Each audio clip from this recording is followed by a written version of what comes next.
Transcending into the Marvel Universe, Chen Ye found himself in a state of utter panic in a realm where mere snap of the fingers could lead to demise. One could scarcely survive without a modicum of talent, or rather, without any semblance of ability. Thankfully, he awakened to a friendship system. As long as the other party verbally consented to become his friend or family, he could acquire skills or attributes from them, along with additional rewards. Congratulations, host. You have become friends with Deadpool, gaining the attribute Regenerative Factor. From that moment forth, even if he were to be reduced to mere pulp, he could resurrect in place. Congratulations, host. You have become friends with Miss America, gaining the attribute Multiversal Travel ability. Henceforth, he could wander through the multiverse, making friends along the way. Congratulations, host. You have become friends with Captain America, gaining the attribute Equal odds. From then on, he would find himself on equal footing with anyone he encountered. Congratulations, host. You have become friends with Thanos, gaining the attribute Titan physique. Thus, his physical form became invincible. Thereafter, Chen Ye embarked on his journey of friendship within the Marvel Universe, relying solely on his companions for survival. In this world, there existed but two types of individuals: those who were his friends and family, and the deceased. Chapter 1. The Transcender in Hell's Kitchen. In the Marvel Universe, a non-sacred timeline, within a modest 7-story apartment in Hell's Kitchen, New York City, the ground floor housed a transformed restaurant. Above the wooden entrance hung a sign in Chinese, "Good fortune comes."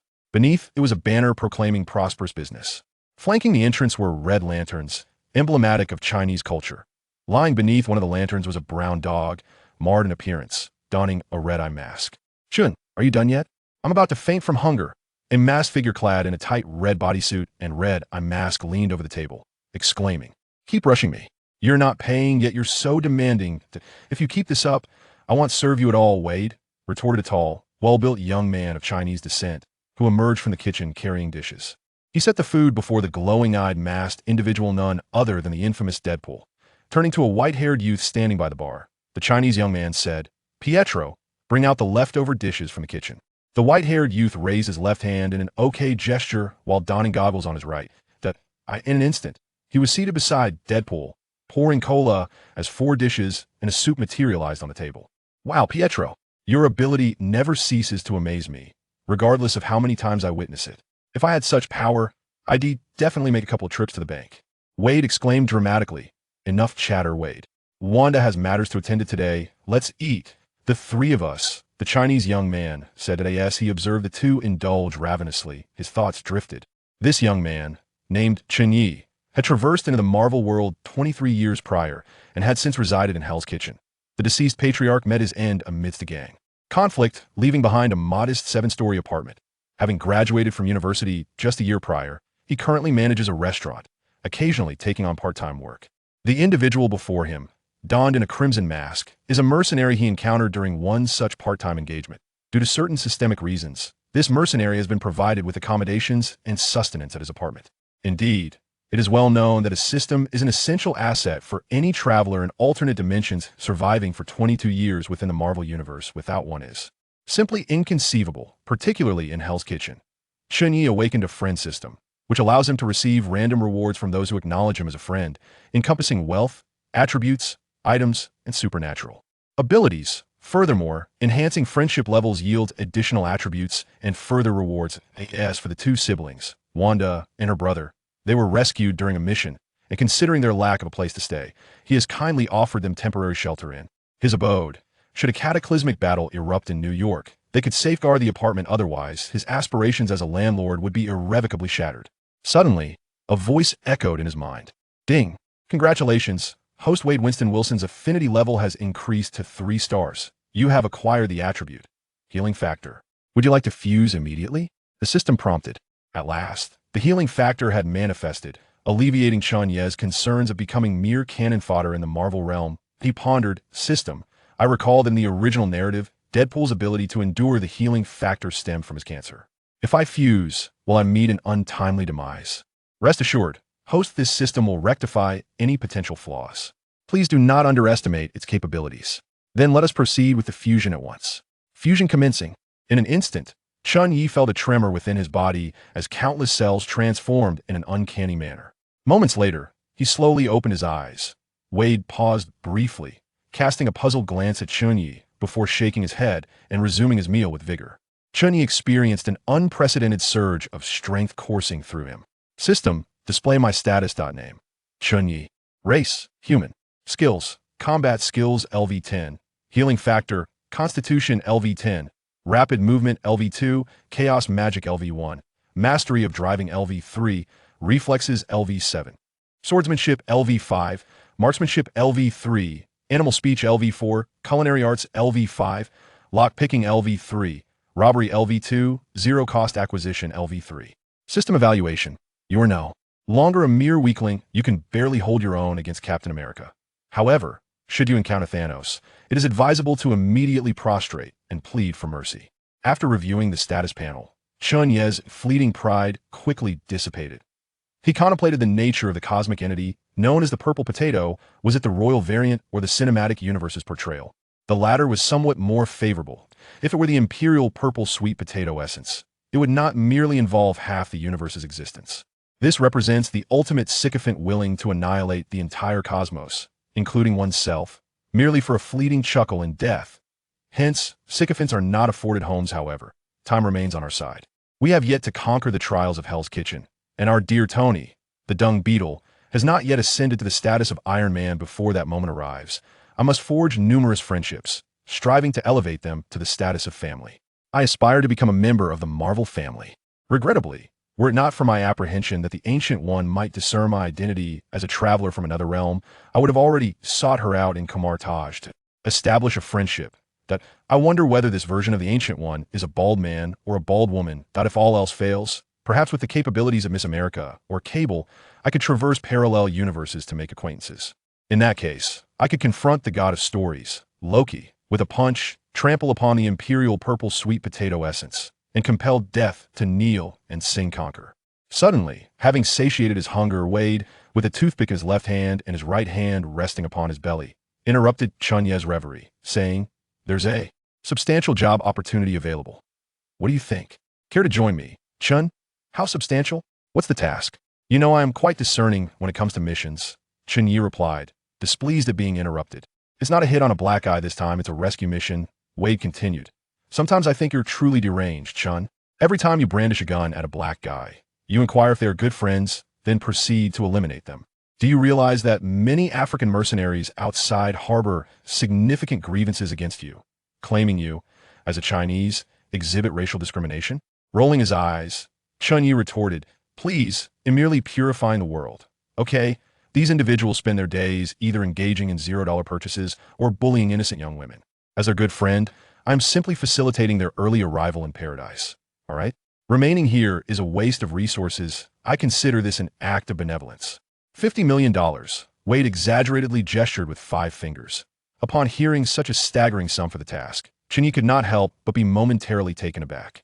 It is worth noting that the largest contract he had ever received was merely $5 million, and this amount barely constituted a fraction of that. Who is the target for this rescue?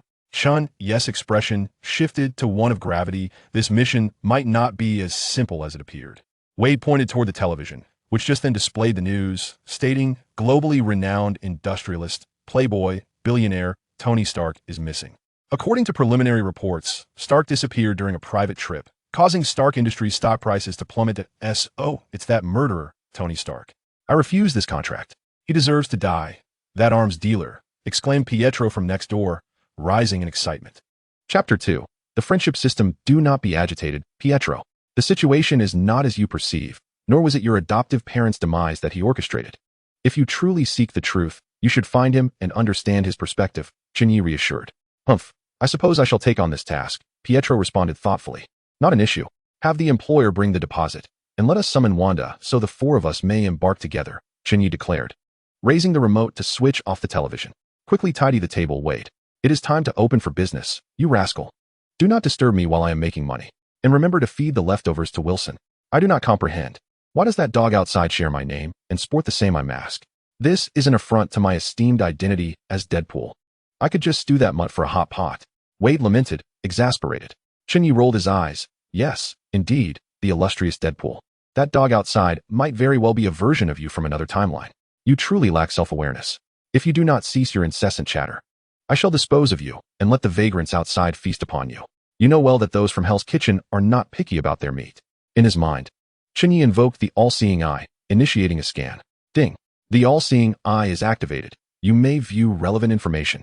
Before him appeared a blue frame detailing several lines of text. Basic information. Name, Wade Winston Wilson. Title, Deadpool. Race, human, metahuman. Affinity, 3 stars. Skills, combat skills 10. Swordsmanship 9. Regenerative factor, chattiness, taunt. Financial acumen 6. Close combat 9. Stamina, immortality, mental immunity, breaking the fourth wall, not yet activated. Gazing upon this impressive panel, Chen Ye felt a pang of envy. Fortunately, the affinity system had granted a regenerative factor, providing a modicum of self-preservation. Had he drawn the chattiness trait again, he would have likely sought a wall to reboot himself. Indeed, the system rewards were random each time. Chattiness was manageable. Previously, he had drawn peculiar skills such as seduction, coercion, and male-male collisions from his acquaintances of color. Thankfully, the system offered a decomposition option, allowing the enhancement of existing skills. Each time random attributes were assigned, his emotions fluctuated like a roller coaster. That dog outside was indeed a Deadpool canine, as Chen Ye's gaze swept toward the mutt resting outside. Basic information. Name, Wade Wilson. Title, Deadpool dog. Race, canine. Affection level, 4 stars. Skills, animal communication, self-healing factor, acrobatics 8, stamina, catching 10, rolling 10, keen sense of smell. Hearing 10, temporal factor. Indeed, this Deadpool dog has achieved a 4-star affection level through Chen Ye's efforts. However, he consistently excels in skills such as rolling and animal communication. What use does a human have for rolling? In exasperation, Chen Ye has retained only the skill of animal communication. As for the temporal factor, Chen Ye is quite envious of this skill, which may explain why the Deadpool dog has arrived in this timeline. Typically, there exists only one Deadpool in a given dimension. Chen Ye harbors a deep-seated fear that this timeline features the Deadpool who shattered the fourth wall to discover that Marvel is merely a comic. Nevertheless, according to the news, the Iron Man of this world appears to be a version of Tony Stark akin to that of the cinematic universe.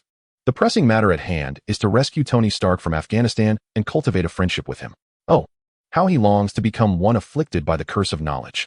Contemplating this, Chen Ye addressed Wade. There's a lucrative business opportunity. Would you like to join me? Count me in. Remember to include me, Chun. Pietro instantly teleported in front of Chen Ye, eagerly shaking his shoulders with excitement.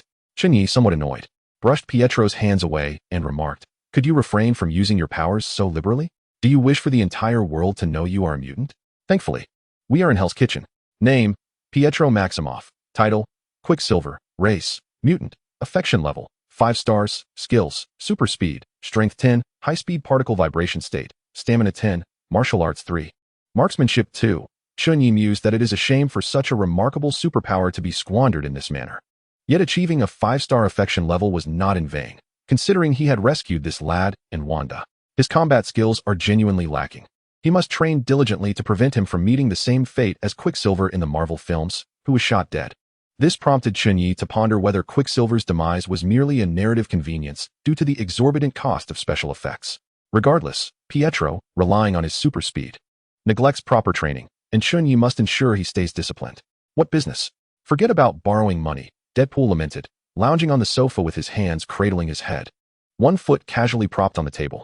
The mirth in Chen Ye's eyes was unmistakable as he chuckled and declared, "This time, I intend to go all in. I recall a master once stating that going all in is a form of wisdom. I plan to invest all my cash, aside from daily expenses, entirely into the stock market to short Stark Industries. What do you say? Care to join me in this madness?" Upon hearing Chen Ye's illogical proposition, Pietro's expression immediately soured. "Have you lost your mind? Even if Stark Industries stock is currently declining, it is merely a temporary situation.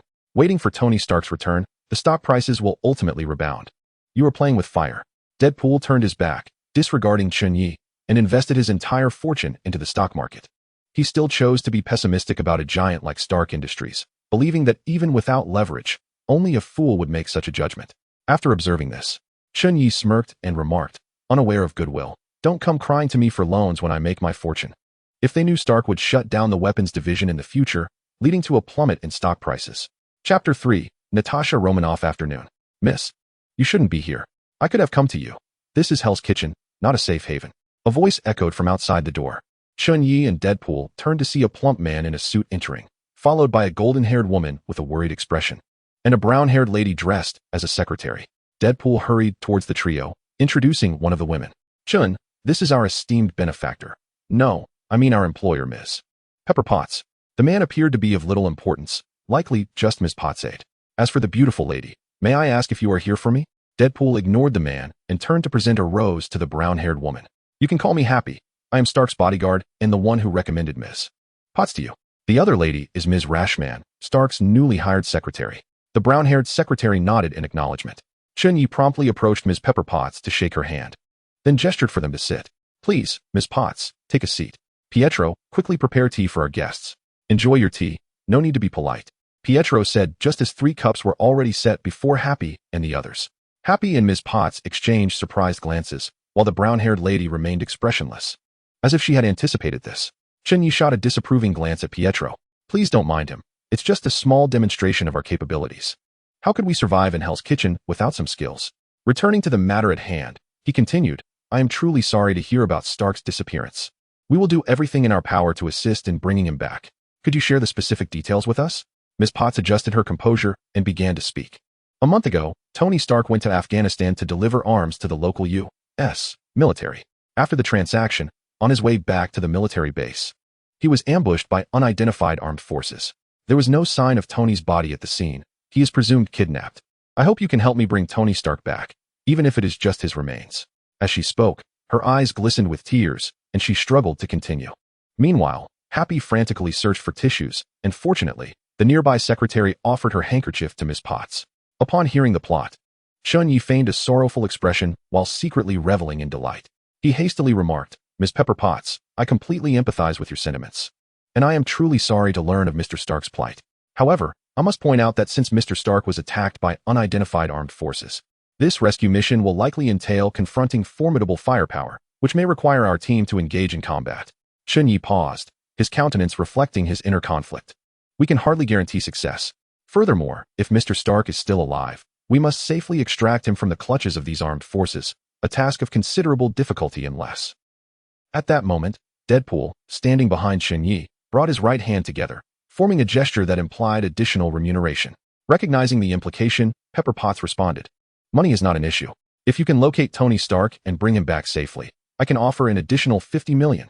Even if it is merely to retrieve his remains, I am willing to pay $5 million. It was evident that Pepper Potts was adamant about either finding him alive or confirming his death. Chen Ye, already aware that Stark had fashioned an Iron Man suit to escape, solemnly declared, There is absolutely no problem. Our team is composed of elite members, and we will accomplish this mission with a 100% success rate. We will not accept a single cent unless we rescue Tony Stark. We are professionals. Deadpool eagerly nodded in agreement, while Pietro gave a thumbs up in affirmation. Pepper Potts appeared to be uplifted by the confident assertions of Chen Ye and his companions. However, a derisive laugh abruptly shattered the harmonious atmosphere, drawing everyone's attention to the secretary, who was smirking. If even the American police and the world's most elite forces cannot locate him, what confidence do you possess? The secretary scoffed. It was at this juncture that Chen Ye began to scrutinize the familiar secretary more closely. System activate. Scan the individual before me. Ding. Name, Natasha Rashman, Natasha Romanoff. Title, Black Widow. Race, human. Affection level, none. Skill, unable to read data as the individual is not yet your friend. Oh, the renowned Black Widow, Chen Ye mused internally, aware that this individual was indeed the legendary Black Widow, born in 1928 in Stalingrad. She had been trained as a spy from a young age by Soviet operatives. Her body had undergone genetic modifications by the Soviet government, significantly slowing her aging process. However, Chen Ye was not privy to more intricate details. He had seen her standalone film in his previous life, but had little interest in the politically correct Avengers series that followed. Understanding that he was about to enter the purview of S.H.I.E.L.D., Chen Ye felt a profound sense of conflict. On one hand, he had no desire to entangle himself with S.H.I.E.L.D.,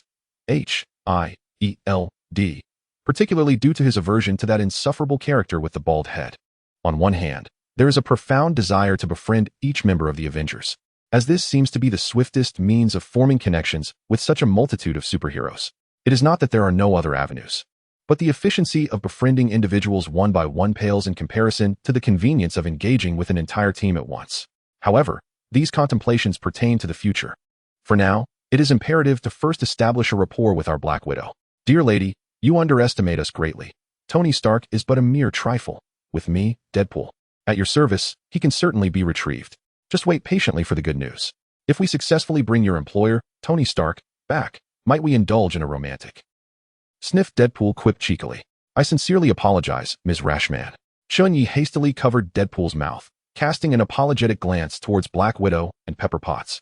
I believe Miss Pepper Potts has undoubtedly sought out numerous connections during this time, not merely relying on our singular effort. Ms. Rashman, your skepticism towards us is entirely understandable. How about we engage in a wager? Chen Ye paused. What wager? Black Widow inquired, tilting her head to encourage him to continue. Pepper Potts and Deadpool also exhibited curiosity.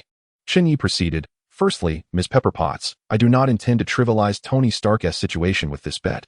If I have offended you, I extend my apologies. I have two passions. One is wealth, and the other is the joy of making friends. If we manage to rescue Tony Stark within a stellar time frame, I would like to forge a friendship with Ms. Rashman. Pepper Potts waved her hand dismissively, indicating that she was unperturbed. Very well, should you succeed, I would be delighted to befriend you. However, what if you fail? How could you possibly locate Tony Stark? Natasha inquired with interest. There is no if. We are determined to rescue Tony Stark, Chen Ye replied resolutely, aware that Natasha was testing him on behalf of S.H.I.E.L.D. We certainly possess our methods.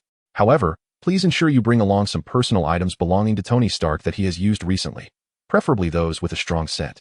Chen Ye glanced towards the door. Not a problem. I shall speak on behalf of Ms. Rashman regarding this wager, Happy affirmed. Tomorrow, prepare the items you require to bring along. Until then, we shall take our leave and eagerly await your good news. Pepper Potts rose to her feet. Upon witnessing Pepper Potts depart, Happy swiftly followed suit. Only Natasha remained, departing at a leisurely pace, turning at the restaurant's entrance to cast a meaningful glance at Chen Ye and his companions. Noticing Natasha's action, Chen Ye frowned. Meanwhile, Deadpool shouted exuberantly beside him. I think I'm in love. Ms. Rashman is simply stunning. Oh no, I forgot to ask Ms. Rashman for her contact information. Deadpool exclaimed in a flurry, dashing out after her. What is the matter, Chen? Is there an issue with Ms. Rashman? Sensing something amiss with Chen Ye, Pietro spoke up beside him. Ah, it's nothing. Pietro, it seems our tranquil days are drawing to a close. With a slightly somber tone, Chen Ye patted Pietro on the shoulder and slowly made his way towards the apartment elevator, contemplating the significant events that lay ahead. Observing Chen Ye's suddenly heavy demeanor, Pietro couldn't help but chuckle wryly. In a place like Hell's Kitchen, can there ever truly be peaceful days? It can't possibly be more chaotic than Hell's Kitchen itself. Upon hearing this, Chen Ye paused momentarily, falling silent, yet his silhouette no longer appeared as despondent. Chapter 4. The Days in Hell's Kitchen as night fell. Chen Ye stepped out of the Lucky restaurant, hanging the sign indicating it was open for business. Good evening, Deadpool. He greeted the canine Deadpool lounging on the right side of the entrance. The canine, responding to Chen Ye's words, rolled its eyes expressively before stretching its paws and returning to its relaxed position. Chen Ye then looked around, taking in the clean streets, and nodded approvingly. Hell's Kitchen has always been a hallmark of Marvel's New York, yet it is a place discouraged for tourists to visit. If possible, one should avoid coming here altogether, for it stands as the epicenter of vice, akin to a diminished version of Gotham City. Although it comprises merely 25 blocks, the criminals here are no fewer than those in Gotham. Walking the streets of Hell's Kitchen, even in broad daylight, one could encounter a white junkie seeking money or drugs, or a hooded figure armed and demanding cash. It is advisable to carry some cash when venturing into Hell's Kitchen. With money, the residents may merely seek a fortune, but without it, one might find themselves in peril. As a jest, one might say that even God would need to pay a toll upon entering Hell's Kitchen. Wherever there are criminals, heroes to enforce justice also emerge.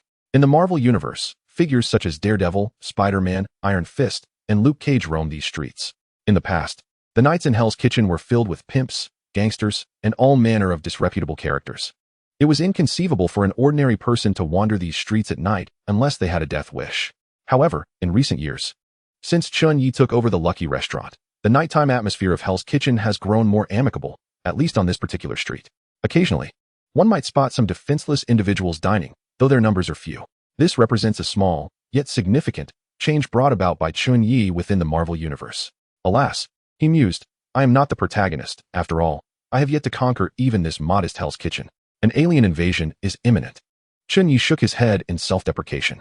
Having traversed into the Marvel Universe for over 2 decades, he had not followed in the footsteps of predecessors who, upon arrival, instantly became the next supreme sorcerer at Kamartaj, nor did he acquire superhuman abilities to readily vanquish Thanos.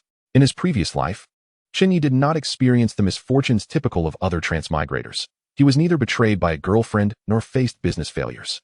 He bore no deep-seated grudges, nor did he suffer the fate of being assassinated like a special operative.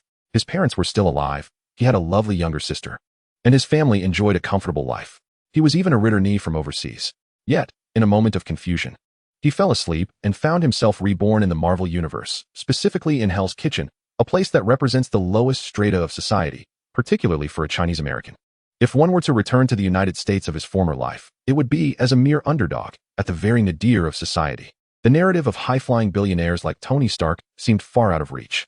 Fortunately, Chen Ye was not one to bemoan his fate. He simply wished to safeguard his modest patch of land while striving to transform Hell's Kitchen, if fate allowed. He hoped to break the fourth wall and revisit his parents from his previous life. With this resolve in mind, Chen Ye decided to save Tony Stark and befriend him, hoping to pique his interest in investing in Hell's Kitchen. Then, he would seek out Kingpin to engage in a meaningful discussion, encouraging him and his cohorts to initiate a transformation of the area. Indeed, Kingpin was the prominent figure in Marvel's Hell's Kitchen, and he was also a childhood friend of Chen Ye's late father, who had sacrificed himself during a gang clash to protect Kingpin. At that time, Kingpin's body fat percentage had not yet reached 3. As Chen Ye pondered these thoughts, unbeknownst to him, a pair of eyes were fixated upon him from across the street. The target exhibited no unusual behavior for the moment. Understood, I will continue my observation, came the report from a figure observing Chen Ye from a nearby residence.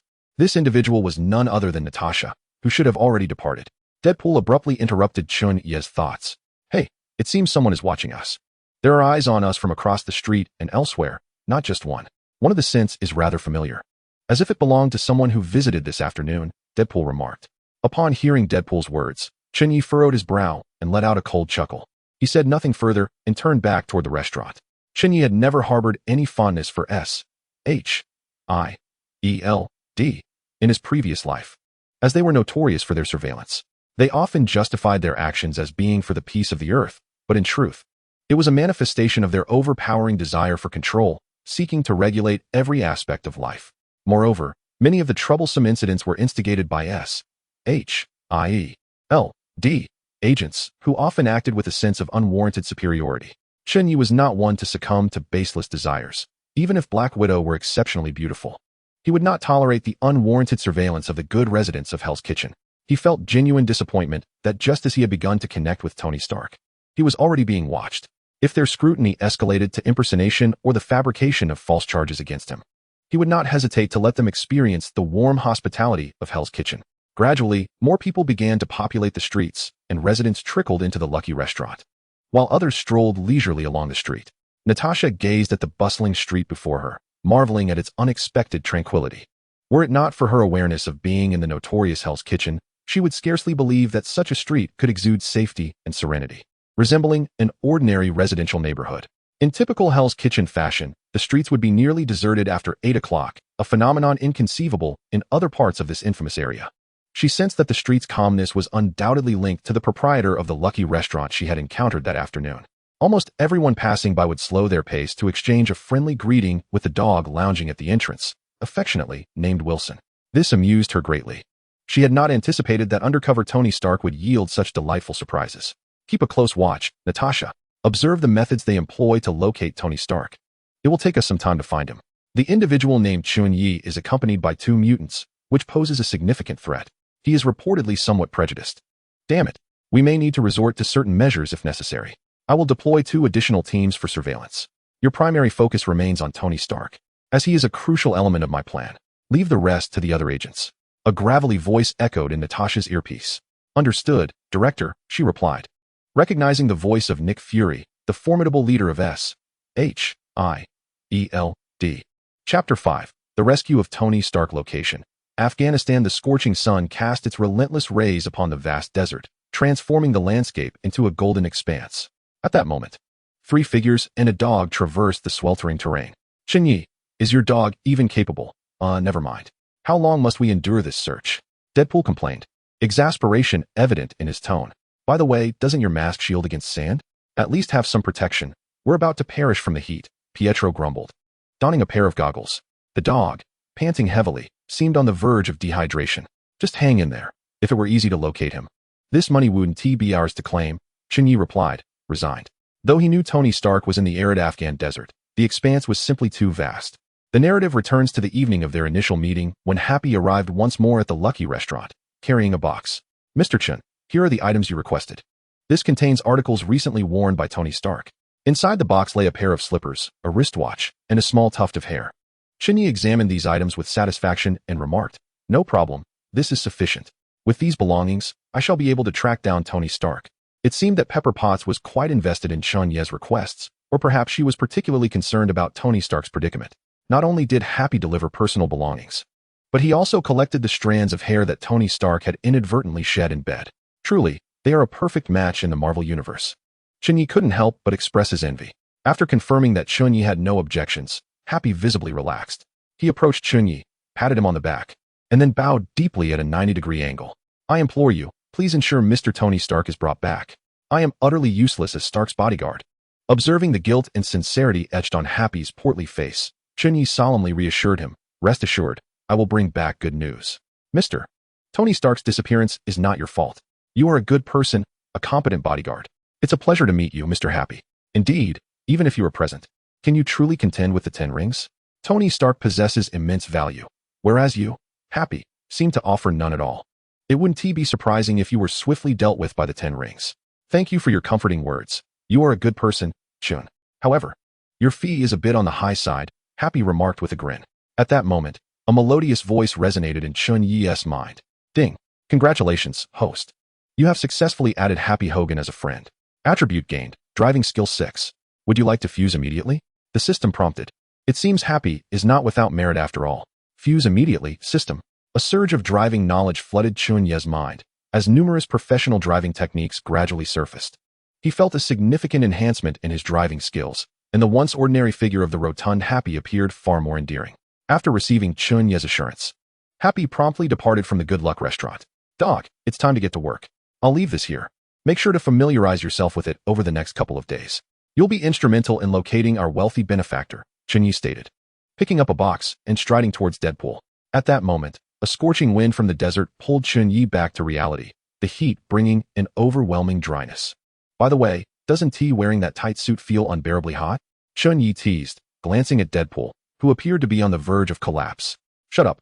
This is my style. You wouldn't understand. Hurry up. I'm about to melt. Damn it, I want more money." Deadpool replied weakly. "I'm the one suffering the most here. Why must I carry such a massive backpack? Why can't you carry it?" Pietro grumbled. "Burdened with a large backpack and sporting goggles. This is to build your strength. Just look at your frail physique. You need to toughen up. No using your superpowers, Pietro. We must be close to the site of Tony Stark's disappearance. I doubt the destination is far off," Chen Ye remarked, the most relaxed among them. "I can refrain from using my superpowers, but why aren't we driving? How long will it take us to traverse this vast desert on foot?" Pietro posed a profound question. At this moment, in a cavern within the arid expanse of Afghanistan, not far from Chen Ye and his companions, Tony Stark was engrossed in studying blueprints beside a diminutive reactor. Nearby, a bespectacled Caucasian gentleman of Mediterranean descent observed the miniaturized reactor and remarked, "This cannot possibly be a Jericho missile, can it?" This individual was Ethan. Without lifting his gaze, Tony Stark replied, "Because it is a micro-reactor. I possess a large one at home, specifically designed to power factories. It should be sufficient to absorb shrapnel." Curious, Ethan inquired, "What is its power output? Is it enough for your heart?" Tony Stark responded, "More than ample. Stop fixating on the reactor and examine this blueprint. It is the key to our escape." Tony Stark insisted, pointing to the schematic he had been intently studying. Ethan hurriedly approached and took the blueprint, scrutinizing it earnestly. After some time, unable to comprehend it, he asked, "What is this?" "It resembles a robot." Tony Stark reassembled the blueprint and stated, "Close, take another look." Before them materialized an image of armored steel. "Wow, what a brilliant concept," Ethan exclaimed in awe. At that moment, Ethan perceived Tony Stark radiating a luminous aura of knowledge, suddenly recalling their ongoing surveillance. He instinctively lowered his voice. "I need your assistance, Ethan," Tony Stark said solemnly. "Though I can assemble it alone, it will take an inordinate amount of time. Clearly, these fellows do not intend to grant us such luxury. Hence, I require your help." Ethan hesitated. "We cannot allow them to discover us. The consequences would be dire." "I can assist you, but the issue lies with the materials," Tony Stark replied, striding towards the entrance where armed men in masks stood. "I wish to speak with your general. I am willing to help them manufacture missiles, provided the necessary materials are prepared." Ethan regarded Tony Stark with admiration. recognizing his extraordinary genius, remaining composed even in such dire circumstances while devising a solution. Only a mind of such brilliance could endure in such a predicament, and he felt fortunate to be in the company of this remarkable individual. Perhaps they might truly escape. Ethan couldn't help but indulge in the thought. Chapter 6. Quicksilver's theme music. That night, Tony Stark and Ethan engaged in a game of chess. "You haven't told me where you are from?" Tony Stark inquired. Ethan, focused on the board, dice in hand, replied, "A small town called Gamera. It's quite a pleasant place." "Do you have family?" Tony Stark continued his questioning. "Yes. Once I leave here, I will go to see them." "What about you, Stark?" Ethan answered. Tony Stark cast a glance towards Ethan, then pursed his lips, picking up a chess piece and placing it on the board, responding with a hint of melancholy. "I have no family." "None?" Ethan inquired, observing Tony's expression, then nodded thoughtfully. "So, you possess everything, yet are devoid of all." Upon hearing this, Tony lowered his head, a resigned smile gracing his face as he looked at Ethan, remaining silent. A thunderous explosion abruptly interrupted their conversation. They exchanged glances, and Tony quickly raised a finger to his lips, signaling Ethan to be quiet. The two began to listen intently.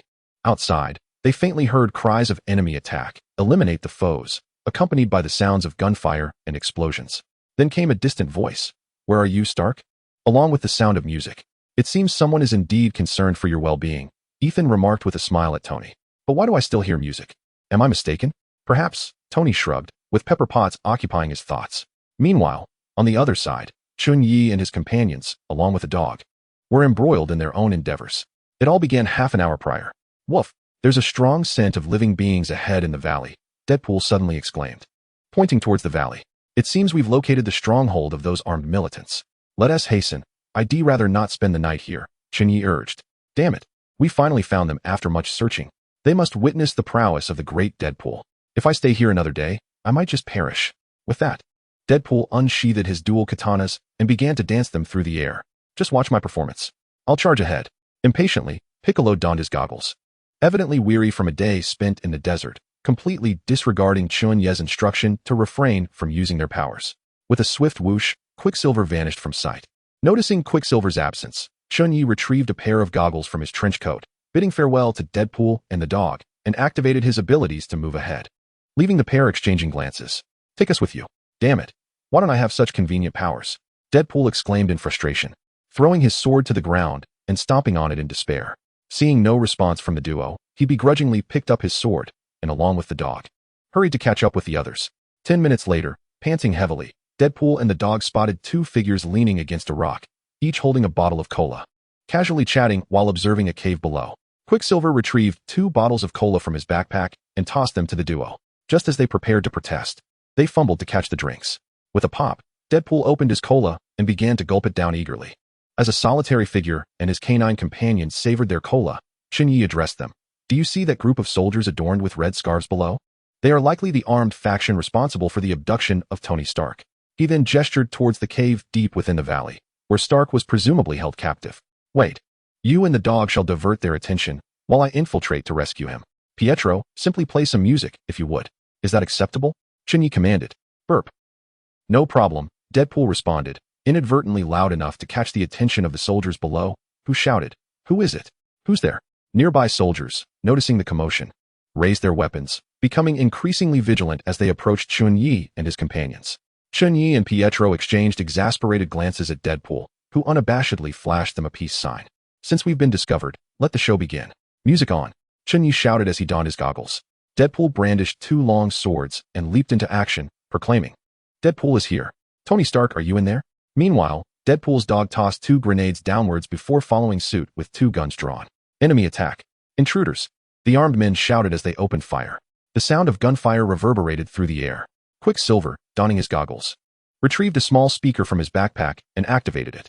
In that instant, time seemed to freeze, the explosions unfolding in slow motion.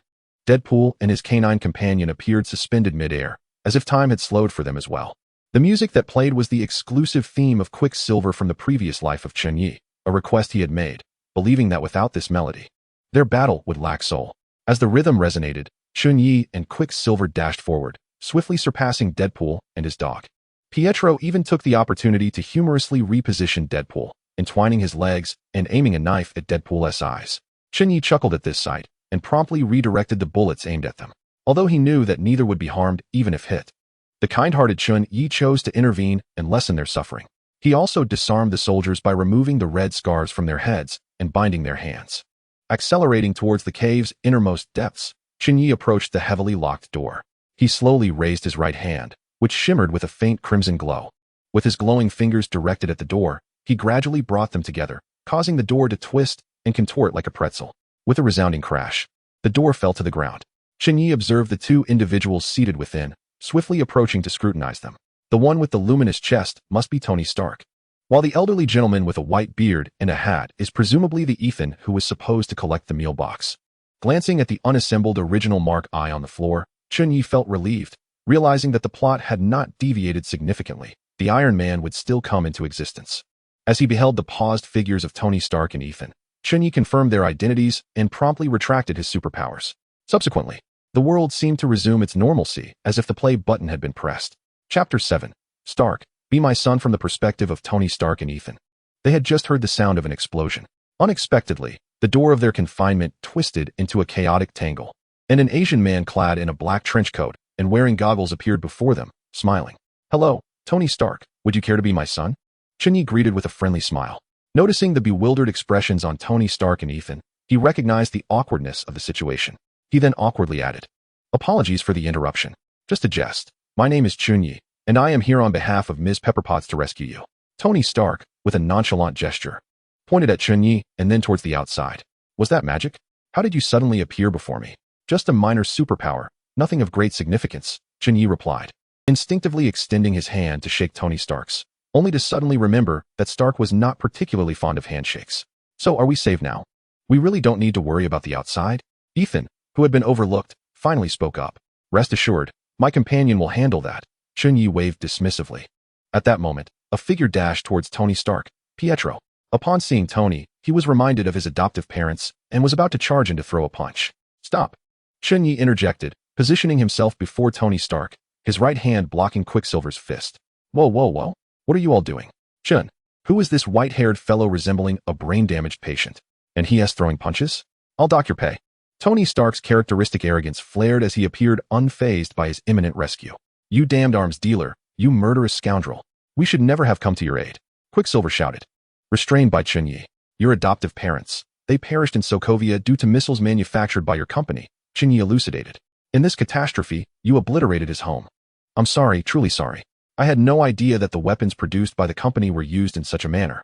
I always believed they were for the protection of the people," Tony Stark replied, bowing his head in contemplation, a tinge of guilt etched upon his face.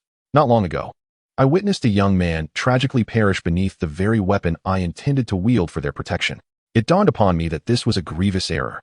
My purpose in this world should be to contribute positively, rather than merely to fabricate explosive devices. I have come to a profound realization of my misjudgment.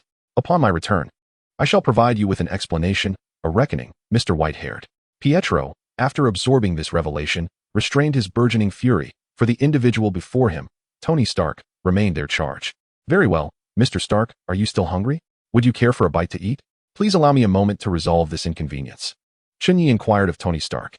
He then gestured toward Quicksilver, who, understanding the cue, retrieved 2 cheeseburgers from his bag, distributing them to both Tony Stark and Ethan. "Wow. Cheeseburgers. How did you know I relish these? Heaven knows how I've been enduring this past month. This is exactly what I've been craving.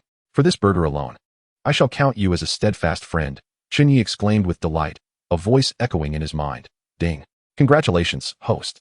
You have successfully added Tony Stark as a friend. Congratulations on acquiring the attribute, Cursed by Knowledge. Would you like to merge immediately?" "No." Chen Ye responded that now was not an opportune moment for fusion. "System, please skin Tony Stark." Ding. Basic information.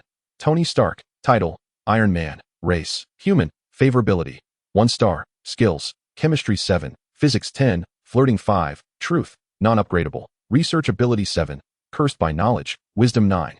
Stamina 1, Creativity 8, Mastery of Manufacturing 10, Science 10, Resilience 7, Luck of the protagonist. After reviewing Tony Stark's attributes, Chen Ye felt a twinge of envy, thinking, truly, he is the protagonist.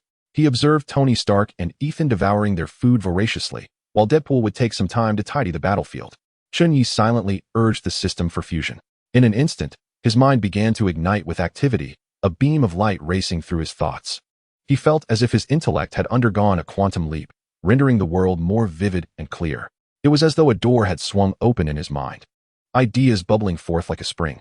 Chen Ye, already possessing a commendably sharp mind, now, with the infusion of Tony Stark's attributes, could be deemed one of the most intelligent individuals in existence. System, display my attributes, he commanded. Name, Chen Ye, Alvin Chun. Race, human. Skills, combat techniques 10. Cursed by knowledge, non-upgradable. Healing factor, strength 10, speed 2, chaos magic 1, mastery of driving 6, reaction time 7, swordsmanship 5, marksmanship 3, beast tongue 4, culinary arts 5, lockpicking 3, theft 2, zero cost procurement 3. System, what does this non-upgradable attribute signify? Host, some individuals are inherently favored by destiny, oftentimes. Advancement cannot solely be achieved through mere effort. One can only ascend through certain events or by the serendipitous accumulation of attributes through friendship. Oh. Thus it is said that success is merely a product of 99 talent and 1 effort. The notion that effort alone guarantees success is largely a deception. Mused Chen Ye to himself. What? You consider me a genius? Thank you. I have always been one, Tony Stark remarked, wiping his mouth with his elbow after finishing a hamburger. Chen Ye rolled his eyes at this. However, he did not harbor any animosity toward Tony Stark's arrogant demeanor. It was, in a sense, refreshingly genuine.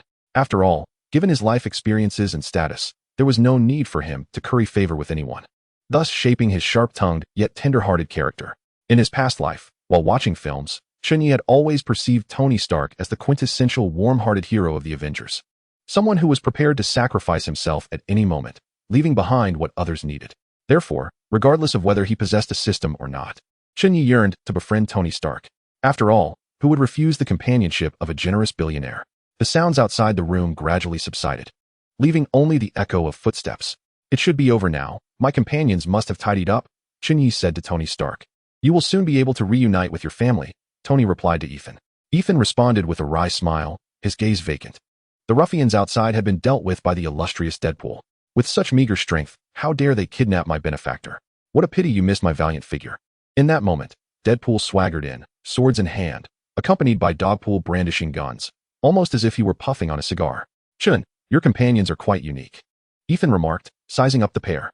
Hey, Chun, your partner's taste in that black spandex is rather lacking, Tony Stark pointed out, gesturing toward Deadpool. This fellow, glowing like a robot, must be the beloved benefactor, Mr. Tony Stark, correct? It's a pleasure to meet you. You can call me Deadpool or Darling, either will suffice. As long as the payment is right, I can do anything. Deadpool eagerly promoted himself. Quicksilver, standing nearby, covered his forehead, feeling embarrassed to know Deadpool. All right, enough with the banter. We must retreat now, Mr. Stark and Mr. Ethan. Congratulations on your freedom. I'll contact Happy to send someone to pick us up, Chen Ye declared as he stepped outside first. He picked up a satellite phone and dialed a number. Miss Pepperpotts, we have successfully located Tony Stark and rescued him. Please send someone to our rendezvous point. What? You want Tony Stark to take the call? Chen Ye then handed the satellite phone to Tony Stark, signaling him to answer. Tony appeared somewhat anxious as he took the call, fumbling slightly in his communication. Soon, the conversation concluded, and Tony Stark placed the phone down, turning to Chen Ye and slowly expressing his gratitude. Thank you. Subsequently, he turned around, gathered the blueprints, and stepped outside. Chapter 8. Returned to New York shortly thereafter. The contact of Happy arrived at the rendezvous point in an armored vehicle, escorting Chen Ye and his companions to the Afghan airport. Upon arrival, Ethan approached Chen Ye and, grasping his hands, expressed his gratitude. Thank you for saving me, even though it was not your original intention. Ding. Congratulations, host, you have successfully added Ethan as a friend. Attribute gained, chemistry 8. Would you like to fuse immediately? Let us fuse, Chen Ye replied in his mind. Instantly, a plethora of chemical knowledge flooded his consciousness, transforming him into a top-tier chemist. Have we not already become friends? Is it not a matter of course to save a friend? Chen Ye smiled. Ethan chuckled in response. And the understanding was mutual. Dr. Ethan, will you accompany us back? Chen Ye inquired. Ethan has already declined my invitation. He wishes to return to his hometown to see his children, Tony interjected. Chen Ye remained silent, aware that Ethan's family had perished at the hands of militants. His previous statement was merely a ruse to kindle a flicker of hope in Tony Stark.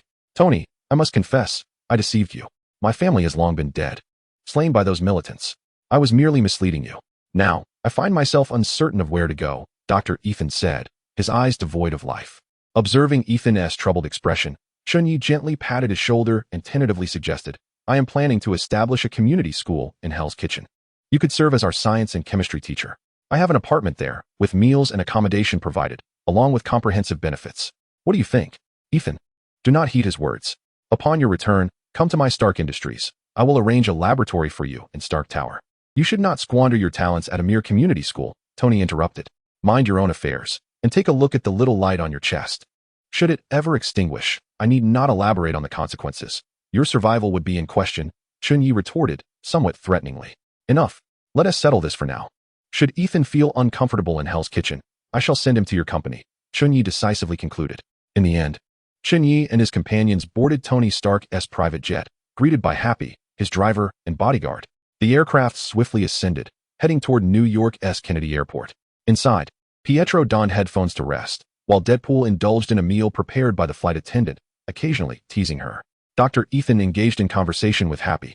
Chen Ye, seated with a swirling glass of red wine filled with 1982 cola, gazed across at Tony Stark, who, now clad in a suit and dining on fine cuisine, exuded an air reminiscent of his playboy persona, a stark contrast to his previous disheveled appearance in the cave. Chen Ye couldn't help but exclaim, indeed. It is true that one is often judged by their attire. Chen, I wonder what your plans are upon returning to New York. That dog of yours seems rather impressive. Albeit its appearance is somewhat unrefined, it possesses a remarkable intelligence. Would you be interested in allowing it to work at my company? It would provide me an opportunity for further study. Tony Stark remarked with keen interest, glancing at Deadpool's dog. Forget it, they are all my family. Not a single one will be left behind, Chen Ye replied, shaking his head in resignation. Family, indeed, how wonderful. Then I shall pretend I never mentioned it. Tony Stark responded, momentarily taken aback. But you have your own family, Miss Pepper Potts. I cannot believe that your relationship is merely that of employer and employee, given the anxious demeanor she displays. Do take it to heart. You are not getting any younger. Chen Ye shrugged. What are you talking about? You're still quite young. Tony Stark retorted. Let us discuss this another time. He was taken aback by the man's words, feeling as if they were conversing as old friends, despite having only recently met. Perhaps it was due to the fact that Chen Ye had saved him. Tony, I trust it's acceptable for me to address you thus. Although you are our employer, we are also friends, are we not? Chen Ye continued, noticing Tony did not object. Few are likely aware of your recent trip to Afghanistan. Have you considered who might wish to eliminate you? Tony Stark, being astute, discerned the underlying implication in Chen Ye's words. Are you suggesting that there is an infiltrator within my company? He pondered, stroking his chin thoughtfully. That is indeed your affair. I merely wish to offer a word of caution. The demeanor of the adversary suggests a desire to see you eradicated. We managed to rescue you this time. But I believe they will not rest easily. Those close to you could potentially be used to threaten you, Chen Ye kindly warned. Upon hearing this, Tony Stark's expression darkened as he glanced down at the miniature arc reactor embedded in his chest, though he might not have much time left. The thought of Pepper Potts being harmed because of him filled him with urgency. I wonder if you would still accept commissions. My first request is to ensure Miss Pepper Potts remains unharmed until we uncover the mastermind. The second request is to assist me in locating this individual, he stated, raising a finger and declaring, 10 million. Chen Ye chuckled softly, shaking his head in disbelief. Your bond is truly commendable. Miss Pepper Potts hires us to save you, while you pay us to protect her. So essentially, I am working for both of you. 20 million, Tony Stark countered, sensing Chen Ye's refusal. Chen Ye shook his head once more. It is not a matter of money. Upon returning to the States, there will be individuals to safeguard you. I am not particularly inclined to engage with them. As for the mastermind, 5 million, friendship price. Chen Ye was aware of the identity of the true culprit. This money would be almost effortless to acquire. Nevertheless, he declined the previous offer. He understood that revealing the truth now would not earn Tony Stark's trust, particularly since it involved his own uncle. It would be better to guide Tony Stark gradually towards the discovery. On the other hand, Chen Ye desired to cultivate a friendship with Tony. Having recently earned a staggering $100 million, he felt somewhat reluctant to demand too much. As for Ms. Pepper Potts, should any issues arise, she could contact us. This is my personal number. Once we receive the call, we will arrive within 5 minutes. With additional charges to be discussed, Chen Ye produced a note bearing his phone number. If you have any reservations, you may allow Ms. Potts to stay in Hell's Kitchen for a while. We will ensure her safety, Chen Ye added confidently. Hell's Kitchen? Are you jesting? Tony Stark is well aware of that place. It is the most chaotic area in all of New York. While Hell's Kitchen may pose dangers to some, for Ms. Pepper Potts, it is the safest haven, for we are there, Chen Ye asserted with unwavering confidence. We shall discuss the matter of Hell's Kitchen later. As for the identity of the mastermind, that shall be entrusted to you. Remember to inform me at the first sign of a clue. Tony Stark carefully stowed away the note containing Chen Ye's number and turned to head towards Happy, pondering how he needed to return and refine his blueprints. Still lacking the necessary strength. Observing Tony Stark's cautious demeanor towards Hell's Kitchen, Chen Ye shrugged it off and closed his eyes to rest. Hours passed, and the airplane descended gently upon New York's Kennedy Airport. At this moment, for vehicles awaited by the runway, 2 Rolls-Royces, a military armored vehicle, and a medical ambulance.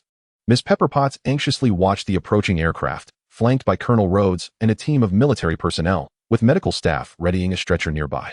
Everyone was there to welcome Tony Stark home. As the cabin door slowly opened, Miss Potts, with tear-filled eyes, spotted Tony Stark emerging from the aircraft. Tony stepped out first, noticing the stretcher being pushed by the medical staff. He waved his hand dismissively, saying, "I'm fine, I can walk and jump, there's no need for this. Stand down." As he approached, Pepper Potts, overwhelmed with joy, covered her mouth. "You were worried about me, weren't you? It's all right, I'm back," Tony Stark reassured her as he embraced her. Pepper smiled through her tears. "These are tears of joy. You know how hard it is to find good work." Just as their heartfelt embrace unfolded, a whistle suddenly interrupted their tender moment. It was none other than Deadpool, who was enjoying the scene from the cabin door. Chen Ye shot a disapproving glare at Deadpool, having intentionally delayed his appearance to grant Tony Stark a moment of solace, only to be disrupted by the antics of the mercenary. Pepper quickly released Tony from her embrace and stepped forward, expressing her gratitude. "Mr. Chen, thank you for bringing Tony back safely. I will settle the remaining payment later." Beside her, Tony Stark interjected, "Make sure to charge it to the company. I'll reimburse you." "Certainly, I do not possess such a fortune," Pepper Potts remarked with an eye roll. "It's a minor matter. Just remember not to forget our wager. Should you need anything in the future, feel free to seek me out in Hell's Kitchen," Chen Ye replied nonchalantly. "It appears you have matters to attend to, Mr. Stark. I shall not intrude further. Regarding the tasks you entrusted to me, I will inform you at the earliest opportunity," he said, acknowledging Rhodes, who represented the military. Chen Ye was aware that the forthcoming Iron Man suit would make its debut in the Marvel Universe, heralding the commencement of a significant Marvel event. "By the way, do exercise caution with your new secretary," Chen Ye advised before taking his leave, confident that Tony Stark would heed his words. Chapter 9. The family hero in front of the Good Luck restaurant in Hell's Kitchen, Chen Ye mused, "It seems time to recruit some staff, otherwise our establishment will have to close its doors for every major task." He glanced at the sign indicating they were temporarily closed. "Dr. Ethan, this is our restaurant. Our dining space. The elevator to your right leads to the apartments. Please take a seat here for the moment, and I shall escort you upstairs shortly to select your room. You may treat it as your own home. Currently, the apartment is sparsely populated. After all, this is Hell's Kitchen, but I trust it will improve in due time," Chen Ye introduced to Dr. Ethan. "Homeward bound, let's divide the spoils. Now that we have some funds, it's time to visit the bar next door for a drink. I wonder if the bartender misses me," Deadpool exclaimed with enthusiasm. "Day in and day out, consuming my provisions, all deducted from my upcoming commission. It seems your sister has yet to return, Pietro," Chen Ye remarked as he opened the door. "She hasn't been back for days. Hurry and tidy up, it's gathering dust," he instructed them. "You really ought to hire a waitress, Chun. You're too stingy," Deadpool complained, while his canine companion and Pietro nodded in agreement. As Chen Ye and his companions busied themselves cleaning the restaurant, Tony Stark was holding a press conference elsewhere. Some individuals can never lead a life akin to that of an ordinary person, and Tony Stark is one of them. His experiences in Afghanistan solidified his resolve to shut down Stark Industries' weapons division. This decision led to a continuous decline in the company's stock, reminiscent of a certain stock from his homeland in a previous life. At the bar counter, Chen Ye glanced up at the television, which was broadcasting Stark's press conference live. There sat Tony at the podium, though he did not pull out a hamburger as he did in the films, perhaps having satisfied his hunger on the plane. "Everyone, please take a seat and order freely. Let us not be so serious," he said. Behind him, Miss Pepper Potts stood at the edge of the press, her face adorned with a smile, watching Tony Stark with pride as he sat at the podium. A man suddenly addressed Pepper Potts, "Miss Potts." Upon hearing her name, she turned to face the speaker. "Yes, that's me," the man before her inquired. "Would you mind if we chatted for a moment? I apologize, but I am not attending the press conference. If you have any questions, you may direct them to Tony Stark, who is seated over there. However, you will need to wait in line," Pepper Potts declined. At that moment, the man explained to Pepper Potts, "I am not a journalist. My name is Phil Coulson, and I am affiliated with the Department of Homeland Strategic Defense, Attack, and Logistics." He then handed her his business card. Pepper Potts glanced at the card and remarked, "Your organization's name is rather difficult to remember. Is there something you need? The Department of Defense and the FBI have already approached us regarding Tony's abduction. Why must you inquire individually? It is a waste of my time." Or is it that your so-called Homeland Bureau lacks the authority to retrieve documents? We belong to a different system that specifically handles such matters, Coulson replied. We seek to understand the circumstances surrounding Tony Stark's escape and the details concerning the rescue by Chen Ye and his associates. If possible, please share this information with us. Upon hearing this, Pepper Potts immediately adopted a frosty demeanor and stated, Your department seems to have an expansive jurisdiction. We didn't see you when Tony went missing. Now that he is safe, you are suddenly inquiring. I will relay your message to Tony, but whether he chooses to contact you is entirely his decision. Very well. We shall await your good news. We won't disturb you any further. Thank you, Coulson replied with a smile, seemingly disregarding the mildly sarcastic remarks. Tony Stark recounted his experiences in Afghanistan and subsequently decided to shut down Stark International's weapons manufacturing division. When Stark announced the permanent closure of the Stark Group's arms production, Deadpool abruptly stood up and quickly knelt before Chen Ye, clinging to his leg and exclaiming, Dear Chen, my beloved Chen, I know you have helped us short sell, right? Right? Get lost. When I asked you to buy, you didn't and now you think you can waltz back in. Chen Ye disdainfully kicked Deadpool away. No, please, don't. Chen, you are the best. Deadpool shamelessly crawled over, rubbing his black and red mask against Chen Ye's leg. Enough, get lost, this time. I want to deduct your commission. Chen Ye ignored Deadpool's persistent pleas. Unexpectedly, he truly shut down the Stark Group's weapons manufacturing division, Pietro remarked with a complex expression. Thus, many matters may indeed be beyond Tony Stark's awareness. Of course, I do not mean to suggest you relinquish your hatred. I merely wish to prevent you from being manipulated. Chen Ye is not a saint. He would not counsel someone to let go when they have lost their adoptive parents, when nothing is amiss. I simply want Pietro to understand the truth before making any decisions. For now, let us refrain from killing him, grant him a chance to atone. I will observe his future actions, and if he fails to meet my expectations, I shall decide then, Pietro said. Chen, how much have you earned this time? Pietro inquired with curiosity, and Ethan beside him cast a curious glance as well. It's not much. This time the gain is merely a modest goal, Chen replied calmly. How much? I beg you. Chen, share a little with me. I've recently set my sights on a pink sports car, Deadpool lamented. Pietro, I've invested a bit for you and your sister. It's to help you save for a dowry, should you decide to marry in the future. You could also purchase a small house. Chen Ye disregarded Deadpool's unreasonable antics as he spoke to Pietro. Thank you. Chen, Pietro expressed his gratitude. Ding. Congratulations, the host. Pietro Maximoff's affinity has reached its maximum, 6-star limit. Congratulations, Pietro Maximoff has become your family member. You have automatically upgraded all of Pietro Maximoff's skills by 1 level. Future upgrades of family members' skills will also be automatically applied to the host. Congratulations on reaching maximum stars for the first time, earning the full-star reward title, Family Hero I, upgradable. Family Hero I, when there is one family member on the field, the host's combat power increases by 10, while the family member's combat power increases by 5. Chen Ye was thrilled by such generous rewards and inquired of the system in his mind. The title Family Hero sounds rather unappealing. Can we change it, system? Also, what does this upgradable feature mean, and how does one upgrade? The system responded. The host must strive to enhance friendship levels. Only when reaching full stars can one be deemed a family member. When the host has a certain number of family members, exclusive skills and more functions can be awakened. Please do not solely focus on making new friends. Occasionally, it is essential to care for your old friends as well. Chen Ye pondered seriously upon hearing this. The ringing of Chen Ye's phone interrupted his contemplation. He picked up the phone, glanced at the caller ID, and quickly answered. Uncle Gene, why are you calling me? Chapter 10. Teaching Children and Godfathers in Hell's Kitchen, New York, at the Good Fortune restaurant. Chen Ye stood at the bar, engaged in conversation over the phone. Did you see the recent news, my dear godson? Came Jean Bing's voice from the other end. Thanks to you. I've made quite a fortune this time. It's far easier and quicker than my usual businesses. Jean Bing chuckled heartily. It turned out Jean Bing was calling regarding the news of Tony Stark closing his weapons factory. I trust you've earned a considerable sum. As for when to sell, I believe you have professionals handling that, Uncle Gene. Now, can we begin preparing for the community college I mentioned? Chen Ye interjected immediately. We are already making arrangements for you, but I must inform you that there will be significant resistance. The folks in Hell's Kitchen are not as accommodating as I am. Even without this opportunity for profit, wouldn't I still prepare for you, my dear godson? You won't even call me godfather, Jean Bing complained. You know I've never been religious, and I trust you aren't either. Were it not for my late father, Chen Ye said with a hint of irritation.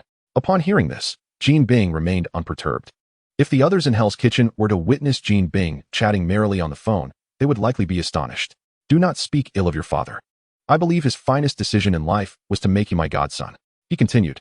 I cannot fathom your insistence on establishing a school or running a restaurant upon your return to Hell's Kitchen. If it proves too burdensome, simply take over my responsibilities so that I may retire early. That is a jest. You still have Richard, so why must you hand the reins to me? Chen Ye promptly declined. You know well that Richard lacks the aptitude for this world.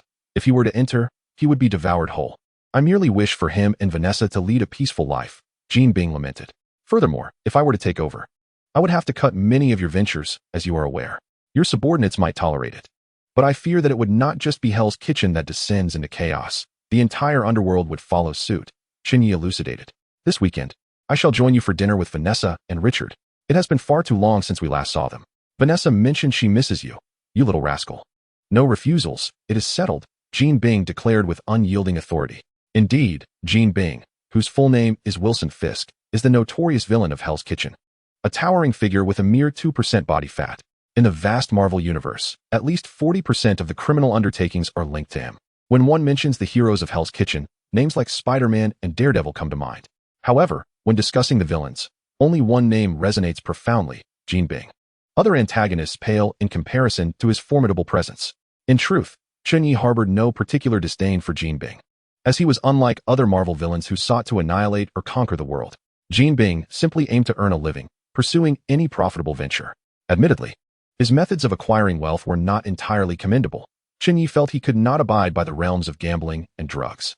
Moreover, Jean Bing stands as a paragon of normalcy within the Marvel realm, relying not on mutations or advantageous backgrounds, but on rigorous self-discipline and relentless study to escape the clutches of Hell's Kitchen, ascending step by step to the pinnacle of success.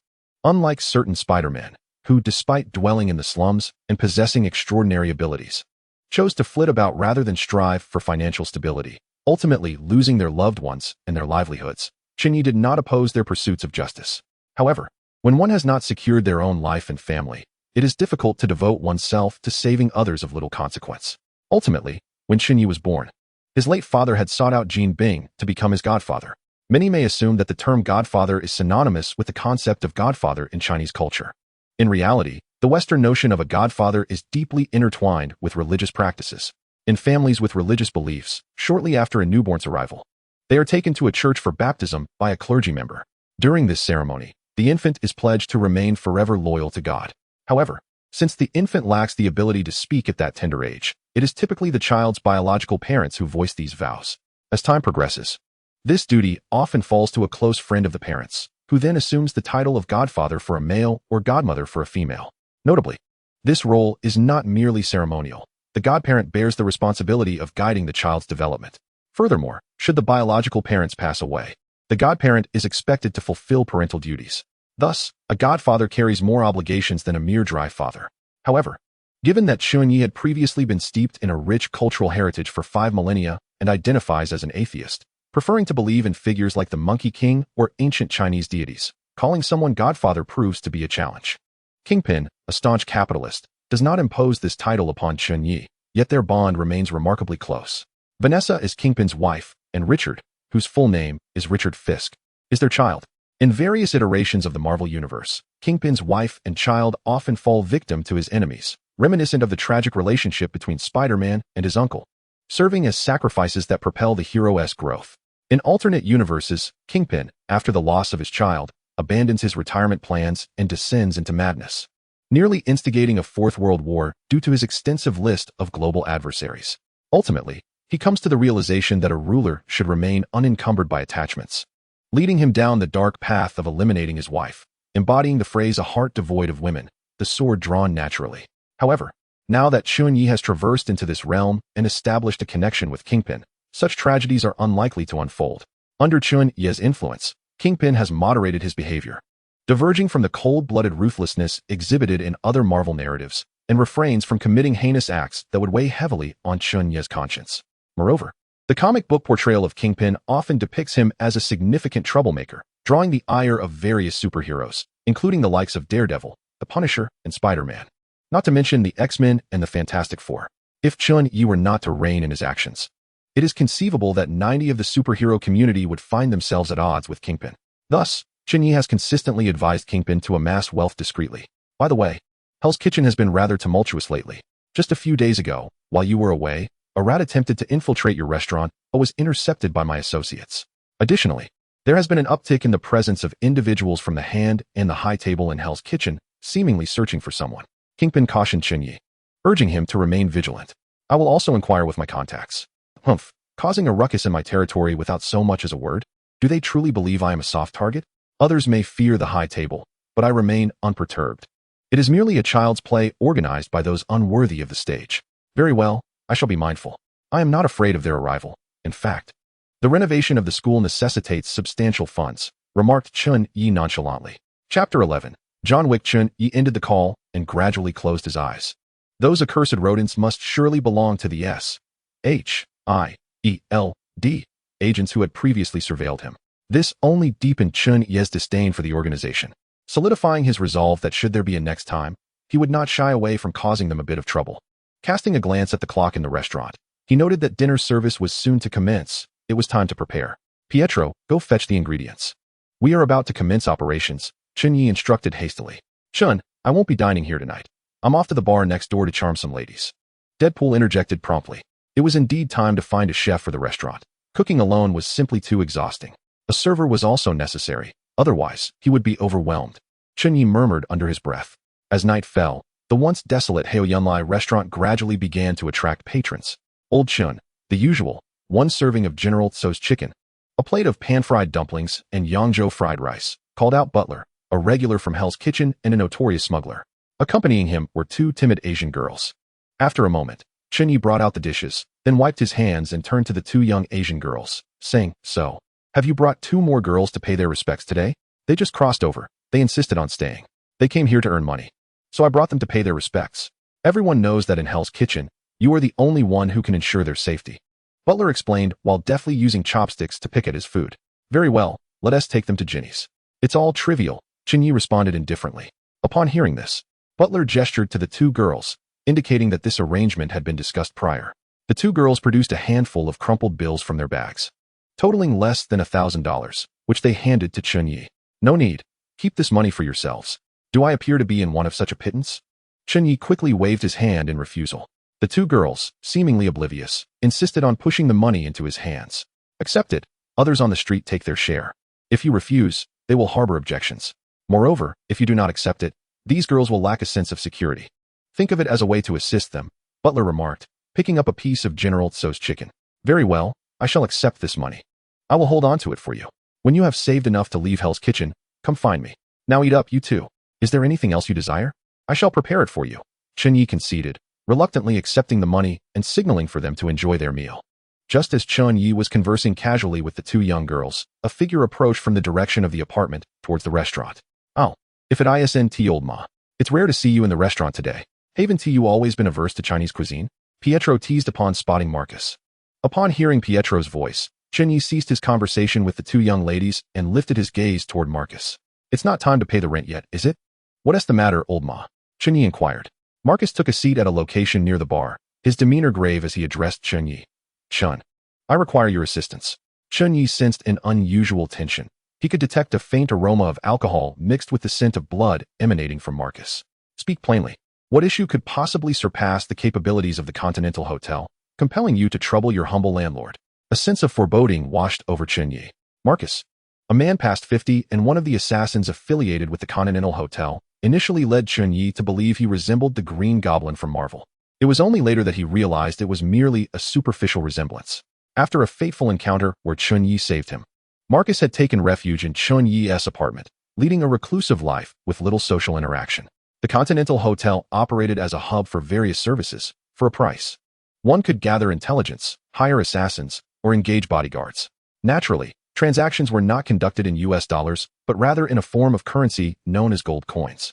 Approximately 80% of the assassins in New York were registered members of the Continental Hotel, making it a veritable gathering place for hired killers. Although numerous assassin organizations existed outside its walls, none could rival the influence of the Continental Hotel, which was bolstered by the formidable High Table organization. I have an old friend who has recently found himself in a bit of trouble. He was pursued by assassins and fled here to seek refuge. Hoping to recuperate for a few days, Marcus spoke in a hushed tone, barely audible. Chen Ye's eyes widened in shock. You cannot be telling me that the High Table and the Syndicate are frantically scouring Hell's Kitchen for your friend, are you? Marcus, looking somewhat embarrassed, nodded in affirmation. Chen Ye fixated on Marcus, pressing him with urgency. You can't possibly mean that your friend is currently in our apartment. At that moment, Chen Ye fervently wished for Marcus to utter a definitive no. Unfortunately, his hopes were dashed as Marcus slowly nodded. Damn it, how could you bring this trouble here? I will have to raise the rent significantly. Chen Ye lamented. What kind of misfortune has your friend encountered that he chose to seek refuge here instead of the Continental Hotel? With the situation now dire, Chen Ye could only inquire further. My friend is named John Wick, also an assassin, and I consider him an old acquaintance. As for his flight to this place, I have yet to ascertain the details. However, he has sustained a gunshot wound and has yet to regain consciousness.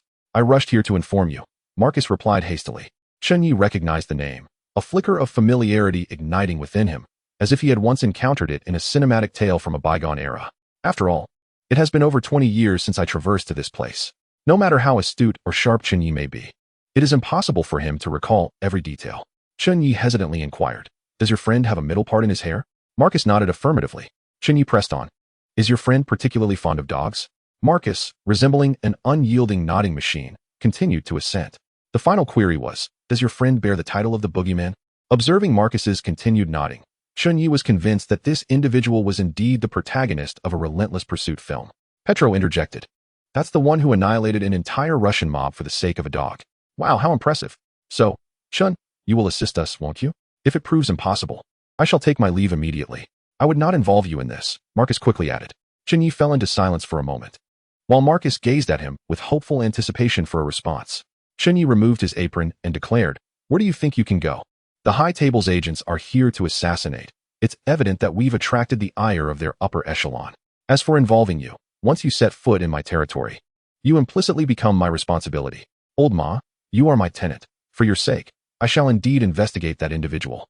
Moreover, our apartment lobby is in dire need of a security presence. Am I being too much of a burden? After all, we are dealing with the high table. Old Ma said uneasily. Chen Ye rolled his eyes. You have already brought them here, and then speak of burdens. I care not for the high table or the low table. This is Hell's Kitchen, after all. Let us proceed upstairs. Chapter 12. The high table and the love-hate relationship with Chen Ye instructed Petro to remain in the dining area, while he and Old Ma ascended to the apartment elevator. Old Ma's residence was on the 5th floor, comprising approximately 10 rooms per level, including both 2-bedroom and 1-bedroom units. Old Ma's apartment was a 1-bedroom layout, scarcely exceeding 50 square meters. Chen Ye had thoughtfully equipped them with a washing machine and dryer, a rarity in many American apartments, which typically feature a communal laundry area with coin-operated machines. Upon entering the room, a potent mixture of alcohol and the scent of blood permeated the air. As if alerted by the sound of their entrance, a bandaged man in a suit, who should have been reclining on the sofa, suddenly sat upright. His expression one of vigilance, a gun gripped tightly in his right hand. Relax, this is my landlord. He has come to assist you. Are you feeling any better now? Old Ma quickly approached to express his concern. Hearing Old Ma's explanation, the man finally relaxed and apologized. My apologies. I mistook you for someone from the high table sent to eliminate me. Chen Ye confirmed that this man with a middle part and a beard was indeed the infamous John Wick, the one who, for the sake of a dog, had decimated an entire family. You should not be here. You must understand that Old Ma has saved you. He too will attract trouble. Chen Ye waved his hand dismissively, indicating his indifference. Because of you, Old Ma has nearly met his demise once. Have you forgotten? Chen Ye continued.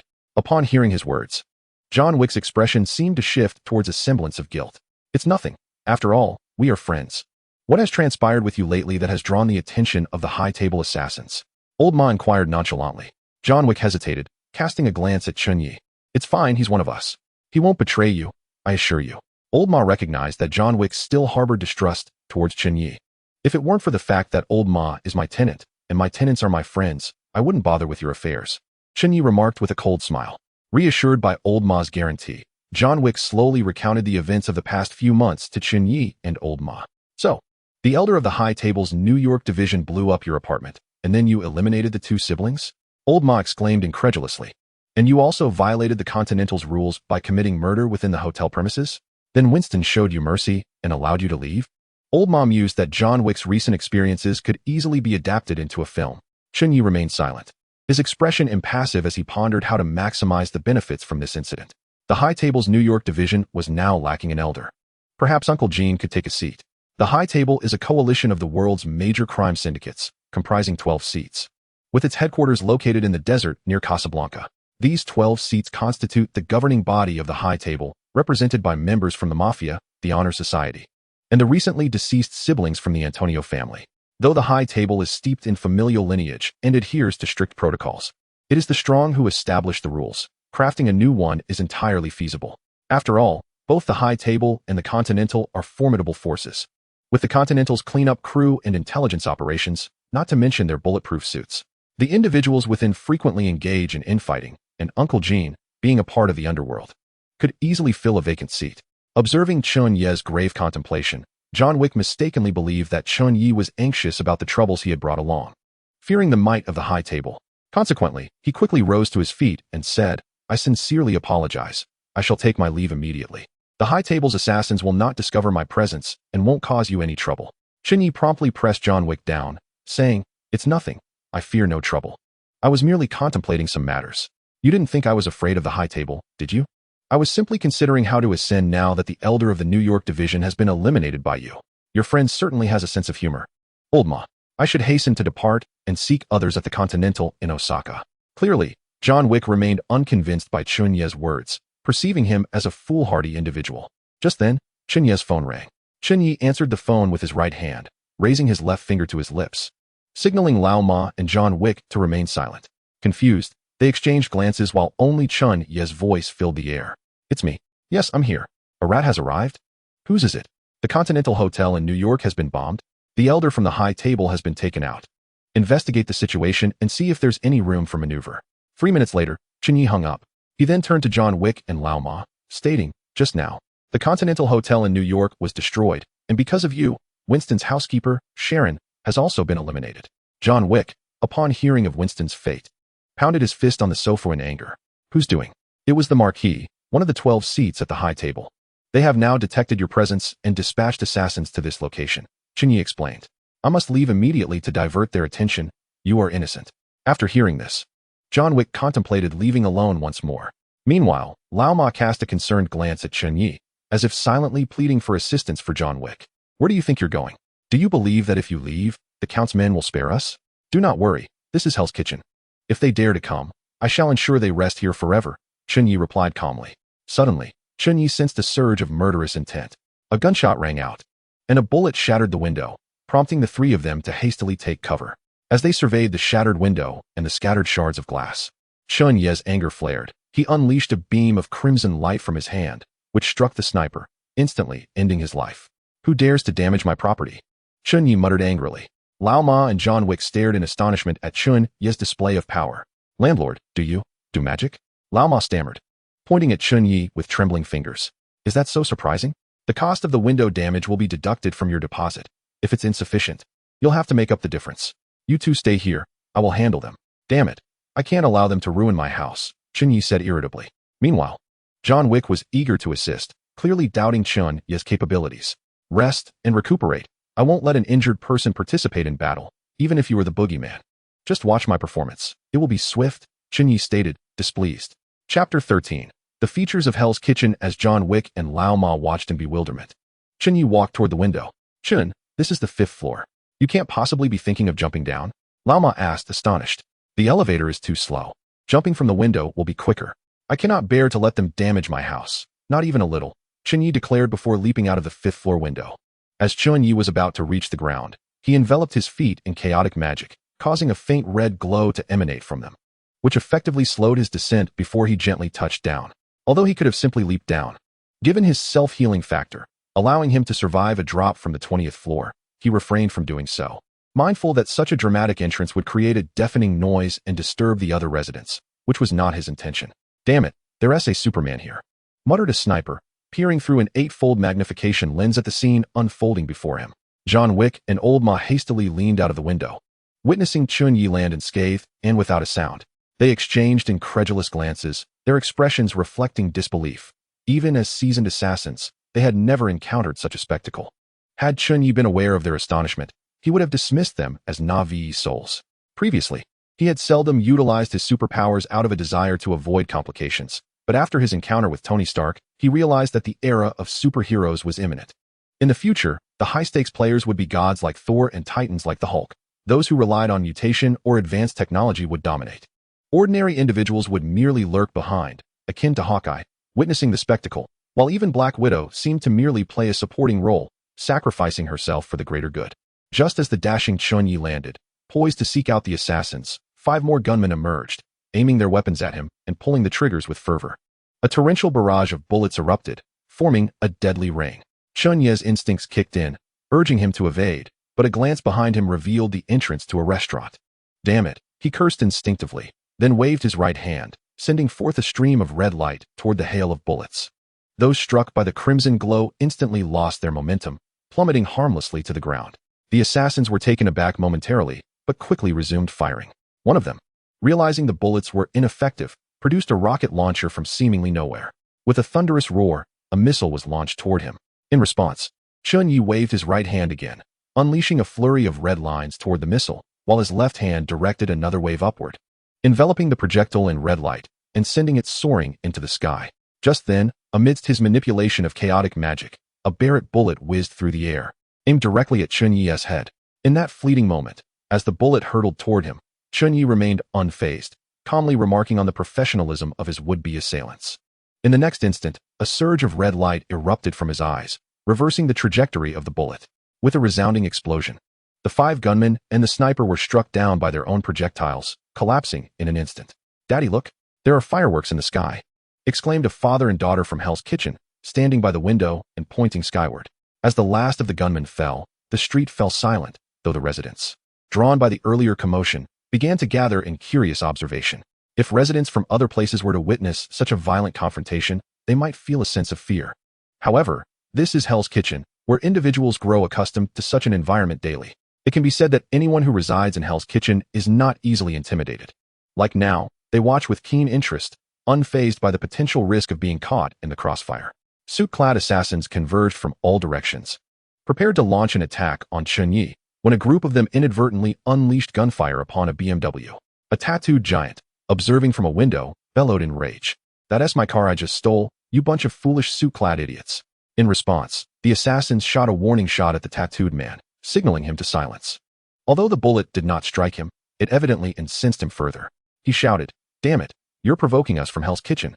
The suited assassins soon realized, to their horror, that the tattooed brute was shouldering a weapon aimed directly at them, completely disregarding the potential destruction to his own abode. They hurriedly fled. For while their suits might offer some protection, a single shot could spell their doom. The assassins abandoned Chen Ye, hastily escaping the explosion site. And even those trained killers felt a twinge of fear upon witnessing the devastation. What manner of place was this, so terrifying? Even a car thief had such extraordinary measures at home. With such means, who would still resort to thievery? Was it a necessity for the denizens of Hell's Kitchen? Chen Ye chuckled at the scene, surveying his surroundings. "Well then, it appears I need not intervene. You could have simply acknowledged your transgressions against me. Why provoke the residents of Hell's Kitchen? They possess little inclination for reason." It seemed that the preceding chaos had served as a signal for battle. As numerous residents emerged from their homes wielding firearms of various calibers, they fired indiscriminately from their windows. Many of the assassins, though clad in bulletproof suits, found their heads unprotected. Moreover, vehicles approached from all sides, unleashing gunfire. And the reinforcements dispatched by the Marquis were swiftly neutralized by the inhabitants of Hell's Kitchen before they even reached Chen Ye's block. John Wick, observing from above, was astonished to see the assassins retreating under the unrelenting assault of Hell's Kitchen's residents. Is the spirit of Hell's Kitchen truly this wild and unrefined? He inquired calmly of Old Ma beside him. "What do you mean by your Hell's Kitchen?" "This is our Hell's Kitchen," Old Ma replied. "Our unique character has always been thus. Since you have come to Hell's Kitchen, you are naturally one of us. What, do you think you can assist, and then simply depart?" Old Ma was evidently aware of Chen Ye's intentions, recognizing his desire to retain his friend amidst the unfolding chaos. He too found it rather agreeable, as it meant companionship in the days to come. Having resided here for several years, a certain affection for Hell's Kitchen has developed within him. He is aware of Chen Ye's intentions and eagerly anticipates the transformations that Chen Ye will bring to this neighborhood. John Wick, after listening, remains silent, merely smiling as he observes the unfolding events below, seemingly realizing that he is quite suited to Hell's Kitchen. Chapter 14, The Blind Assassin. "Master Yi, that bald guy, what are you doing there? You've been at it for ages without taking anyone down. The fat one over there, watch your left. Watch your left." While Chen Ye was enthusiastically critiquing the combat between the denizens of Hell's Kitchen and the assassins dispatched by the Marquis, A sudden flash of light from a sword came hurtling towards him. Upon noticing this, Chen Ye promptly leaped back to evade the attacker's strike. He then steadied himself and kicked towards his assailant. The adversary, hearing the whoosh of Chen Ye's right foot, hastily raised his blade to block the kick, subsequently creating some distance. At this moment, Chen Ye seized the opportunity to examine his assailant. "Holy smokes, Master Yi from Wing Chun!" Chen Ye exclaimed upon recognizing the familiar face. The individual bore the visage of a Chinese man, reminiscent of those he often encountered in his previous life. Though instead of traditional attire, he donned a suit and black sunglasses. In his hand, he wielded a specially crafted cane, which could unfurl into a sword, the very weapon he had just used to ambush Chen Ye. Overwhelmed with emotion at the sight of this recognizable face, Chen Ye felt on the verge of tears. Despite having encountered many familiar faces since his transmigration, this distinctly identifiable Chinese visage was a first. "I am not Master Yi. You have mistaken me. My name is Kane, though you may also call me Kyan," he said with an affable smile. "I am a friend of John Wick, and I have come to find him," Kane continued. "You are not one of the Marquis's men?" Chen Ye inquired curiously, harboring a favorable impression of the individual before him, perhaps due to his resemblance to Master Yi. "I am not in his employ, yet I was sent by him. However, I have no intention of killing him today. Let us call for a ceasefire. Continuing this clash will benefit neither side, and the police are likely to arrive shortly," Kane replied. He then sheathed the sword back into the cane, signaling his disinterest in further conflict. Chen Ye glanced around. Indeed, the ruckus had persisted long enough. Today had been exceedingly lively, especially with another blind man watching intently. "Very well, if you instruct the Marquis's men to stand down, I shall do the same for my side," Chen Ye agreed. Thus, Chen Ye and Kane began signaling their respective factions to cease hostilities. Gradually, weapons were lowered. Though one disgruntled member from Hell's Kitchen protested, "Why should we listen to you? Just because you say so?" Exuding an air of authority, Chen Ye fixed his gaze firmly upon the dissenter. "If you wish to fight, I shall gladly engage you. Do not forget whose territory this is.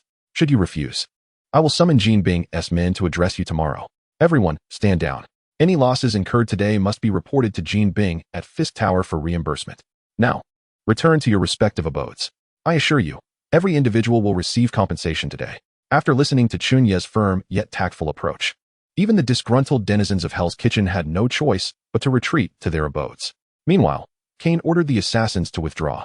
Before departing, one of the assassin leaders issued a menacing warning to Chen Ye. "The Marquis will not spare you for obstructing our high table's affairs." Chen Ye merely scoffed in response. Prepare for the wrath of Hell's Kitchen. Subsequently, the New York police arrived, albeit belatedly. A number of officers approached Chen Ye and Kane, one of whom was the police chief, George Stacy, known to Chen Ye. Chief Stacy lit a cigarette and remarked to Chen Ye, "It seems quite the spectacle today, yet again featuring heavy machine guns. Let us tone it down a bit, Chen." It was evident that the chief was quite familiar with Chen. Now that the chaos has subsided, "You know, this is Hell's Kitchen. As long as no innocents are harmed, that suffices. Just say there was an accidental discharge today in Hell's Kitchen." Chen Ye replied with unabashed bravado. "You're making it difficult for me, Chen. I need to apprehend a few individuals for the sake of accountability. Otherwise, I'll have trouble explaining things to the media and higher-ups. You know how those reporters can fabricate stories.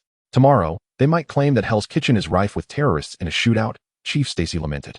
In response, Chen Ye pointed to the numerous bodies of the High Table assassins, stating, "There are no survivors. These corpses are all from the High Table. You can take them back for your reports. How you spin it is beyond my concern. This puts me in a difficult position. Unless..." Chief Stacy hesitated. 500,000. I believe the Hell's Kitchen precinct could use some renovations with that amount." Chen Ye understood the implication immediately. Those damned High Table thugs dared to disturb Hell's Kitchen, and we, the police, have dispatched them all. Take the bodies away, and let's wrap this up. Chief Stacy executed his orders with fluidity. Master Yi, overhearing the exchange, chuckled, "You folks from Hell's Kitchen are quite amusing. All right, let me take you to meet John Wick and the others," Chen Ye said, stretching lazily. He then led Master Yi towards the apartment elevator. Upon opening the door, he was greeted with, "Long time no see, Kane," from Old Ma, who clearly recognized Master Yi. "You've come to kill me too, Kane," John Wick responded, his tone less than jovial upon seeing his old friend. "I have no desire to kill you, but the Marquis is threatening my daughter," Master Yi replied with resignation. Instantly, Chen Ye's mind raced. "If you share the details with me, I can save your daughter, but you must remain in Hell's Kitchen," he urged eagerly, feeling a kinship with the familiar face. Master Yi responded resolutely, "As long as you can rescue my daughter, I will agree to any terms, provided they do not involve immoral actions." John Wick and Old Ma stepped forward to express their gratitude. "Thank you, Chen. We truly owe you a great deal." Ding. A sound echoed in his mind, signaling a system notification. Congratulations to the host, Marcus, for elevating his favorability to 5 stars. Congratulations on acquiring the attribute, Sniper Mastery Level 5. Would you like to fuse immediately? Congratulations to the host for successfully adding John Wick as a friend. Congratulations on obtaining the attribute, Fortuitous Protagonist Level 1. Congratulations to the host for elevating John Wick to 2 stars. Congratulations on acquiring the attribute, Firearms Mastery Level 10. Would you like to fuse immediately? Fuse immediately, Chen Ye thought, a grin spreading across his face. Although he had only one unique attribute, the rest were attributes of an ordinary human. The fusion of these ordinary traits transformed him into an exceptional being, even without the use of superpowers. From now on, Chen Ye could finally consider himself a minor protagonist. Despite merely possessing Fortuitous Protagonist Level 1, John Wick had single-handedly dispatched over 600 foes across 4 films. All thanks to that first-level aura. Henceforth, bullets would steer clear of Chen Ye. For now, the trouble is resolved. You may rest here for a while. I will handle the rest. Old Ma, take care of your old friend, Chen Ye said, addressing John Wick. As for Master Yi, please return to find the Marquis. I will send someone to rescue your daughter. Await my good news.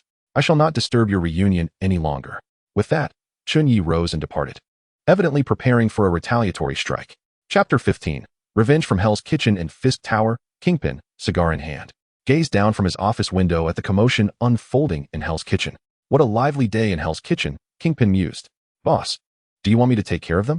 Asked one of Kingpin's subordinates, Bullseye, who sensed the gravity of the situation and quickly pledged his loyalty. No need. Pass the word down. Let the gangs of Hell's Kitchen eliminate all businesses within the New York territory of the High Table. Whoever claims it, it's theirs. The one with the most contributions will be exempt from 2 months of protection fees. Also, if I recall, it was the Marquis' men who were dispatched this time, correct? Their influence lies in France, yes? Extend a greeting to all our French connections. Whoever takes down the Marquis will receive $15 million. Lastly, any resident of Hell's Kitchen who brings in the head of a High Table member or one of their affiliates will be rewarded $10,000 per head. Kingpin issued his commands with unwavering authority. Understood, his subordinates acknowledged before promptly leaving to relay the orders. They claim to be the most law-abiding. Yet they disregard the rules of Hell's Kitchen upon their arrival. Since they choose not to comply, I shall ensure they experience the consequences of their defiance, Kingpin remarked, hands clasped behind his back, surveying the chaotic scene outside. The following day, news spread through Hell's Kitchen like wildfire, igniting a fervor among its inhabitants. They rushed home, armed themselves with various weapons, and drove out of Hell's Kitchen. In a supermarket belonging to the High Table's New York faction, several tattooed brutes stormed in, brandishing machine guns and indiscriminately firing at the ceiling while others seized the cash. Before departing, they set the entire supermarket ablaze. A member of the High Table assassins had just emerged from a CAF when a vehicle mercilessly ran him over. Such events transpire simultaneously across the globe. In France, at the Marquis' residence, gunfire erupted as the Marquis, under the protection of several bodyguards, found himself in a desperate flight. Good heavens, how many waves has it been? Are these mercenaries out of their minds, attacking one after another? The Marquis exclaimed in exasperation. My lord, you are exceedingly valuable at this moment. Please remain still. You are currently worth $15 million on the black market. This bounty is enough to incite mercenaries and assassins worldwide. More will surely come. One of the Marquis' subordinates informed him. Damn it, how dare they? I am one of the 12 elders of the High Table. They shall pay for this. I will have all the assassins of the High Table seek vengeance. The Marquis bellowed in fury. At that moment, a grenade was hurled beside him, leaving the Marquis in a state of sheer terror. One of his bodyguards hastily pulled him away as he looked back in fright at the explosion, feeling an unprecedented dread for the Hell's Kitchen. Retreat. Cover the Marquis. We need support. A suited bodyguard communicated through his earpiece. Thus, the Marquis embarked on a harrowing journey for survival, believing that if he could evade this attack, he would be safe. Little did he know, the next encounter would demand the ultimate price, his life. At the Good Luck restaurant, Chen Ye was in the process of hiring a chef. He approached an elderly, disheveled Asian man, holding AR-some, and inquired, Mr. Stephen Zhou, is it? What brings you to apply at this establishment? I have just arrived and seek a means of sustenance. I have heard this street is under your protection and that you provide meals and accommodation, Stephen Zhou replied. Your sum indicates you have received the title of International Culinary Master.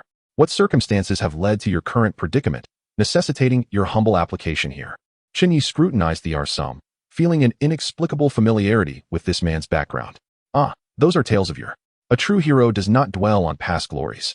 I wonder if I am still capable of fulfilling the role, Stephen Zhou questioned. You are aware that a chef's paramount asset is their culinary skill. What signature dishes do you possess, Mr. Zhou? Chen Ye countered. Well, I have a repertoire of specialty dishes, including Buddha jumps over the wall and a complete Manchuhan imperial feast. However, my pai si de assistance might be the soul-stirring rice, Stephen Zhou answered. Soul-stirring rice. What an intriguing name, Chen Ye remarked, instantly captivated. Just as he was about to request a demonstration from Stephen Zhou, an unexpected guest arrived, accompanied by John Wick and Old Ma. Seeing this, Chen Ye turned to Stephen Zhou and said, "You are hired. We shall discuss your trial later. Please return tomorrow, as I have urgent matters to attend to." With no other option, Stephen Zhou departed, unaware that Chen Ye had let slip the opportunity to engage a truly remarkable chef. Chen, allow me to introduce you to Winston, the former head of the new Continental Hotel in New York. Winston, this is our Mr. Chen Ye, John Wick said as he introduced the two. Chen Ye approached and shook hands with Winston, pondering what demands this gentleman might have. Hello, Mr. Chen Ye. I have come primarily to find John, as I wish to teach him how to resolve the predicament at hand. However, he mentioned that you would assist him, which piqued my curiosity to seek you out. Furthermore, I am interested in a collaboration, Winston stated directly. Upon hearing this, Chen Ye remained unhurried, taking a seat and retrieving his tea set to brew tea, gesturing for them to sit and converse. Once the tea was ready, he served them both and said, "Please enjoy this tea. It is pu'er from China. I have a fair understanding of your needs. You wish to renovate your Continental Hotel, correct?" Winston was taken aback, surprised that Chen Ye was aware of his intentions. Just as he was about to speak, Chen Ye continued, "I understand that you seek vengeance. I will deal with the marquis and facilitate the reopening of the Continental Hotel, but..." Winston realized that Chen Ye had conditions. He responded earnestly, "State your terms. As long as you can help me avenge and reopen the hotel, I am willing to pay any amount." Chen Ye smiled and shook his head, then pointed at Winston. "I do not seek money. I desire your loyalty, as well as the resources and backing of the Continental Hotel. Moreover, I want the hotel situated in Hell's Kitchen. Considering yours has already been destroyed." Winston fell silent, contemplating. Seizing the moment, Chen Ye remarked, "I understand your concerns regarding the high table. I will handle that, ensuring your establishment can operate without trouble. All you need to do is pledge your allegiance to me." Winston expressed his reservations. "But how will you manage that? You know that unless the Continental Hotel is under the auspices of one of the 12 seats of the high table, it cannot pledge itself to you. Personally, I have no issues with this arrangement, but even if you eliminate the marquis, others will undoubtedly cause you trouble. You need not worry about that. The Antonio family, part of the high table in New York, is on the verge of extinction. I shall simply replace that faction. I am capable, am I not?" Chen Ye replied calmly, taking a sip of tea. Next, he proposed to challenge the high table, stipulating that they allow the Continental Hotel to operate in Hell's Kitchen, with all ownership granted to him. With one of the 12 seats of the high table secured, Chen Ye felt confident that not even Jesus could impede his plans. Chapter 16. The ancient traditions of the high table in the desert near Casablanca. At the headquarters of the high table, a Middle Eastern man, seated at the head of a large round table, addressed the assembly. "I trust that many of your businesses have suffered considerably at the hands of the notorious Kim in Hell's Kitchen. The grand round table accommodates 12 positions, symbolizing the 12 seats of the high table. Currently, 10 of these seats are occupied, while those absent have activated their video calls. Today marks the elder meeting of the high table, addressing the recent acts of vengeance emanating from Hell's Kitchen. The absentees include the fugitive marquis and the deceased members of the Antonio family." "Damn the marquis. Why has he not come? I intended to discuss compensation with him. His arrogance has caused us substantial losses," a Russian elder bellowed in frustration. "We must retaliate. Jean Bing is challenging our authority at the high table, leading outsiders to believe we are easy prey," remarked a man from Korea, strikingly reminiscent of a celebrity. "Is harmony not of utmost importance? We are all here to profit. Moreover, I have heard that it was the marquis who first breached etiquette by intruding upon Jean Bing's territory to trouble his prot-gs. Perhaps we should seek dialogue with Jean Bing first. I have learned that his prot-g is quite interested in joining our high table," spoke an elder with Asian features from the screen. "What sort of riffraff wishes to join our assembly?" scoffed an elder clad in samurai attire. "I have heard that Jean Bing's prot-g is a mutant wielding magic. Furthermore, both John Wick and Marcus, the legendary assassins, are now under his command, along with 2 indestructible mercenaries," stated an elder named Makudum. Makudum then picked up the remote and activated the large screen, showcasing footage of Chen Ye's battle in Hell's Kitchen. The elders observed the display of Chen Ye's aerial maneuvers, his ability to halt bullets, conjure magical explosions, and exhibit terrifying speed and strength, each element underscoring his formidable prowess. As the video concluded, the expressions among the elders varied. Some were disdainful, others astonished, while a few remained impassive. Nonetheless, there was no denying that they were all struck by Chen Ye's extraordinary capabilities. Jin Bing is indeed fortunate to have such a powerful prodigy. One elder expressed with palpable envy. Haha, I am quite eager to meet this young friend, proclaimed the elder from the Hongmen with a resonant voice. Seizing the moment, Elder Makudam added, there are no eternal enemies, only perpetual interests. This world belongs to the capable.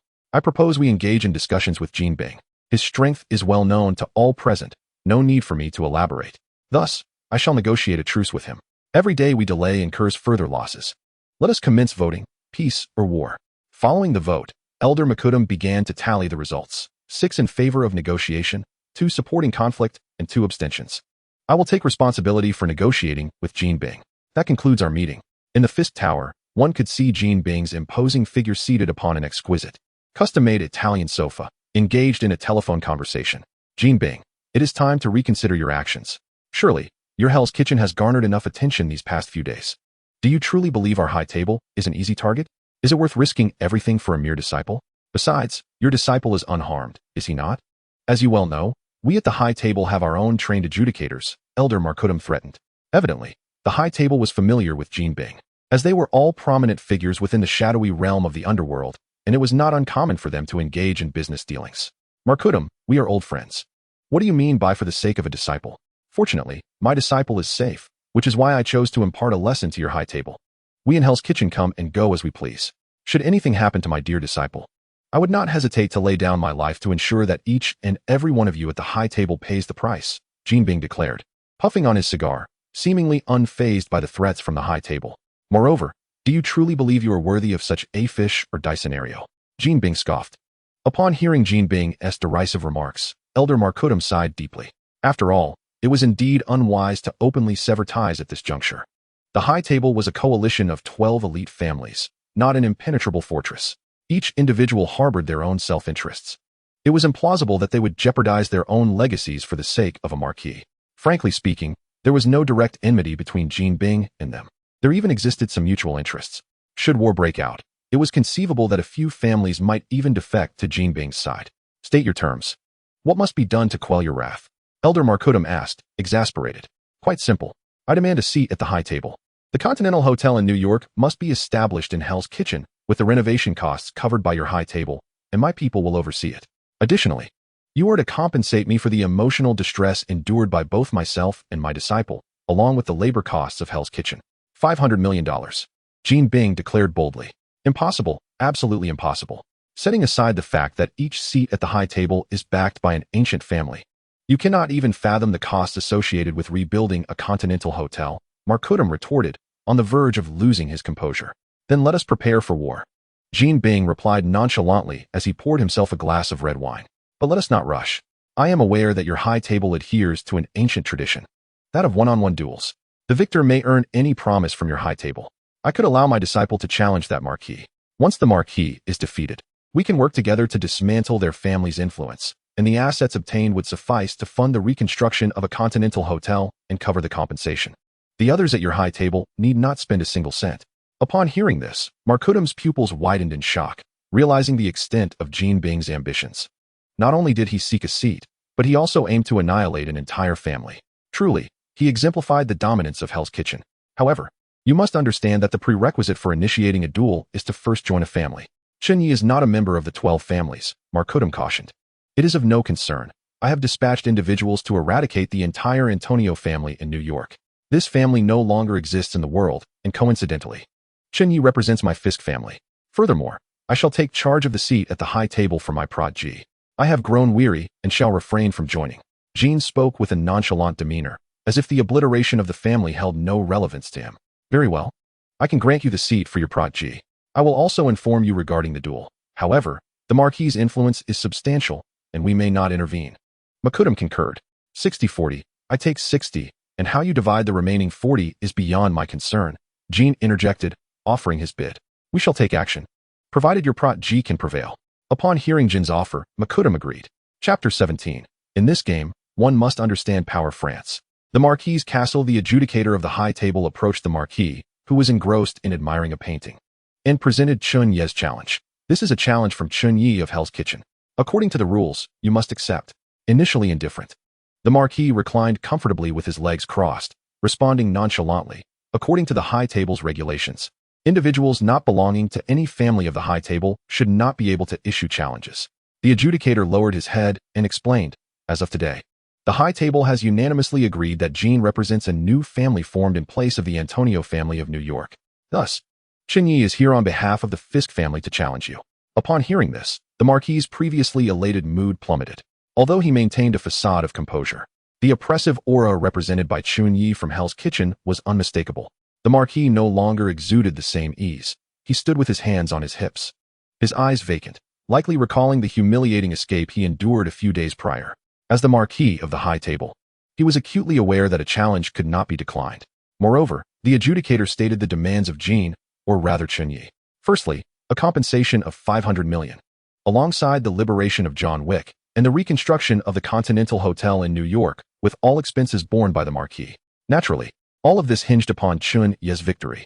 The Marquis gazed at a painting before him and reluctantly acquiesced, realizing the grave consequences of provoking Hell's Kitchen. Subsequently, he designated the Eiffel Tower as the venue for the duel at noon. The adjudicator replied, "I will convey this to Mr. Chen Ye," and then turned to leave, leaving the Marquis deep in contemplation. Hell's Kitchen, the good luck restaurant, all right, I understand. Chen Ye concluded the call. Beside him, John Wick and Winston awaited with bated breath. Chen Ye gradually spoke. The Marquis has accepted the terms and will travel to Paris tomorrow to discuss the duel. John Wick and Winston exchanged relieved glances, exhaling a sigh of relief. To my astonishment, Chen Ye truly managed to persuade the High Table to acquiesce to such outrageous terms. However, considering that France is the Marquis's territory, are you certain he will willingly participate in the duel? Winston evidently discerned the underlying issue. I was well aware that this was the Marquis's domain, and I knew he would not permit me to engage in a straightforward duel easily. After all, he understood who the likely loser would be in such a confrontation. Chen Ye smiled slightly, fully cognizant of the Marquis's intentions, which were merely to exploit his family's influence to rally forces and eliminate Chen Ye before the duel. The Marquis aimed to eliminate Chen Ye, but Chen Ye harbored his own ambitions to vanquish the Marquis, not just him, but to eradicate his entire faction. If Chen Ye were to shift the battleground to New York, he could dispatch the Marquis, yet the other members of the Marquis's family would incessantly seek retribution. Although Chen Ye was unafraid of retaliation, it would nonetheless bring him unforeseen complications. Thus, a decisive resolution was the optimal strategy, simply storming the Marquis's territory to determine whose forces were superior. In this line of work, one must consider both influence and strength. Surely, in Paris, my connections in Hell's Kitchen would not be insignificant. After gathering his belongings, Chen Ye announced that John and Old Ma would accompany him to Paris, instructing Winston to remain behind with Pietro to await good news. With that, Chen Ye rose to prepare for departure. The following midday, Chen Ye, accompanied by John Wick, arrived punctually for their appointment. After the confirmation from the High Table's messenger, the Marquis had long been seated at the duel table, reclining with his legs crossed, awaiting their arrival. Upon seeing Chen Ye and the architect of his troubles, John Wick, a flicker of rage crossed the Marquis's face, which was swiftly replaced by a veneer of a smile as he addressed Chen Ye. Mr. Chen Ye, indeed an impressive figure. The incident in Hell's Kitchen was my oversight, and I am prepared to offer $500 million as compensation. Should you deliver John Wick to me, I would consider the matter resolved, as though nothing had transpired. After all, you are now a member of the High Table, just like me. There is no need for you to sacrifice everything over an inconsequential assassin, is there? Taking his seat opposite the Marquis, Chen Ye initially disregarded him and turned instead to Master Yi, who stood behind the Marquis, speaking in Mandarin. Master Yi. The community college in Hell's Kitchen is preparing to enroll students. Clearly, Chen Ye aimed to subtly convey to Master Yi that his daughter was now safe. Originally, Chen Ye did not wish to adopt such a conspicuous approach. Even speaking in Chinese posed a risk of exposure, as it would easily allow the Marquis to infer their connection. Yet, Master Yi, being blind, could not perceive his gestures and could only be informed through sound. The Marquis, overhearing this, regarded Chen Ye and Master Yi with a perplexed expression, taken aback by their apparent association, his countenance darkening with uncertainty. Master Yi, however, seemed to grasp Chen Ye's intent, his expression betraying no change. To an outside observer, it might have appeared that he disregarded Chen Ye entirely. In reality, the system had already communicated to Chen Ye. Ding. Congratulations, host, you have successfully added Kane as a friend. Attribute acquired, swordsmanship 7. Congratulations, host. Kane's favorability has risen to 2 stars. Attribute acquired, enhanced hearing 8. Congratulations to the host. Kane's affinity has risen to 3 stars. granting the attribute, Mastery of Martial Arts 7. Should I fuse immediately? Chen Ye swiftly responded in his mind. Clearly, his daughter held significant importance to him. Regaining his composure, Chen Ye hastily inquired of the Marquis, I beg your pardon, what did you just say? I didn't quite catch that. The Marquis squinted his eyes, evidently displeased with Chen Ye's dismissive demeanor, harboring thoughts of eliminating this audacious individual. Nevertheless, he restrained his fury, stating, it's of no consequence. I meant to say, you may eliminate John Wick. Chen Ye interjected, shaking his finger, what you have to say is irrelevant. John Wick is my friend, and those from Hell's Kitchen possess a particular trait, loyalty. I merely need to ascertain that you intend to harm my friend, so spare me the preamble and commence at once. As soon as Chen Ye uttered these words, the voice of the system resonated in his mind. Ding. Congratulations, host. John Wick's affinity has risen to 3 stars. Granting the attribute, Mastery of Assassination 10. Congratulations, host. John Wick's affinity has risen to 4 stars. Granting the attribute, Mastery of Driving 9. Congratulations, host. John Wick's affinity has risen to 5 stars. Granting the attribute, Dog Training 10. Should I fuse immediately? Fuse immediately.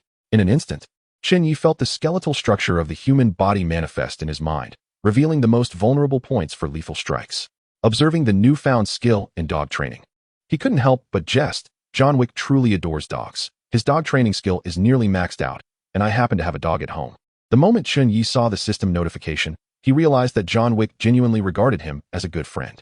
Hell's Kitchen had once again welcomed a legendary assassin, albeit one who was now retired. In the future, the school in Hell's Kitchen might consider adding a self-defense class, with John Wick as the instructor. After all, given the chaos in New York, the children would need self-protection skills once they ventured beyond Hell's Kitchen. Very well, it seems you've made up your mind to oppose me. You shall descend to hell alongside your dear friend. It was evident that the Marquis had lost his patience and no longer intended to adhere to the rules of the high table. With a sweeping gesture of his hand, countless assassins, who had long been lying in wait, surged forth from all directions, and even 2 helicopters appeared in the sky. Chapter 18, The Battle Beneath the Eiffel Tower. The Marquis' underling, the consul, led a group of subordinates and assassins wielding heavy machine guns, commencing a barrage of gunfire. Kill. Eliminate them all. Since they dare to stand against me, eradicate everyone here. The Marquis understood that only by annihilating all present could he evade repercussions from the high table, for no witnesses would remain. After issuing his command, the Marquis swiftly retreated to join the other assassins. The bullets rained down like a torrent from the guns of the assassins. Upon witnessing this, Chen Ye sprang from his chair, flipping the table with one hand. The relentless barrage of bullets pierced through the table, directing lethal intent towards Chen Ye, creating thumb-sized holes in the surface. Unlike before, when he would deflect the bullets with chaotic magic, Chen Ye decided to experiment with the sword technique he had recently acquired. With his right hand, he conjured a sword from the chaos and began to strike at the incoming bullets. Clang, clang, clang. Following this, Chen Ye propelled himself forward, charging towards the assassins. With his inhuman reflexes and masterful swordplay, he harvested the lives of the assailants like a grim reaper. Master Yi, listening to the rhythm of the familiar swordplay from across the room, was inwardly astonished. How could Chen Ye's technique resemble his so closely? Could it be that he had always wielded a sword? Yet, the previous documentation indicated he was a practitioner of knives. Had he perhaps learned my sword technique during our last sparring session? Such extraordinary talent exists in this world. Truly, heroes emerge in youth. How I long to engage in a duel with him. Meanwhile, the messenger on the elevated table fell victim to the hail of bullets. Despite his bulletproof attire, he succumbed to the overwhelming firepower. John, seated nearby, sprang up, grasping his handgun at his waist, swiftly chambering a bullet before rolling toward the assassins. Bang! One assassin collapsed instantly, struck down. John then darted to take cover behind a pillar. Seeing the first wave of assault thwarted by Chen Ye and John Wick, the Marquis furiously called out to Master Yi, Kane, it's your turn. Dispose of them quickly. Eliminate them, and I shall reunite you with your daughter. Upon hearing this, Master Yi slowly rose from his chair, drawing his sword. In truth, you are the one I wish to eliminate.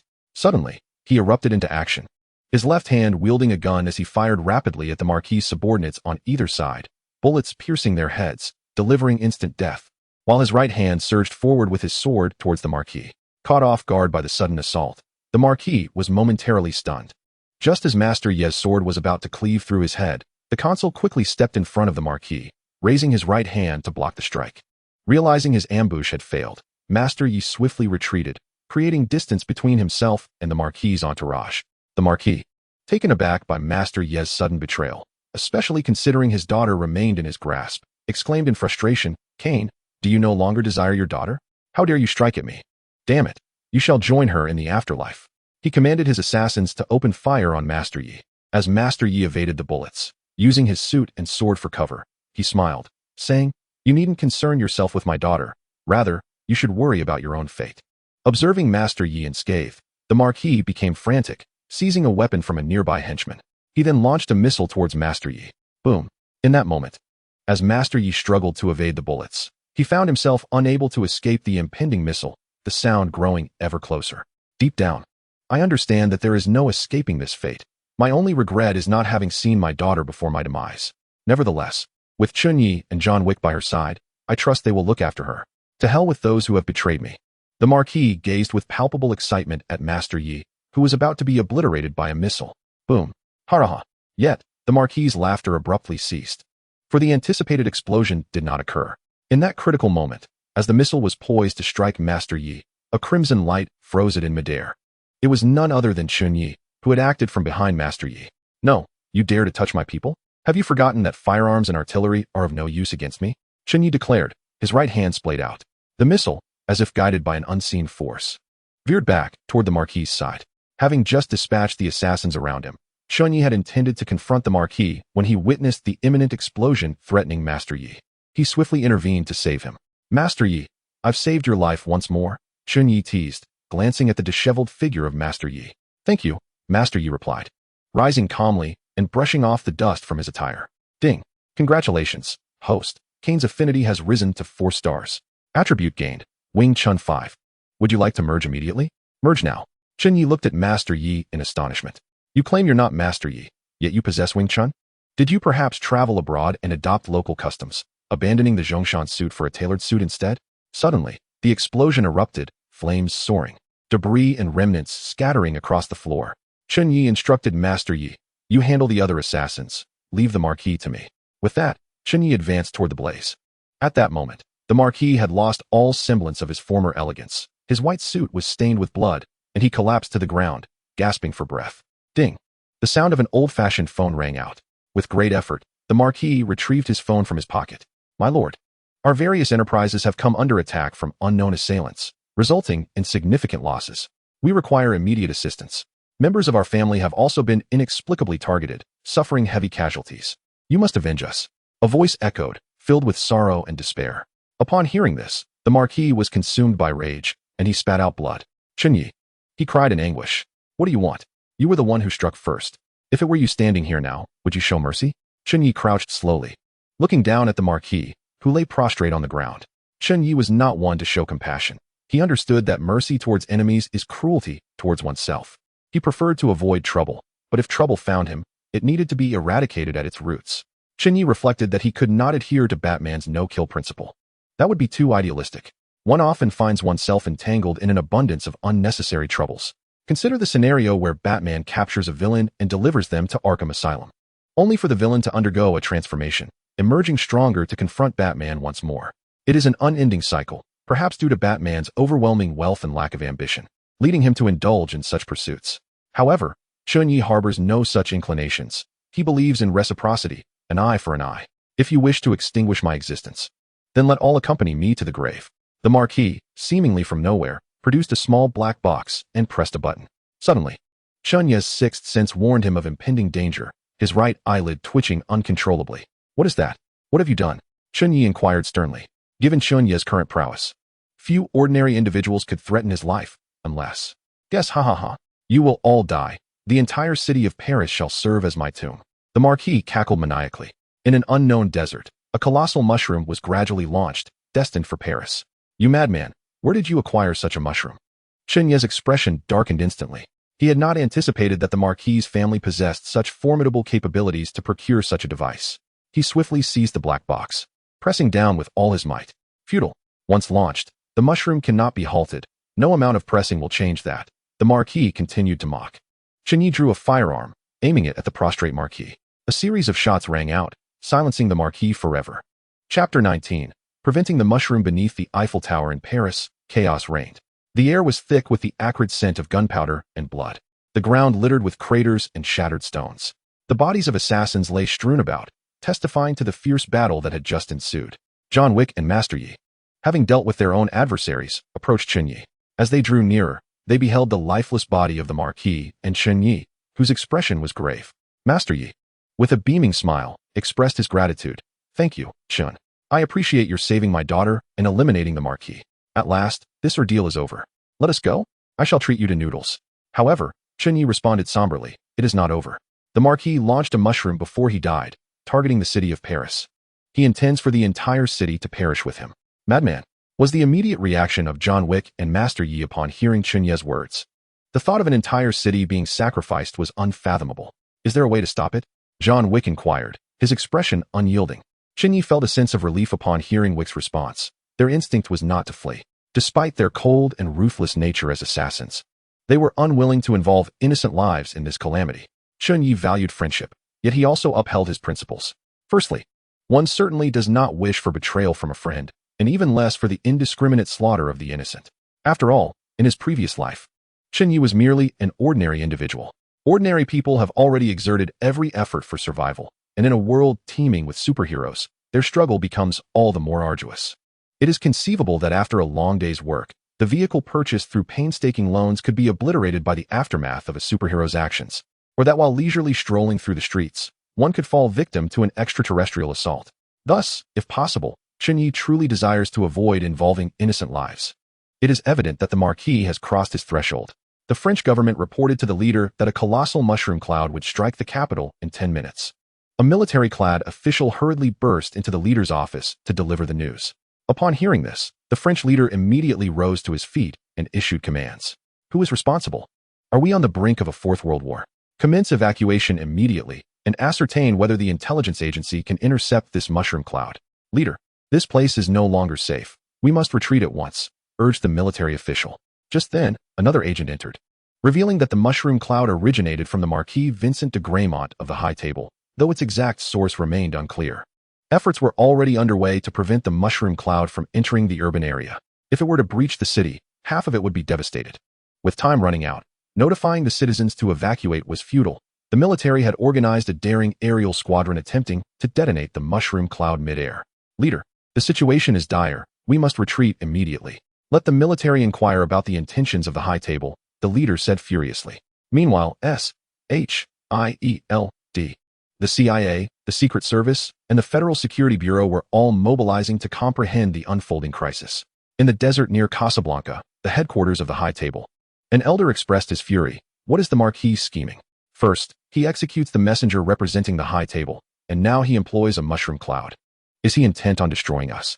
First and foremost, we must expel the Marquis from the High Table, another elder asserted. We shall publicly declare him a traitor, no longer affiliated with us. Then we must devise a plan to neutralize this mushroom cloud.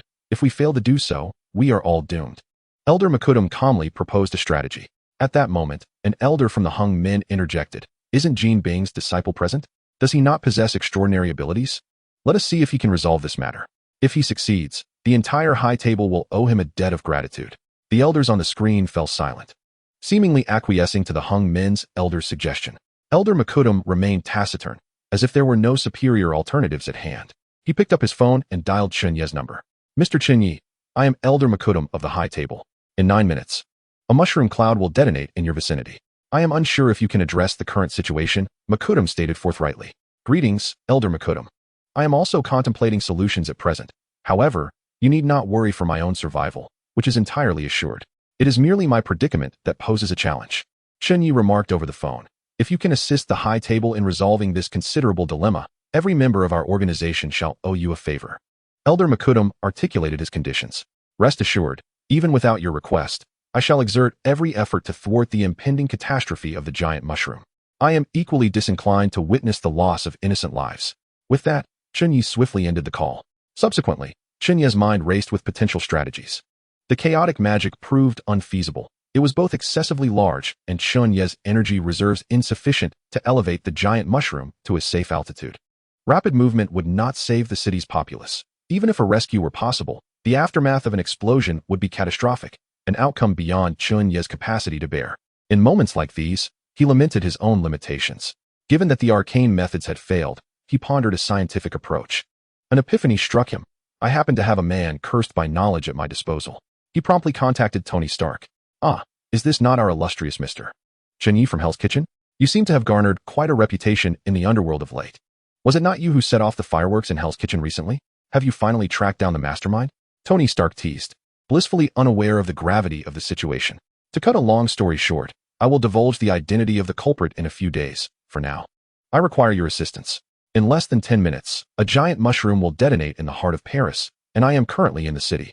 If you wish to uncover the mastermind, you must act swiftly to halt the explosion. Chen Ye conveyed his urgency. Tony Stark quickly grasped the seriousness of the matter and summoned his AI, Jarvis. Retrieve any information on the giant mushroom heading towards Paris. A multitude of data regarding the mushroom materialized before him. Can we resolve this? Chen Ye inquired, pressing for a solution. While it may pose a challenge for others, for a genius like myself, it is but a trifling matter. There are two possible solutions. Either the mushroom does not explode, or it is redirected to detonate elsewhere. Tony Stark paused momentarily. In truth, the government likely possesses knowledge of the methods, but deciphering the mushroom's programming is quite complex. Time is of the essence. Given more time, they could manage it. Are you capable of handling this? Chen Ye interjected, interrupting Tony's verbose explanations. Silence. Do not question my abilities. I am already deciphering the code. It will require some time, Tony replied, multitasking with the coding process. As time dwindled, with merely a minute remaining before the mushroom's arrival, Tony exclaimed, Done.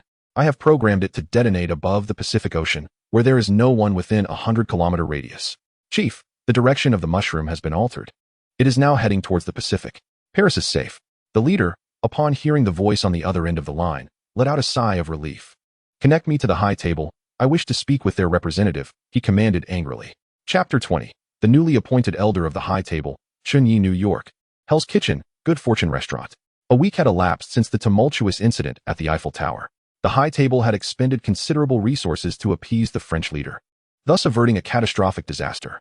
As for the Marquis Vincent de Grimont family, they had not only been undermined by the power of Jean Bing, but were also obliterated from history due to a collaborative effort between the high table and the government. Due to intentional official obfuscation, the citizens of Paris remained blissfully unaware that they had narrowly evaded a devastating attack. Everything had returned to normal, as if nothing had ever transpired. Only those entrenched in the underworld were privy to the fact that Marquis Vincent had betrayed the high table, conspiring with terrorists to annihilate the heart of Paris, a plot thwarted by the newly appointed elder of the high table, Chen Ye. Indeed, it had been 2 days since Chen Ye received recognition from the high table, and he had returned to Hell's Kitchen, resuming a semblance of normalcy in his life. Chen Ye, how could you embark on such a grand escapade without including me? Have you ceased to care for me? Deadpool exclaimed, thumping the table in mock indignation, lamenting that Chen Ye had not invited him to partake in such a thrilling event. Calm down, calm down. Last time was an emergency, and you were nowhere to be found, Chen Ye replied nonchalantly, sipping his tea. I long to experience the sensation of being obliterated by a mushroom bomb. I wonder if it could actually kill me. Next time, do remember to summon me. Deadpool expressed his morbid curiosity regarding the mushroom bomb. Given your abilities, I suspect you would survive even the destruction of Earth, Chen Ye remarked, rolling his eyes. Footsteps were heard outside the restaurant, revealing Winston, John Wick, Master Yi, an adjudicator from the high table. The adjudicator approached the tea table, produced a briefcase, and opened it before Chen Ye. This is the Elder Identity Gold Coin. Adjudicator Gold Coins, your identity verification card, and a dedicated mobile phone for the elders, sent by the high table, the adjudicator stated. There were 3 Elder Identity Gold Coins. Presenting one at any faction under the high table's control would ensure their utmost assistance. The identity verification card contained a unique code for Chen Ye, which would be required whenever he needed to issue commands or bounties within the high table. With the authority of an elder, he could execute a variety of operations using that card. Additionally, there were 9 Judicator Gold Coins, signifying that he could command 9 Judicators. Their identity information would need to be uploaded to the high table's records for verification. The mobile phone for elders was designed for convenience during meetings, as individuals of Chen Ye's stature typically lack the time to attend headquarters in person. Thus, this device would suffice for conference calls. Upon hearing the explanation from the adjudicator, Chen Ye comprehended the situation. Beside him, Deadpool hastily produced a gold coin denoting his elder status, bit into it, and satisfied by the indentations left by his teeth, discreetly pocketed it. Is this item replaceable if lost? Chen Ye inquired. The adjudicator, taken aback by the question, replied, Elder Chen Ye. Such an event has never occurred in the history of the high table. There should be no issue. Pietro, secure this item.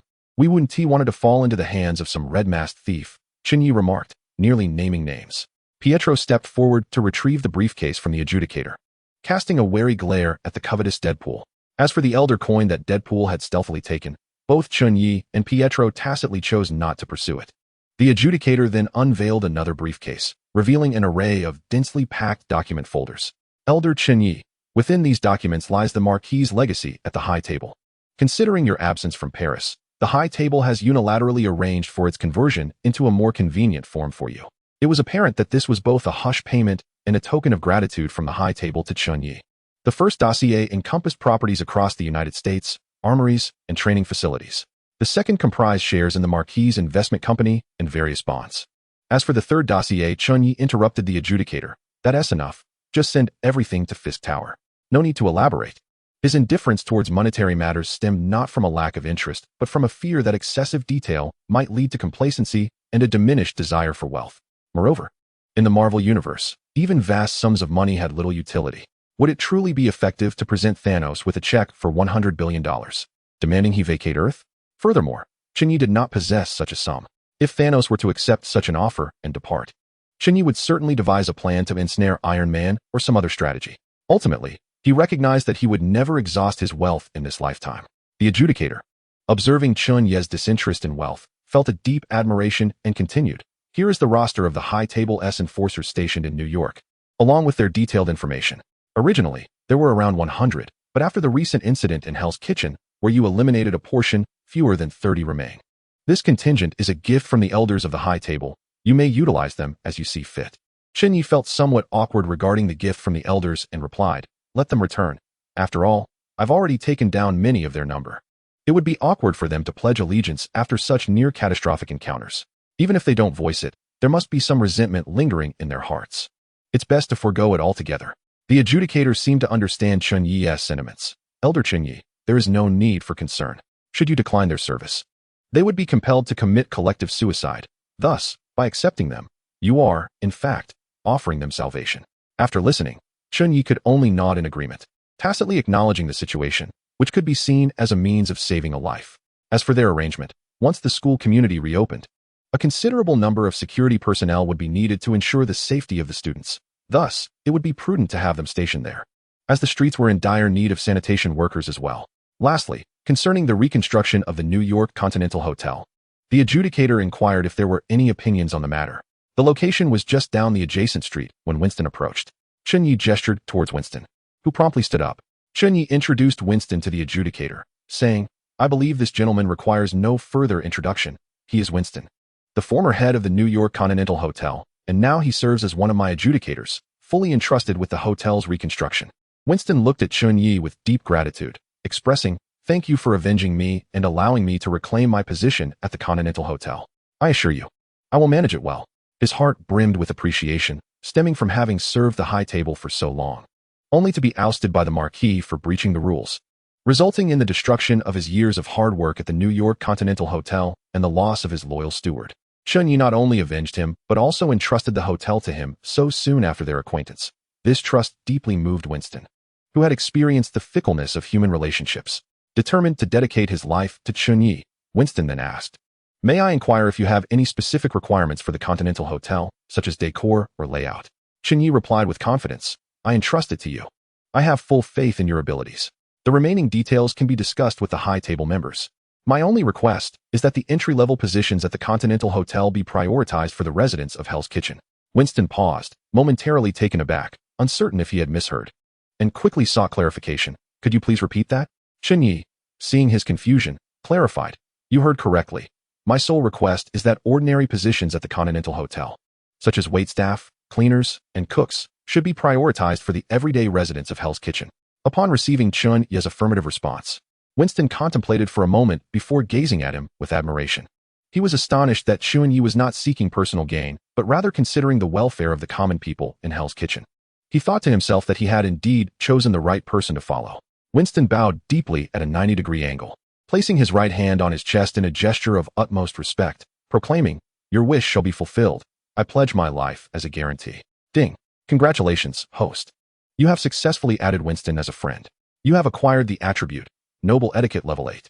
Congratulations, host. Winston's favorability has risen to maximum, 6-star limit. Congratulations, host. Winston has now become your family member. You have gained all of Winston's skills, which have automatically been upgraded by 1 level. Future enhancements to family skills will also automatically elevate your own. Congratulations to the host. Currently, there are 2 family members, with 3 more on the way. The system is set to undergo an upgrade. The host should continue to strive forward. Upon hearing the system's notification, Chen Ye looked at Winston with astonishment, never expecting that Winston would become his family member so effortlessly. Chapter 21. Chen Ye's plans and system upgrade. Chen Ye sighed with relief, feeling that matters had reached a conclusion. His decision to join the high table rather than eliminate it stemmed partly from his own interests and partly from a desire to benefit Hell's Kitchen. By aligning with the high table, Chen Ye could establish his own influence. The power not associated with Jin Bing was not a reflection of his lack of trust in Jin Bing. It was akin to the relationship between an emperor and his heir.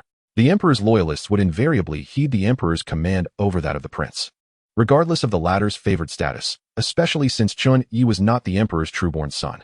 Moreover, joining the high table would grant him access to the Continental Hotel, intelligence centers, and recruitment services, as well as substantial financial and real estate advantages. Ultimately, however, his motivation also included the people of Hell's Kitchen, a reflection of the noble traditions of the nation he once belonged to. It is often said that one returns home in glory. Look at how certain affluent individuals uplift their entire villages by providing employment within their companies, or how a certain police chief can elevate even a dog to the role of a police canine.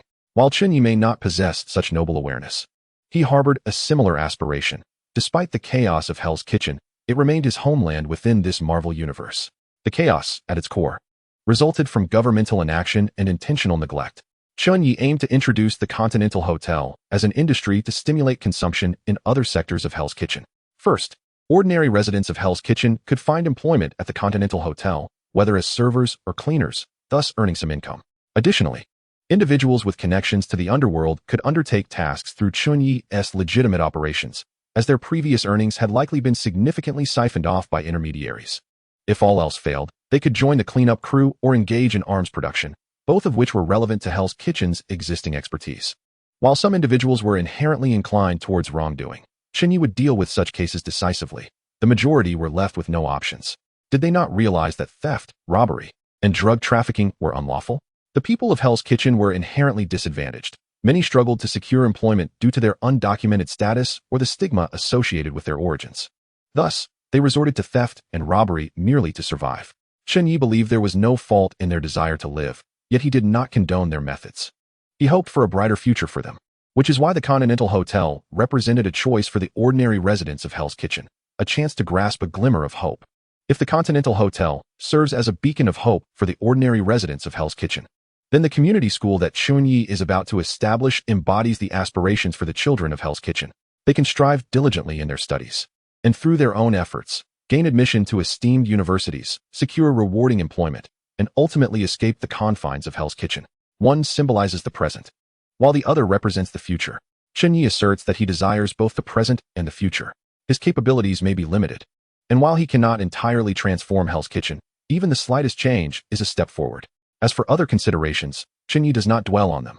His focus lies in fortifying his own strength while ensuring his survival, and if possible, returning to his original world. Before he departs, he wishes to assist the place that has been his home for over 20 years, thus giving meaning to his journey through Marvel.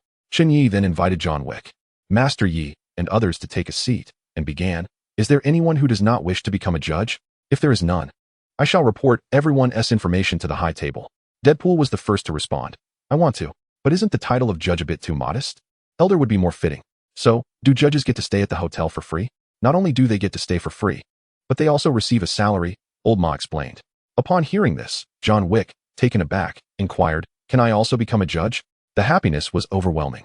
John Wick had never anticipated that after a lifetime of striving within the high table, he would merely be a subordinate and bear the title of Night Demon. He was not even considered a member of the high table, let alone a judge. Disheartened, he had fought to the bitter end, only to retire, having lost his wife, his dog, and even his home to destruction while being pursued by enemies. Had he not encountered Chen Ye, he might have perished in obscurity, never even dreaming of becoming a judge of the high table. Old Ma was somewhat more composed, while Master Yi, fresh to this world, was astonished by Chen Ye's trust in him. "In essence, a judge is simply one of my subordinates, albeit with a more elevated title. If you don't mind, you may all assume the role, for we are friends," Chen Ye stated nonchalantly. Upon hearing this, Deadpool clamored for free accommodation at the hotel, while Pietro remained indifferent. Having long regarded Chen Ye as family, ready to follow any command he issued, Master Yi declared, "Though I am blind, it does not impair my judgment, especially regarding human hearts. I see clearly that you are a good person who saved my daughter. I shall become your sword, clearing the path ahead for you. We are all friends and family. There is no need for such formalities," Chen Ye responded, scratching his head. "If you do not mind my aged bones, I can assist you too," Old Ma added promptly. Finally, all eyes turned to John Wick, who did not disappoint Chen Ye. Kneeling on one knee, with his right hand over his heart, he pledged, "I too shall be loyal to you, Chen. Whenever you require assistance, do not hesitate to command me, even at the cost of my life." In that moment, a voice resonated in Chen Ye's mind. Ding. "Congratulations, host. Marcus's favorability has reached maximum levels. Congratulations to the host. Marcus has become your family member. Congratulations to the host. John Wick's affinity has reached its maximum. Congratulations to the host. John Wick is now part of your family. Congratulations to the host. Kane's affinity has also reached its peak. Congratulations to the host. Kane has joined your family. The system has detected that the host now possesses 5 family members, fulfilling the conditions for a system upgrade. The system has automatically upgraded, completing the process within 24 hours. Chen Ye gazed at everyone and the voices in his mind, breaking into a joyful smile. All right. You all make me feel rather embarrassed. We are all friends, brothers, family. I shall prepare dinner. Please stay and enjoy it together before we return to the apartment. Master Yi, do invite your daughter along." Chapter 22. System upgrade complete. Come, Master Yi. Here is the accommodation I have arranged for you. As you can see, it is a 2-bedroom apartment, currently the largest layout I have available. The rent is quite reasonable, merely 1,500 a month. Brothers should be clear about accounts. The rent must be paid, though I can offer you a discount," Chen Ye said enthusiastically while holding a set of keys, giving a warm introduction to the house. Behind him, Master Yi carried several bags, while his daughter, Little Yi, followed closely with a pink backpack. A bit further back was John Wick, hauling 3 suitcases. Come in. Oh, Little Yi is truly adorable. What grade are you in now?" Chen Ye noticed Little Yi's nervousness and crouched down, smiling as he asked her. Little Yi, perhaps still shaken from her recent ordeal, appeared timid and hid behind Master Yi, looking frightened. "Little Yi, do not be afraid. This uncle is your savior. There is no need to be scared," Master Yi said, placing down the luggage and gently patting Little Yi's head. "My community school will soon be operational. You can send Little Yi there for her education," Chen Ye suggested to Master Yi. "In this way, you can serve as the director, ensuring that you see Little Yi every day to protect her safety, while also safeguarding the other children." Master Yi, upon hearing this, felt it was indeed a splendid idea. After all, the child had already endured a kidnapping. Sending her to another school seemed unsafe. Being in Chen Ye's school would allow him to see her daily, ensuring her safety and shielding her from outside disturbances. Today, Chen Ye planned to settle Master Yi and John Wick in while awaiting the system upgrade. Chen Ye's apartment comprised 7 levels. The first floor featured a dining area on the left, the main building in the center, and the parking lot entrance on the right. The second floor was entirely Chen Ye's private space, with a back kitchen in the dining area providing a private passage to the second floor for his convenience. Naturally, the elevator also serviced the second floor. The third, fourth, and fifth floors contained 10 one-bedroom apartments, while the sixth and seventh floors housed 7 two-bedroom apartments. Currently, Chen Ye and Master Yi were situated on the 6th floor. In Hell's Kitchen, Chen Ye is considered quite affluent, owning an apartment that stands as a beacon of safety, largely due to his influence in the neighborhood. Thus, it could be said that his residence is among the finest in Hell's Kitchen. However, the rental prices deter those who can afford such accommodations, resulting in a relatively high vacancy rate. After assisting Master Yi with his luggage, Chen Ye guided John Wick to settle in. "Your room is next to Lao Ma's, so you both will have company." At the far end of the corridor, there is another resident, but it seems they have recently traveled to the east and have yet to return. For now, it's just the 2 of you. This apartment allows pets, but please be mindful of the neighbors. Your belongings should be mostly obliterated, so you'll need to procure new ones. Remember to report downstairs tomorrow morning. You'll be our security, ensuring everyone has safety, Chen Ye said, swiftly handing John Wick the keys before hastily retreating to the 2nd floor, leaving John Wick in a state of bewilderment. The urgency of Chen Ye's departure stemmed from an impending system upgrade. 5 minutes until system upgrade completion. Upon returning to his own abode, Chen Ye retrieved a bottle of cola, reclined on the sofa, and began scrolling through his phone, patiently awaiting the arrival of the new system version. 5 minutes later, a voice resonated in his mind. Ding, system update complete. Eagerly, Chen Ye inquired, "System, what new features have been added in this update? Please elaborate." The latest system enhancement streamlined the interface. Given the host's current capabilities, ordinary skills were no longer displayed, with only core skills retained. A lottery feature was introduced, allowing the host to draw various rewards from myriad realms. Chen Ye, brimming with excitement, promptly accessed the lottery panel, mesmerized by the plethora of enticing rewards displayed. Among them were the devil fruits from One Piece, the Sharingan from Naruto, the Soul Reaper's Zanpakuto from Bleach, cosmic artifacts, and character avatars. Curiously, he inquired, does the character avatar signify a character recruitment card or something else? This character avatar refers to a character growth template. Upon acquiring this template, you can obtain the abilities of that character. It is not a recruitment card, as this system does not possess the functionality to recruit characters from various realms. The system clarified, although slightly disheartened by the inability to recruit characters from the multiverse, particularly the prospect of encountering a real-life version of the Pirate Empress. Nico Robin, Chen Ye's attention was soon captivated by the character growth cards. Strengthening his abilities was paramount, especially after the recent incident with the giant mushroom, which had made him acutely aware of his limitations. This system upgrade felt like a timely boon. With urgency, Chen Ye declared, "System, I wish to draw from the lottery. Please inform me of how many chances I currently have to participate." Ding. The host currently possesses 5 family points and 600 friend points. Each family point allows for a single draw in the lottery. For every 100 friend points, 1 family point can be exchanged. Shall the host proceed with the exchange? Let us exchange them all. Chen Ye urged the system eagerly. Ding. The exchange was successful. The current total is now 11 family points, allowing for 11 draws. Shall we proceed with the lottery? System, how does one acquire these points? Chen Ye inquired, his anticipation palpable. Each time the host successfully gains a family member, a family point is awarded. 1 point is granted for a 1-star friend, 10 points for a 2-star friend, 20 points for a 3-star friend, 30 points for a 4-star friend, and 40 points for a 5-star friend. Upon hearing the system's explanation, Chen Ye understood that the system encourages him to invest effort in nurturing friendships rather than ceaselessly seeking new acquaintances. Theoretically, the entire process of transforming a new friend into a family member could yield 2 lottery opportunities, while establishing 100 new friendships would equate to just 1 family member. Chapter 23. The system's new lottery function. After grasping the system's intention, the exhilarating lottery segment was about to commence. "Let me try my luck with the draw," Chen Ye said, rubbing his hands together in anticipation. He then watched as the pointer spun around the lottery wheel, gradually coming to rest on "Thank you for your patronage." "Congratulations, host, you have drawn "Thank you for your patronage," the system announced, causing Chen Ye's expression to fall instantly. "Shall the host continue drawing?" the system prompted. "Hold on," Chen Ye replied, stepping away to wash his hands and change into a red outfit. He then opened an image of the god of wealth on his phone and offered a prayer. With newfound confidence, he shouted in his mind at the system, "Give me 10 consecutive draws." "Congratulations, host, you have drawn Natasha Romanoff's original stockings." "Congratulations, host, you have drawn "Thank you for your patronage." "Congratulations." A string of "Thank you for your patronage" and original stockings made Chen Ye's face turn a shade of green. "Congratulations, host, you have obtained a magical bean." "Congratulations, host, you have drawn the Eternal Spirit Blade." "Congratulations, host, you have drawn the character template card of Marine Admiral Fujitora."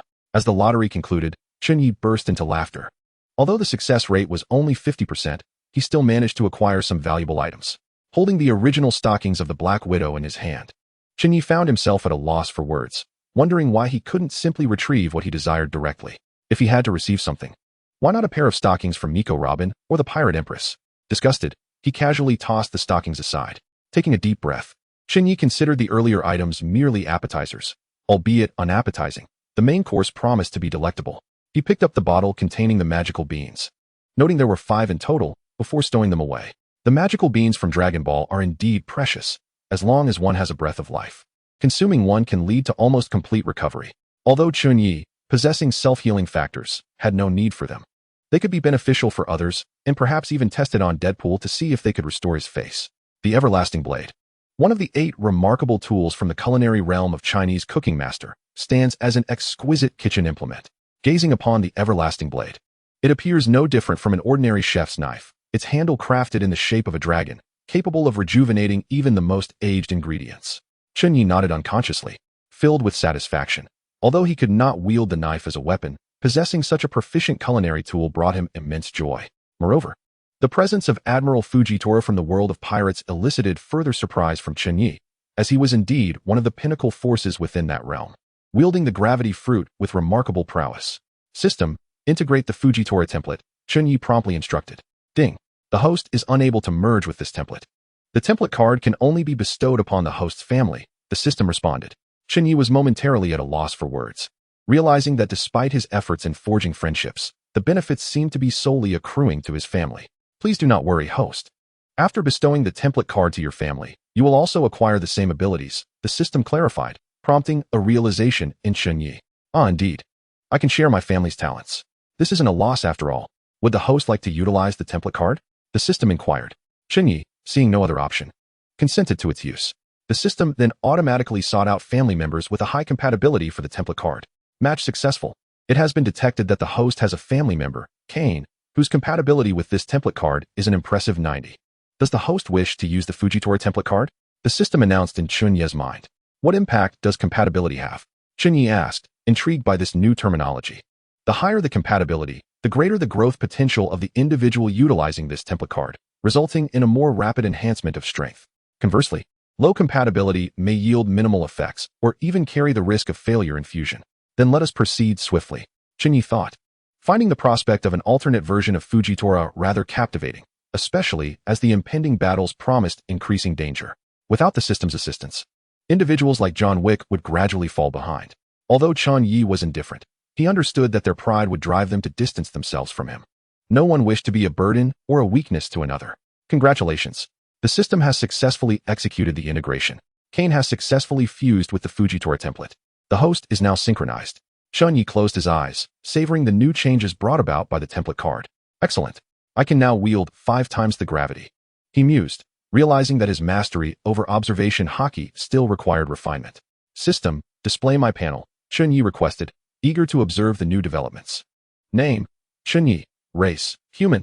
Title, family hero 2. When a family member is present, the host's combat power increases by 15, and the family member's combat power increases by 10. Skills, gravity fruit, self-healing ability, high-speed movement, chaos magic, observation hockey. Talents, cursed by knowledge. Child of fortune, friends, Pietro Maximoff, family, Kane, John Wick, family, Winston, family, Marcus, family, Wanda, Django, Maximoff, 5-star, Wilson Fisk, 5-star. Wade Wilson, 4-star. Wade Winston Wilson, Stephen Strange, Tony Stark, and Ethan have all been assigned various ratings. The system has introduced a friend panel, allowing Chen Ye to continuously monitor their affections towards him. Additionally, the skills panel has been streamlined to retain only essential skills, eliminating the mundane ones, thereby providing Chen Ye with a clearer understanding of his capabilities. A talent panel has also been added, and gazing at the solitary 2 talents, Chen Ye vowed to fill it completely.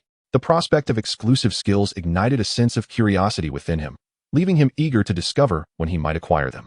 The system, seemingly attuned to Chen Ye's confusion, responded, exclusive skills will be activated once the system possesses 10 family members. Please persevere, host. Meanwhile, after Chen Ye utilized the template card, Master Yi was engaged in organizing his new home with his daughter when a sudden flash of light surged towards him, embedding itself in the center of his brow. He stood there, momentarily frozen. Dad, what's wrong? His daughter, noticing Master Yi's unusual state, rushed over to shake his hand in inquiry. After a while, Master Yi slowly opened his eyes. Although he remained blind, his heightened perception, due to a high compatibility, allowed him to sense the changes around him. This abrupt transformation astonished the usually unflappable Master Yi. Perhaps it was the system's reminder that made him aware that his changes were a consequence of Chen Ye's influence. In Master Yi's mind, Chen Ye had become an enigmatic figure, capable of bestowing extraordinary powers upon others. Not only had Chen Ye rescued his daughter, but he had also granted him unprecedented abilities. To Master Yi, Chen Ye was as vital as his own daughter. I'm fine, sweetheart. Don't cry. It was my fault for worrying you.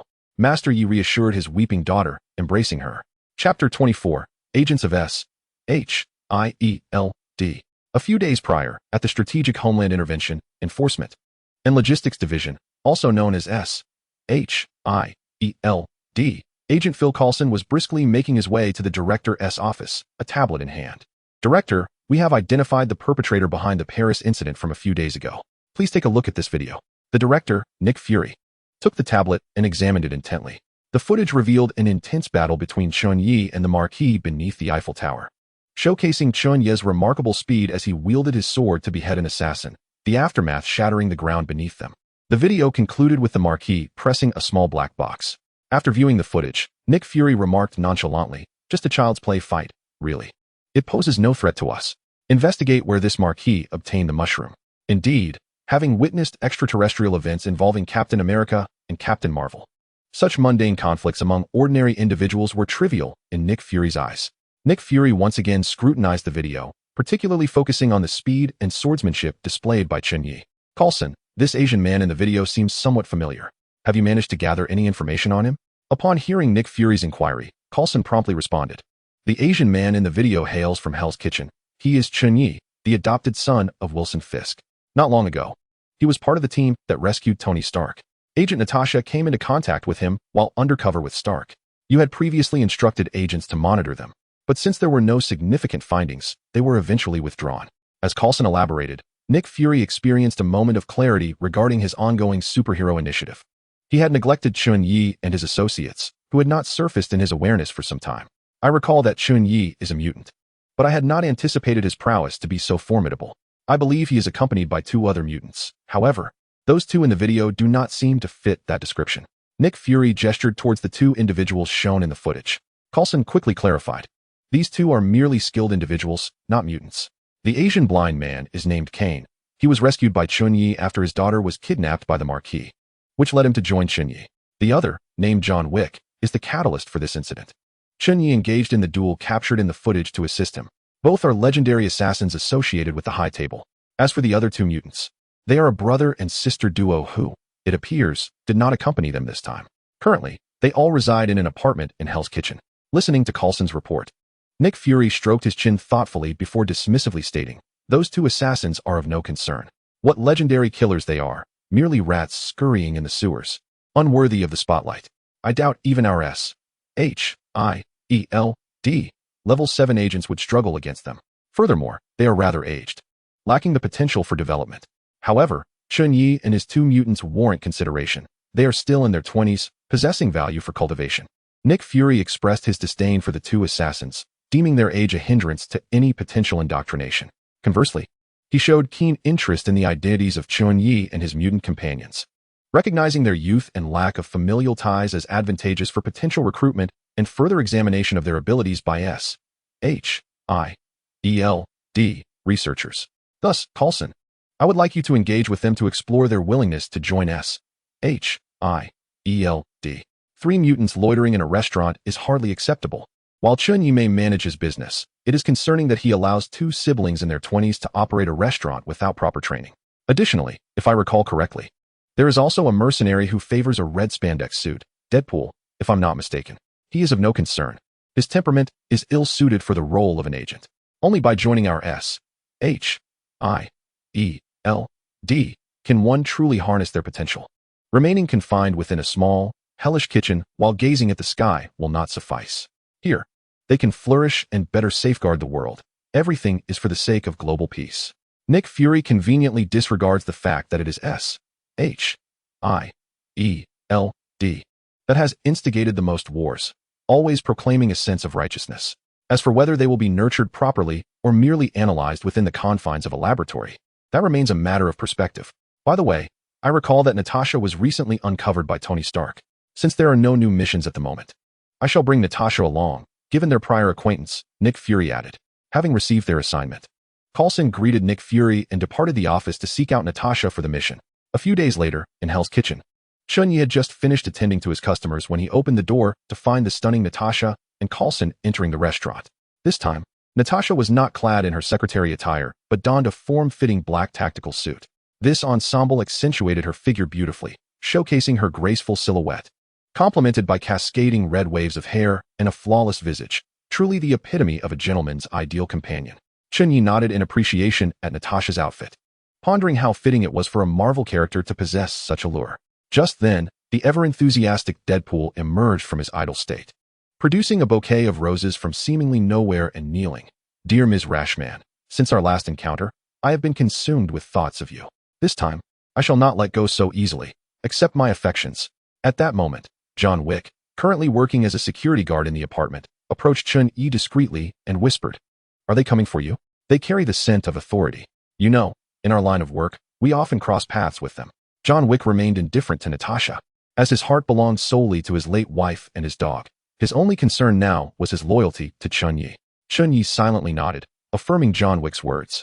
Subsequently, John Wick made a gesture across his throat, as if inquiring whether action was required against them. Chen Ye shook his head in refusal. Coulson observed the subtle exchange between Chen Ye and John Wick, and, leaving Natasha to deal with Deadpool, approached Chen Ye. He came before Chen Ye and spoke slowly. Mr. Chen Ye, greetings. I am Agent Phil Coulson. Here is my identification. There are matters I wish to discuss with you. As he spoke, Coulson retrieved his badge, deliberately showing it to Chen Ye. Chen Ye regarded the badge with a sense of exasperation, contemplating how the United States seems to have an endless array of departments, each masquerading as something they are not, nearly exhausting their credibility. Maintaining his composure, Chen Ye calmly addressed Coulson. Agent Coulson, what can I assist you with? Feigning ignorance of Natasha's true identity, I inquired of her. Ms. Rashman, how is it that you are accompanying the agents? Were you not the secretary to Mr. Stark? To this, Agent Coulson interjected. This Ms. Rashman's true name is Natasha Romanoff. She is my colleague and a fellow agent. Her previous association with Tony Stark was for the purpose of safeguarding him and investigating the truth behind his disappearance. As he spoke, Natasha cooperatively produced her credentials, leaving Chen Ye momentarily astonished. Very well, agents, please take a seat. Allow me to prepare some tea for you, Chen Ye remarked before retrieving the tea set. Chapter 25. The Arrogance of S.H.I.E.L.D. Tea time. Ms. Natasha, you have deceived us most thoroughly, given that you are agents. You possess ample capability to rescue Mr. Stark on your own. Why then, do you seek assistance from ordinary civilians like us?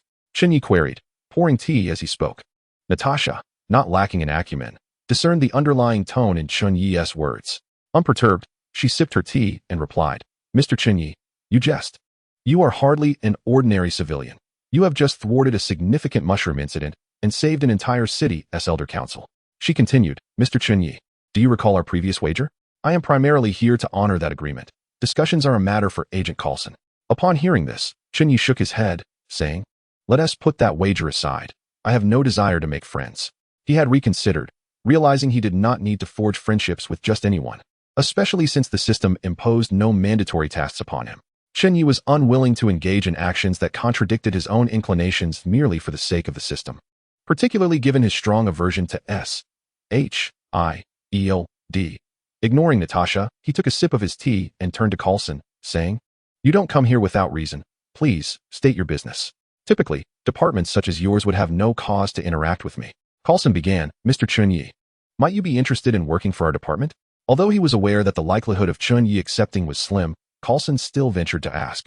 Without hesitation, Chen Ye declined. I appreciate your consideration, but I am merely an ordinary restaurant owner, content to carry on my work here. I have no intention of relocating elsewhere. There would be no chance he would agree to join S.H.I.E.L.D., abandoning his thriving restaurant and newly acquired status as an elder council member to become a mere agent. Coulson, undeterred by Chen Ye's refusal, pressed on. I have heard that you are harboring a pair of mutant siblings. Might we be permitted to meet them? Understanding that Coulson's interest lay with Pietro and his sister, Chen Ye regarded him and spoke slowly. Coulson, may I inquire about your intentions?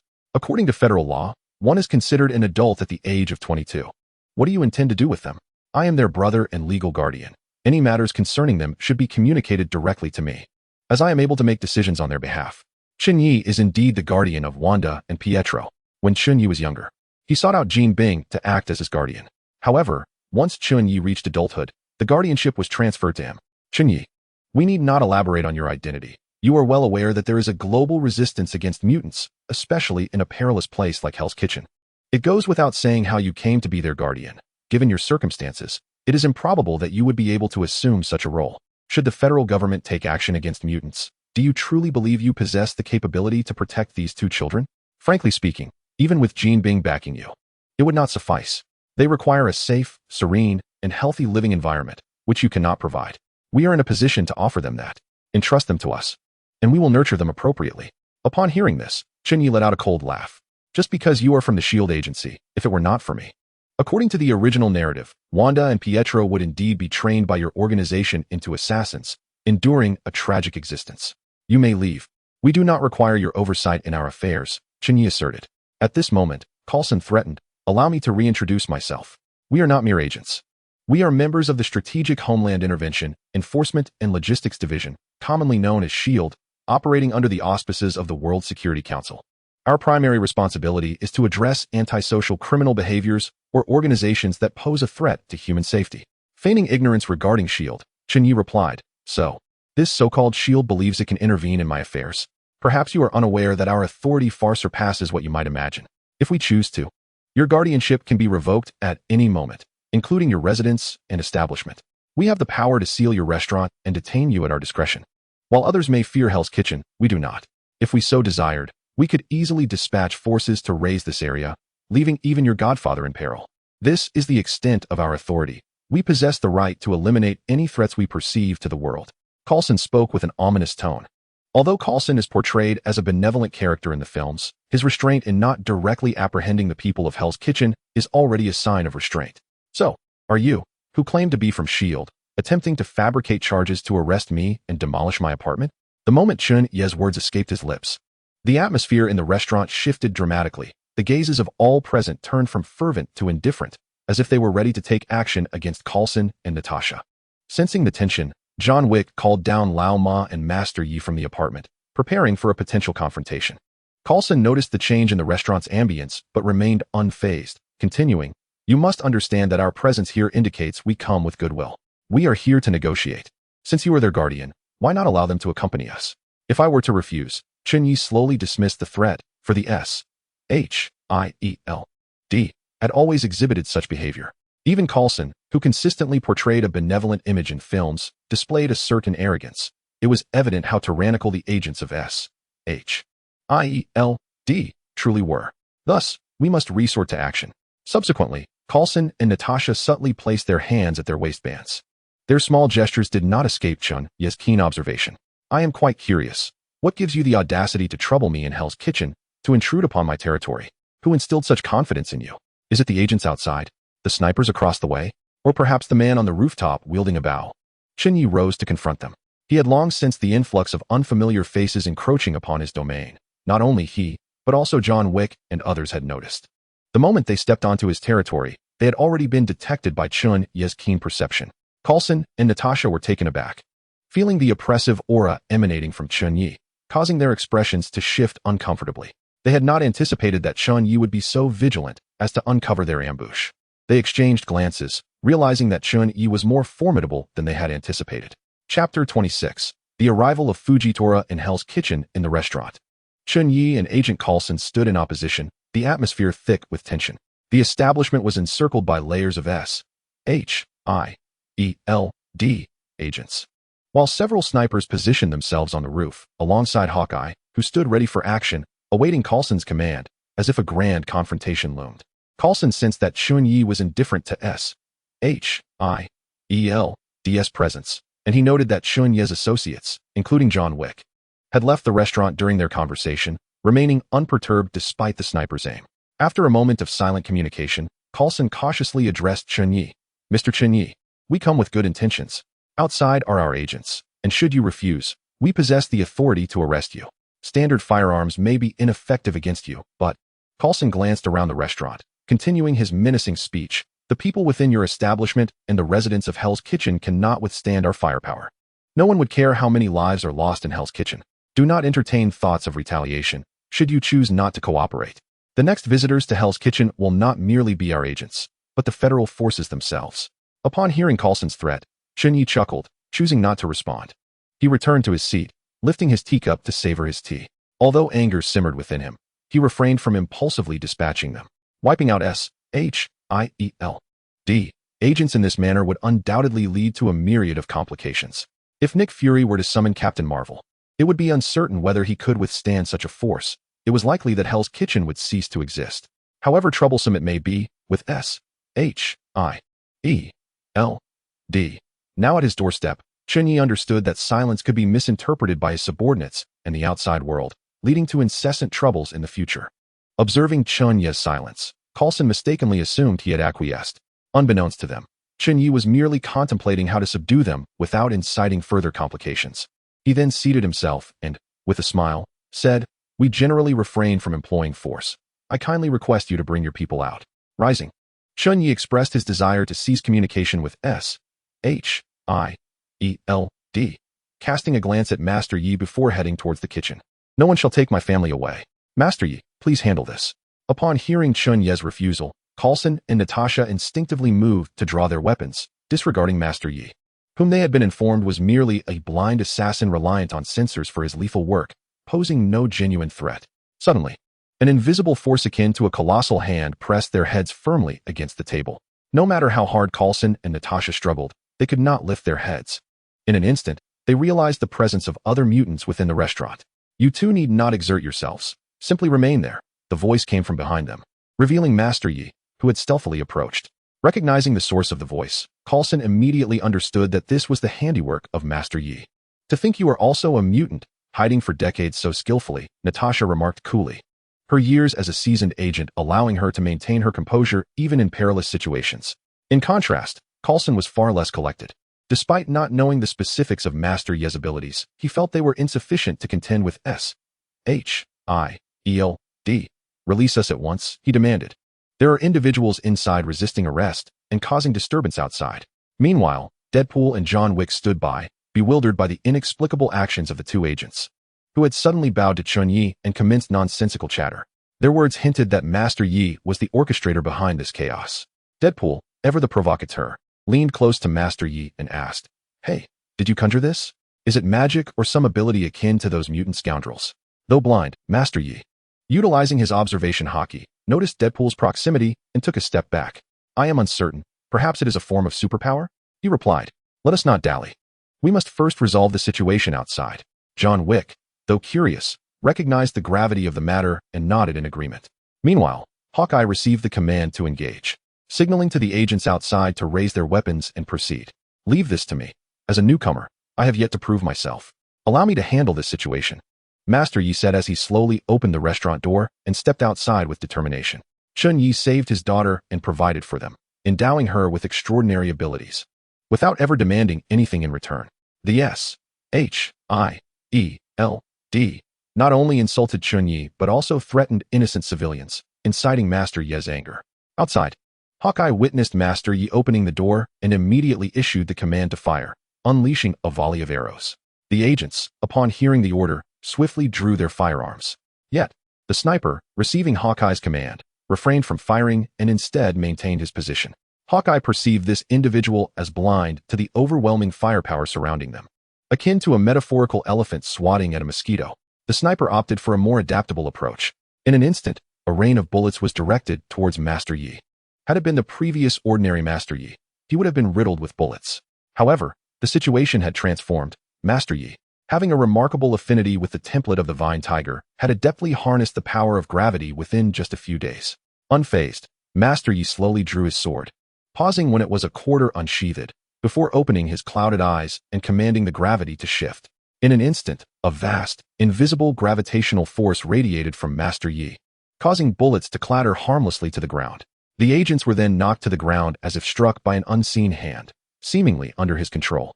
Had the gravity been excessively strong, these agents would not merely be prone, but utterly crushed. Hawkeye, perched on the rooftop, gazed in horror at the unfolding scene, unable to comprehend how merely a word and a slight draw of a blade had rendered the agents powerless. Realizing the imminent danger, he shouted, "Retreat, quickly," and swiftly turned to create distance. Just as Hawkeye prepared to withdraw, he suddenly felt an overwhelming weight, collapsing to his knees. As a top-tier agent, he braced himself against the ground in a futile attempt to resist, yet within moments, the intensifying gravity forced him down. Master Yi sheathed his sword back into his staff and turned to head toward the restaurant.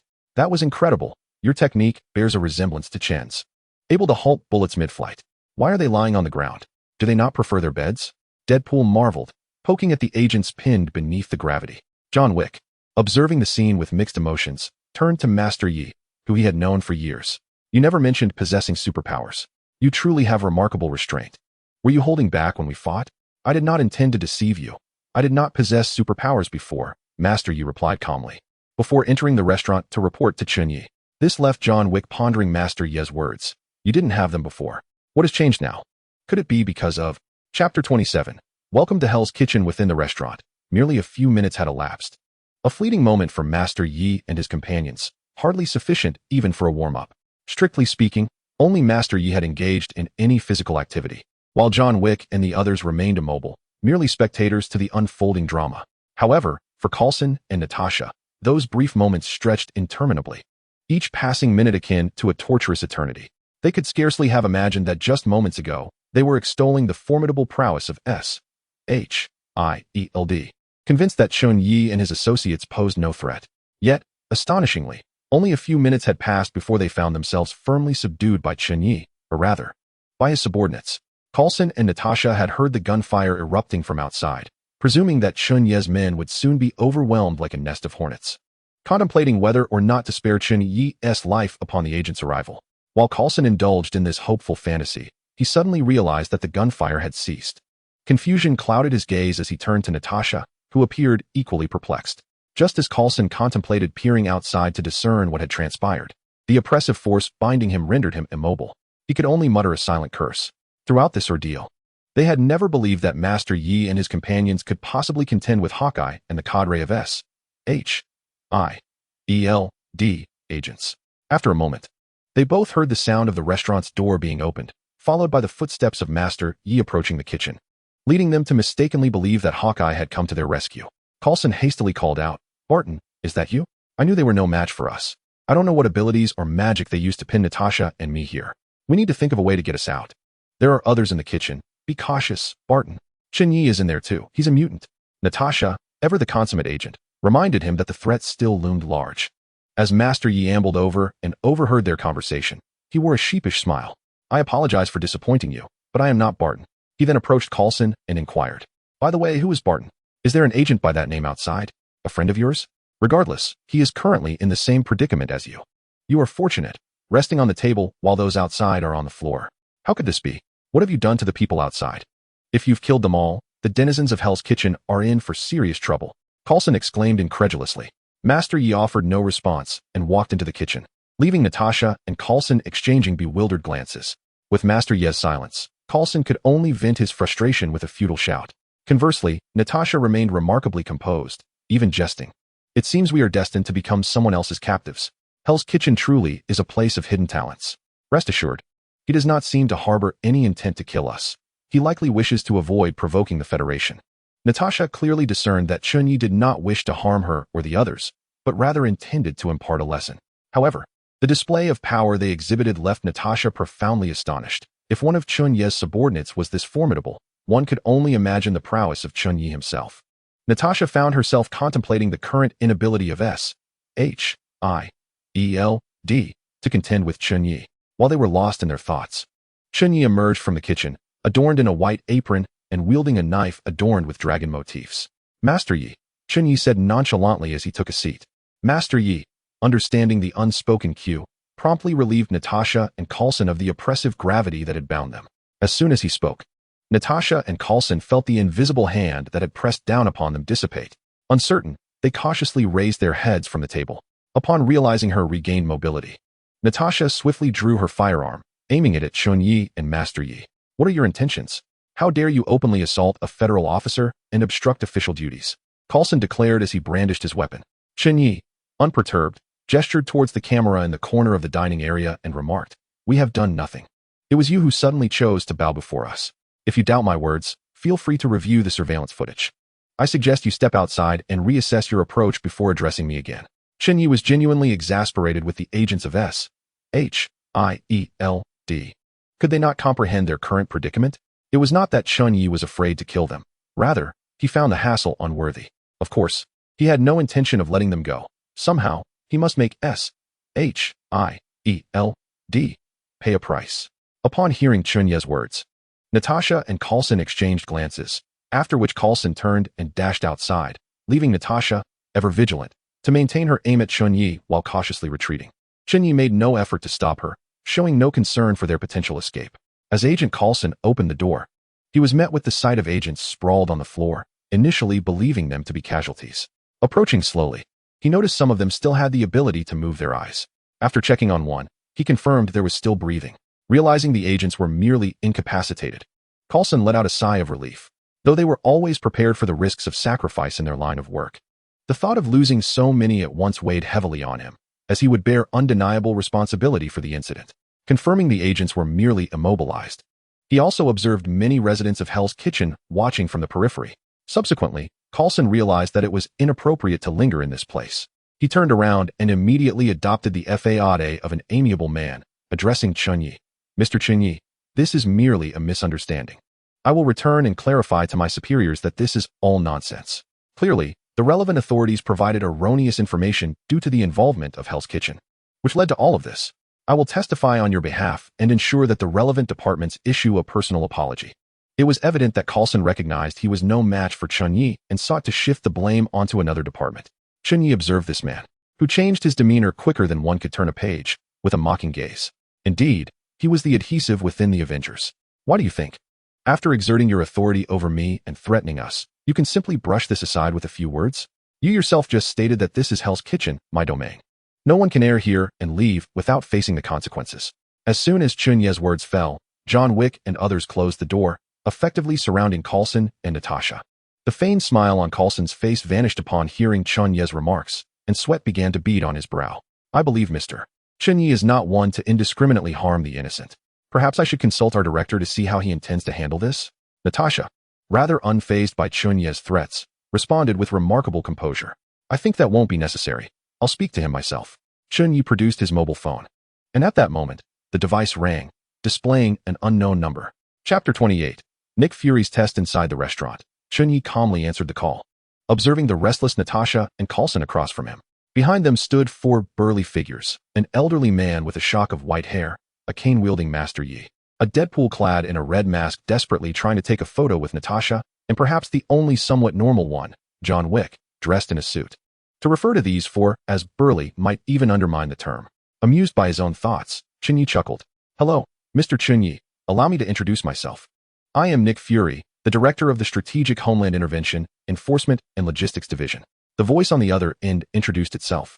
Hello, Director Fury. What business does a man of your stature have with someone like me? Chen Ye feigned ignorance. Mr. Chen, you are far from being an unknown individual. Your father was killed during a gang conflict when you were merely 10 years old. Over the years, you have been raised by Godfather Jean. At 18, you began your career as a mercenary, having taken the lives of no fewer than 1,000 men. This reveals a grave issue of racial bias on your part. It wasn't until last year, after graduating from the Cornell University School of Business, that you took over your father's restaurant and apartment, renaming it Good Fortune Restaurant.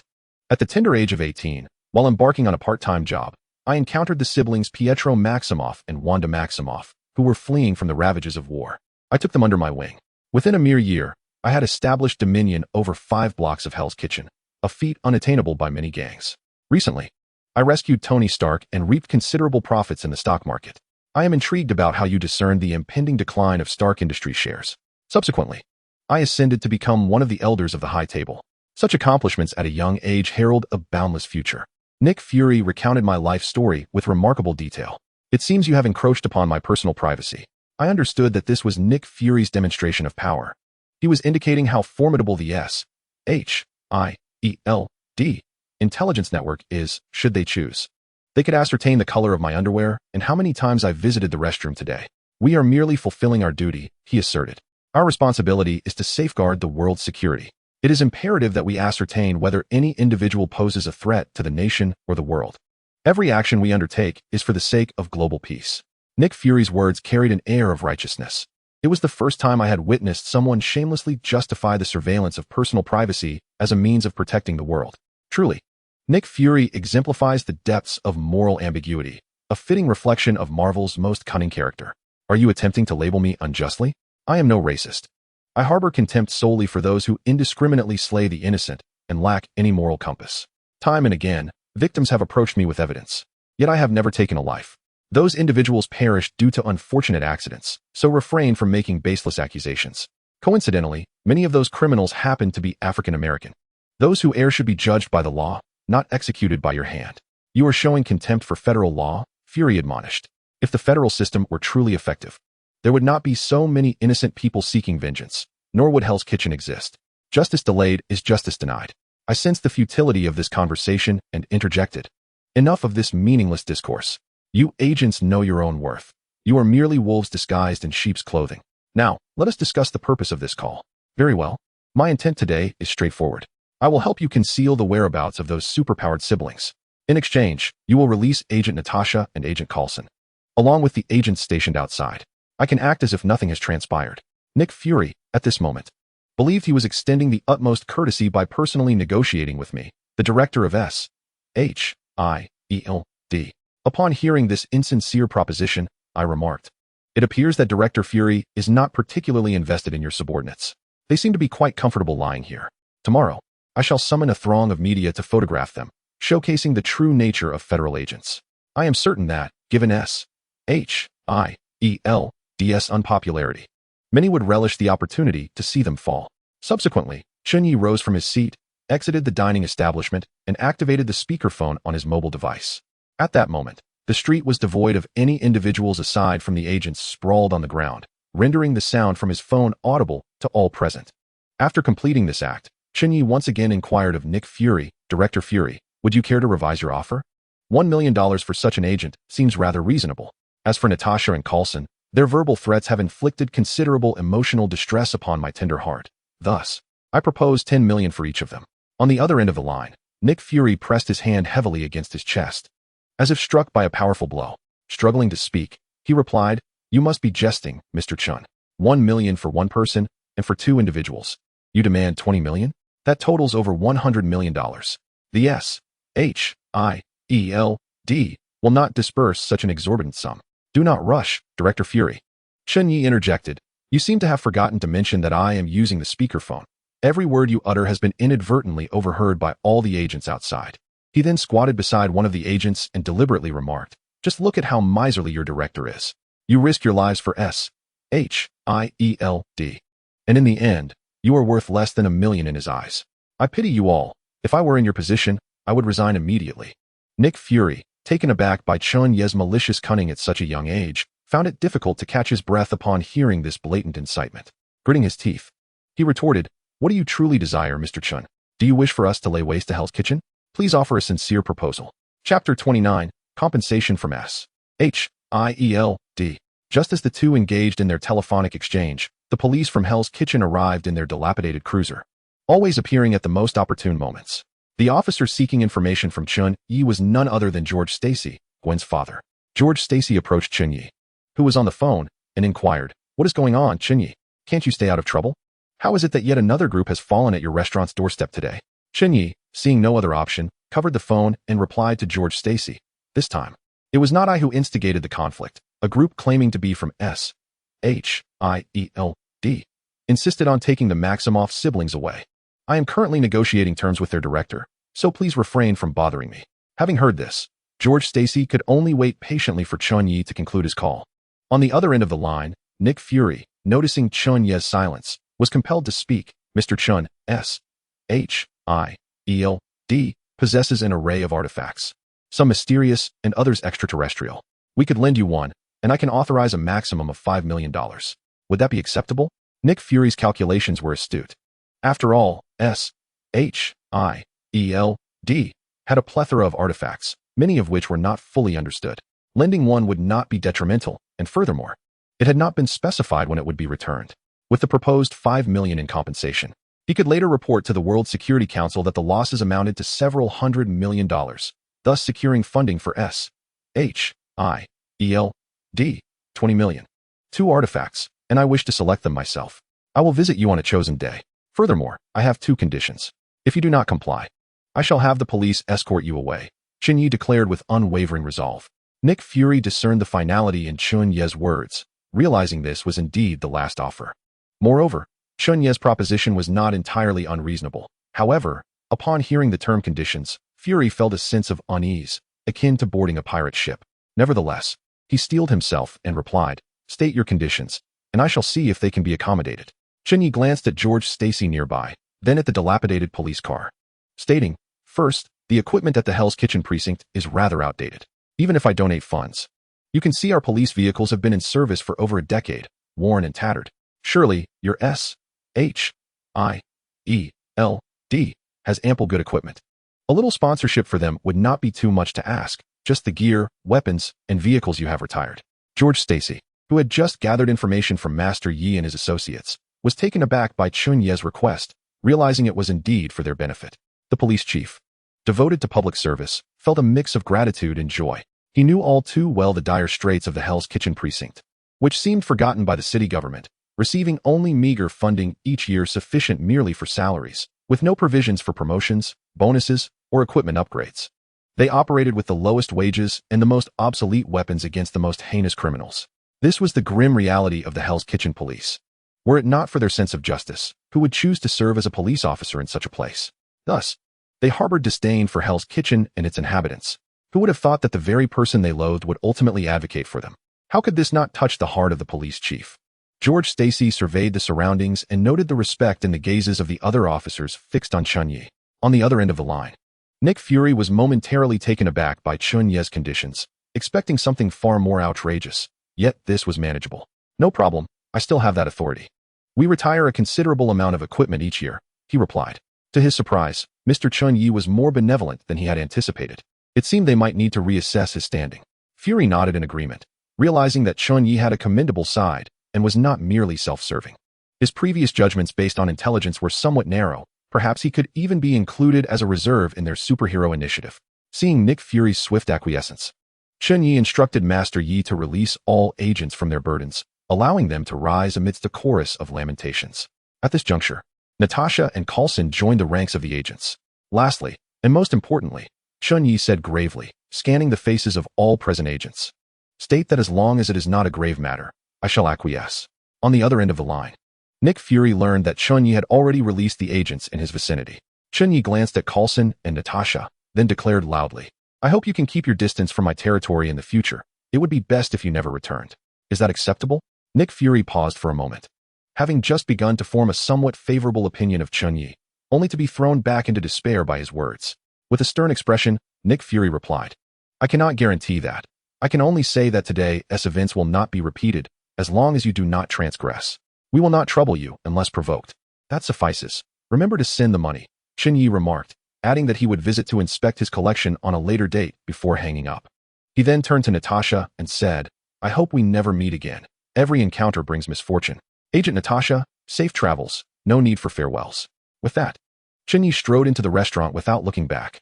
Outside Hell's Kitchen, the residents rejoiced upon witnessing the agent's hasty departure, erupting in cheers and exclamations. They were the denizens of Hell's Kitchen, typically treated with disdain by the officials from government agencies, who regarded them with arrogance and condescension, never affording them a shred of respect. The government officials had always turned a blind eye to the plight of the people in Hell's Kitchen, as if this place had been forgotten. However, Chen Ye's victory over these officials ignited exhilaration among the residents, as if they themselves were the victors. George Stacy, the head of Hell's Kitchen precinct, could not help but reflect, "It seems like it has been ages since we've witnessed such a spectacle here." This sentiment was overheard by Deadpool, who, in a rare moment of seriousness, remarked, "Because they've seen hope like never before." In the very next moment, Deadpool reverted to his usual irreverent demeanor, shouting to the residents of Hell's Kitchen, "Let the feast begin. Drink up. Chen Ye is picking up the tab. Let's go." George Stacy regarded the restaurant entrance with a complex expression, pondering whether Hell's Kitchen was finally about to welcome its savior. The people sensed that ever since Chen Ye's return, they might gradually live as ordinary citizens again. This feeling was both unfamiliar and hopeful. The cheers of the residents echoed throughout Hell's Kitchen, not far from Chen Ye's neighborhood. A blind hero clad in red and black, who traversed the streets of Hell's Kitchen, caught wind of the jubilant sounds nearby. "Is this the territory of that fellow? It has been a long time since I've heard such delightful sounds in this desolate place. What has he done now? I truly wish to meet this individual." Daredevil murmured to himself. Though he had never encountered Chen Ye, he had certainly heard of him, especially as Chen Ye was the protege of Kingpin, the very person Daredevil despised most. Yet, Daredevil could not help but admire Chen Ye. Just look at the Continental Hotel being constructed in Hell's Kitchen, the community school, and the streets Chen Ye was protecting, achievements that Daredevil himself could not attain. Daredevil had always believed that his solitary efforts were the only means to rescue Hell's Kitchen. However, he was taken aback when Chen Ye presented him with an alternative approach. Inside the Fisk Tower, Wilson Fisk had just concluded a report from his subordinate regarding the recent events. With a sense of satisfaction, he remarked, "This little rascal has done quite well. It is indeed unwise to confront government entities head-on, yet we must not allow them to perceive us as easy prey." He promptly instructed his secretary, "Please arrange a meeting with the councilman of New York City.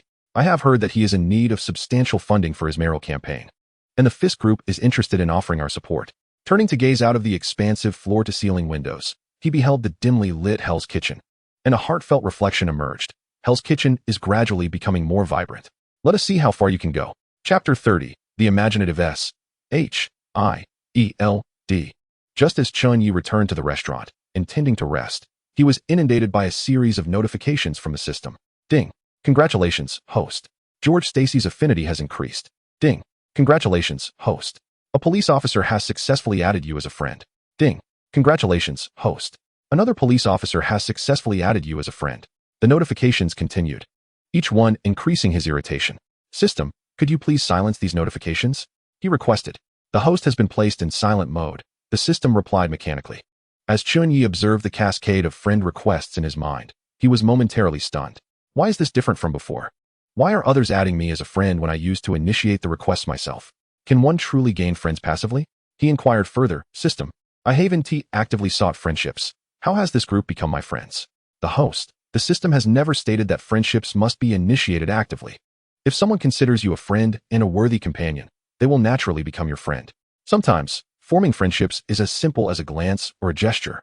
The system elucidated. However, these passively acquired friends can only be classified as one-star friends.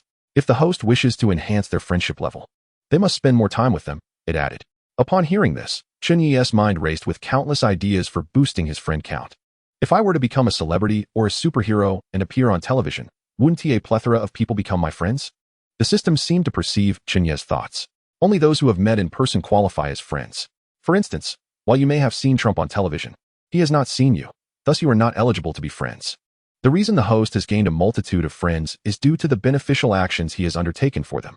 The criteria for passive additions are significantly more stringent than for active ones, so the host should continue to pursue friendships earnestly. System, how many friend points do I currently possess? Chen Ye was eager to ascertain whether his recent accomplishments were sufficient for a tenfold draw. Currently, there are a total of 227 friend points, which can be exchanged for 2 family points. Should I redeem them? Chen Ye promptly declined, reasoning that it would only allow for 2 draws, and if he were to receive a mere consolation prize, it would be a significant loss. He preferred to accumulate enough points for a 10-draw spree before attempting his luck. Chen Ye had never believed in the miraculous results of single draws. Such notions were mere fabrications. To his surprise, his genuine desire to improve the conditions of the Hell's Kitchen precinct and to create a better living environment for its inhabitants had yielded unexpected rewards. It seemed that not everyone in Hell's Kitchen was devoid of compassion. Meanwhile, Natasha, Hawkeye, and a contingent of agents hurriedly returned to Triskelion, their demeanor rather subdued. Director Fury had evidently been awaiting their arrival for some time. Director Fury, I sincerely apologize. The failure of this mission falls squarely on my shoulders. I underestimated Chen Ye and his associates. The ever-reliable Coulson volunteered to take the blame. No, Director Fury, it is my overconfidence that led to this debacle. Upon encountering a blind man, I failed to exert my full strength. The primary responsibility for this failure rests with me, Hawkeye quickly added, as the action leader. It is I. Both agents fervently attempted to absolve one another, eliciting a look of satisfaction from Fury, who recognized the camaraderie. He then interjected, enough? The main responsibility lies with me. This is not a fault of yours. Our immediate priority should be to reinvestigate Chen Ye and his group. Why does that Kane possess superhuman abilities? Our intelligence department must be at fault, or has he only just awakened this power? Fury identified the most pressing concern. If the former were true, it would be manageable. However, if it were the latter, it would imply that Chen Ye's group was far more formidable than they had anticipated. Natasha's expression grew serious. After a period of contemplation, Coulson questioned, why would the latter scenario pose such a grave issue? Awakening powers at a later stage is entirely plausible. What does this have to do with Chen Ye? As long as we can analyze their superpowers, we can devise a response, ensuring that the next encounter does not mirror this one.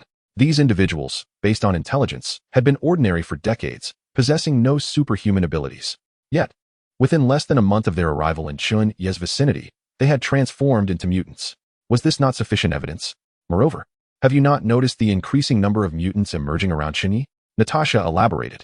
Fury nodded and continued. According to the data, Chen Ye was initially not a mutant, nor were the siblings accompanying him. This suggests that either Chen Ye has external assistance in mastering the awakening of superpowers, or he has independently discovered the means to do so. This indicates that the number of mutants within Chen Ye's faction far exceeds what we have observed. Perhaps even individuals like John Wick are mutants. When a faction possesses a multitude of mutants, or the ability to create countless mutants, the implications are significant. What this signifies need not be elaborated. Nick Fury's gaze deepened, indicating their capability to obliterate a nation at any moment. If this is indeed true, It suggests that Chen Ye is far more complex than the information suggests. Of course, all of this is mere speculation. Thus, our priority now is to conduct a comprehensive investigation into Chen Ye and the potential forces he represents. Beside him, Agent Coulson expressed his concerns. However, we just agreed not to encroach upon Chen Ye's territory, and Hell's Kitchen is notoriously insular, making it exceedingly difficult to deploy agents there. Let us observe them for now. Until we gather more intelligence, we must refrain from rash actions. If it is confirmed, I will seek external assistance. There are indeed many mutants in this world stronger than they are. Nick Fury, showing little hesitation, made his decision. Agent Coulson, I am assigning you a long-term task. Keep a close watch on them for 24 hours, using whatever means necessary, as long as you do not approach the restaurant. Strive to avoid conflict. Our primary objective is to gather intelligence. We merely promised not to proactively trouble him, but we did not commit to refraining from surveillance. Understood, sir. Coulson replied, respectfully exiting. Chapter 31. The wealthy recluse. A week had passed since the S.H.I.E.L.D. incident, and Chen Ye was now speeding towards Stark Manor in a jeep. After nearly 3 hours driving from Hell's Kitchen, he finally reached his destination. Stark Manor, located 200 miles from the Big Apple, is a magnificent estate, a testament to the wealth of the Stark family, encompassing a 100-acre realm of property. Welcoming Chen Ye was Happy, Tony Stark's driver and bodyguard. As Chen Ye parked in the outdoor lot, he noticed a plethora of extravagant vehicles, their vibrant hues reflecting Stark's flamboyant personality. His Jeep stood out among the luxury cars, akin to a husky amidst a pack of wolves. Upon seeing Chen Ye descend from the vehicle, Happy hurried over to shake hands. Mr. Chen Ye, it has been a while. Welcome to Stark Manor. Mr. Stark is currently occupied in the basement. Allow me to escort you inside. Within Stark Manor, tranquility reigned. Surrounded by lush greenery, the estate exuded vitality. Numerous recreational facilities, including a swimming pool and tennis court, were available for Tony Stark's enjoyment. As Chen Ye explored, he mused that now, with financial means at his disposal, it might be time to acquire a villa of such grandeur for himself. However, as soon as the thought of relocating crossed his mind, he chastised himself. Isn't being a landlord far more appealing? Why would I choose to reside in this desolate area?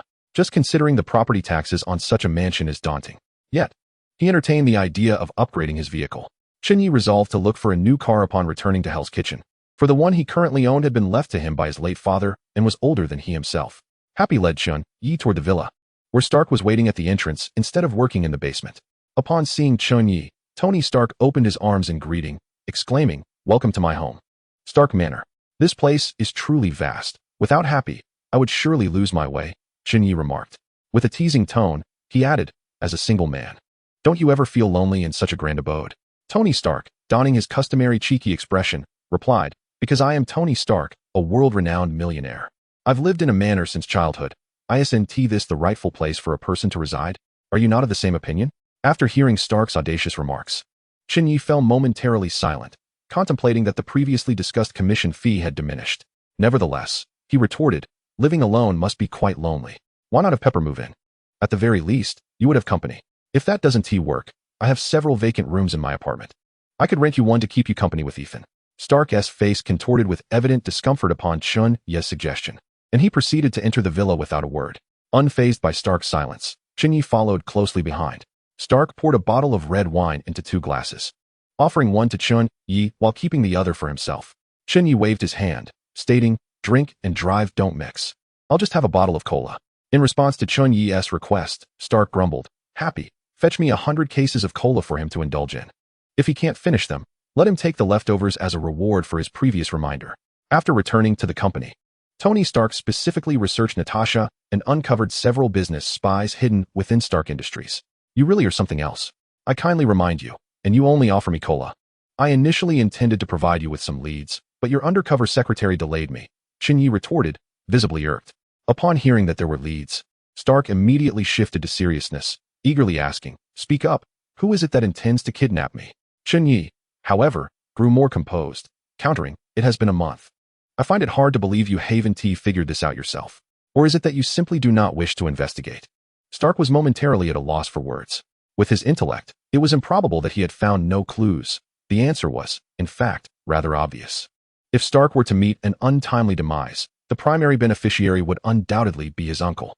Yet, Stark struggled to accept the notion that the mastermind could be the very uncle who had raised him. Chen Ye's probing question disrupted Stark's train of thought. You know the answer yourself. Allow me to articulate it for you. Indeed, it is who you suspect. Obadiah Stane, your father Howard Stark's close friend and business partner. Chen Ye revealed slowly, ensuring Stark grasped the gravity of the revelation. Tony Stark, upon hearing Chen Ye's response, felt as though his chest had been struck by a heavy hammer, a pain so profound it rendered him almost incapacitated. His gaze became hollow, as if he had lost his very soul.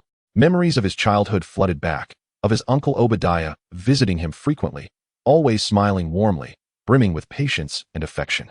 Despite their past closeness and open conversations, Tony struggled to maintain his composure, yet his trembling hands betrayed him. What evidence do you have to prove it was him? Why does he want to kill me? Tony inquired. Chen Ye, observing Stark's forced smile, sighed. It seemed that, even now, Stark could not accept that his uncle was the mastermind behind this treachery. I have no evidence at hand, but I know where it can be found. If you doubt me, I can disclose its location, and you may verify it yourself, Chen Ye replied. Then I entrust you to retrieve the evidence for me, and I will pay you $1 million, Tony said weakly, now beginning to believe Chen Ye's words. But that's your uncle, your beloved kin. The price must be higher. Chen Ye exclaimed with excitement.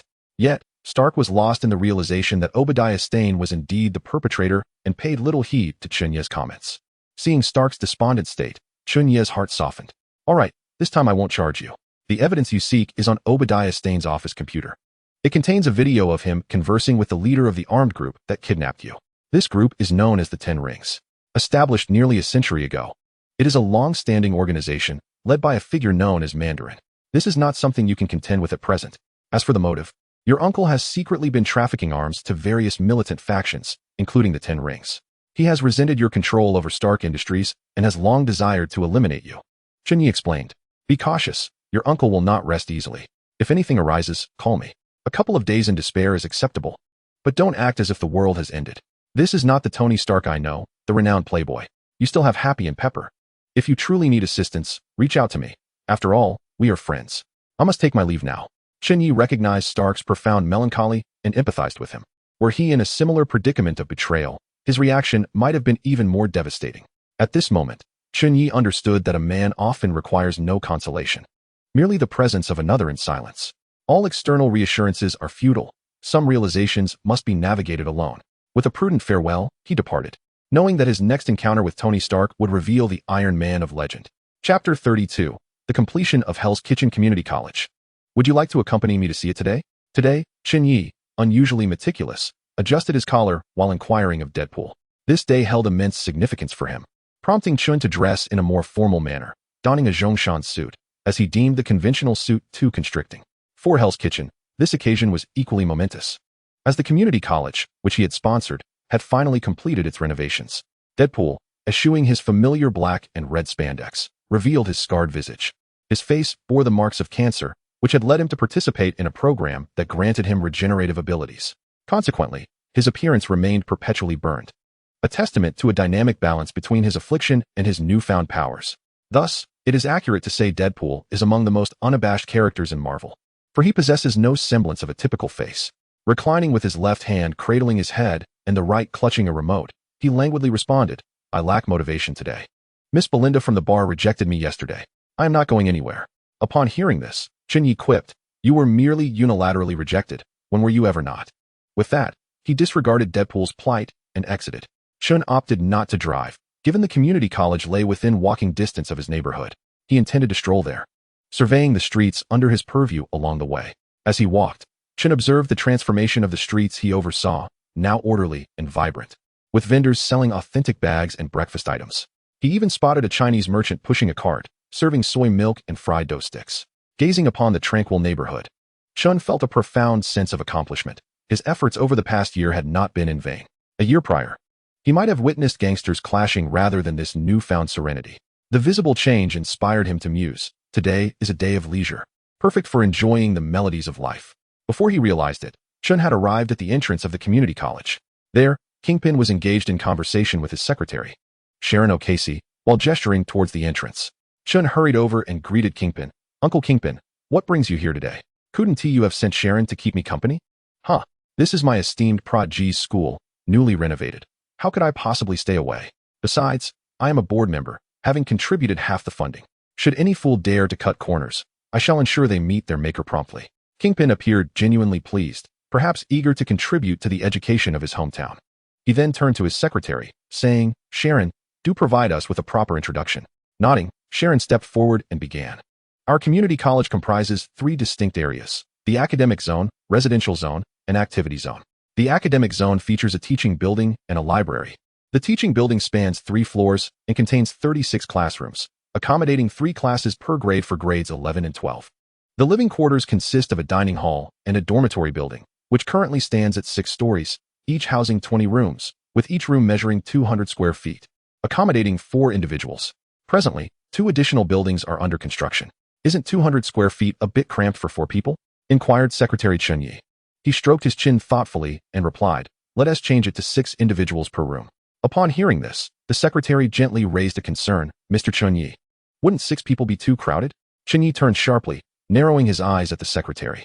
"Many children from Hell's Kitchen have no place to sleep. 6 individuals in 1 room is not excessive." Nearby, Jean Bing nodded subtly in agreement. For him, a native of Hell's Kitchen, having a stable place to sleep during childhood made the prospect of 6 individuals in 1 room quite manageable. Chen Ye mused that the secretary was perhaps too accustomed to comfort and ought to visit the Far East to observe university dormitories, where 200 square feet could accommodate up to 10 individuals. "I have been rather lenient by not adhering to prison standards for the dormitories," he thought. Furthermore, considering the financial circumstances of the families in Hell's Kitchen, many of whom are without parents, he did not expect them to contribute to tuition or accommodation fees. Offering them free lodging is already generous enough. Sensing her misstep, Secretary Sharon continued, "Of course, compared to before, this school will provide children with a safe learning environment. And we've even installed heating in their dormitories. Your generosity will undoubtedly be remembered by the children of Hell's Kitchen." In America, the cost of installing air conditioning typically exceeds that of heating, which is why Chen Ye opted against air conditioning in the school. After all, heat rarely proves fatal, whereas New York winters can indeed be life-threatening. The secretary's compliments struck a chord with Chen Ye. Although his primary intention in establishing the school was simply to provide a place for children to learn, garnering a good reputation is also beneficial. The secretary continued to guide Chen Ye through the campus, elaborating, "As for the recreational area, we have constructed 2 basketball courts and a boxing gym. Additionally, as per your instructions, a shooting range has been built. However, due to space constraints, the American football field could not be realized. We are now only awaiting approval from the Department of Education, after which we can commence hiring professors and begin enrollment." Yet, the secretary cast a wary glance at Jean Bing, then explained to Chen Ye, "Regarding enrollment, the youth from Hell's Kitchen continually provide fresh recruits for gangs. If you admit them all to the school, the gangs will certainly oppose it. You must be aware of this." "I understand this, and I trust Uncle Jean Bing will take care of it," Chen Ye replied, directing the issue towards Jean Bing. Jean Bing took a puff from his cigar and remarked, "In your name, I shall extend an invitation, summoning them to convene at my company. They will be compelled to show me a degree of respect. How you persuade them is your concern. This is sufficient. I shall handle the discussions thereafter." Chen Ye was acutely aware that the Hell's Kitchen gangsters were notoriously unruly, exuding an air of superiority as if they were the sovereigns of their realm. Even with Jean Bing's intervention, their compliance was uncertain. After all, the youth of Hell's Kitchen were limited in number, and the gang itself struggled to manage its own ranks, let alone contend with Chen Ye's ambitious plans. It was likely that even Chen Ye himself would hesitate at the prospect. However, for Hell's Kitchen to envision a future, a community college was imperative. The children were akin to blank canvases, and within Hell's Kitchen, only darkness prevailed. Chen Ye aspired to transform this darkness into a vibrant tapestry of colors. Reflecting on this, Chen Ye's gaze fell upon the school's perimeter wall. He then turned to his secretary, Sharon, and instructed, "Install barbed wire atop the wall and electrify it. I want to ensure that both outsiders and students have but one point of entry, the main gate." Chapter 33. Undercurrents of the gang. The headquarters of the Irish gang was a concealed factory, ostensibly engaged in the repair and modification of vehicles. The Irish gang, a long-standing faction in Hell's Kitchen, had dominated the area for nearly several decades before being usurped by Jean Bing. Yet, even in their weakened state, the Irish gang remained one of the foremost criminal organizations in Hell's Kitchen. Inside the office, the air was thick with the aroma of cigar smoke. 4 sets of genuine leather sofas formed a square, with 2 sets occupied by 2 impeccably dressed middle-aged men. To the untrained eye, the 2 appeared nearly indistinguishable. Clearly a pair of twins. The slightly younger brother, Jerry, held an invitation in his hand, indignantly stating, "Tom Raff, I heard that Jean Bing's protege has summoned us to his company this weekend for a meeting regarding issues concerning his newly established community school. This Jean Bing is increasingly acting as if he is the sovereign of Hell's Kitchen. Should we not refrain from attending? Others may give him face, but we, the Irish, need not comply.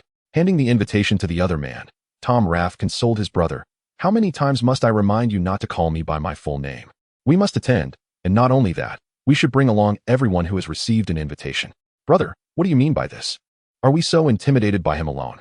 If pushed to the brink, we can certainly go down fighting. Jerry Raff had always held a grudge against Jean Bing, frequently inciting other gangs to unite against his territory. Patience, Jerry. The formidable Madame Gao, who stands behind Jean Bing, has already approached me. She indicated that the current Jean Bing is akin to a dog that cannot be trained, and she promised that if we eliminate him, we shall reign as the kings of Hell's Kitchen. I have been seeking a way to stoke more animosity towards Jean Bing, and this meeting presents an opportune moment. As for his disciple Chen Ye, merely a Na'vi child, Tom Ralph exuded an air of strategic prowess, dismissing Chen Ye entirely. After all, when Tom was grappling with Jean Bing, Chen Ye was still frolicking in the mud. The Mexican gang resided in the outskirts of Hell's Kitchen, in the most impoverished slums.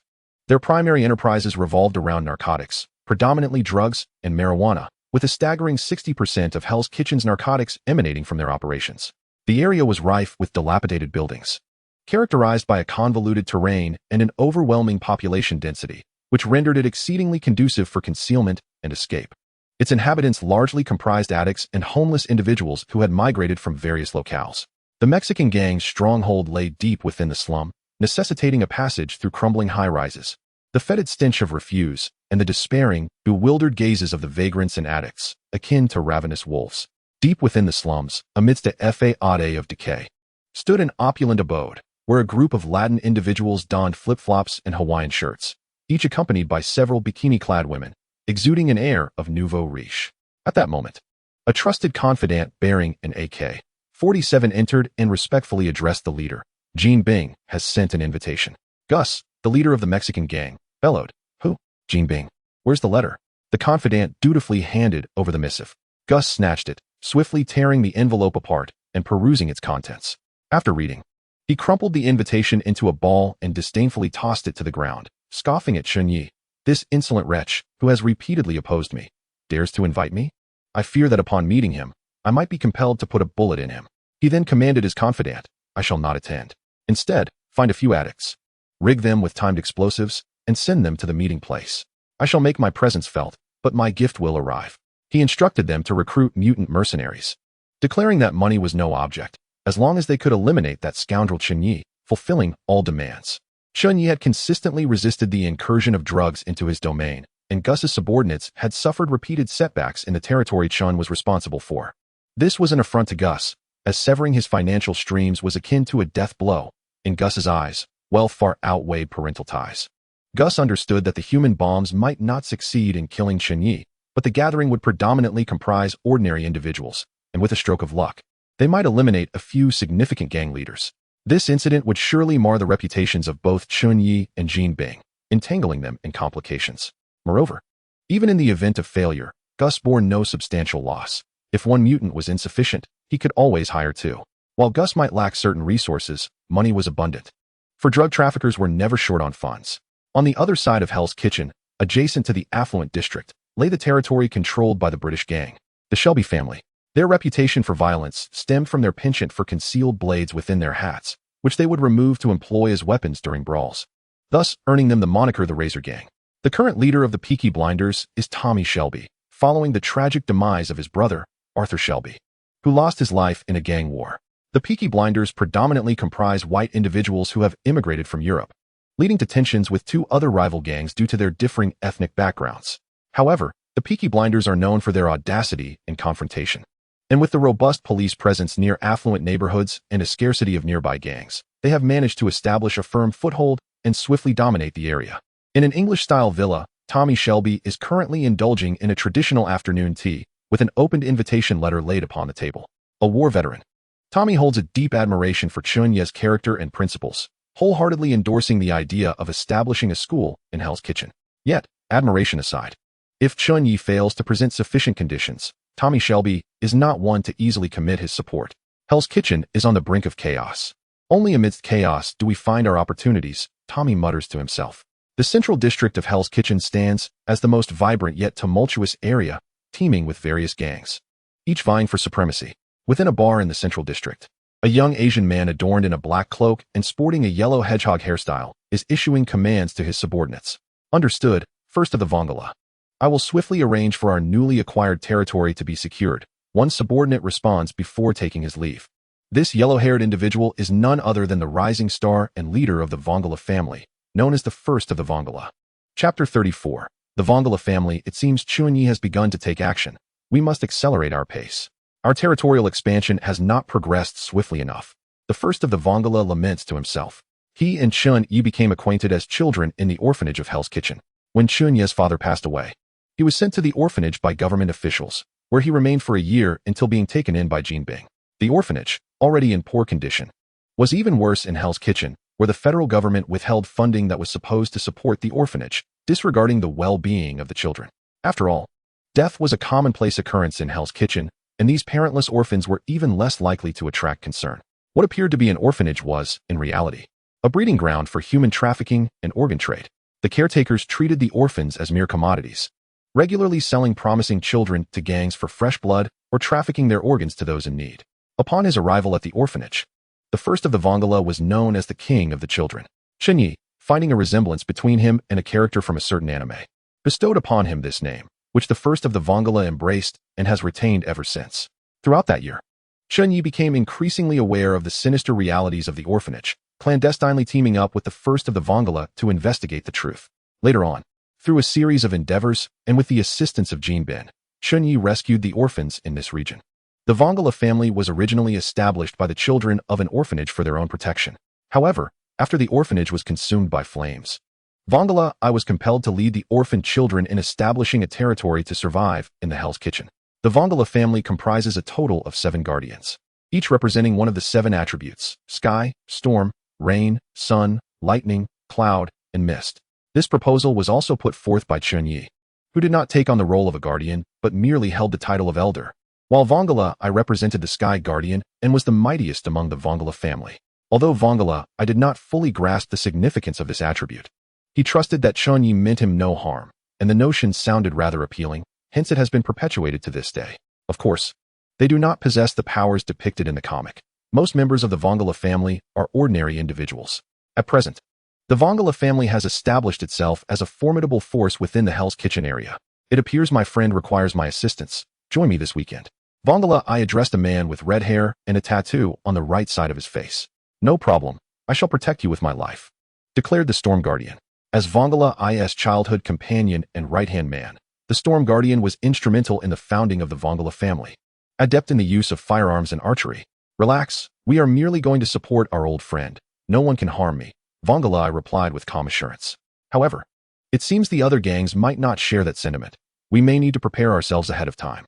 You know our numbers are insufficient, and we can only hold our territory for now, he added with a serious expression. Most members of the Vongala family originate from the orphanage, and due to Vongala I's prohibition against allowing those with ill intentions to join, their ranks have not expanded significantly. That's all right, just you and I will go. The others need not accompany us. Hell's Kitchen must have its own school, Vongala I asserted resolutely.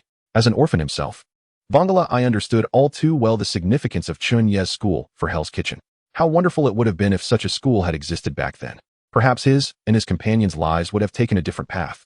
Maybe he would have already completed university and be living an ordinary life with his friends. Understood. I will make the arrangements, came the response, without any dissent. Whatever Vongala I decided, they would wholeheartedly support him. Meanwhile, Chen Ye sat leisurely in the apartment lobby, enjoying watermelon and chatting with the security guard, John Wick, blissfully unaware of the ulterior motives of the other gangs plotting against him.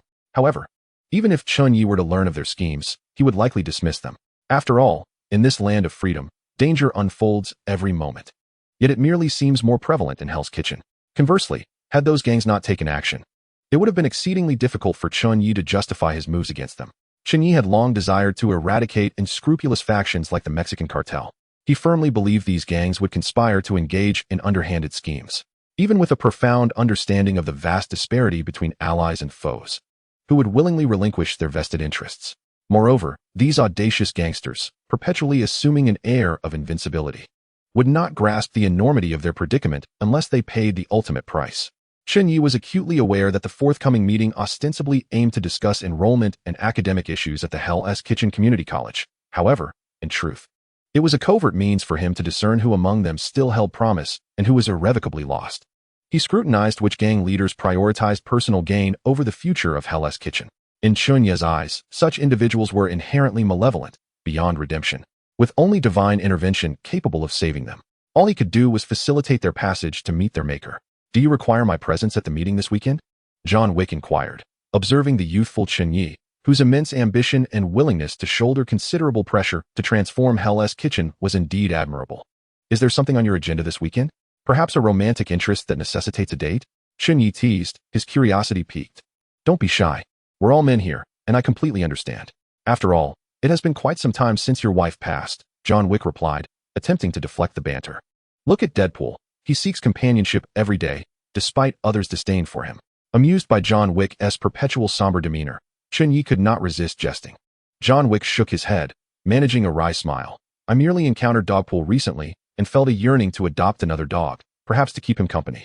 Having worked as a security guard in an apartment where he frequently saw Deadpool, the thought of acquiring a pet stirred within him." "Very well. Just remember not to adopt a female dog. I fear Deadpool might take advantage," Chen Ye replied, exasperation evident on his face. Chapter 35. The gang meeting. 3 days remained until the meeting. The prominent figures of Hell's Kitchen, upon receiving Chen Ye's invitation, convened a video conference. This is nothing short of a trap. They claim to discuss the school in Hell's Kitchen. In reality, it's a ploy to wrest power from us. Damn Chen Ye. He aims to uproot us, claiming to act for the benefit of Hell's Kitchen. If that were true, he should vacate the premises. That would genuinely serve the community.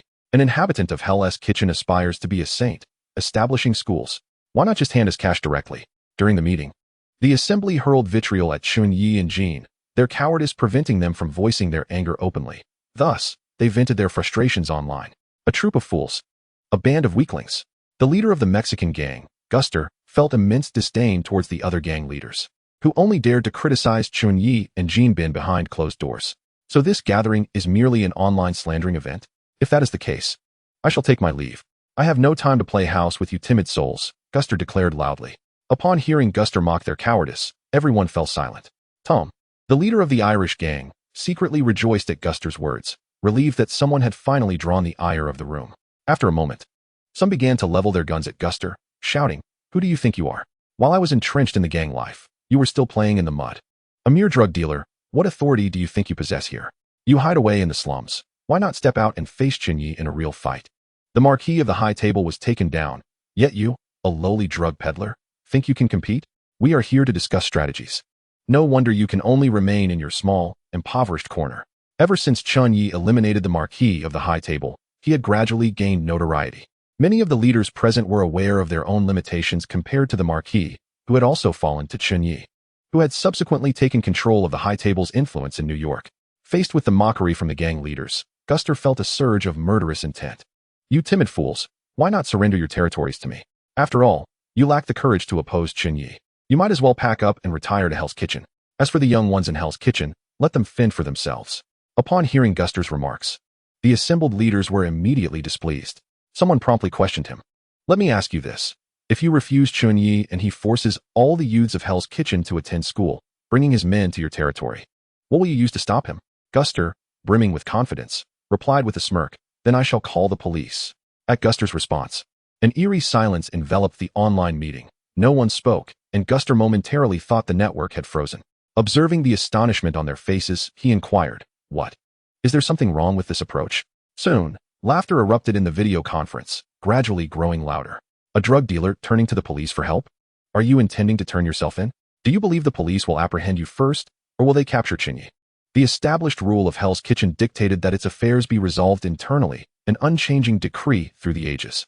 The fact that Guster's family, one of the 3 major gangs of Hell's Kitchen, would resort to inviting police intervention was nothing short of a disgrace to their domain. Guster, upon hearing this, scoffed. He could not condone such antiquated notions held by these relics of the past. No wonder they remained confined to Hell's Kitchen their entire lives. He explained that Chen Ye is not merely a superpower user. He commands numerous superpowered subordinates and does not belong to any particular gang. Furthermore, everything he is currently undertaking is transforming Hell's Kitchen. If he can effect change, why should we be powerless to do the same? What is wrong with me reporting to the police? Let us not forget that he is also an elder of the notorious Gautable Society, a killer organization with numerous assassins at his disposal. The police would be more than eager to apprehend these assassins. Yet, another voice of skepticism emerged. What does it matter if you report it? Those police in Hell's Kitchen? They can hardly handle us, let alone capture Chen Ye. Are you not aware that the largest financial backer of the Hell's Kitchen police station is Chen Ye himself? Did you not witness how a group of self-proclaimed individuals came here only to scurry away from Chen Ye's territory? It was evident that these gang leaders were acutely aware of Chen Ye's recent actions and nodded in tacit agreement. Observing their reactions, Gust continued. Your line of thinking is fundamentally flawed. The last time the government sent personnel, it was insufficient. The threat posed by Chen Ye is far greater than our own. Do not forget that they are mutants, a group of mutants slaughtering ordinary citizens. Do you truly believe the government would allow such occurrences to transpire unchallenged? Before anyone could counter, Gust pressed on, because whoever it may be, they all wish to eliminate unstable elements like Chen Ye. Ordinary citizens will always remain the mainstream, while mutants are deemed outcasts in the eyes of the government and the public. Eradicating these outcasts would allow any law enforcement agency to achieve instant fame and become national heroes. To politicians, Chen Ye represents a lucrative prize. In the face of such immense profit, the government and law enforcement will undoubtedly be willing to take this risk. Moreover, do you genuinely believe that past failures reflect the true strength of the government? That incident may have merely been a test. The forces they deployed were certainly not indicative of their full capability. During this period, government agencies have undoubtedly been conducting a thorough analysis of Chen Ye and his mutants, identifying their weaknesses and possibly developing weapons to counter them. In the presence of such a colossal national apparatus, individual strength is invariably inadequate. This is also why Chen Ye refrained from eliminating any agents at that time. He recognized that he was not equipped to confront the entire nation. Furthermore, do you think that even if we attend the meeting, we could thwart Chen Ye's ambitions? The school will continue to recruit students as usual, otherwise, we shall lack fresh blood. If we yield this time, will there not be a next occasion? In the end, will we be forced to cede our own gang to Chen Ye? Gust's arguments were logical and persuasive, plunging the other leaders into deep contemplation. Chapter 36. The motivated gang leaders confronted with Chen Ye's radical reforms, they were reluctant to relinquish their vested interests. Chen Ye was akin to an insatiable beast.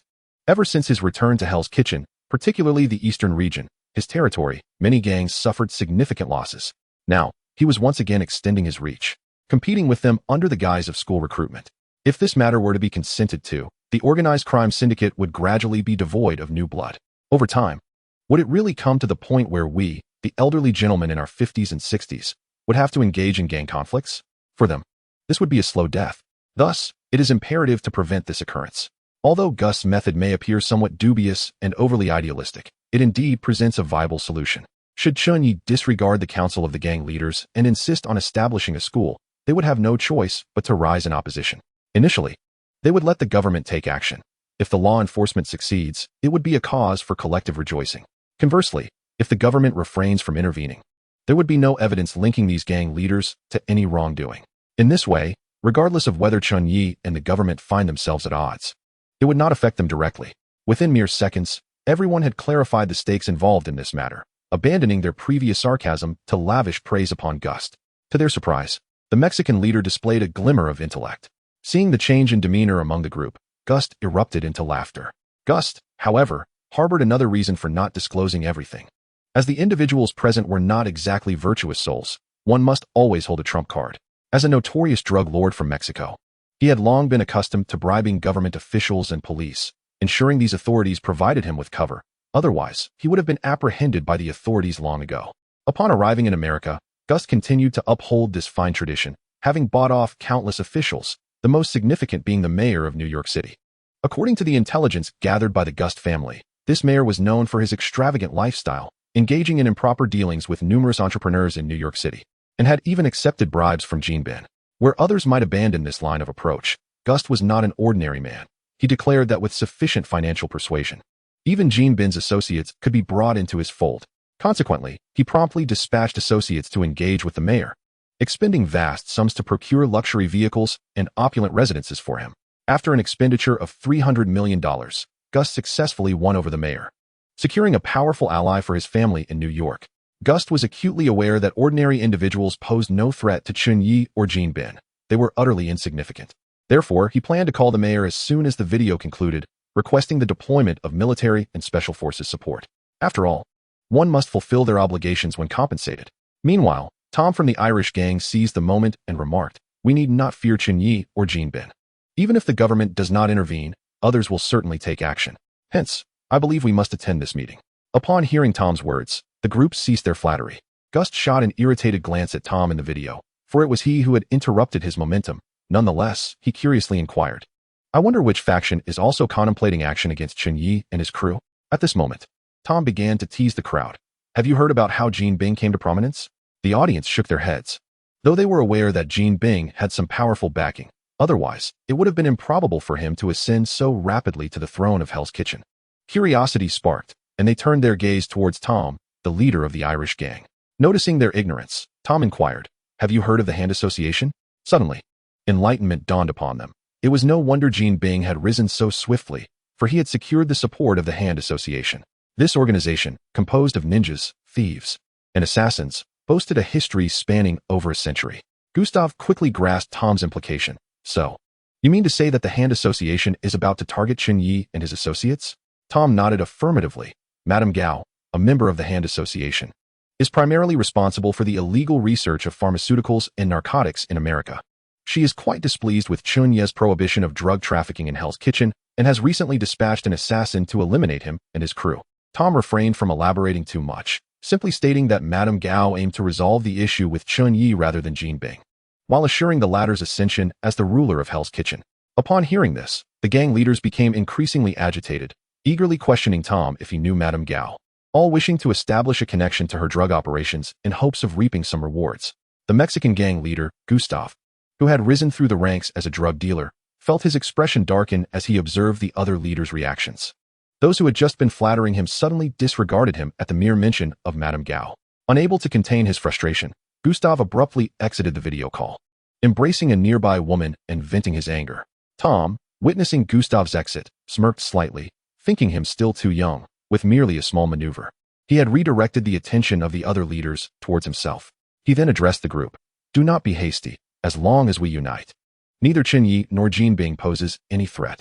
We need not fear them. Simply attend the meeting and watch their performance. If we do not attend, outsiders will believe that our gang in Hell's Kitchen fears Chen Ye and Jean Bing, thus shying away from appearing. Once the Hand Association has dealt with Chen Ye and his associates, I will share my resources with all of you. Of course, the highest bidder will prevail." Tom understood that one must risk something to gain something. Compared to becoming the sovereign of Hell's Kitchen, these profits were trivial.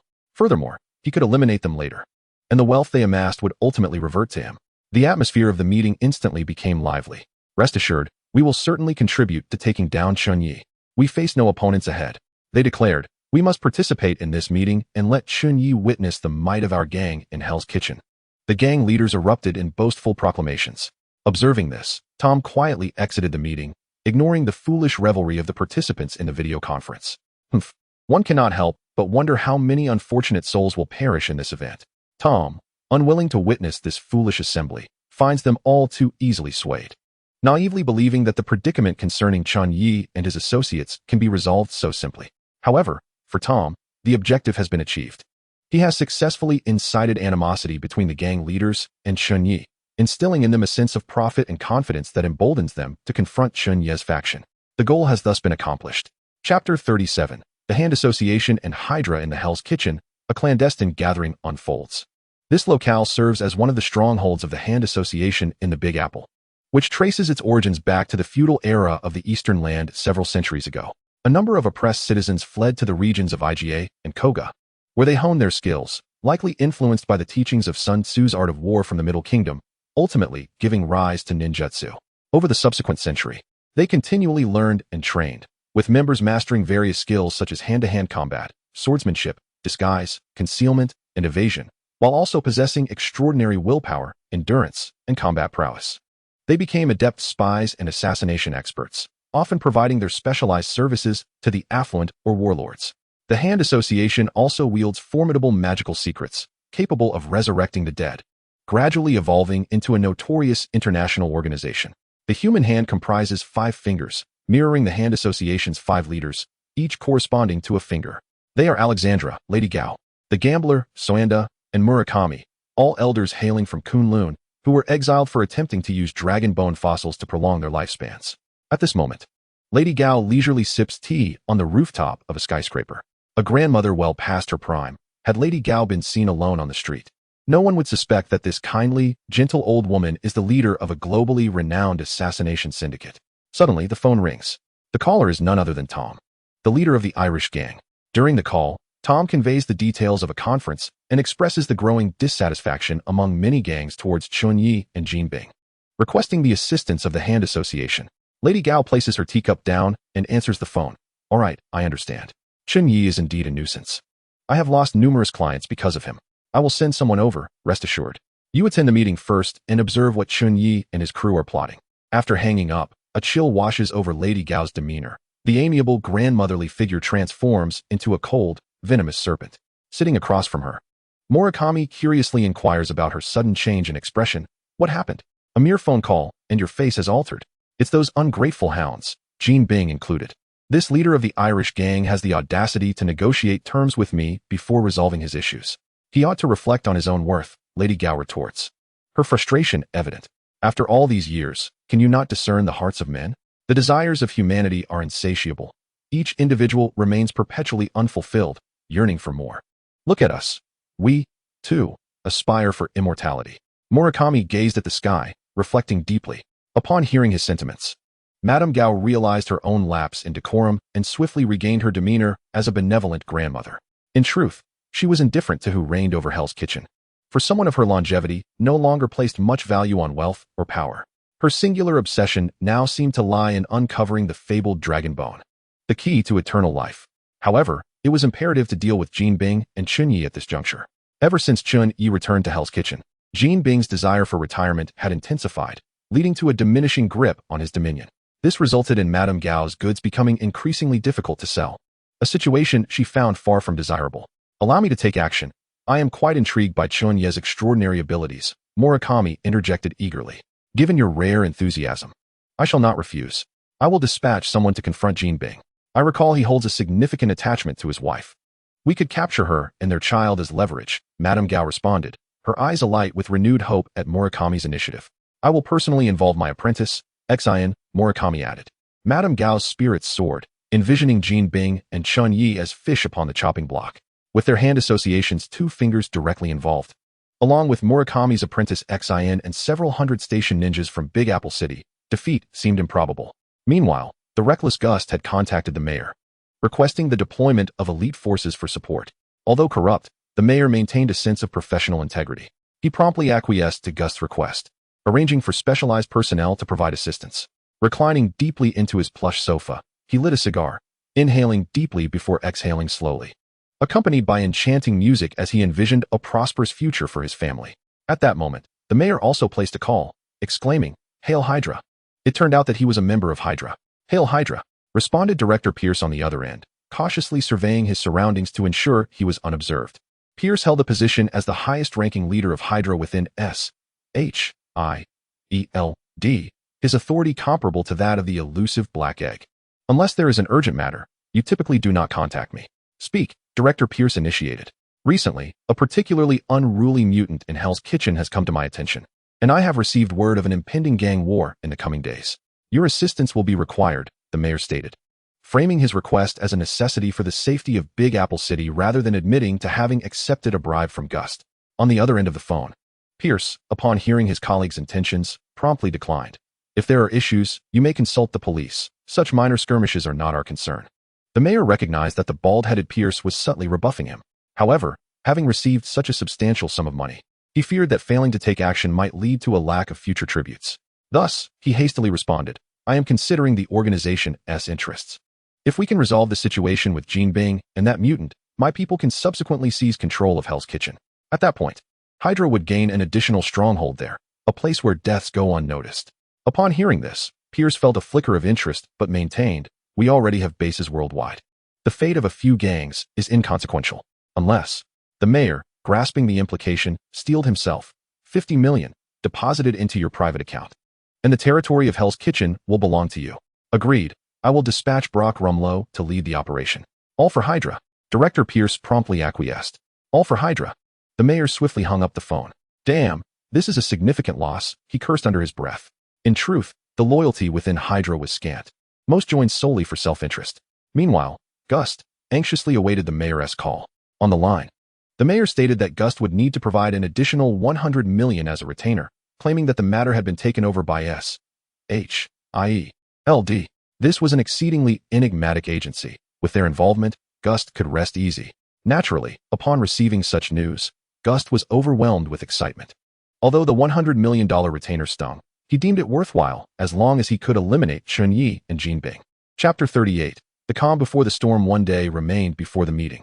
Across from the Good Fortune restaurant in Hell's Kitchen, Natasha and Hawkeye, under the orders of Black Egg, were surveilling Chen Ye's every move. The chain reactions triggered by this upcoming meeting were beyond Chen Ye's expectations. I've heard that Hell's Kitchen has become quite lively lately, with many visitors, Natasha remarked. Indeed, the Hand, our SHIELD team, and even members of the Brotherhood of Mutants have arrived in Hell's Kitchen, Hawkeye concurred. Quite so, a multitude of uncontrollable individuals marked by SHIELD have congregated here.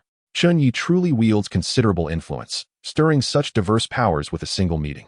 Thanks to him, we have barely slept these past few days. Operating around the clock, my skin has deteriorated, Natasha lamented, casting a wistful glance towards the Good Fortune restaurant. Over the past few days, Natasha had been deprived of rest due to the disturbances caused by Chen Ye, while he, on the contrary, had been sleeping soundly, leaving her feeling profoundly imbalanced. This time, there is a palpable sense of foreboding surrounding Chen Ye. Even though he is a mutant, he is far from being a match for someone of Magneto's illustrious stature. Magneto is a being capable of bringing nations to their knees. It is uncertain who could possibly persuade such a formidable figure to take action. However, if both Chen Ye and Jin Bing were to perish, chaos would inevitably reign once more in Hell's Kitchen, Hawkeye expressed with concern. Indeed, the federal government has never taken an interest in this area. Had it not been for Jin Bing's oversight, this place would be far more tumultuous than it currently is. Ever since Chen Ye's return, the residents of Hell's Kitchen have finally begun to experience a semblance of peace, as Natasha observed the joyful expressions on their faces. Chen Ye has become somewhat of a savior for Hell's Kitchen. One can only hope he survives this impending conflict. Natasha gazed at her surroundings, reflecting on her own turbulent childhood that resembled the plight of Hell's Kitchen, yearning for a figure who might rescue her. Regrettably, such a savior never materialized, and now, just as this place had found a beacon of hope, it is being targeted by numerous factions. Knowing full well that his actions could plunge him into peril, Chen Ye remains steadfast. What manner of person are you, Chen Ye? Meanwhile, Chen Ye remains blissfully unaware of Natasha's intricate thoughts as he busies himself in the kitchen, preparing a meal to welcome his friend, the first of the Vongala. You're quite the handsome fellow, aren't you? Second only to myself, Deadpool remarked, admiring his own reflection in a mirror with unabashed narcissism, casting a glance at the first of the Vongala. Even someone as seasoned as the first, who has weathered many storms, could not suppress a smirk at Deadpool's self-adoration. Thank you for the compliment, he replied, astonished that the illustrious leader of the Vongala family would be a friend of Chen Ye. Did you meet at the orphanage? Deadpool inquired, intrigued, for he had never encountered the first before, having only heard whispers of him being one of the notorious gang leaders in the downtown area. Haha, indeed. We were friends back in the orphanage, and we've kept in touch over the years. Although this past year has been quite hectic due to the expansion of our gang, so we haven't had the chance to meet. Tomorrow marks an important meeting, and I thought I'd come over for a meal and stay the night, the first explained, just as he felt overwhelmed by Deadpool's barrage of questions. Chen Ye emerged from the kitchen, bearing a platter of braised pork. The first's eyes lit up as if he had spotted a savior, and he hurried over to exclaim, "The food is ready, right? I'll serve the rice." "Oh, there's no need. You can just sit and chat. I'll handle it," Chen Ye declined. No, I'll do it," the first insisted, racing toward the kitchen. A few minutes later, everyone took their seats and began to feast. "What brings you here today?" "Surely it's not out of concern for me," Chen Ye jested, given that it had been a year since he last saw the first, who had made a rare visit. "Is it so wrong to come over for a meal? The family has only just stabilized, and I wanted to visit my dear friend," the first replied, deftly spearing a piece of chicken wing. "Enough. Are you not aware of my disposition? Do you truly believe that those gangsters can pose a threat to me?" Chen Ye remarked nonchalantly as he ladled a bowl of soup. Observing Chen Ye's indifferent demeanor, the first generation of the Vongala understood that Chen Ye was oblivious to the internal gang meetings, prompting him to set down his utensils and speak earnestly. "You may be unaware, but a few days ago, there was a meeting within the gang, where they deliberated on your establishment of a school and strategized on how to deal with you. I understand. This is entirely expected. If they were to capitulate so easily, they would cease to be a gang. However, a swarm of ants remains merely ants, and their essence does not change. In fact, their gathering makes them even easier to manage. Chen Ye's reaction was one of nonchalance, as this outcome was anticipated. They have also sought the assistance of the Hand and the federal government, the first generation of the Vongala added. At this revelation, Chen Ye's demeanor shifted slightly. The Hand, you say? The federal government is manageable. As Chen Ye continued to dine, he pondered his countermeasures. Noticing Chen Ye's newfound seriousness, the first generation of the Vongala fell silent, immersing himself in his meal. I must say, the food prepared by Chen Ye is exceptionally delightful. Next time, I shall bring them along to enjoy a meal. The food we usually consume is quite subpar. Chen Ye was not surprised by the mention of the Hand, as it is a common encounter for newcomers traversing into the Marvel Universe, merely a group of individuals expelled from Kunlun. After all, Chen Ye had disrupted their drug trade, so it was entirely reasonable for them to seek vengeance. However, he felt compelled to caution Kingpin. It seemed that in one version, Kingpin's wife, Vanessa, was poisoned by Lady Bullseye. Should Lady Bullseye succeed, Chen Ye surmised that Kingpin would spiral into madness, and he himself would be unable to forgive his own negligence. After all, it was his actions that had drawn Kingpin into unnecessary peril. Unbeknownst to Chen Ye, even in his absence, Lady Bullseye had long harbored resentment towards Kingpin and sought to eliminate him.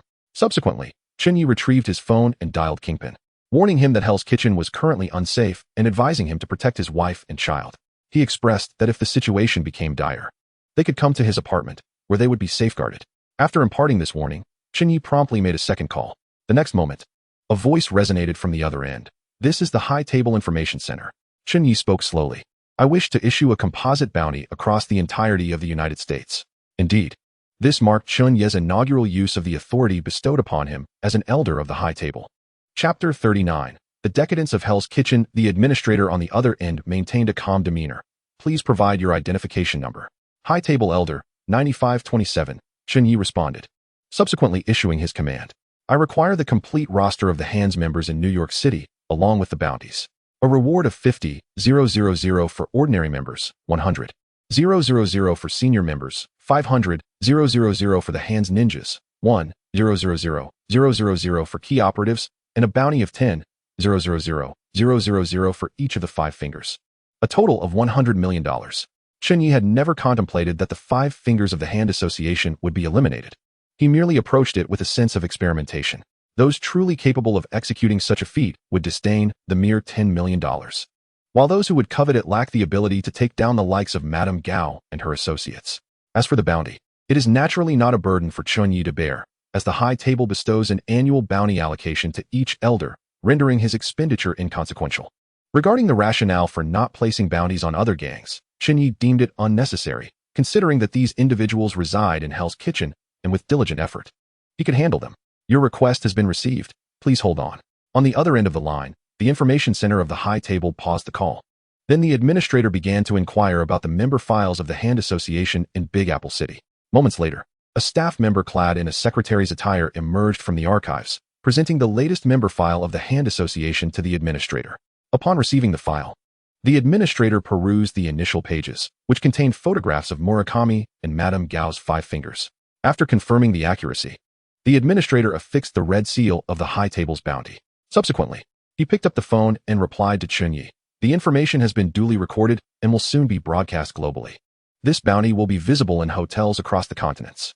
Before long, the details of the bounty were disseminated to various continental hotels, with every registered assassin or faction receiving a text message. In a continental hotel, assassins enjoying their drinks were alerted by the sound of incoming messages. They promptly retrieved their phones, and upon reading the messages, their faces brightened with delight. They set down their beers and hastily exited the hotel. The message read, Bounty subject. Any member of the Hand Association in Big Apple City. Total amount, $100 million. Bounty requirements. Ordinary members 50,000, senior members 100,000, ninjas of the Hand Association 500,000. Status. Immediately effective potential locations. Hell's Kitchen. In that moment, the hotel was abuzz with the sound of ringing phones.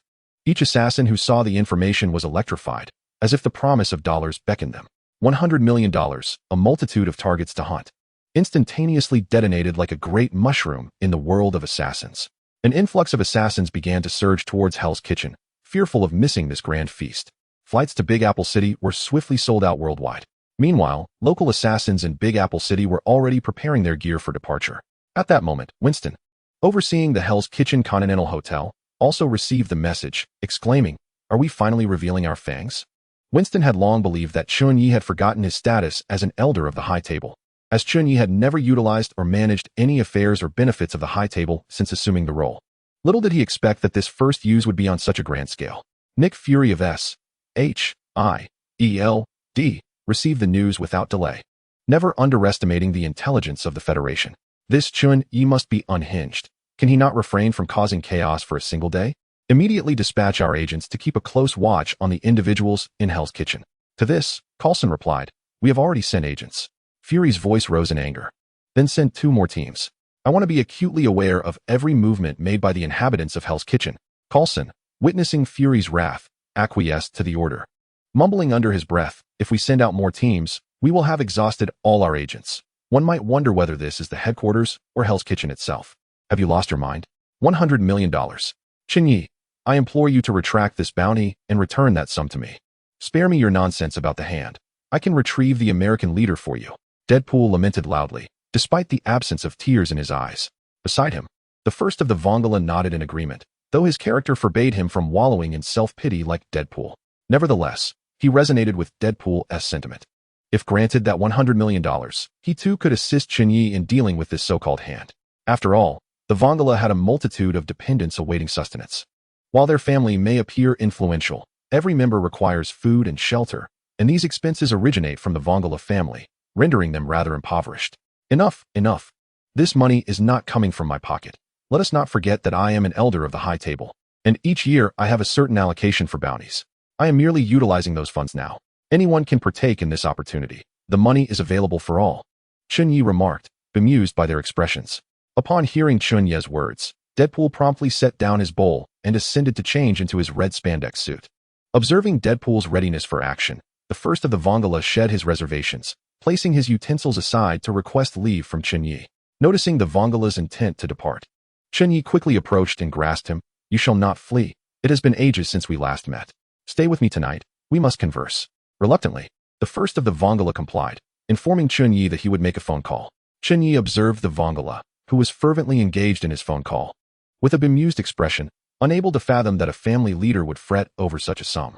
Once the first of the Vongala concluded his call, Chen Ye, curious, inquired, "As a formidable gang leader, why do you place such importance on this amount?"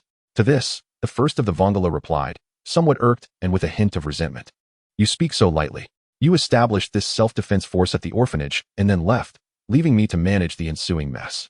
Upon hearing the grievances of the first generation of the Vongala family, Chen Ye's expression shifted to one of embarrassment, prompting him to swiftly divert the conversation.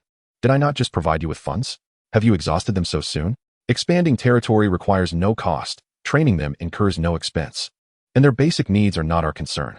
We do not engage in the drug trade or any illicit activities. How, then, are we to earn a living?" The first generation of Vongala retorted. Aware of his own shortcomings, Chen Ye fell silent, merely tidying up the table. After expressing his frustrations, the first generation understood that Chen Ye was not entirely to blame, and thus changed the subject, inquiring, "Is this endeavor truly worthwhile? Is it worth it for this school?" Chen Ye paused momentarily. "Both you and I have experienced this. Do you believe that Hell's Kitchen will find a way forward without change? Must it remain in its current state indefinitely? Someone must take action. Why should it not be me? Furthermore, I do not perceive my actions as particularly grand. After all, it is merely a school." Chen Ye had never considered his current undertaking to be of great significance. Establishing a school is beneficial in any locale, yet in Hell's Kitchen, it is deemed a misstep. One can only imagine the depth of Hell's Kitchen's afflictions. Before returning to the world of his previous life, Chen Ye always yearned to contribute something to his second hometown. In the secret hideout of the Hand Association, Madame Gao and Murakami sat on the sofa, accompanied by Murakami's apprentice standing nearby.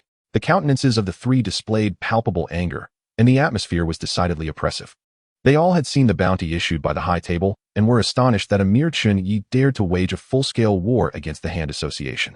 This was no longer solely Madame Gao's concern. It now involved the entirety of the Hand Association. Immediately summon the ninjas from the other branches.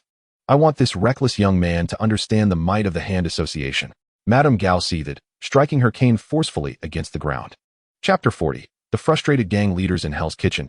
Today marked the day Chen Ye convened a meeting. At the entrance of Fisk Tower, a plethora of luxury vehicles gathered, Rolls-Royces, Bentleys, Maybachs, all parked at the entrance. Each gang leader was accompanied by a throng of underlings. However, Chen Ye mandated that each leader could only bring one individual inside. Otherwise, no matter how spacious the conference room, it could not accommodate such a multitude. And it also served to prevent any skirmishes within the building. Each individual feared for their leader's safety, with a cadre of gang subordinates armed and waiting across the street. What is the occasion today? Why is it so lively, with so many gang leaders arriving at Fisk Tower? A nearby African-American woman remarked, taking in the impressive scene. After all, in such places, those who could drive luxury cars were prominent figures. If an ordinary person were to drive one, it would hardly remain theirs by the following day. Indeed, I have heard that all the gang leaders were summoned today by the proprietor of the Lucky Restaurant, Chen Ye, for a meeting. It appears they were discussing the establishment of a community school in Hell's Kitchen, as explained by an informed Asian aunt. That is indeed a positive development. I believe I have encountered that young man, Chen Ye, when I was quite young. He is one of the few college students from Hell's Kitchen. Who would have imagined that he would prosper yet still think of us? I have heard that the streets surrounding the Lucky Restaurant are now under the diligent management of young Chun, creating a remarkably safe environment. If I had the means, I would certainly consider relocating there, remarked a black ant with admiration for Chen Ye. Who would remain in Hell's Kitchen if they had money? They would surely move elsewhere, she added with a chuckle. However, I suspect that achieving this goal may be quite challenging. Just look at the throng of gang leaders gathered outside, all opposing Chen Ye's endeavors. Alas, we elderly folk feel powerless. Our support for this young man seems futile, the Asian ant expressed with concern. Upon hearing the Asian ant's words, the black ant responded indignantly. These despicable remnants of gangs deserve to be condemned to hell. My poor grandson lost his life in gang violence before he even turned 15. They should all be obliterated in a single blast. Alarmed by the dangerous nature of the black ant's statement, the Asian ant swiftly covered her mouth and glanced around anxiously, fearing that gang members might overhear and silence them, hastily leading the black ant away. Moreover, in a bid to protect the innocent, even the 2 streets leading to the building were cordoned off. Today, only those gang members invited by Chen Ye were permitted entry, armed with invitations. Additionally, 5 security personnel and screening equipment stood guard at the entrance to ensure that no weapons were brought inside. What do you mean by not allowing us to bring firearms? My presence here is already a significant concession. How can a gang leader not possess a weapon for self-defense? One of the gang leaders being screened protested. Exactly. What is the meaning of this? If we cannot bring firearms, we shall not enter. How can we ensure our safety without weapons? Many gang members echoed in agreement, demanding the cancellation of security checks to allow their weapons inside. Dear friends, we are only considering your safety. If some individuals are armed while others are not, it creates an exceedingly unfair situation. I pledge, in the name of Boss Jean Bing, that everyone present will leave this building unharmed today. The head of security, I target, reassured the gang leaders. Reluctantly, the gang leaders complied with the security checks, deterred by Jean Bing's influence. Nevertheless, there will always be those who challenge authority. One gang leader brazenly disregarded the security personnel, declaring, I will not be screened. What can you do about it? In response, I target produced a pen from seemingly nowhere and tossed it casually. With a swish, the pen pierced the hand of the defiant gang leader as if it had a mind of its own. The gang leader, clutching his hand that had been pierced, cried out in agony. I could easily take your life, but for now, I shall spare you for Chen Ye's sake. Should there be a next time, it will not be your hand that is pierced, but your head, he warned. The sharpshooter spoke nonchalantly, as if taking a life were as trivial as dispatching a mere insect. The young gang leader dared not retort, fearful that he might meet his demise in an instant, and hastily fled to have his men bandage his wound. Observing this scene, the other gang leaders complied without hesitation. The sharpshooter, satisfied with the unfolding events, declared loudly, Our organization detests violence. If everyone cooperates, I assure you that no harm will come to anyone. After our meeting, you will all leave this building safely. Harmony breeds prosperity. Upon hearing these words, the gang members displayed a myriad of expressions. Some were mocking, others terrified, while a few remained composed. Yet, they all obediently surrendered their weapons. The sharpshooter possessed an innate talent for throwing. He could propel any object with astonishing precision toward its target. His notable feats included severing a throat with a playing card, embedding a tooth into an enemy's skull, hurling a paper airplane onto a distant rooftop, and launching a toothpick through a window from 100 yards away, resulting in a fatality. As the inspections progressed methodically, 5 ragged homeless men suddenly stumbled toward the entrance of Fisk Tower. The security guards at the door immediately noticed their peculiar behavior and became alert, drawing their weapons to aim at the intruders. One guard shouted, "Halt! This is not a place for you." The 5 homeless men, seemingly oblivious to the warning, continued their approach. As they drew closer, the guards clearly observed the fear etched on their faces, underscored by a sense of desperation, along with visible bomb wires protruding from their clothing. "Bombs! Raise the alarm! Protect the guests!" the guard shouted, then began firing at the legs of the homeless men. Inside the building, the sharpshooter was leading the gang leaders further in, undeterred. Following the guard's gunfire, the homeless men were evidently incapacitated. However, the countdown of the timer on the bomb persisted unabated. The guards quickly began to pile sandbags around the homeless, attempting to mitigate the blast's impact. Yet, the scattered positioning of the 5 men necessitated an overwhelming number of sandbags, prompting the guards to commence their retreat. "Damn it! Is this your idea of security? Run!" One of the gang leaders inside cursed Chen Ye's group. Boom! The sound of the timed bomb exploding filled the air. Yet to the astonishment of the gang leaders, the building remained unscathed, and they were spared any noise. If it weren't for the sound of the explosion, one might suspect that the security personnel were merely jesting with them. The leaders of the underworld exchanged puzzled glances. "Ladies and gentlemen, please remain calm. I, Chen Ye, sincerely apologize for the oversight that has caused you distress. The bomb has been disarmed." Chen Ye gradually entered the hall, accompanied by the first of the Pengli family and Master Yi. The gang leaders, upon hearing this, exchanged looks filled with confusion, their eyes reflecting a collective question. Was the earlier bomb a prank of Chen Ye's, or was it genuinely a bomb? If it were real, why had it not detonated? Had Chen Ye employed some supernatural ability? If so, ordinary weapons would hold no power over him. Some leaders began to regard Chen Ye with a mix of fear and wariness. "You may proceed to the conference room. The meeting shall commence shortly," Chen Ye stated before making his way towards the elevator, leaving behind the gang leaders with expressions of fear, trepidation, and anger directed at his retreating figure. Chapter 41. The bastards living in hell. Inside the conference room of Fisk Tower, the lavish decor exuded opulence while retaining an air of coldness. A group of gang magnates gathered around an oval table, their expressions varying from sullen to cunning and even ruthless. Their gazes were as piercing as the northern winds of a winter's night. Dressed in a variety of suits, from silky satin to stiff wool, they unwittingly displayed their unique tastes. Yet, no amount of finery could conceal their origins from the depths of Hell's Kitchen. When the door swung open and Chen Ye entered, the atmosphere seemed to freeze. He slowly approached the other end of the table, taking his seat at the head, and quietly surveyed the assembly. The leader's eyes lingered momentarily on his face before swiftly averting their gaze. A tumult of emotions surged within them: reverence, curiosity, disdain, and even a hint of surprise. The atmosphere in the conference room grew tense, as if each individual silently counted down the moments, anticipating the unfolding drama. Jin Bing appeared unfazed by Chen Ye occupying the primary seat, taking his place at Chen Ye's lower right. As the time drew near, Jin Bing gestured for silence and spoke. "I appreciate everyone granting me, Jin Bing, this courtesy. I shall not overshadow the main event. Today, as you all know, we gather here at the invitation of my protege, Chen Ye, who will now address you." Chen Ye then began. "Greetings to all you wretches dwelling in hell." His voice was deep and magnetic, imbued with a certain enchantment that rendered it impossible for those present to overlook. As these words left his lips, the leaders erupted in outrage, their voices rising in a cacophony of curses. "What do you mean by that, Chen Ye? Is this meeting merely a platform for you to insult us? Who do you think you are to speak to us in such a manner?" Chen Ye calmly surveyed the assembled gang leaders, noting that the only ones who remained composed were the heads of the Irish and British gangs. "Is it not true? Just look at each of your faces. Who among you could be considered respectable?" At this moment, Tom, the leader of the Irish gang, could no longer contain himself and urged, "Let us get to the point. We did not come here to be ridiculed." In response, Chen Ye cut to the chase. "I am in the process of establishing a community college, and it is nearly complete. As you all are aware, founding a school requires substantial funding. My primary purpose in gathering you here is to seek your sponsorship and, simultaneously, to address the enrollment issue."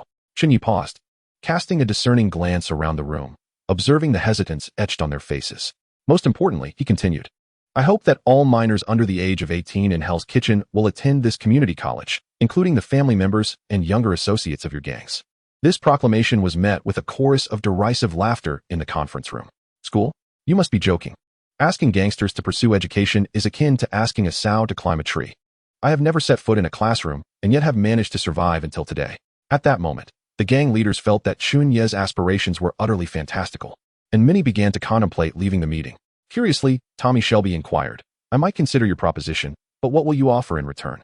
The eyes of the assembled leaders turned towards Chen Ye. Remaining unperturbed, Chen Ye replied, Before I address that question, I would like to ask you all, are you satisfied with your current lives? Living each day on the edge, constantly in fear. I may drive a luxury car and reside in a villa today, yet tomorrow I could be murdered by an enemy, my body dismembered. I believe that each of you, who has achieved what you have today, carries the burden of numerous lives lost on your shoulders. We exist in hell. This is a place where the strong prey upon the weak. To survive, we must eliminate each other, even if that person is a family member. Upon hearing these words, a contemplative silence enveloped the room. Chen Ye then pointed to one of the gang leaders and asked, Joyce Bud, I recall that your father was also a gang leader. Have you ever considered what you might have pursued if you had not entered the underworld? Joyce Bud pondered for a moment before responding. I have never contemplated such a question, for since my earliest memories, I have been entangled in this life alongside my father. I have never engaged in anything else. Chen Ye replied, You see, you have been deprived of choice. Your parents never taught you what is right, nor did they ever inform you that apart from the gang, you could aspire to be an athlete or a teacher. Some of you may have even been born into this world after your parents perished in gang conflicts. In Hell's Kitchen, our daily existence revolves around the primal instinct of survival, resorting to any means necessary to endure. We find ourselves devoid of choices and bereft of the luxury of contemplation. We must exert every ounce of our strength to cling to life. If alternative paths were available, would you still choose to live in such a manner? Chen Ye could distinctly sense that some gang leaders had begun to resonate with his words. Ladies and gentlemen, even though you hold the titles of gang leaders, once we emerge from Hell's Kitchen, we will still face scorn. For we are indelibly marked by the stigma of our origins. To outsiders, Hell's Kitchen represents a den of irredeemable miscreants, the detritus of society. They gaze upon us through a lens tainted by prejudice, oblivious to our suffering, as no one speaks on our behalf. Being born into hell is not our fault. Yet failing to strive for change is indeed our transgression. The reason I established a school is to provide children with choices, enabling them to safely contemplate the lives they wish to lead. We must not allow the next generation to tread the path we have traversed. Hell has enough of our ilk, Chen Ye proclaimed passionately. Beside him, Jean Bing regarded Chen Ye with a gaze filled with appreciation. Had there been a school in their youth, perhaps the underground emperor, Jean Bing, would not exist today. Are you pitying us? Questioned one gang leader, unconvinced. Chen Ye coldly fixed his gaze upon the leader, stating, You are not worthy of my pity, nor do you require it. All of this stems from your own choices. We are but a collective of wretches born into hell. Do you believe that a mere gesture of sympathy would deter you from selling drugs or engaging in vice? Even rogues must eat. I merely implore you to extend a modicum of compassion towards the minors. Grant them an opportunity, a pathway to paradise.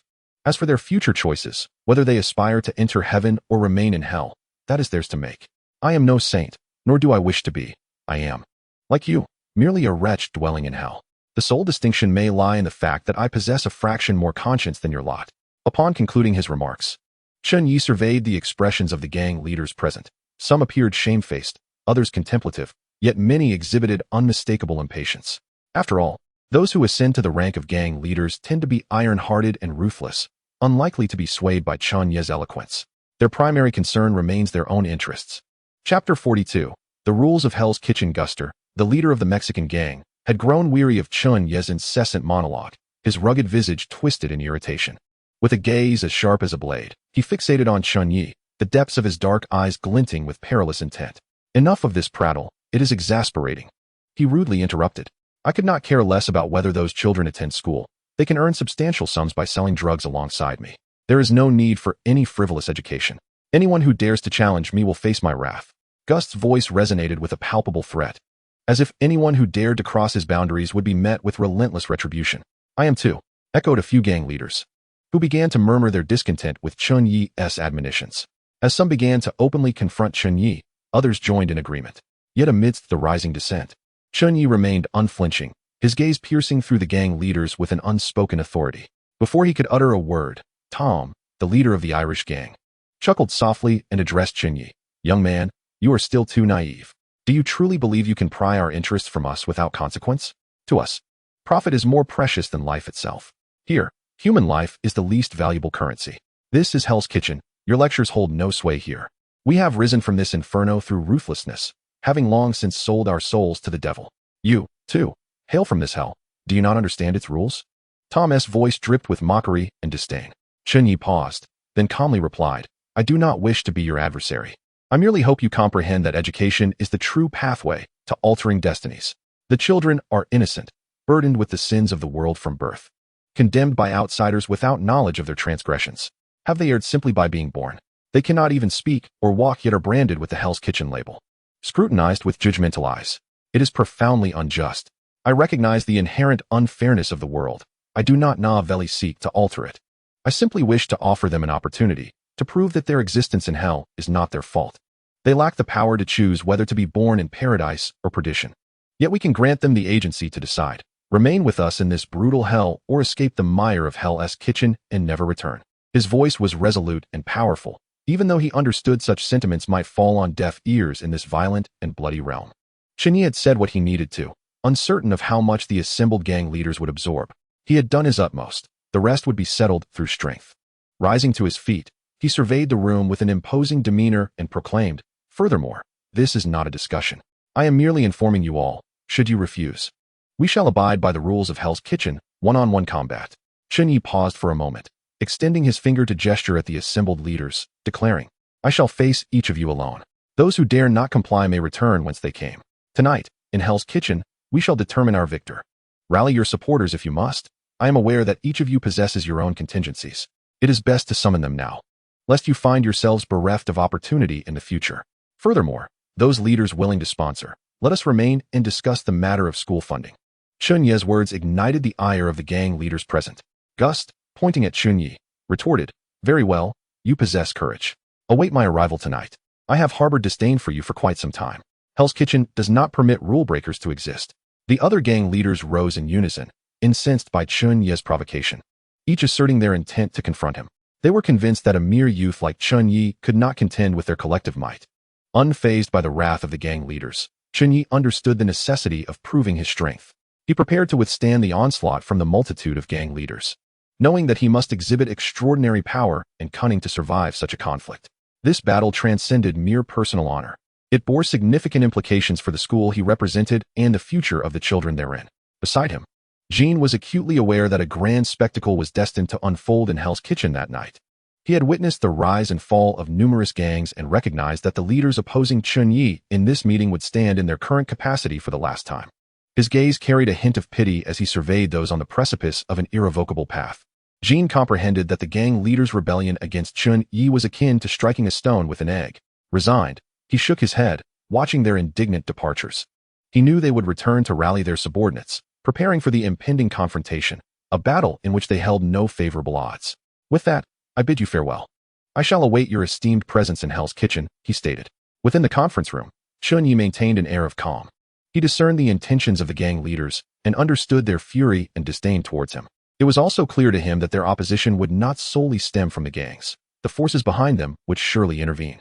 The gang leaders who opposed Chen Ye exited the conference room, their expressions darkened and their eyes resolute. Upon returning, they promptly began to summon their followers, readying themselves for the tempest that loomed. They swore to exact a toll from Chen Ye and to make it known that in Hell's Kitchen, the gangs held the reins of power. Shortly thereafter, only a handful of gang leaders remained in the spacious conference room. To Chen Ye's surprise, it was Tommy Shelby, the leader of the British gang, who lingered. Sensing Chen Ye's gaze upon him, Tommy slowly spoke, "Do not regard me with such scrutiny. I differ from those brutes who rely solely on brute force. I am quite in favor of the establishment of schools. I can assist you in dealing with them, provided you offer sufficient incentives." Subsequently, Shelby paused, glancing at Chen Ye alongside Jean Bing and the first generation of the Pengli family. The first generation of the Pengli family, understanding the unspoken agreement, patted Chen Ye on the shoulder and said, "I shall return to make preparations. The gangs of the Central District are under my charge." He then turned and departed. Chen Ye waved his hand. "It's nothing. We are all allies. Moreover, Uncle Jean Bing is the Lord of Hell's Kitchen. Speak plainly about your desires." The expansive conference room was left with only the three of them deliberating on the distribution of benefits. "I desire the territory of the Irish gang," Tommy Shelby stated directly. Chapter 43. Chen Ye's preparations and the lottery. The news of Chen Ye's impending conflict with the denizens of Hell's Kitchen spread like wildfire, igniting a fervor throughout the area. An air of tension permeated the atmosphere, as if an invisible storm were brewing. The residents, initially taken aback by the news, hastened their steps towards home, their faces etched with worry and unease, as though they sensed an impending calamity. The small vendors of Hell's Kitchen also hastily concluded their businesses, some even boarding up their shops to safeguard against the anticipated chaos of the night's battle. They stood at their doorways, gazing at the dimming hues of the sky, their hearts heavy with resignation and dread. Yet, Chen Ye ambled towards the restaurant with an air of nonchalance, as if all of this bore no relevance to him. His gaze was steadfast, a subtle smile gracing his lips. He understood that this confrontation was inevitable, yet he felt no fear, for he was confident in his ability to overcome any obstacle. In the narrow streets, the residents busily hurried along. However, upon spotting Chen Ye, they all paused. Some flashed him gestures of encouragement, silent tokens of support. Their eyes brimmed with admiration, for they recognized that Chen Ye was striving for the future of Hell's Kitchen. Others wore expressions of concern. After all, this struggle would not be without its challenges. Young man, keep going. As soon as school commences, I will be the first to send my child there, a middle-aged woman called out to him. Her voice resonated with trust and gratitude, for she understood that Chen Ye's efforts were for the sake of the children's future. Chen Ye, thank you for everything you've done for Hell's Kitchen. I hope you find success. An elder patted his shoulder, his gaze filled with hope. Chen Ye felt the weight of the residents' expectations, which further solidified his resolve. He knew that this battle must yield success, leaving no room for failure. He could not let the residents down, nor could he allow his endeavors to go in vain. Unbeknownst to him, Chen Ye had returned to the vicinity of the restaurant. In a seemingly preordained gathering, John Wick, Pietro, Deadpool, and Dr. Ethan awaited Chen Ye's return downstairs. Even Deadpool, who had ventured out to earn some extra cash the previous night, had returned. They clustered together, their gazes resolute as they focused on Chen Ye. Witnessing this assembly of steadfast friends filled Chen Ye's heart with satisfaction. He felt the strength of their camaraderie and declared to himself that he would not falter. What are you all doing standing at the door? Surely, you need not worry about me. It would suffice to remain inside, Chen Ye said with a smile, attempting to ease the palpable tension in the air. However, his friends remained unresponsive, silently following in his wake, fully aware that they would soon fight side by side for the future of Hell's Kitchen. In a corner of the restaurant, discussions rose and fell like waves, the atmosphere thick with gravity. Chen Ye, a young man burdened with significant responsibilities, scanned the room with a serious demeanor, his gaze penetrating through the dim light like a sharpened blade. Our adversaries are formidable, he intoned, his voice resonating throughout the establishment. The Irish gang from the west side, the Mexican cartel from the south, along with the hidden powers of the hand, and S.H.I.E.L.D., are forces we must remain vigilant against. At that moment, Chen Ye was unaware that the Brotherhood of Mutants had also arrived in Hell's Kitchen, with him as their target. We must give our all tonight, Chen Ye asserted, his resolve unwavering. I have negotiated with the British gang from the north. They will provide us with the necessary support, while Uncle Gene will handle matters here. The Pendley family from Midtown will also assist us in dealing with the smaller gangs. As for the Mexican cartel and their S.H.I.E.L.D. combat team, I entrust them to you, Master Yi and Old Ma. Is that acceptable? Chen Ye inquired, fixing his gaze upon them. After all, the Mexican gang, despite its size, consisted of ordinary individuals. Chen Ye believed that Old Ma, a legendary assassin, could handle the situation while Master Yi could manage the S.H.I.E.L.D. operatives. Not a problem. I certainly want to show mercy to drug dealers, Master Yi replied confidently. If I am not mistaken, you should expect reinforcements, Chen Ye continued, a profound wisdom flickering in his eyes. The gangs do not truly pose a threat. The real danger lies with the hand. For that, I assign Deadpool, Pietro, and John to handle them. Deadpool, you may continue earning your pocket money, but do remember to bring Dogpool along. Oh, you truly understand me, my dear Chen Ye. Tell me, are you falling for me? Deadpool teased, a mischievous grin adorning his face. As for Dr. Ethan, Chen Ye suggested, would you like to take little Yi to stay with Tony, or perhaps remaining in the apartment would suffice? I assure you, no harm will come to you. Ethan chuckled. I am no burden, rest assured. Hand me a gun, and I will stand alongside you in the restaurant, ready to protect little Yi. Upon witnessing the scene, Chen Ye refrained from uttering further words. He paused momentarily before continuing. I shall remain in the restaurant, commanding from the front. Should any unforeseen circumstances arise, I will promptly inform you. Simultaneously, I must remain vigilant against potential adversaries. Time passed within a tense yet orderly atmosphere, with everyone busily preparing for the impending battle. Chen Ye sat quietly in a corner of the restaurant, his gaze profound and resolute, as if contemplating something significant. In truth, he was engaging in a dialogue with the system in his mind, seeking assistance for the forthcoming confrontation. When Chen Ye activated the system, he was startled by an overwhelming influx of notifications. Congratulations, host. The residents of Hell's Kitchen have successfully added you as a friend. The notifications continued, reiterating the same message. Upon checking the timestamps, Chen Ye realized that these alerts had appeared just as he was walking from Fisk's domain to the restaurant. System. How many friend points do I currently possess? You have accumulated 603 friend points, which can be exchanged for 6 family points. Would you like to proceed with the exchange? The system inquired. Exchange. Chen Ye commanded in his mind. Initiate the lottery system. Congratulations, host. You have drawn. Thank you for your patronage. Chen Ye cursed under his breath at the wretched odds. Continue, system. I want all 5 draws, he declared, his resolve firm as he closed his eyes in anticipation. Ding. The lottery has concluded. Congratulations, host. You have drawn. Congratulations, host. You have obtained the lost drive. Congratulations, host. You have acquired the eternal memory unit. Chen Ye faintly recalled the catchphrase from Kamen Rider. Come forth and enjoy yourself in hell. As he gazed at these 2 items, he murmured, Kamen Rider? Hell, how fitting. System, is this merely a coincidence? Chapter 44. The Deadpool squad's meeting at Hell's Kitchen at this moment. The trio of Deadpool followed Dogpool to the clandestine headquarters of the Hand. Upon seeing the imposing building before them, Dogpool sniffed the air and turned to John Wick and the others, stating they should be inside this very structure.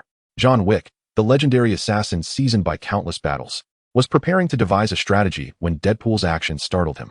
Suddenly, Deadpool drew 2 blades from his back, their edges gleaming ominously under the light. He shouted, My treasures. Your Deadpool grandpa has arrived. Without hesitation, he charged into the building. Peter, standing nearby, seemed unfazed by such recklessness, donning his goggles and following closely behind. John Wick couldn't help but marvel at this audacious approach to combat. He mused, are all individuals this bold? Shouldn't we be executing a stealthy maneuver? At that moment, 2 members of the Hand stationed at the entrance of the building noticed Deadpool charging towards them. One of them immediately reached for a walkie-talkie. Enemy attack. Deadpool would not grant them the opportunity to relay any messages. Like a bolt of lightning, he surged forward, his blade carving a graceful arc as it cleaved a member of the syndicate in 2. Before another member could even press the alarm, Pietro promptly teleported beside him and delivered a thunderous punch that sent him crashing to the ground. Then, Pietro turned to John Wick and said, Stop dawdling. These scum are no challenge. Just charge through. Meanwhile, Deadpool pulled out his phone to snap photos of the corpse, exclaiming, Make it quick. Don't delay my earnings. With that, the 2 ventured deeper into the building, with Deadpool leaping ahead to lead the way. Witnessing this, John Wick braced his forehead with one hand and gazed skyward, contemplating his diminishing relevance. He then followed suit into the edifice. Inside, security personnel had already caught wind of the commotion through the intercom and spotted Pietro and his companions on the surveillance monitors. They immediately activated the building's alarm system. As the sirens blared, the once quiet halls of the syndicate erupted into a frenzy, teeming with countless assassins whose eyes glimmered with cold resolve, clearly prepared for the impending confrontation. Mere moments after entering the building, Deadpool and his companions were intercepted by 6 assassins clad in syndicate uniforms, brandishing handguns. Their expressions were devoid of emotion, resembling mere soulless automatons. The assassins swiftly unleashed a barrage of bullets towards them. However, in the face of the onslaught, Deadpool appeared utterly unfazed. Wielding dual blades, he shouted, Don't move. Watch your grandpa Deadpool perform. With a swift motion, he evaded the incoming bullets, his speed so astonishing it left onlookers in awe. He sliced through the projectiles with fluidity and grace, as if such prowess were innate. Subsequently, he merged his blades, spinning them faster and faster, creating a dazzling display of steel that illuminated the corridor. The 6 assassins, witnessing Deadpool effortlessly deflecting their bullets, showed no surprise, continuing their relentless assault. They persisted until their firearms were emptied. Staring in disbelief at Deadpool, who remained unscathed, they were left baffled. Without hesitation, they drew their knives and charged at him. At that moment, Deadpool, still reveling in his bravado, turned to the astonished John Wick and quipped, Aren't I handsome? Don't let me mesmerize you. John Wick, observing Deadpool riddled with bullet holes, felt an urge to slap himself. He had genuinely believed that Deadpool could block bullets with his blades. It dawned on him that he could not seriously think Deadpool was deflecting bullets. It was merely the reckless bravado of someone relying on their immortality. Pietro, unable to tolerate Deadpool's antics any longer, unleashed his own abilities, instantly dashing to confront the 6 assassins. His speed was so remarkable that none had time to react. In the next moment, 6 assassins from the Hand Association soared into the air, crashing violently against the ceiling and walls. The sounds of impact reverberated, bang, bang, bang. By the time the 6 assassins descended, their life forces had all but vanished. A cold glimmer flashed in Pietro's eyes, indicating that he was hardly surprised by such an outcome. Meanwhile, Murakami sat on the sofa in a room on the top floor of the building, lost in thought. Suddenly, the blaring alarm of the building pierced the air, echoing through the hall. He furrowed his brow slightly, a flicker of confusion crossing his face. In the next instant, a knock came at the door, and a figure clad as a ninja, bearing a short blade, entered. It was Shin, Murakami's disciple. Approaching Murakami, Shin bowed and reported, "Chen Ye's men have breached the building. All personnel on the first floor have been neutralized." Murakami paid little heed to the news of the first floor's casualties. He then rose and declared, "It seems we are a step too late. Since our guests have arrived, Shin, let us go greet them." Upon hearing this, Shin immediately nodded respectfully, "Yes, master." He took his place behind Murakami as they exited the room and entered a long corridor. The lighting was dim, illuminated only by a few distant flickering bulbs. As they traversed the corridor, the sound of their footsteps echoed in the emptiness. At this time, Deadpool and his group had ascended to the third floor via the stairs. Deadpool continued to grumble, "Why take the stairs when we could have used the elevator? I absolutely detest stairs." John Wick, hearing Deadpool's complaints, felt his lips twitch involuntarily. The risk of taking the elevator was far too great. Should an enemy deploy a bomb, there would be nowhere to escape. Not everyone possesses the immortality of Deadpool. Thus, for the sake of his own safety, John Wick had to persuade Deadpool to agree to the climb. Just as they entered the third floor, a fully armed tactical squad, equipped with machine guns, had been awaiting them, opening fire on the trio and their canine companion. The bullets flew as if free of cost, heading straight for Deadpool and the others. Witnessing the oncoming barrage, the members of the tactical squad wore grotesque smiles, anticipating the carnage to ensue. Just as Deadpool prepared to retaliate, Pietro interjected, "Leave this to me." In an instant, he redirected the incoming bullets, sending them hurtling back toward the tactical squad. The squad members were utterly unprepared for the shocking turn of events. As their own bullets turned against them, their cruel smiles had barely faded before they were felled by their own fire. The entire occurrence transpired too swiftly for them to utter a single word before collapsing to the ground. Chapter 45, Deadpool's $10 million. At this moment, Murakami and Shin arrived on the third floor, greeted by a scene of utter chaos. The once opulent hall lay in ruins, strewn with shattered glass and furniture. The Special Forces team had collapsed in a pool of blood, their lifeless bodies testament to their demise. Murakami surveyed the devastation before him, his expression revealing little emotion. He cast a glance at Shin, who silently nodded in understanding, their eyes exchanging an unspoken communication. Gradually, the sound of footsteps grew more distinct. Over yonder, Piccolo and John Wick were still engaged in dispatching the minions, their weapons glinting ominously as each swing was accompanied by the agonized cries of their foes. "This should be worth 500,000. This one, not in ninja garb, 50,000. How unfortunate. When shall I behold my 10 million? Deadpool lamented, having grown weary of dealing with the lackeys and instead preoccupied with snapping photographs. Suddenly, the dog accompanying Deadpool barked loudly, "Woof, woof. I smell two individuals ahead. Their presence far more formidable than those before." Its voice echoed hauntingly in the expansive corridor. Upon hearing the dog's words, Wick and his companions halted, their senses heightened as they gripped their weapons, bracing for potential danger. Only Deadpool exhibited excitement, his face alight with fervor. He swiftly stowed his phone and transformed into a blur, darting forward with astonishing speed, propelled perhaps by the lure of wealth, resembling a crimson flash slicing through the night. In no time, Deadpool encountered two figures at the end of the corridor, one elderly and the other young. The elder, tall and imposing, donned a black robe that exuded an aura of authority. The youth, frail and pallid, emanated a chilling vibe. As they prepared to draw their blades against Deadpool, he abruptly brandished his phone, exclaiming, "Wait, wait. Let me take a look first." He spoke while fixating on the screen of his device. Murakami and his apprentice Shin stood bewildered, unable to comprehend Deadpool's antics. They exchanged glances, both wearing expressions of confusion. Deadpool continued to scroll through his phone, periodically glancing at Murakami and Shin, muttering, "Not this one, not this one."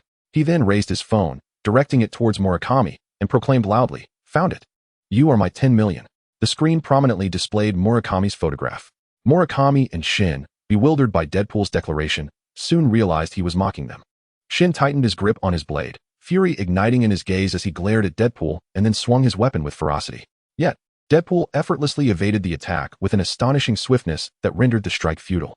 "You are not my 10 million. My companions shall arrive shortly, so you may seek them out." Deadpool swiftly uttered these words, a playful smirk gracing his face, before charging towards Murakami. Witnessing such blatant disregard, Xian was incensed. This audacious individual in the red mask dared to treat his master with such disrespect. "Die!" Xian roared, once again swinging his blade at Deadpool's back. A gunshot rang out, a bullet hurtling towards Xian, compelling him to alter his attack trajectory, using his short knife to deflect the projectile. He then glanced towards the source of the gunfire, only to discover that John Wick and his associates had arrived. Stepping forward, John Wick addressed Xian, "Allow me to be your opponent," proposing a one-on-one duel. Wick was eager to contribute, having faced primarily lesser opponents thus far. The clash between the two was nothing short of intense, their movements a blur, swift as lightning. John Wick, with his exceptional marksmanship, relentlessly assaulted Xian, while Xian, drawing upon years of ninja training, adeptly evaded Wick's bullets. Wick sought to close the distance, aiming to engage Xian in close combat. At that moment, he spotted a gap in Xian's defenses, disarming him with a well-placed shot that sent Xian's short knife flying, transitioning their battle to unarmed combat. Their struggle persisted for an extended period, silhouettes intertwining under the moonlight, a mesmerizing spectacle. Xian's strength and speed were formidable. Yet John Wick's intellect and experience proved superior. He fluidly alternated between offense and defense, leaving Xian unable to predict his movements. Ultimately, John Wick triumphed, his actions resembling a finely tuned machine, each strike precise, each defense impeccably timed. Conversely, Xian, wearied from repeated failures, found himself overwhelmed and ultimately succumbed to Wick's decisive blow. Breathing heavily, John Wick sauntered over to Pietro, who had been spectating, joining the audience of onlookers. Meanwhile, Murakami effortlessly evaded Deadpool's slashes. Initially, Murakami attempted to dominate the encounter with his exquisite swordsmanship, but Deadpool's own blade work was equally formidable, countering with a nearly absurd fighting style. Throughout the skirmish, Deadpool seized the opportunity to taunt Murakami. "You, with your 10 million, hardly seem formidable. Are you not a bit past your prime? At your age? Why still engage in battle? Ah, I see. Like me, you're short on cash. Money, that wretched beast, always vanishes faster than it is earned." Even for the seasoned Murakami, who had witnessed much in his lifetime, the sheer audacity of Deadpool was unprecedented, igniting a spark of anger within him. His strikes grew increasingly forceful as he suddenly launched a fierce counterattack, his blade transforming into a flurry of lightning, catching Deadpool off guard. Upon witnessing the scene, Deadpool remained utterly unfazed, continuing to jest. "Wow, what a formidable move. No wonder it's worth my 10 million. At this pivotal moment, he deftly blocked Murakami's strike with his nearly omnipotent blade. Then, leveraging the force of the blow, he forcefully pushed Murakami away. Murakami tumbled through the air, executing several rotations before landing gracefully on the ground. Seizing this brief respite, Deadpool glanced back to find Pietro and the others had subdued the young man, who was now merely spectating quietly. With determination, Deadpool resolved to focus. "Apologies, but I must hasten to claim my bounty. I shall refrain from further play." A staggering $10 million. Consequently, both parties swiftly engaged in a second round of offense and defense. Deadpool utilized his unpredictable blade techniques to fend off Murakami's assaults, while Murakami employed his strength and skill to repeatedly breach Deadpool's defenses. The prowess of both combatants was vividly displayed on the battlefield, each clash eliciting gasps from onlookers. Pietro and his companions were thoroughly entertained. In a critical moment, Deadpool opted for an unexpected tactic. He suddenly slowed his assault, seemingly granting Murakami an opportunity. Taken aback by this unforeseen approach, Murakami grew overconfident, his attacks becoming increasingly reckless. Just as he prepared to deliver a decisive blow to Deadpool, the latter unleashed a lethal counterattack. His blade pierced Murakami's heart with precision, delivering a fatal strike. The astonishment etched on Murakami's face froze in that instant, disbelief clouding his mind as he grappled with his defeat. Without delay, Deadpool produced his phone, striking a pose for a selfie alongside Murakami's lifeless body. One of the Yakuza leaders, Murakami, has fallen. Chapter 46. Unexpected allies. Simultaneously, Master Yi and Old Ma arrived at the impoverished enclave of the Mexican gang. It was Old Ma's first visit to such a slum, and he surveyed his surroundings with profound shock. The dilapidated buildings appeared on the brink of collapse, while the mountains of refuse emanated an unbearable stench. Observing the grim reality of the slum, Old Ma couldn't help but exclaim, "This truly is a place of despair. I thought Hell's Kitchen was bad enough, but this is even worse." Though Master Yi was blind, he sensed the pervasive aura of despair and foulness through his observation hockey. He spoke gravely, "Do not forget, my friend. This is also part of Hell's Kitchen. We are here to eradicate the source of this misery." Old Ma immediately grasped Master Yi's intent. Their objective was the ruler of this domain, the Mexican leader, Gustavo. This man not only controlled the economic lifeblood of the slum, but also exploited its residents through drugs and violence. There was no time for lamentation. It appeared the adversary was already prepared.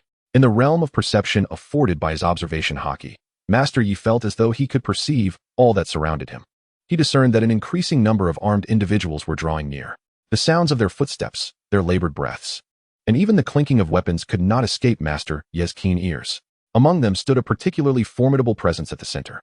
It appeared to be the external aid for Gust, the leader of a special task force from S.H.I.E.L.D. Master Yi found it hard to believe that a gang founded on drug trafficking could attract such a notable figure. Without delay, the snipers and gunmen lying in ambush around the precarious building initiated their assault, the sharp crack of gunfire shattering the tranquility of the night. A hail of bullets surged towards Master Yi and his companions.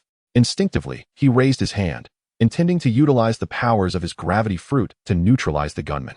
However, upon seeing the ragged, terrified homeless individuals cowering in the corners, his heart softened.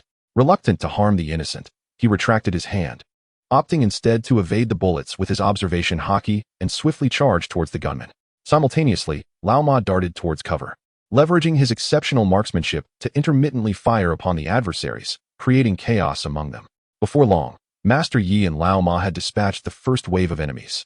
Yet, before they could catch their breath, a relentless tide of gang members surged forth once more. At the center, Gust, observing the scene on his monitors, smirked coldly. How brazen of Chen Ye to send only 2 men to invade my territory. I shall ensure they do not return. Deploy everyone. I will offer $5 million for each head. Gust commanded arrogantly. Upon hearing of the substantial bounty, his underlings surged forth with fervor, as if invigorated by a potent elixir. Nearby, the leader of the S.H.I.E.L.D. Rapid Response Team, Crossbones, also witnessed the unfolding events on the monitor and scoffed. Mr. Gust, do you truly require an entire unit to protect you from just these 2 individuals? Gust, who had been so boastful moments earlier, suddenly adopted a subservient demeanor. Mr. Crossbones, I merely wish to be cautious. As long as I remain unharmed tonight, I will propose a donation of $10 million to you tomorrow. Humph. Make sure you are prepared with your $10 million, Crossbones replied coolly, thereafter falling silent. Although Gust maintained a facade of obsequiousness in front of Crossbones, internally, he was cursing vehemently. Had he not been outmatched by the man before him, he would have gladly discarded him without a second thought. At this moment, Lao Ma found himself somewhat overwhelmed by the incessant wave of enemies. Yet, they continued to resist valiantly, employing their remarkable agility and seamless coordination to fend off the attackers time and again. Master Yi recognized that they could not persist in this manner, and thus turned to Lao Ma, urging, "This cannot continue. You must hold your ground. Capture the thief by subduing the leader first. I shall eliminate their chief. You are tasked with dealing with the mob outside." Before Old Ma could respond, Master Yi soared into the air, his feet gracefully leaving the ground as he propelled himself towards the center. "I am merely an ordinary person," Old Ma muttered, cursing at the oncoming gangsters. In a brief moment, Master Yi, akin to a bolt of lightning, traversed the battlefield and arrived at the open ground at the center. Though his vision was obscured, it did not hinder him from gazing in the direction of Gust. The Rapid Response Special Forces unit also took notice of Master Ye's arrival, promptly raising their weapons. The members of the Rapid Response Special Forces were elite, having undergone rigorous training. They were well aware of Master Ye's abilities, wielding weaponry meticulously developed by the S.H.I.E.L.D. Research Institute. As bullets rained down upon him, Master Yi swiftly directed his hands downward, manipulating the stones on the ground. His power manifested once more, as immense boulders seemed to be drawn by an invisible force, soaring and spinning through the air, forming an indomitable barrier. Subsequently, Master Yi landed safely and gradually addressed Gust, saying, "It is a pleasure to meet you. I am Kane, a subordinate of Chen Ye. It is also my pleasure to escort you to your demise." Gust, feigning calmness, shouted to Crossbones, "Kill them for me. Protect me at all costs." He then hastily retreated towards the nearby safe house. Observing Gust's attempt to flee, Master Yi prepared to deliver the final blow. However, it was evident that Crossbones had no intention of allowing him to succeed, swiftly firing 2 shots at him before launching a punch. While Crossbones lacked superhuman abilities, as a disciple of the Master of Imitation and having bested Captain America on several occasions, his combat skills were exceptional. Meanwhile, Old Ma was valiantly resisting the remaining gangsters alone. His situation was perilous, the gangsters' firepower was relentless, and he was but an ordinary man. He fired continuously, reloading and shooting again, yet the enemies seemed endless. Despair began to creep in as he shouted, "Damn it, is there no one to help me? I heard you need assistance, buddy," came a voice. Old Ma turned abruptly, only to be met with darkness. He suspected he had misheard or perhaps was hallucinating due to stress. But the voice spoke again. "I asked, do you require help, buddy?" At that moment, a figure clad in a red bodysuit emerged slowly from the shadows. Old Ma widened his eyes, scrutinizing the newcomer. "Deadpool, have you changed your outfit?" he asked in astonishment. The figure before him wore a red bodysuit as well, yet Old Ma discerned subtle differences. The most notable was the absence of Deadpool's characteristic facial features. Daredevil, upon hearing Old Ma's incredulous remark, indignantly pointed at his own eyes, exclaiming, "I am Daredevil. I am blind, and I do not wear a mask." At this moment, Old Ma realized that the figure before him was not an illusion, but a real person, and indeed a reinforcement. Chapter 47. Daredevil in the tumultuous Hell's Kitchen. A fierce battle was raging. The cacophony of gunfire and shouts melded into a chaotic symphony, a spectacle that the local residents had long since grown accustomed to. Yet today's uproar was unprecedented. As a native of Hell's Kitchen, Matthew Michael Murdoch was acutely aware of the truth underlying this chaos. Matthew Michael Murdoch, better known by his feared moniker, Daredevil, struck terror into the hearts of gangsters. By day, he embodied a gentle and rational lawyer, but by night, he transformed into a harbinger of justice, wielding his fists and courage against the malevolent forces that brought turmoil to Hell's Kitchen. Though Matthew harbored disdain for Kingpin, his sentiments towards Chen Ye were complex. Initially, he loathed Chen, believing him to be as nefarious as his godfather. However, as time passed, he came to respect Chen for accomplishing feats that Matthew himself could not. Firstly, Matthew lacked Chen's financial resources. As the sole blind lawyer in Hell's Kitchen, he struggled with his rent, leaving him unable to assist the residents. Secondly, Daredevil's influence paled in comparison to Chen's connections. While Matthew endeavored to impact the community as Daredevil, his efforts yielded little success. His powers were limited, unable to effectuate the profound changes that Chen could, or provide sanctuary to the neighborhood. Upon hearing that Chen was targeted by the gangs for establishing a school in Hell's Kitchen, Matthew felt compelled to contribute to his community. Thus, he resolved to confront the most notorious gang, the Mexican cartel, making them his primary target. Addressing the weary Old Ma, Daredevil remarked, "It appears you are utterly exhausted. Take a moment to rest. I shall handle things here." Old Ma, upon hearing Daredevil's words, bristled in displeasure, straightening his posture. "At this level of combat, I could fight for an entire day without needing a break," he asserted resolutely, before resuming fire against the gangsters. Recognizing Old Ma's determination, Matthew chose to remain silent. He then plunged into the chaotic battlefield, embarking on his own journey of combat. Amidst the fray, Old Ma muttered to himself, "Why is it always a blind man? Am I destined to team up with the blind?" His face bore the weight of resignation. With the arrival of this enigmatic ally, Old Ma could distinctly sense a waning of the enemy's firepower, convinced that the battle would soon reach its conclusion. Observing Daredevil's fierce and valiant presence on the battlefield, Old Ma couldn't help but ponder, did becoming blind enhance one's combat prowess? In the midst of the fierce conflict, Daredevil exhibited extraordinary combat skills and acute perception. He seemed to possess an uncanny ability to anticipate his foe's movements, consistently responding with impeccable timing at critical moments. Each of his strikes was infused with power and precision, leaving onlookers in awe. Old Horse and Night Devil fought side by side, their synergy impeccable. They provided mutual cover, advancing step by step towards the stronghold of the gangsters. On the opposite side of the battlefield, Master Yi was locked in a fierce battle with Crossbones. The remaining agents of S.H.I.E.L.D. had long since lost their combat capabilities, lying defeated at the sidelines. Crossbones, faced with an adversary like Master Yi, wore an expression of exhilaration. It had been a long time since he encountered an opponent of equal caliber. The last one who could stand toe-to-toe with him dated back to Captain 55 during World War II. "Your strength is indeed formidable. I haven't enjoyed such a thrilling fight in ages. Why have you refrained from using your superpowers?" Crossbones remarked with admiration. Master Yi, with a jovial smile, replied, "Thank you for the compliment. I initially intended to engage in a fair duel with you, but it seems I may not be able to best you without employing my powers. I shall now unleash my abilities." Master Yi spoke the truth. His opponent was immensely experienced, and he had initially planned to withhold his powers. The nature of Master Yi's abilities could easily cause widespread devastation, and he was reluctant to trouble Chen Ye for compensation, as he already owed him a considerable debt of gratitude. However, realizing he had no other choice against Crossbones, he resolved to utilize his superpowers. Crossbones was indeed a formidable opponent, his strikes swift and precise. Seizing the moment when Master Yi was momentarily distracted, he launched a fierce attack. Although Master Yi reacted quickly, he was still struck by a powerful punch from Crossbones. "Dare to lose focus while fighting me," Crossbones sneered. Yet, Master Yi was not vanquished by that blow. He quickly regained his footing and began to recalibrate his state of mind, refocusing his concentration. Crossbones, however, did not afford Master Yi much time to ponder. He swiftly initiated a new wave of attacks. Master Yi, agile and lithe, evaded Crossbones' strikes while activating his gravity disturbance.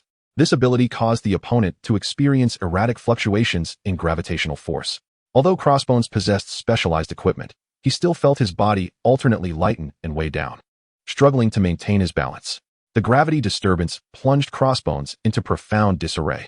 Each attack and defense became exceedingly arduous, as if he were grappling in a chaotic gravitational field. Regardless of Crossbones' extensive combat experience, it proved futile in such an environment. After a fierce exchange, Crossbones ultimately could not adapt to the abnormal fluctuations in gravity. His movements slowed, and his defenses began to falter. Seizing the opportunity, Master Yi launched a more vigorous assault, forcing Crossbones to retreat step by step. The battle unfolded like a magnificent dance, with Master Yi moving gracefully, akin to a resplendent star shimmering in the darkness. Although the antagonist, Crossbone, was formidable, he found himself at a disadvantage in such a contest. Ultimately, he succumbed to Master Ye's prowess, marking the duel with Master Ye's triumph. However, Master Yi refrained from taking Crossbone's life, for unlike the gangsters of Hell's Kitchen, Crossbone was an official figure. To kill him would invite far greater troubles. Moreover, Master Ye's objective for the evening had always been to confront the Mexican leader, Guster. Subsequently, Master Yi made his way toward the safe house where Guster awaited. As the tide turned against Crossbone, Guster had already arranged for a helicopter to extract him. When Master Yi arrived at the safe house, Guster had gathered some of his belongings and boarded the helicopter. The whirring blades of the helicopter created a buzzing sound as it began to ascend slowly into the night sky. Upon seeing Master Ye's arrival, Guster hastily urged the pilot, "Take off, quickly." His voice trembled with anxiety and fear of impending doom. Once the helicopter was confirmed to be airborne, Guster shouted down to Master Yi, "I will return. You wait for me." His tone dripped with menace and provocation. Observing this, Master Yi let out a soft sigh and remarked, "Your fate lies only in hell." He then drew his staff and declared, "Journey to hell," before turning away without a backward glance. In the next moment, the helicopter abruptly lost altitude, crashing to the ground in a fiery explosion. Flames erupted into the sky, illuminating the darkened heavens. Guster perished in the inferno, concluding his nefarious existence. "Oh no, will I have to compensate for this?" Master Yi mused, scratching his head. Chapter 48. The arrival of Iron Man. As night fell, the moonlight poured over the restaurant-lined street, casting a silvery glow that illuminated every corner. Yet, amidst this serene evening, Chen Ye stood alone in the center of the street, his figure appearing particularly desolate under the lunar light, as if he were out of place in this world. Everyone else was following the plan. Chen Ye gazed upwards at the sky, where distant stars flickered faintly against the deep, dark canvas. In his eyes sparkled a resolute glimmer, as if proclaiming his determination to the endless night. He understood that once this night passed, the fate of Hell's Kitchen would irrevocably change. Time seemed to freeze at that moment, shattered by the faint sound of approaching footsteps that disrupted the tranquility. A group of shadowy figures clad in black drew near, their steps steady and forceful, each stride seemingly a challenge to Chen Ye. Their faces bore grim expressions, and their eyes gleamed with ferocity. Resembling demons risen from the depths of hell, armed with various weapons, the assailants advanced step by step towards Chen Ye, as if intent on delivering him unto death. It was evident that they were elite assassins dispatched by a gang coalition, each gaze brimming with murderous intent. However, in the face of this seemingly formidable array of dark-clad figures, Chen Ye remained unfazed. His eyes exuded an aura of calm and composure, as though he had anticipated this very confrontation. "Please do not disturb the residents of Hell's Kitchen," he uttered coldly, his voice reverberating through the night air with an irresistible force. In an instant, he activated his extraordinary speed, transforming into a streak of lightning that pierced through the encircling assassins. His silhouette danced through the air, each strike infused with the might of thunder. Before the assailants could even react, they found themselves vanquished upon the ground. Chen Ye's neighborhood lay at the easternmost edge of Hell's Kitchen, a sanctuary relatively untouched by the chaos that engulfed other regions. He had thought to find temporary respite from worldly conflicts in this secluded corner. However, fate had other plans. Just as he began to relish this rare tranquility, an ominous roar of machinery echoed from the heavens. Looking upward, Chen Ye beheld a metallic figure slicing through the sky, gradually descending not far from him. It was a humanoid armor, radiating a chilling metallic sheen. "What brings you here, Tony?" Chen Ye inquired curiously, recognizing the armor as the ingenious creation of Tony Stark.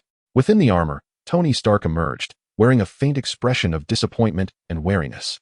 He chose to remain silent in response to Chen Ye's question, having anticipated a reaction of shock or admiration from him upon seeing the suit.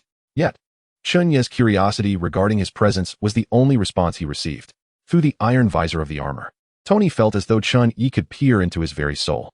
It was clear to him that Chen Ye was aware that the true essence of Tony Stark lay concealed within the armor. This sensation of being seen through unsettled him. Whether it was previously rescuing him from peril or now unveiling the hidden mastermind behind recent events, Chen Ye exhibited an unsettling level of intelligence and composure. This prompted ripples of contemplation within Tony as he began to reassess his perception of Chen Ye. He sensed that before Chen Ye, he had become transparent, with all secrets laid bare. This realization rendered Tony's attitude towards Chen Ye rather nuanced. They were friends now, yet Tony understood that should they become adversaries in the future, Chen Ye would undoubtedly be a formidable opponent. This Eastern man resembled a double-edged sword, capable of aiding Tony in overcoming challenges, yet equally capable of delivering a fatal blow at a crucial moment. Such complex emotions instilled a heightened sense of vigilance within Tony as he faced Chen Ye. He began to ponder whether he ought to delve deeper into Chen Ye's past to better anticipate his future actions. Certainly, now is not the time to deliberate on that. How do you know? Tony inquired as he lifted the mechanical helmet. Don't you think it's magnificent? This is my invention, my creation. Shouldn't you be in awe and admiration of my genius design? Chen Ye gazed at Tony and couldn't help but chuckle. Tony, your level of narcissism is truly unparalleled. However, I must concede that your armor is indeed impressive. Upon hearing this, a satisfied smile spread across Tony's face. Of course, I am Tony Stark.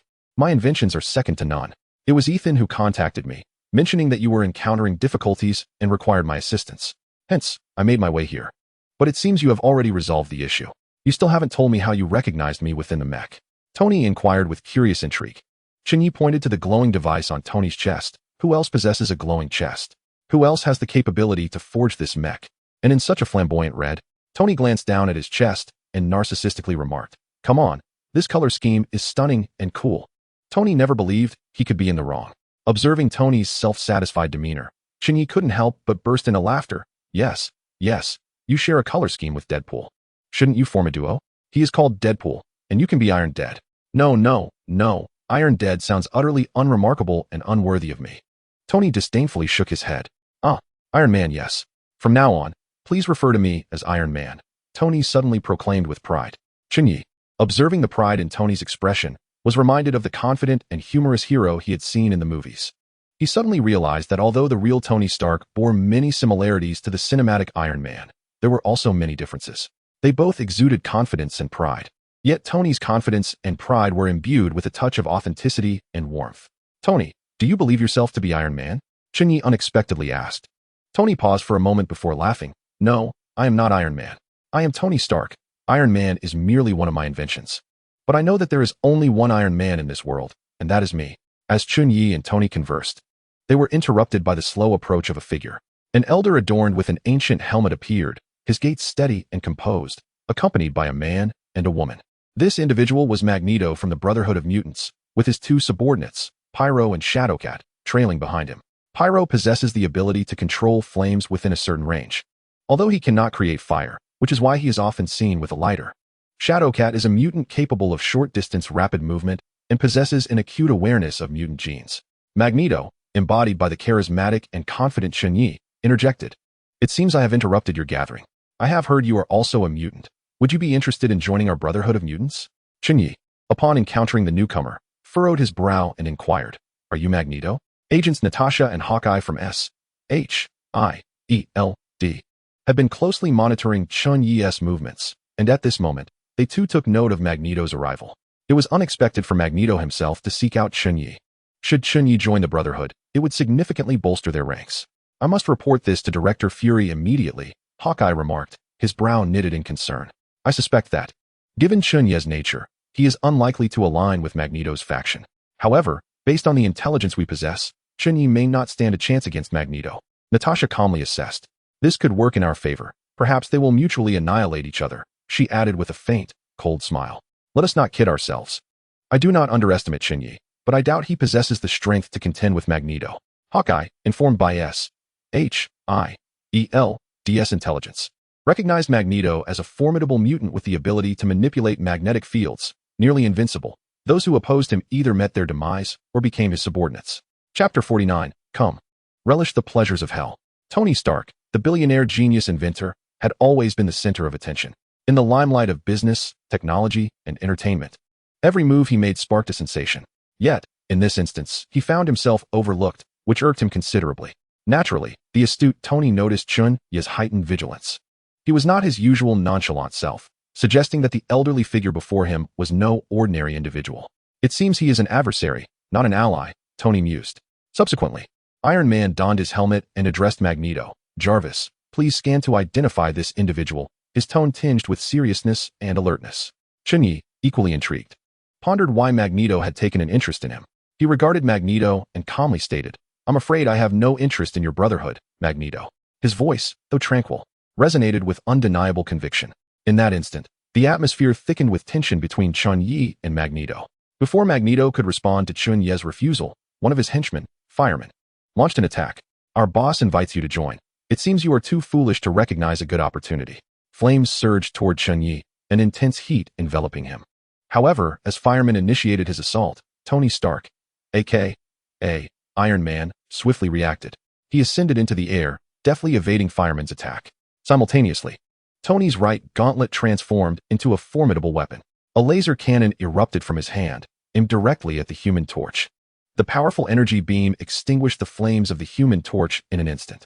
Momentarily stunned by this display of might, the Human Torch ceased his assault, taken aback by the formidable prowess of the mechanized suit before him. It seemed necessary to equip the suit with fire-extinguishing capabilities upon return. Jarvis, make a note of it. Tony Stark remarked with a hint of dissatisfaction after landing.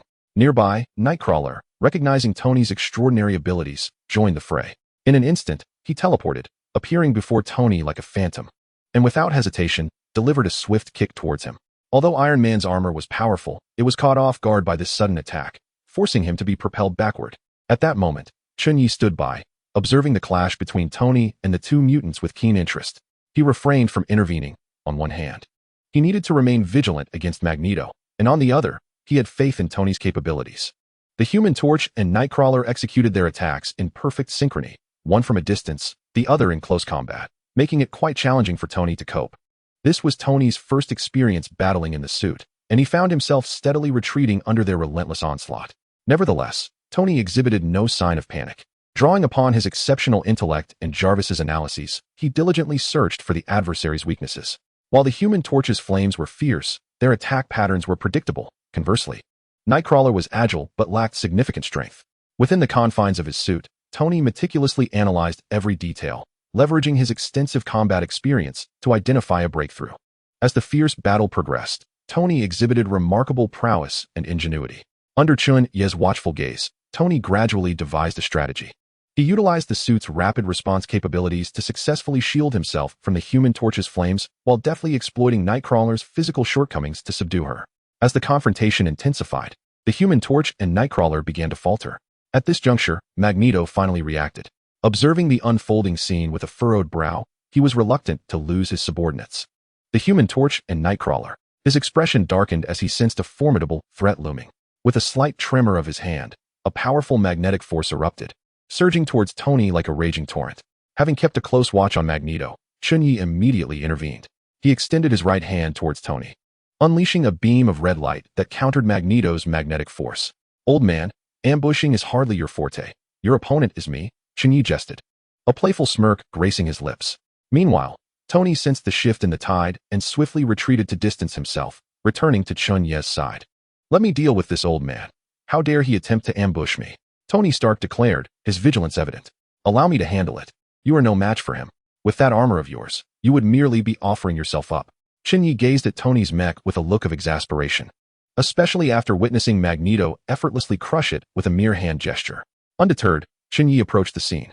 Tony, sensing the gravity of the moment, recognized that he had acted impulsively, for he was acutely aware that the venerable figure before him was none other than the legendary Magneto, whose powers directly countered his own. It seemed imperative that he return to develop a suit specifically designed to counter Magneto's abilities, as he muttered under his breath in reluctant frustration. Magneto maintained an air of calm, observing Chen Ye with an expression that suggested he was patiently anticipating the latter's next move. He appeared unconcerned about the potential threat posed by Chen Ye's superpowers. Your abilities may not necessarily pose a challenge to me, Magneto quipped with a hint of amusement. Who said I would employ superpowers against you? Chen Ye replied, his tone laced with an enigmatic undertone. With a swift motion, he retrieved a belt from his waist and, from his other hand, produced a disc-like object adorned with a prominent letter. As he pressed down on the disc, it emitted a resonant sound, seamlessly inserting itself into the belt slot. With newfound determination, Chen Ye declared, "Transform." In that instant, a brilliant light erupted from Chen Ye, encompassing him in a radiant aura that seemed to harbor boundless energy. As the light gradually dissipated, a striking new form materialized before Tony and Magneto. Chen Ye had transformed into a knight clad in a striking armor of white and blue, adorned with a white mask and a flowing black cape, exuding an overwhelming presence. His cape billowed in the wind, symbolizing infinite glory and strength.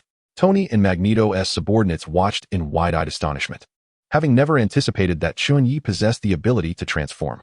The mysterious knight left a profound impression on them. Tony, casting a glance at Chen Ye's resplendent attire, muttered softly, "Perhaps I should add a cape to my mech too. It does look rather dashing, and it even comes with its own sound effects." Magneto, witnessing this spectacle, felt a mixture of surprise and a touch of satisfaction. This young man had indeed managed to astonish him. With his transformation complete, Chen Ye stood tall, his chest out and a commanding gaze sweeping over the assembly. He waved his cape and, with a flourish, uttered a classic line from the Masked Rider, "Come, relish the delights of hell."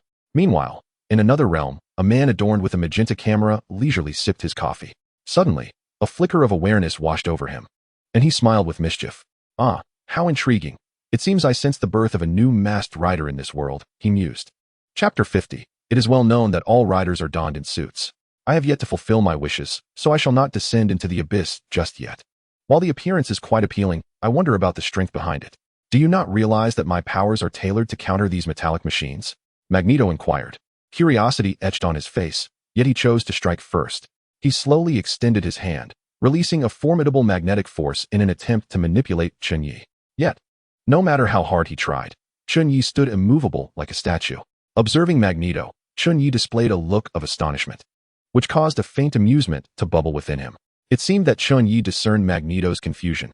He understood that Magneto's magnetic control was immensely potent against steel mechs. But the issue was that the masked fighter he faced was clad in a suit made entirely of fabric. It is well known that the masked hero utilized suits devoid of any metallic components. How could this magnetic force possibly be effective? Upon hearing this, Magneto remained unperturbed. For he was a man of considerable experience, his face adorned with that characteristic smile, as if everything lay within his grasp. With a swift motion of his hands toward the void, the vehicles lining the street were suddenly lifted into the air, as if drawn by an invisible force. Then, with a flourish of his hands, those levitating cars hurtled toward Chen Ye like cannonballs. Standing his ground, Chen Ye remained unfazed, calmly assessing the situation. He leisurely lifted his leg and directed it toward one of the cars, executing a powerful spinning kick. The vehicle was instantly sent tumbling, tracing a perfect arc through the air before crashing heavily to the ground. Remarkably, each spinning kick was accompanied by azure flames, as if a mysterious power emanated from Chen Ye. "Hey, old man, don't do that.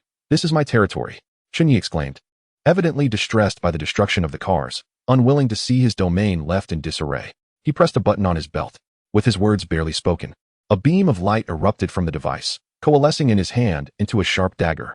The blade radiated a chilling brilliance, unmistakably a weapon of exceptional quality. Gripping the dagger tightly, Chen Ye charged at Magneto, his gaze resolute and piercing, resembling a fierce tiger descending from the mountains, unstoppable in its ferocity. On the street, the two engaged in a fierce combat, exchanging blows with fervor. Magneto wielded his mighty magnetic prowess to control vehicles and heavy objects, launching relentless assaults. Meanwhile, Chen Ye countered with the newfound strength of the Masked Rider. Their attacks were so intense that they resembled a tempest, energy waves rippling through the air, as if the very sky were on the brink of rupture. Tony and Magneto's two henchmen had long retreated, wary of being caught in the crossfire of their devastating exchanges. How is Chen Ye so powerful? I never expected him to hold his ground against our leader for so long. And why does his cape seem glued in place, refusing to fall no matter what? Fireman remarked, observing the scene in awe. His eyes sparkled with admiration, clearly impressed by Chen Ye's prowess. If only Chen Ye would join our brotherhood, then I could be by his side every day. The Nightwalker spoke wistfully, her gaze revealing an infatuation for Chen Ye.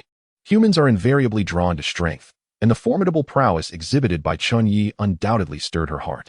Furthermore, the men within the Brotherhood were an eclectic bunch, featuring everything from spiny hedgehogs to toad-like figures, with scarcely a normal individual among them. Had Chen Ye been privy to the Nightwalker's sentiments, he might have felt a tinge of helplessness, for his interest in Nigo was rather limited. Tony Stark observed the battle from the sidelines, his brow furrowed and his eyes reflecting deep contemplation. He was evidently taken aback by Chen Ye's display and began to seriously consider how he might confront such a powerful adversary should they become enemies. JARVIS. Document everything. I require a comprehensive understanding of Chen Ye's armor, Tony commanded, his tone imbued with resolve. He sought not only to comprehend Chen Ye's capabilities, but also to draw inspiration for upgrading his own Iron Man suit. Damn it, I must enhance my armor upon returning. Moreover, I need to devise a counter Chen Ye suit, Tony lamented. This confrontation served as a significant revelation for Tony. He began to recognize the necessity for continual advancement in order to face increasingly formidable foes. He resolved to upgrade his armor upon his return and even commenced formulating plans for the development of a countermeasure against Chen Ye. This battle not only showcased Chen Ye's might, but also ignited within him a fervent pursuit of superior technology. Child, possessing such prowess, why do you willingly linger in this confined and chaotic Hell's Kitchen? Magneto temporarily thwarted Chen Ye's onslaught, casting a sorrowful glance at the young man. Chen Ye smiled faintly, a resolute light shimmering in his eyes. This is my home. Yet, Hell's Kitchen is not your destination. You have the capability to reach greater heights. Magneto frowned, struggling to comprehend the young man's stubbornness. How could one despise their own hometown? It is precisely because this is Hell's Kitchen that I must remain and transform it. I am not one to flee in the face of adversity, Chen Ye asserted with unwavering conviction. Who would disdain their homeland? It is because this is Hell's Kitchen that I should stay and effect change. I refuse to be a coward. My apologies, but I prefer to lead a quiet life. You ought to fulfill your own dreams, Chen Ye replied, choosing silence thereafter as he re-engaged in the fray. His strikes grew increasingly fierce, each movement marked by determination and decisiveness. Magneto began to feel the weight of the encounter, his stamina rapidly depleting. Time seemed to slow, with every attack and every defense unfolding in excruciating slowness. Magneto sensed his strength waning while Chen Ye's assaults intensified. At last, during a swift exchange of offense and defense, Magneto exposed a vulnerability. Chen Ye seized the opportunity and delivered a heavy punch to Magneto's chest. Magneto was sent flying, crashing into the wall, struggling to rise. He gazed at Chen Ye with eyes filled with astonishment and admiration. Let me put an end to this, Chen Ye declared, pressing the button on his belt once more. As the sound effects activated, he leaped into the air, his right foot igniting with blue flames, resembling a burning meteor plummeting swiftly, poised to deliver a fatal blow to Magneto. Both Human Torch and Nightcrawler rushed forward to shield Magneto from impending danger. However, at that critical moment, a familiar voice suddenly pierced the tension. Stop! Chen Ye paused, instinctively retracting his descending foot. A beautiful woman stood protectively in front of Magneto, her clear eyes radiating determination. Wanda, you're back? Chen Ye inquired, surprise evident in his voice. Chapter 51. Wanda and Magneto. Chen Ye halted his assault and subsequently deactivated his transformation, gradually returning to his normal form. He approached Wanda, his expression filled with joy and affection. You finally decided to return, Wanda, he murmured softly. Are you all right? Did you get hurt? Wanda stepped forward to assess whether Chen Ye had sustained any injuries. I'm fine, really. Look, I'm perfectly all right, he cheerfully reassured her. Wanda circled around Chen Ye, meticulously inspecting him to confirm his safety, and only then did she feel relieved. Her gaze then fell upon the fallen Magneto, a complex expression crossing her face. In truth, when Wanda witnessed Chen Ye preparing to eliminate Magneto, a fleeting thought crossed her mind. Perhaps it would be just to let Chen Ye deal with this unfaithful father. After all, she had not seen this so-called father in over 20 years and harbored no fondness for him. Finding one's biological father was one matter. Acknowledging him was another. Yet, at the last moment, Wanda resolved to save Magneto, for her brother had yet to meet his biological father. She felt it was only fair to give Pietro a chance to know the truth about his lineage. Meanwhile, Magneto felt as though his heart was shattering. He was the one on the brink of defeat. Human Torch and Nightcrawler hurried to support Magneto.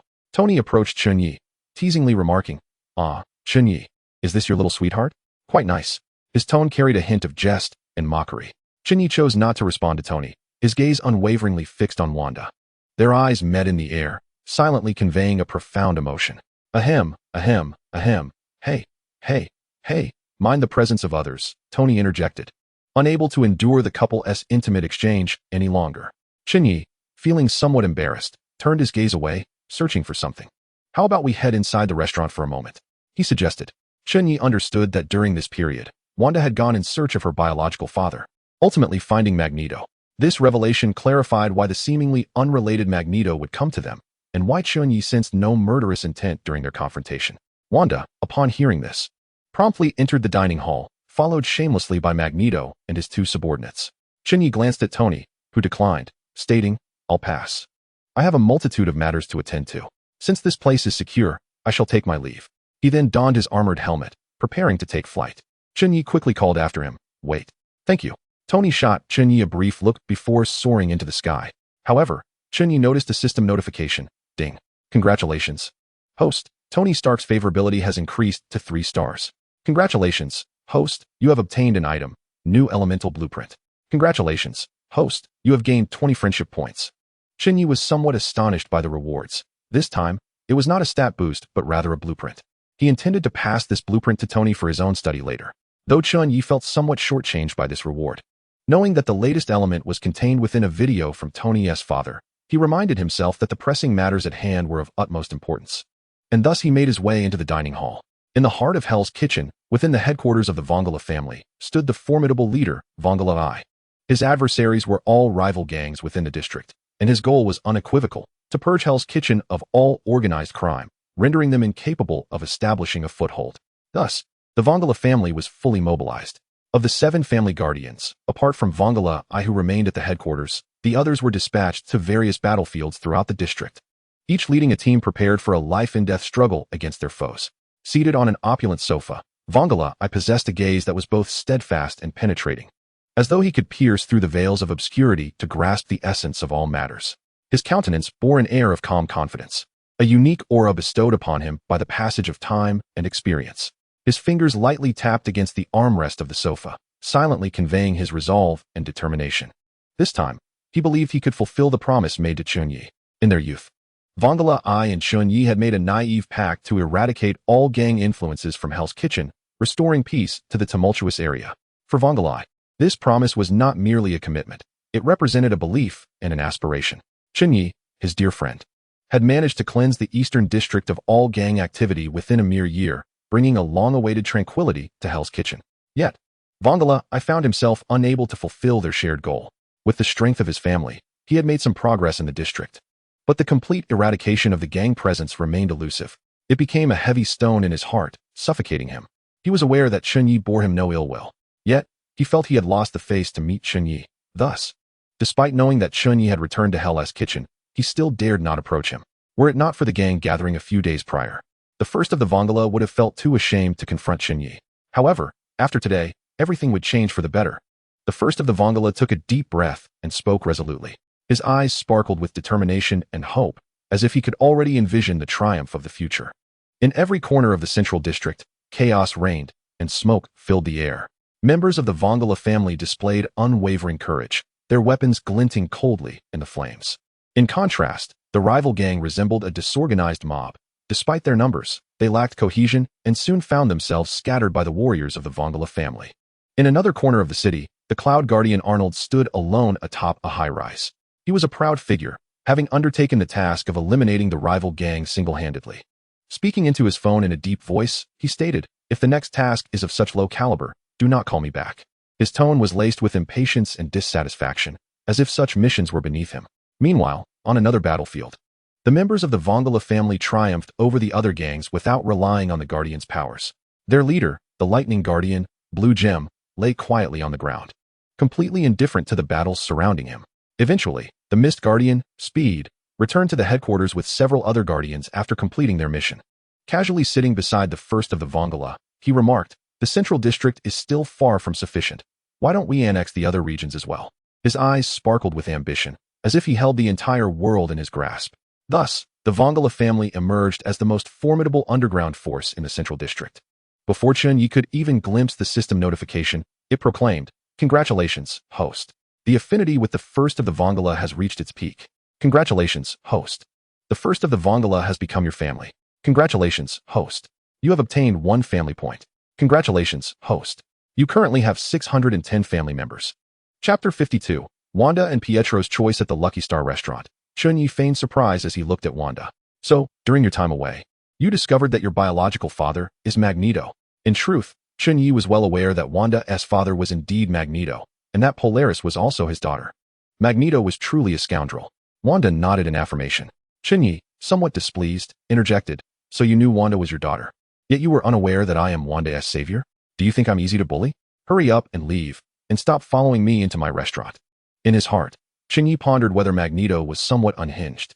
Although Wanda and Pietro had spoken harshly, it was Chen Ye who had saved them, and yet, inexplicably, it was he who had taken action. Chen Ye found himself bemused, wondering if the underworld had become so formidable that they could summon Magneto at will. He considered himself to possess a commendable temperament. Had it been another, they might have swiftly eliminated Magneto. To his astonishment, Magneto brazenly followed him inside. Magneto's eyes brimmed with discontent as he declared, "Wanda is my daughter. She refuses to return to the Brotherhood of Mutants, stating her desire to remain in Hell's Kitchen with you. I have merely come to ascertain your capability to protect her." After all, it was a rare revelation for Magneto to discover he had a daughter and a son, both wielding formidable powers. Naturally, he wished for them to join the Brotherhood and assist him in safeguarding mutants. Yet, to his dismay, his daughter preferred to remain with her savior, Chen Ye. Magneto felt compelled to witness the allure that kept Wanda by Chen Ye's side. Chen Ye, unceremoniously gesturing for him to leave, stated, "Now that you have seen my strength, you may take your leave." In response to Chen Ye's dismissal, Magneto feigned ignorance and closed his eyes. Observing Chen Ye's impatience, the Nightwalker interjected, "Our leader wishes to meet Pietro." Her tone carried an earnest plea. Chen Ye's gaze shifted toward Wanda, their eyes meeting as if silently communicating. With a resigned nod, Wanda expressed a hint of apology. Pietro had the right to know his biological father, so let them meet. Should Magneto still refuse to depart afterward, Chen Ye assured her, he would take matters into his own hands. Wanda promised Chen Ye her unwavering loyalty in this regard. Seeing the determination in Wanda's eyes, Chen Ye felt some of his displeasure dissipate. He understood that her decision stemmed from her concern for Pietro. Although he harbored resentment toward Magneto, he could empathize with Wanda's stance. After all, it would be unreasonable to eliminate someone who had come seeking their own child before Pietro had even met him. Thus, he resolved to grant Pietro and Magneto an opportunity. He had faith that Pietro considered him family and would not easily betray him. Furthermore, should Magneto harbor ulterior motives regarding Pietro, he would have to first contend with Chen Ye. With that, Chen Ye rose and settled into the deepest recess of the dining room, taking a seat on the sofa. While he acquiesced to Magneto's presence, he had no intention of engaging with him. It was evident that Wanda shared this sentiment, as she busied herself making tea for Chen Ye. The atmosphere grew palpably awkward. Before long, Pietro and John Wick returned. Curiously, Chen Ye inquired why Deadpool had not accompanied them. John Wick replied with a hint of exasperation that he had taken Deadpool to seek out other members of the Hand Alliance in hopes of earning some extra income, and inform Master Yi that the matter has been resolved. However, he and Old Ma have already ascended the stairs. Nearby, Pietro, upon seeing his sister return, joyfully rushed to her side, exclaiming, "Sister, you're back. Why did you take so long this time?" After Wanda embraced Pietro, she subtly gestured for him to observe the surroundings. It was then that Pietro noticed Magneto and his companions next door. A look of confusion crossed his face as he shrugged his shoulders. He turned to Wanda and inquired, "Who are these three?" The Nightcrawler stood and shook Pietro's hand. Introducing herself, "Greetings, Pietro. I hail from the Brotherhood of Mutants." She then proceeded to introduce Magneto, stating, "This is Magneto, your biological father, as well as mine." Upon hearing this revelation, Pietro's pupils dilated in disbelief. He stared incredulously at Magneto, then swiftly turned to Wanda, his gaze filled with questions and hope. Wanda merely nodded in affirmation. "Impossible, absolutely impossible. My parents have long since passed away," Pietro insisted, his tone laced with determination and skepticism. "Child, I am indeed your biological father. I regret not having found you sooner, and I apologize for your suffering," Magneto said slowly, addressing Pietro. Pietro stood in stunned silence, gazing at Magneto as if he were a stranger. His heart raced, and his thoughts spun wildly. The suddenness of this revelation left him feeling utterly disoriented. "In my heart, my true parents are already dead. My family consists solely of my sister Wanda and Chen Ye." He adamantly refused to accept this new reality, rejecting any connection to what he considered a mere stranger. "Child, if you so wish, you may accompany me away from here and return to our home, the Brotherhood of Mutants. There, you will find many of your kind, and I will strive to make amends," Magneto persisted, attempting to appeal to the bond of kinship. "I have stated that I have no biological father. My home is in Hell's Kitchen. I am going nowhere," Pietro retorted, preparing to use his super speed to leave. However, Chen Ye firmly grasped his arm, preventing his escape. Chen Ye's gaze was resolute and unwavering as he stared down Magneto, his tone authoritative. "You have seen what you needed to see. Isn't it time for you to leave? Pietro has made it clear he does not wish to acknowledge you as his father. They are my family, and they are not going anywhere. Where were you when they needed someone by their side?" Where were you when their adoptive parents were killed? Your display of paternal affection is insincere. If you do not depart now, I will be left with no choice but to take your life. I spared you before solely because you are Wanda's biological father. If you dare utter another word, do not expect my leniency. You cannot possibly believe that those who reside in Hell's Kitchen are virtuous people. Chen Ye issued his final ultimatum. Beside him, Wanda assumed a combat stance, her hands already infused with chaotic magic, clearly aligning herself with Chen Ye. Magneto regarded Chen Ye. Aware that this man was not jesting, he sensed Chen Ye's resolve and strength, understanding that there was no retreat for him now. At that moment, Chen Ye's phone rang. He answered it to hear the alarming news. Vanessa and her child had been attacked by Madame Gao and required immediate assistance. Chapter 53. The two kings. Chen Ye's expression darkened as he ended the call, casting a glance at Magneto. The call had come from Hawkeye, whose voice conveyed a sense of urgency, indicating that he was in considerable trouble. Hawkeye informed Chen Ye that he was currently on a mission assigned by Kingpin to dismantle the Irish Mafia, but upon learning of the ambush on the Kingpin family, he rushed to alert Chen Ye. Clenching his phone tightly, Chen Ye furrowed his brow. He realized that Madame Gao's actions were a direct response to Kingpin's encroachment on her territory. And this attack on the Kingpin family was clearly an attempt to eradicate them entirely. At this moment, Chen Ye had little patience or words left. He unleashed a powerful chaotic spell directly at Magneto. The force of the spell was immense, causing even Magneto to feel the pressure. He had no choice but to defend himself with all his might, using his magnetic powers to neutralize the attack. Acknowledging Chen Ye's pressing concerns, he stood up to leave. Before departing, Magneto cast a complex gaze at Chen Ye and said, "Thank you. Please take care of them for me." His voice was deep and resonant, as if entrusting him with a matter of utmost importance. Simultaneously, a new notification appeared on the system screen. "Congratulations, host. Maxim Eisenhardt has successfully added you as a friend. Congratulations, host, you have acquired the attribute, Create Magnetic Field. Congratulations, host, you have gained 10 friendship points. Would you like to fuse immediately?" Yes. Without hesitation, Chen Ye accepted. In the next moment, he felt a surge of tremendous power coursing through his body, Magneto's abilities. He now wielded this power, capable of manipulating magnetic fields at will. Without further delay, Chen Ye activated his ability to move swiftly, vanishing from the restaurant in an instant, racing towards Kingpin's location. Meanwhile, Kingpin was no longer the embodiment of confidence he once was. Dressed in a black suit, it was evident that it bore signs of having been torn, a testament to the assault he had endured. His eyes were filled with anxiety and concern, fixed intently on his wife Vanessa and their child, who were slowly being surrounded by the Hand's assassins. While fiercely defending against Madame Gao's onslaught, Kingpin exerted every effort to shield his family. His hands moved like lightning, deflecting Madame Gao's fierce attacks, yet his gaze remained steadfast on Vanessa and the child, constantly vigilant for their safety. However, despite Kingpin's formidable strength, he found himself in a precarious and desperate situation. He was compelled to fend off Lady Gao's relentless assaults while remaining ever vigilant against the stealthy strikes of the Hand Association's assassins, all while striving to safeguard his family with every ounce of his strength. This predicament enveloped him in immense pressure, his visage etched with fatigue and anxiety. Jean Bin, grappling with the onslaught, cursed vehemently, "Damn it, do not lay a finger on my wife." His voice resonated with fury. Simultaneously, he was engulfed in profound self-reproach and regret. He chastised himself for failing to foresee such a scenario, despite having received Chen Ye's warning and having arranged numerous subordinates to protect his family. He had believed his presence alongside his wife and children would ensure their safety. Little did he anticipate that Lady Gao would personally intervene. Accompanied by nearly half of New York's Hand Association assassins, Jean Bin's heart was heavy with anguish and remorse, unable to fathom the devastation he would face should he lose Vanessa and his children. Clenching his teeth and balling his fists, he endeavored to suppress his inner torment. His retaliations grew increasingly frenzied, each strike fueled by boundless rage and despair. Lady Gao, while countering Jean Bin's attacks, coldly remarked, "From the moment you entered the underworld, you should have anticipated this day, Jean Bin." Her gaze exuded a cruel indifference, as if she had entirely forsaken her humanity. She intensified her assault, leaving Jean Bin no opportunity to attend to his wife and children.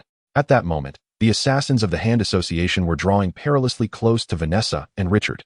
They ruthlessly dispatched the bodyguards who protected them, preparing to unleash fatal blows upon Vanessa and Richard. Vanessa clutched her child tightly, closing her eyes as she sensed the looming specter of death. Jean Bin, witnessing this harrowing scene, felt as though his heart were being wrenched apart. He longed to withstand Lady Gao's attack and rush to their aid, but was struck in the legs by her, crashing heavily to the ground. Just as tension reached its zenith, a formidable figure burst into the chaotic scene.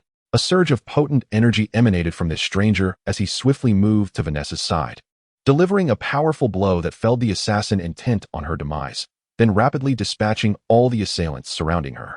"No one shall harm my Vanessa," the stranger bellowed, his voice imbued with unwavering resolve. He stood before Vanessa like an unyielding mountain, shielding her from all danger. Both Lady Gao and Jean Bin were taken aback by the sudden appearance of this enigmatic figure. Lady Gao squinted, scrutinizing the silhouette, and suddenly recognized his identity. "Do you have any idea whom you have provoked?" she inquired coldly, her tone laced with a hint of doubt and menace. Jean Bin exhaled a sigh of relief, feeling fortunate for the stranger's timely arrival. With a hint of confusion, he spoke. "Thank you, my friend, but how did she become your Vanessa?" Upon hearing Jean Bing's words, the stranger turned around. Mrs. Gao looked around in astonishment and exclaimed, "Jean Bing?" This stranger bore an uncanny resemblance to Jean Bing, almost identical. Yet, upon closer inspection, one could discern that he appeared slightly older, his gaze sharper, emanating a more ferocious aura. Mrs. Gao's astonishment was entirely justified. How could there be two Jean Bings in this world? Moreover, this sudden apparition seemed even more perilous than the one sprawled on the ground. Fisk, the Jean Bing from a parallel universe, paid no heed to Mrs. Gao and looked down at the fallen Jean Bing, saying, "With your abilities, how can you protect Vanessa?" "Allow me to take on that responsibility," a hint of disdain curling at the corners of his mouth. At that moment, Chen Ye arrived on the scene with remarkable speed, first assisting the fallen Jean Bing to his feet. Subsequently, he harnessed his newfound ability, manipulating the magnetic forces around him, causing nearby metallic objects to soar towards Mrs. Gao like arrows, ensnaring her tightly. Terror-stricken, Mrs. Gao exclaimed, "Impossible! How could you possess such power? This isn't." Her eyes brimmed with despair. Yet, Chen Ye offered no response, merely gazing at her coldly. He then tightened the magnetic grip around her. Mrs. Gao's scream abruptly ceased as her life was ruthlessly extinguished. Chen Ye then turned to Fisk, who stood beside Vanessa, and inquired, "Mr. Jean Bing, hailing from another parallel universe, what brings you to our realm?"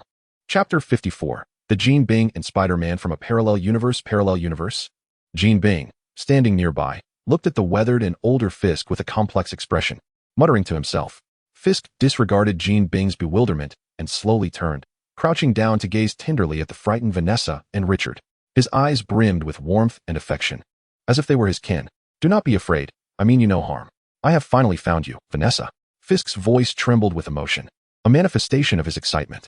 To locate Vanessa and Richard, he had endured countless hardships, expending immense resources, and even constructing a collider at any cost, solely to bring them back to his side.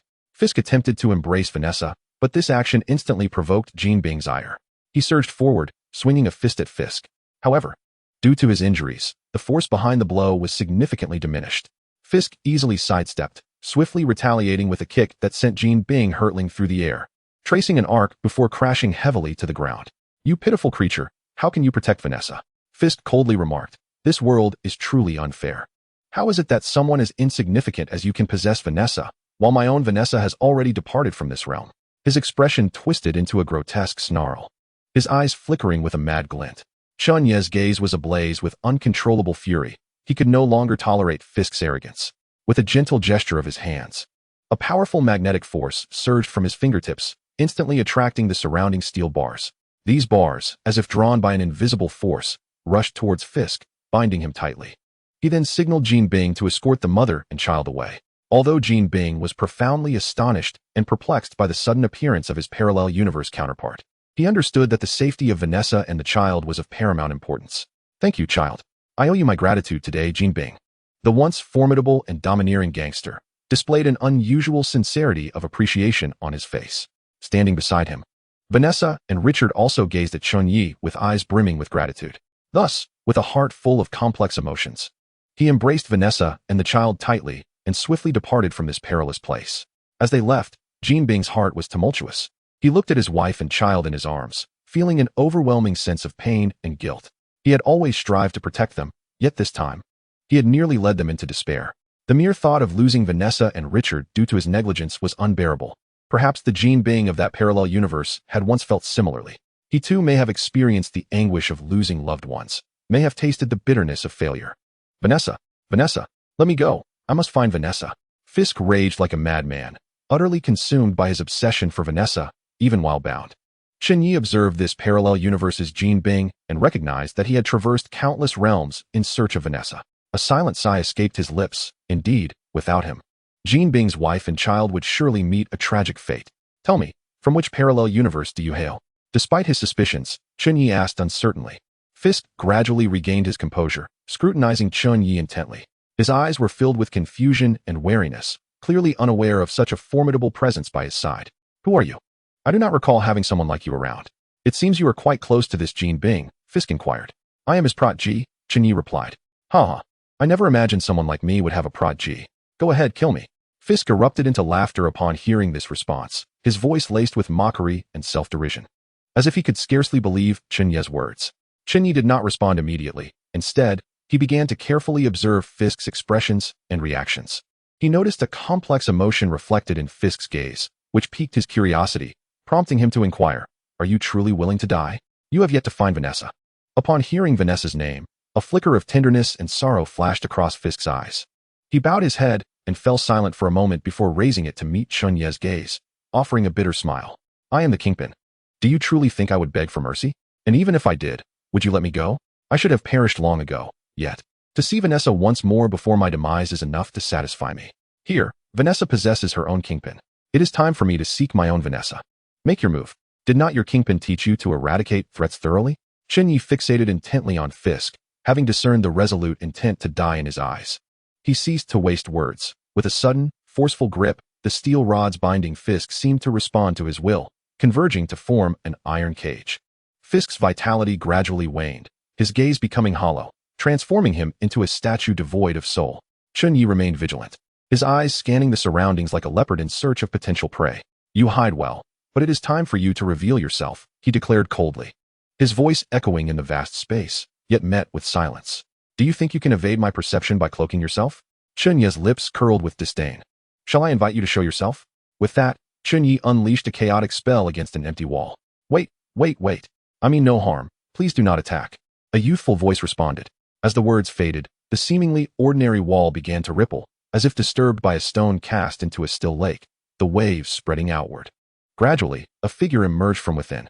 Before Chen Ye stood a silhouette clad in a black Spider-Man suit, raising his hands in a gesture of surrender. Upon seeing this black Spider-Man, Chen Ye recognized the parallel universe he had entered. Little black spider, remove your mask, Chen Ye commanded. The black Spider-Man hesitated, clearly reluctant to unveil his identity. Sir, this may not be wise. I need to maintain my anonymity, he murmured. Chen Ye retorted with irritation. Stop pretending, Miles. There are not many who can cloak themselves and wear a black Spider-Man suit. You have already revealed yourself. In an instant, Chen Ye recognized that the figure before him was the protagonist of an animated film from his past life, the singular black Spider-Man, Miles. Sir, how do you know my name? Miles exclaimed, startled, as he promptly removed his mask. He originally believed that in this universe, no one would ever recognize him. However, the enigmatic figure before him effortlessly called out his name and was aware that he did not hail from this universe, which left him utterly astonished. Miles, an 18-year-old youth, had recently embarked on his journey into the world, possessing little experience. He harbored no significant suspicion towards Chen Ye, merely a burgeoning curiosity about how the latter had discerned his true identity. Chen Ye regarded Miles, a glimmer of amusement flickering in his eyes. Rather than directly addressing Miles' inquiry, he retorted, you need not concern yourself with how I came to know. Are you here to pursue the Green Goblin? Is there not another named Peter Parker, the Spider-Man, in your realm? Miles was momentarily taken aback by Chen Ye's question, but quickly regained his composure. He nodded and responded, indeed, sir. According to the plan, I was to return each Spider-Man to their respective universes before dismantling the Collider. Yet, an unforeseen incident occurred, and both the Green Goblin and I found ourselves inexplicably transported to this parallel universe via the Collider. Thus, I followed the Green Goblin here. As he spoke, Miles scratched his head, a look of confusion crossing his face. He was evidently perplexed about why he had arrived in this unfamiliar parallel universe. In our world, there was indeed a Spider-Man named Peter Parker, but he has since been slain by the Green Goblin, Miles declared, his tone laced with anger as he glared at the lifeless body of the Green Goblin, a flicker of murderous intent shimmering in his eyes. The Spider-Man squad? So, many Spider-Men ventured into your timeline? Chen Ye sought to confirm whether it aligned with his assumptions. Upon hearing this question, Miles' interest piqued, and he enthusiastically replied, actually, not many, just 5 Spider-Men. He began counting on his fingers. The first I know is Peter Parker from the future universe. He is my mentor and has taught me a great deal. The second is Gwen Spider-Man. She is incredibly cool and remarkably agile. The third is Penny Spider-Man from 2033. The fourth is the Noir Spider-Man, with a distinctive black and white artistic style, shrouded in mystery. And lastly, there is a non-human Spider-Ham, who is delightfully amusing and always brings us laughter. Turning to Chen Ye, Miles eagerly inquired, "May I ask how you are addressed, sir?" After hearing Miles' introduction, Chen Ye had a rough understanding of the situation. This seemed to align with the narrative of the Spider-Man parallel universe, albeit with some discrepancies. The original outcome had been that Miles successfully completed his mission and remained in his own universe. However, due to an unknown cause, the temporal rift generated by the collider had transported both him and the Green Goblin to this universe. This suggested that the conclusion of that universe might not unfold as perfectly as the original version. Chen Ye observed Miles closely and could not help but marvel at how Peter Parker from that timeline was truly the most successful among the myriad of parallel universes. He possessed wealth, a harmonious family, and a lovely daughter. Yet, fate dealt him a cruel hand. Ultimately, he was mercilessly slain by Kingpin, although he had a chance to escape. He chose to sacrifice himself to protect the Miles before him. "My name is Chen Ye, and in this universe, Kingpin is my godfather," he replied. Upon hearing this revelation, Miles immediately grew alert. He fixed his gaze on Chen Ye, his body tense, prepared for defense. To him, Chen Ye seemed closely tied to Kingpin in this universe, compelling him to remain cautious of potential danger. Chen Ye found Miles' reaction rather amusing. He spoke lightly, "Do not worry, little black." Realizing his slip of the tongue, he quickly clarified, I misspoke. Rest assured, little spider. You do not see that I have already dealt with Kingpin from your universe? If I had intended to harm you, I would have acted long ago, wouldn't I? What are your plans now? Can you return to your universe on your own?" Chen Ye inquired curiously. After all, as far as he knew, their timeline lacked a collider and the ability to traverse parallel universes. Miles scratched his head, gazing at Chen Ye with hope in his eyes. "Mr. Chen Ye, since you are aware that I hail from a parallel universe, there must be a way for me to return, right?" In Miles' view, this knowledgeable Chen Ye should possess the capability to assist him in returning home.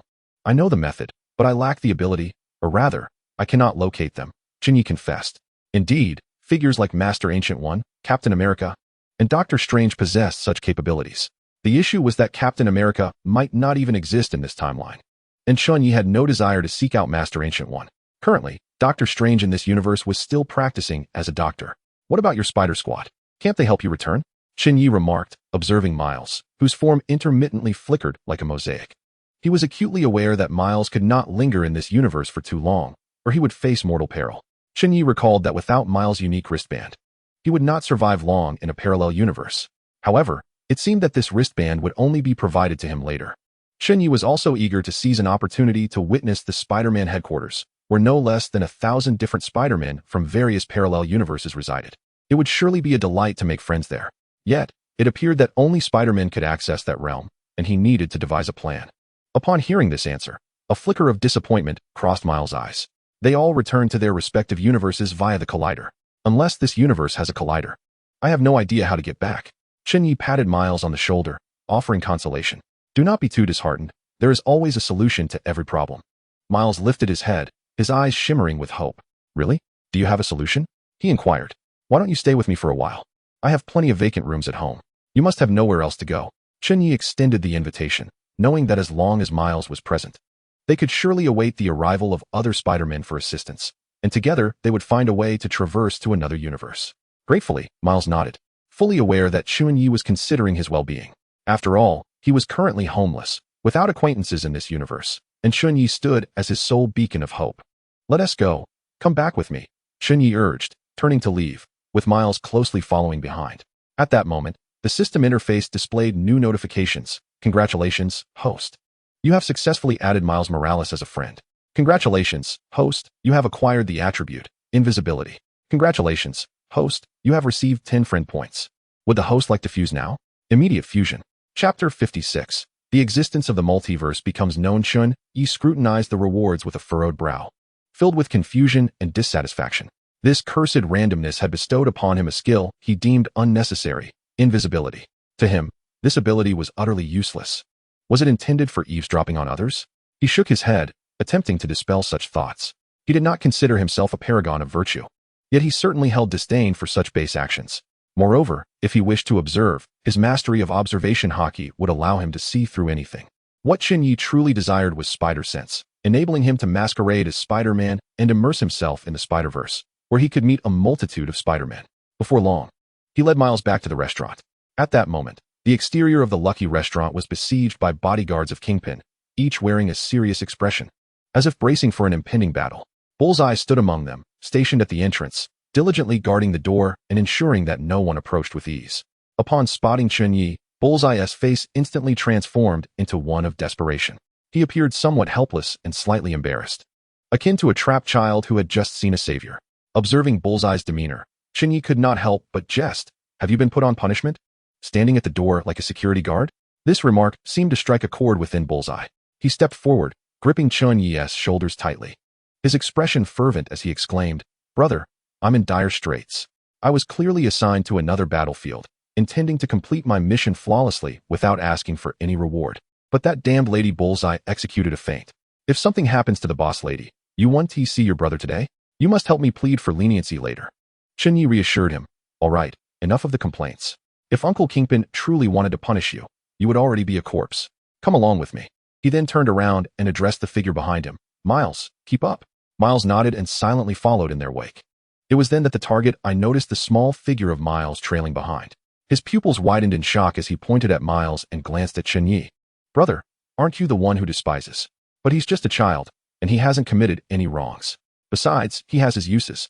Chen Ye cast a calm glance at the target eye, fully aware of his unspoken thoughts.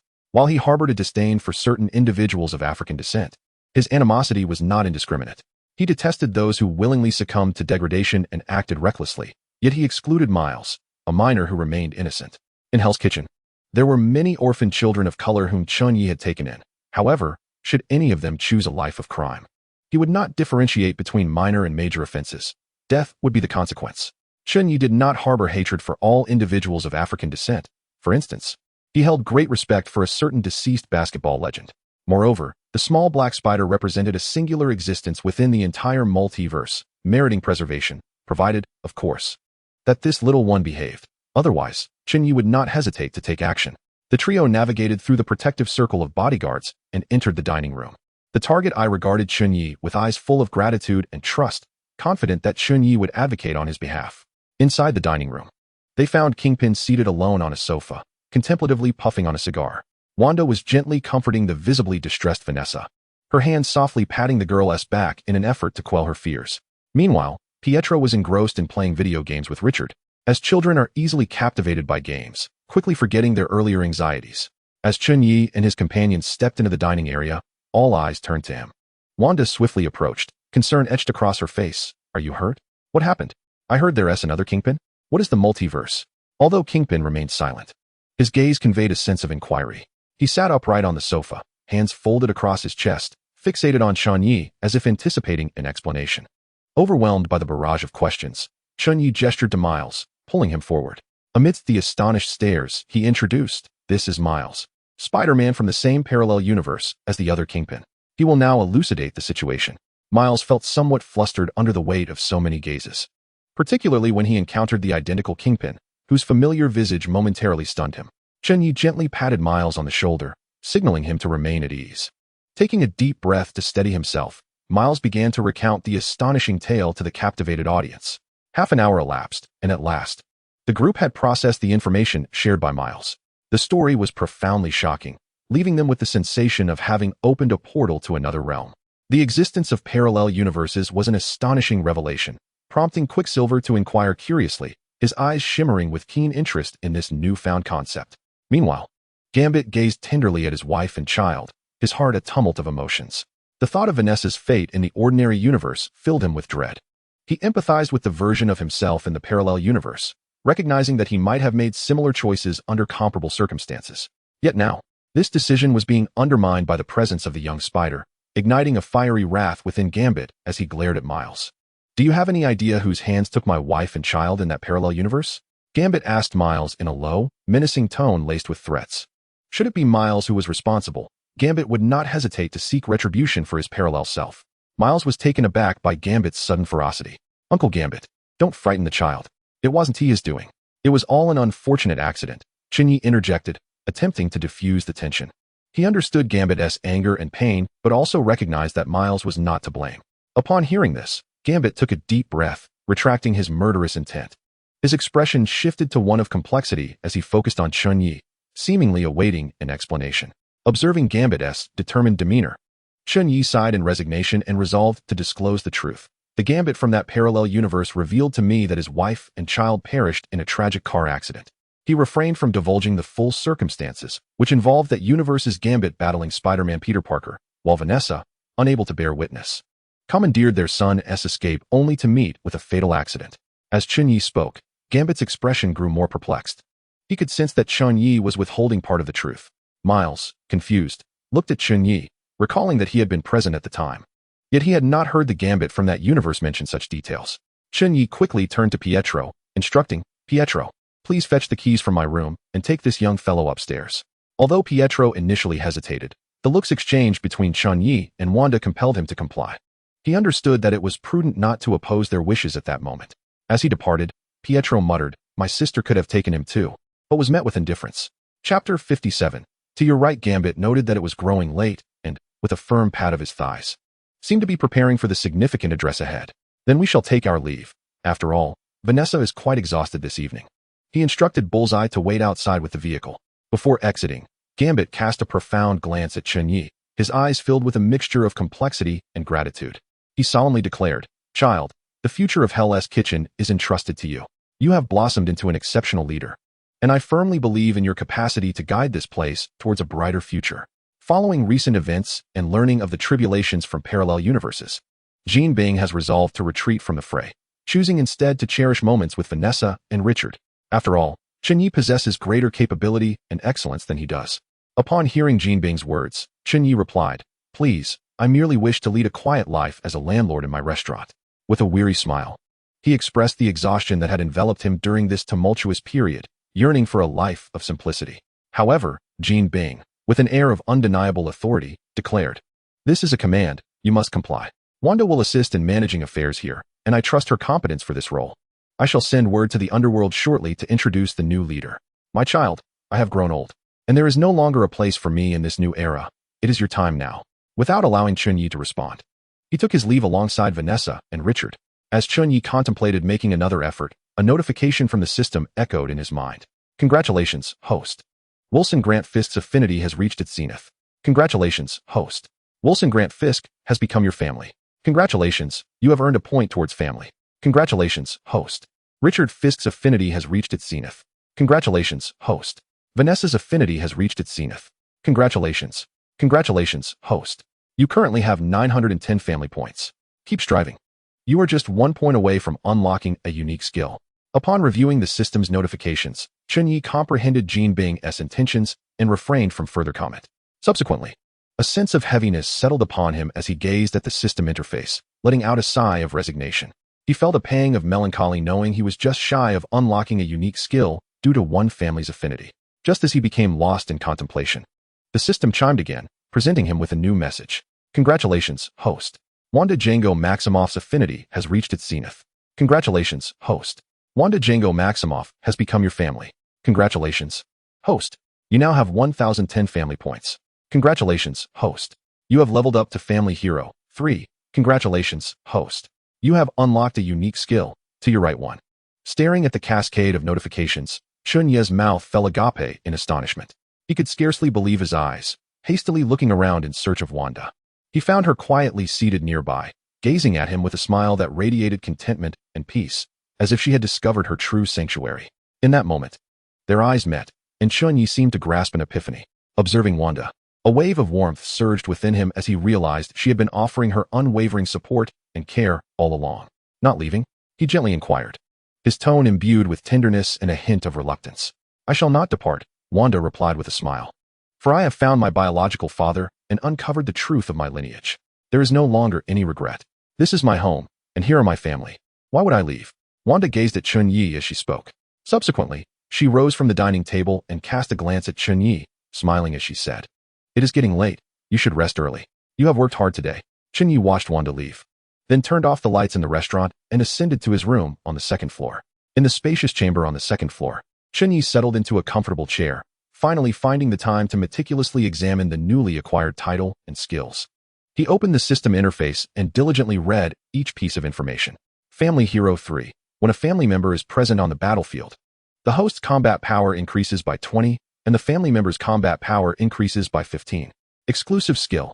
At your right, the host may activate this skill to summon a family member to appear at their right side, regardless of location. Cooldown time, 24 hours. 1,015 points needed for the next upgrade. The naming of the system's skills seemed rather lackluster, directly using the phrase at your right. Shouldn't it possess more poetic or impactful resonance? Furthermore, could this not be deemed plagiarism? It blatantly echoed Captain America's at your left from Avengers Endgame. Nevertheless, the efficacy of the skill captivated him. So, this skill can indeed be upgraded, correct? Chen Ye inquired of the system. Indeed, upon upgrading, the family members that can be summoned will also be enhanced, the system replied. After processing this information, Chen Ye posed another question. Does anywhere refer to this universe, or? Yes, regardless of which universe you inhabit, you may summon your family without restriction, the system clarified. In that instant, Chen Ye comprehended the formidable nature of this skill, particularly as it allowed for active selection of whom to summon, rather than random chance.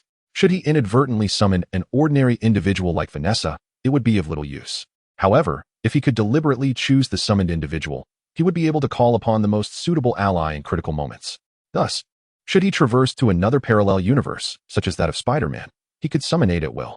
Host, you currently possess 5 family points. Would you like to try a draw? The system inquired. After a brief contemplation, Chen Ye responded, not at this moment. He was acutely aware that the events of the evening would certainly reach the ears of the denizens of Hell's Kitchen by the following day. At that time, he would accumulate numerous friend points. With these friend points, he could indulge in 10 consecutive draws. After all, Chen Ye had been indoctrinated by the gaming company in his past life to believe that 10 consecutive draws guaranteed a satisfactory outcome. Moreover, given the multitude of events that transpired today, Chen Ye felt a tinge of fatigue. He yearned for a restful night to recuperate his energy. Tomorrow, when he was revitalized, he would find the draw to be far more fruitful. Thus, Chen Ye resolved to take a moment to rest. He reclined upon his bed, gently closed his eyes, and began to drift into slumber. In his dreams, he envisioned himself summoning formidable family members, standing shoulder to shoulder with them as they valiantly confronted powerful adversaries. Meanwhile, the news of Jin Bing's abdication and Chen Ye's ascension spread like wildfire, capturing the attention of both the community and beyond. This once mighty figure who wielded control over Hell's Kitchen had sparked widespread intrigue regarding the transfer of power. Chapter 58. The Lord of Hell, Chen Ye. In the Vongala Ring the following morning, the residents of Hell's Kitchen were already abuzz with the events of the previous day, their excitement palpable as they celebrated Chen Ye's triumph. The entire neighborhood was enveloped in a jubilant atmosphere, as if this victory had irrevocably altered their destinies. Concurrently, local businesses began to offer discounts in honor of Chen Ye's success. From restaurants to supermarkets and street vendors, everyone sought to capitalize on the festive mood and attract more patrons.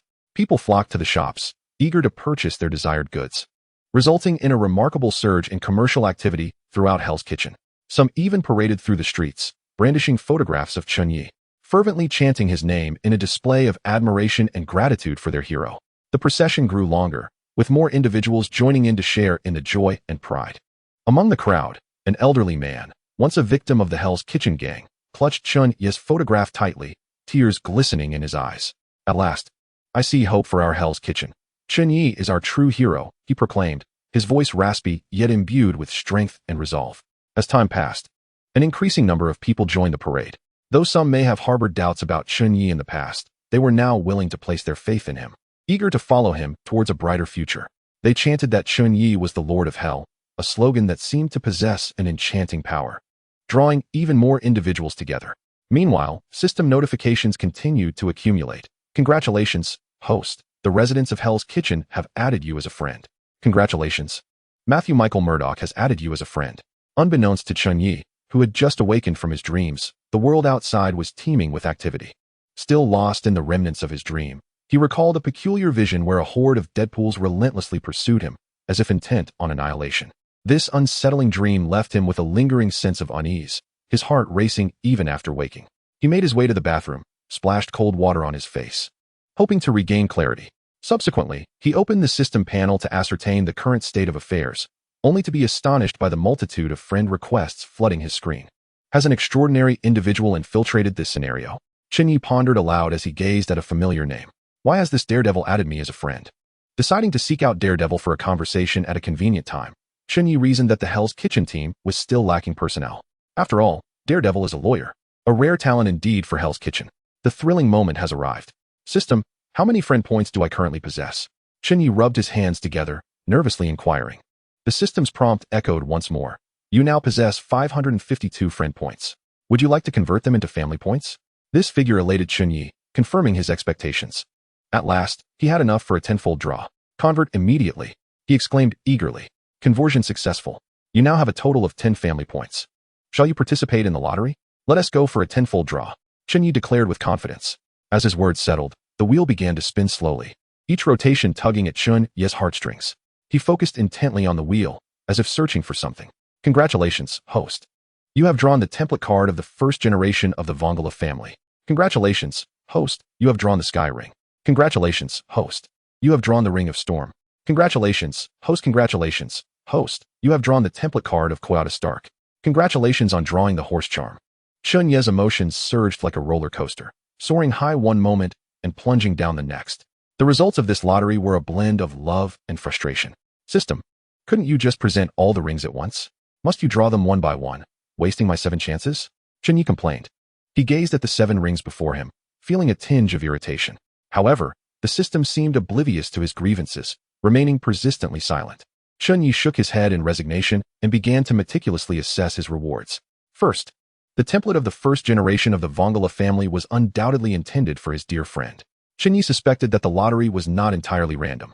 As for the 7 rings, they corresponded perfectly to the 7 guardians of the Vongala family. This was indeed an epic enhancement for the Vongala family. Regarding the Koyata Stark template card, Chen Ye was initially puzzled, wondering if he had drawn a relative of Tony. Upon reading the description, he realized it was one of the Espada from Bleach, ranked first. Chen Ye was thoroughly satisfied with this template, as this individual possessed the ability to split into multiple wolf heads. Lastly, the Horse Charm could heal all ailments and restore damaged items to their original state. Chen Ye could conveniently pair this with the previously acquired Senza beans to test if Deadpool's face could be restored. Subsequently, Chen Ye addressed the system. System, activate these 2 templates for me, automatically searching for family members compatible with the template cards. The match was successful, revealing that the host has a family member, Vongala Primo, with a compatibility rate of 99. The system in Chen Ye's mind inquired whether he would utilize the Vongala Primo template card. The match was successful again.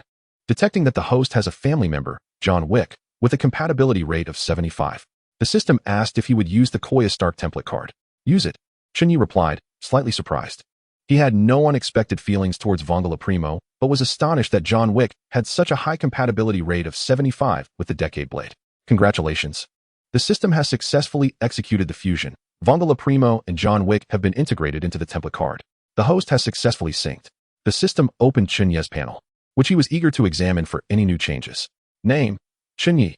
Race, human. Title, Family Hero 3, Lord of Hell Eye. Skills, Gravity Fruit, Magnetic Field Control, Deathly Flames, Invisibility, Self-Healing, High-Speed Movement, Chaos Magic, Observation Hockey, Phasing, Blade Return, Virtual Flash. Talent, Cursed by Knowledge, Child of Fortune, Items, Divine Being, Horse Talisman.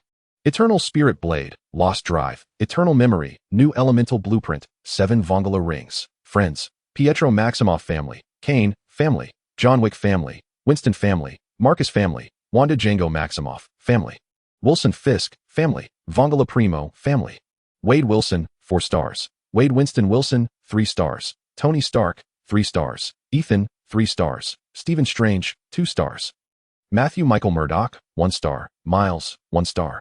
Exclusive skill. To your right, I curious about his new title. Chen Ye inquired. System, what does the title Lord of Hell signify? This title is a moniker bestowed upon you by the public, akin to Captain America or Iron Man, the system explained. Chen Ye was taken aback, not expecting to receive a new title so soon after waking.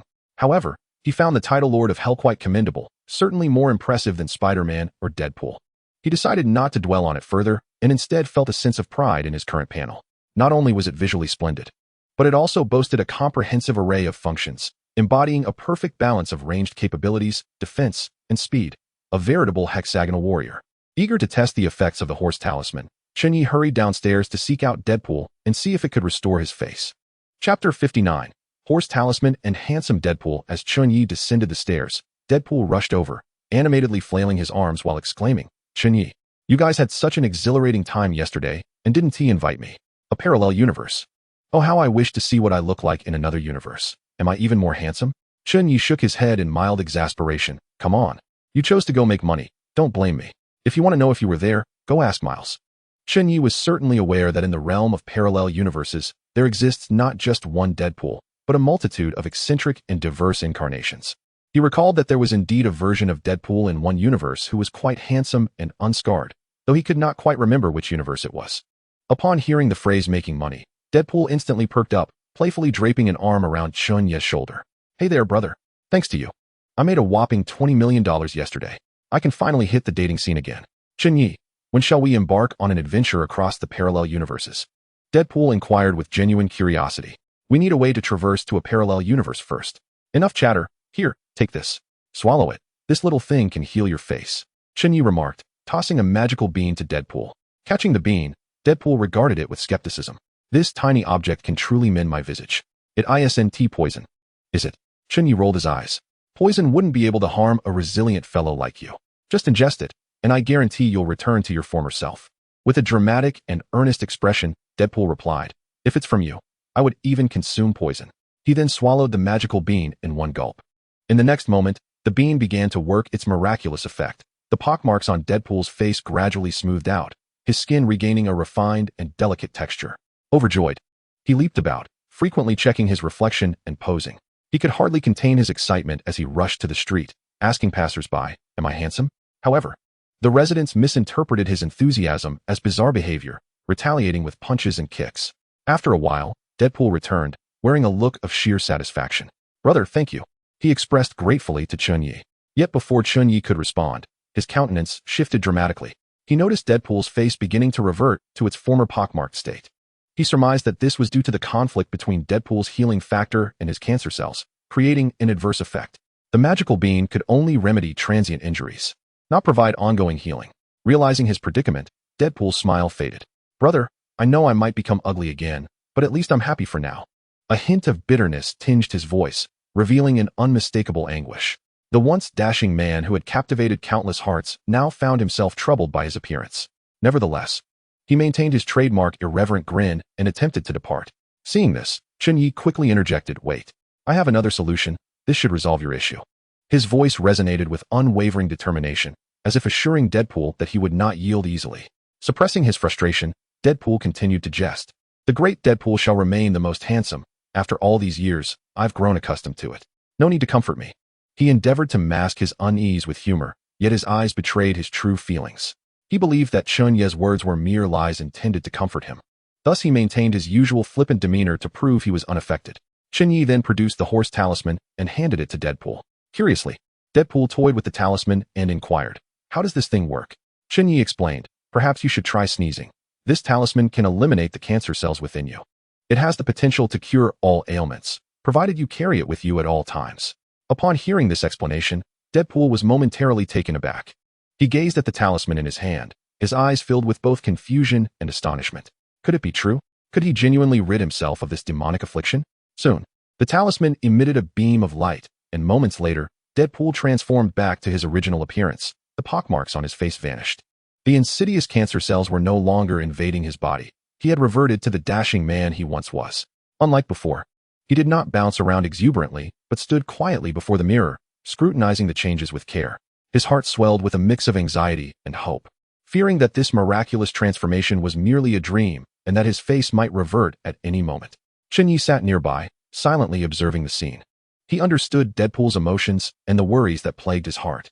He said nothing, simply remaining there to share in this pivotal moment with him.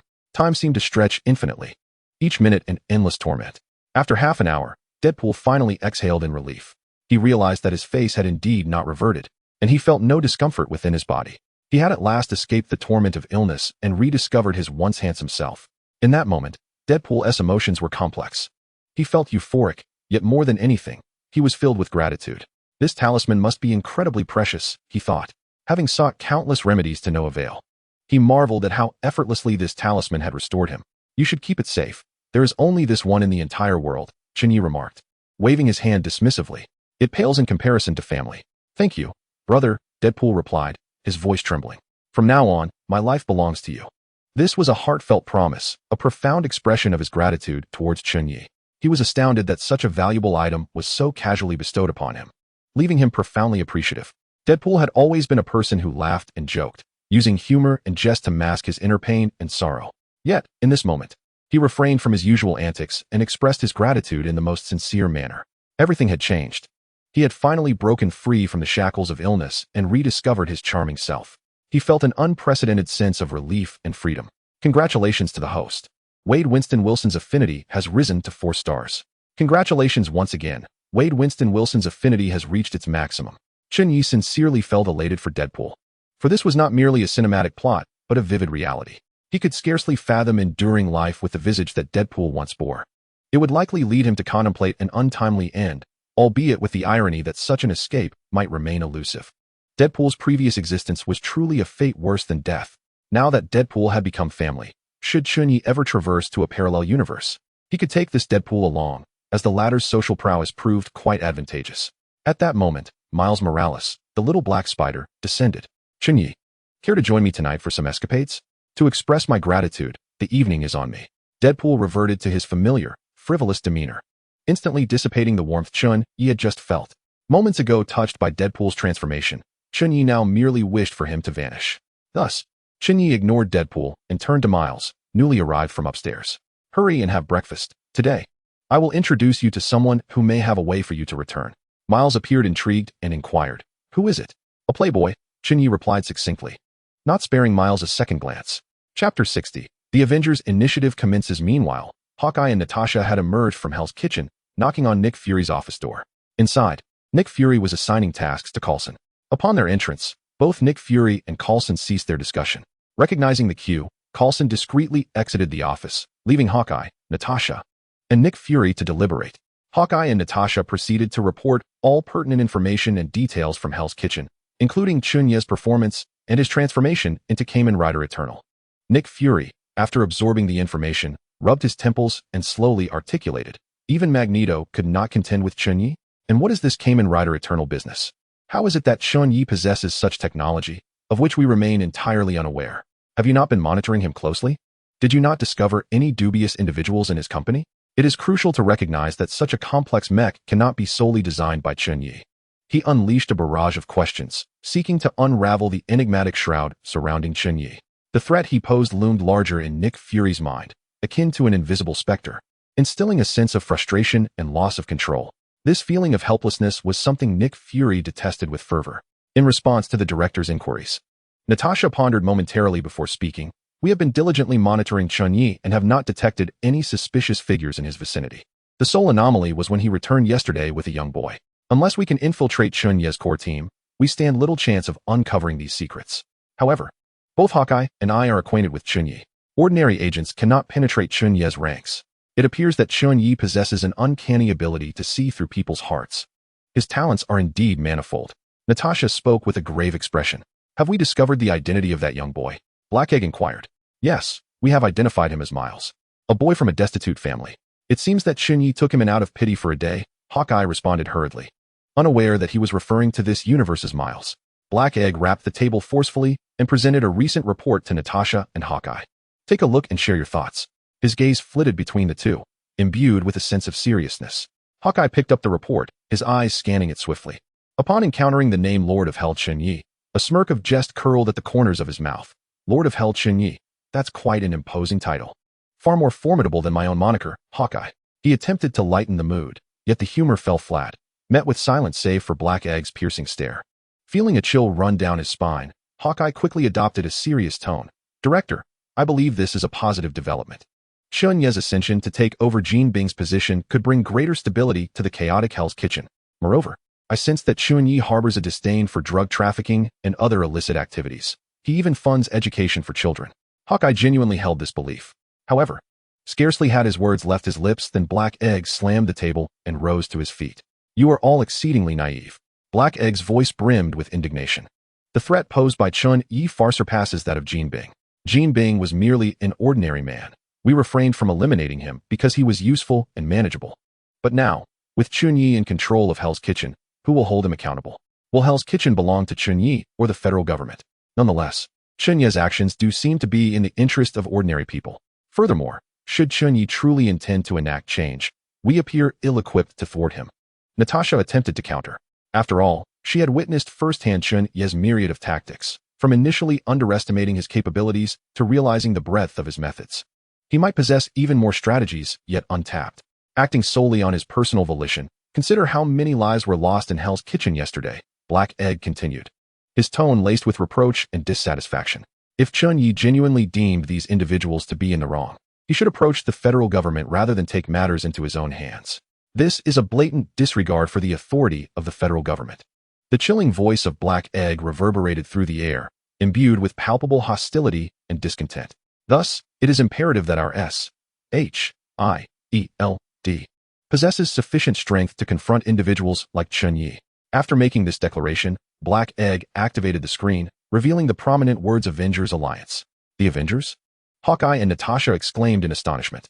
Subsequently, Black Egg displayed a series of photographs of superheroes, including the formidable Hulk, the newly minted Iron Man Tony Stark, a wheelchair-bound professor, a man with the ability to extend his arm, and Captain America. Each of these superheroes wielded extraordinary powers, their existence undeniably serving as a critical bulwark against crime and chaos. To their surprise, Natasha and Hawkeye also spotted their own photographs. Black Egg turned to Natasha and Hawkeye, stating, "Indeed, you two are part of the plan. You are among the most experienced and capable agents in the world. I require you to persuade these superheroes to join our alliance."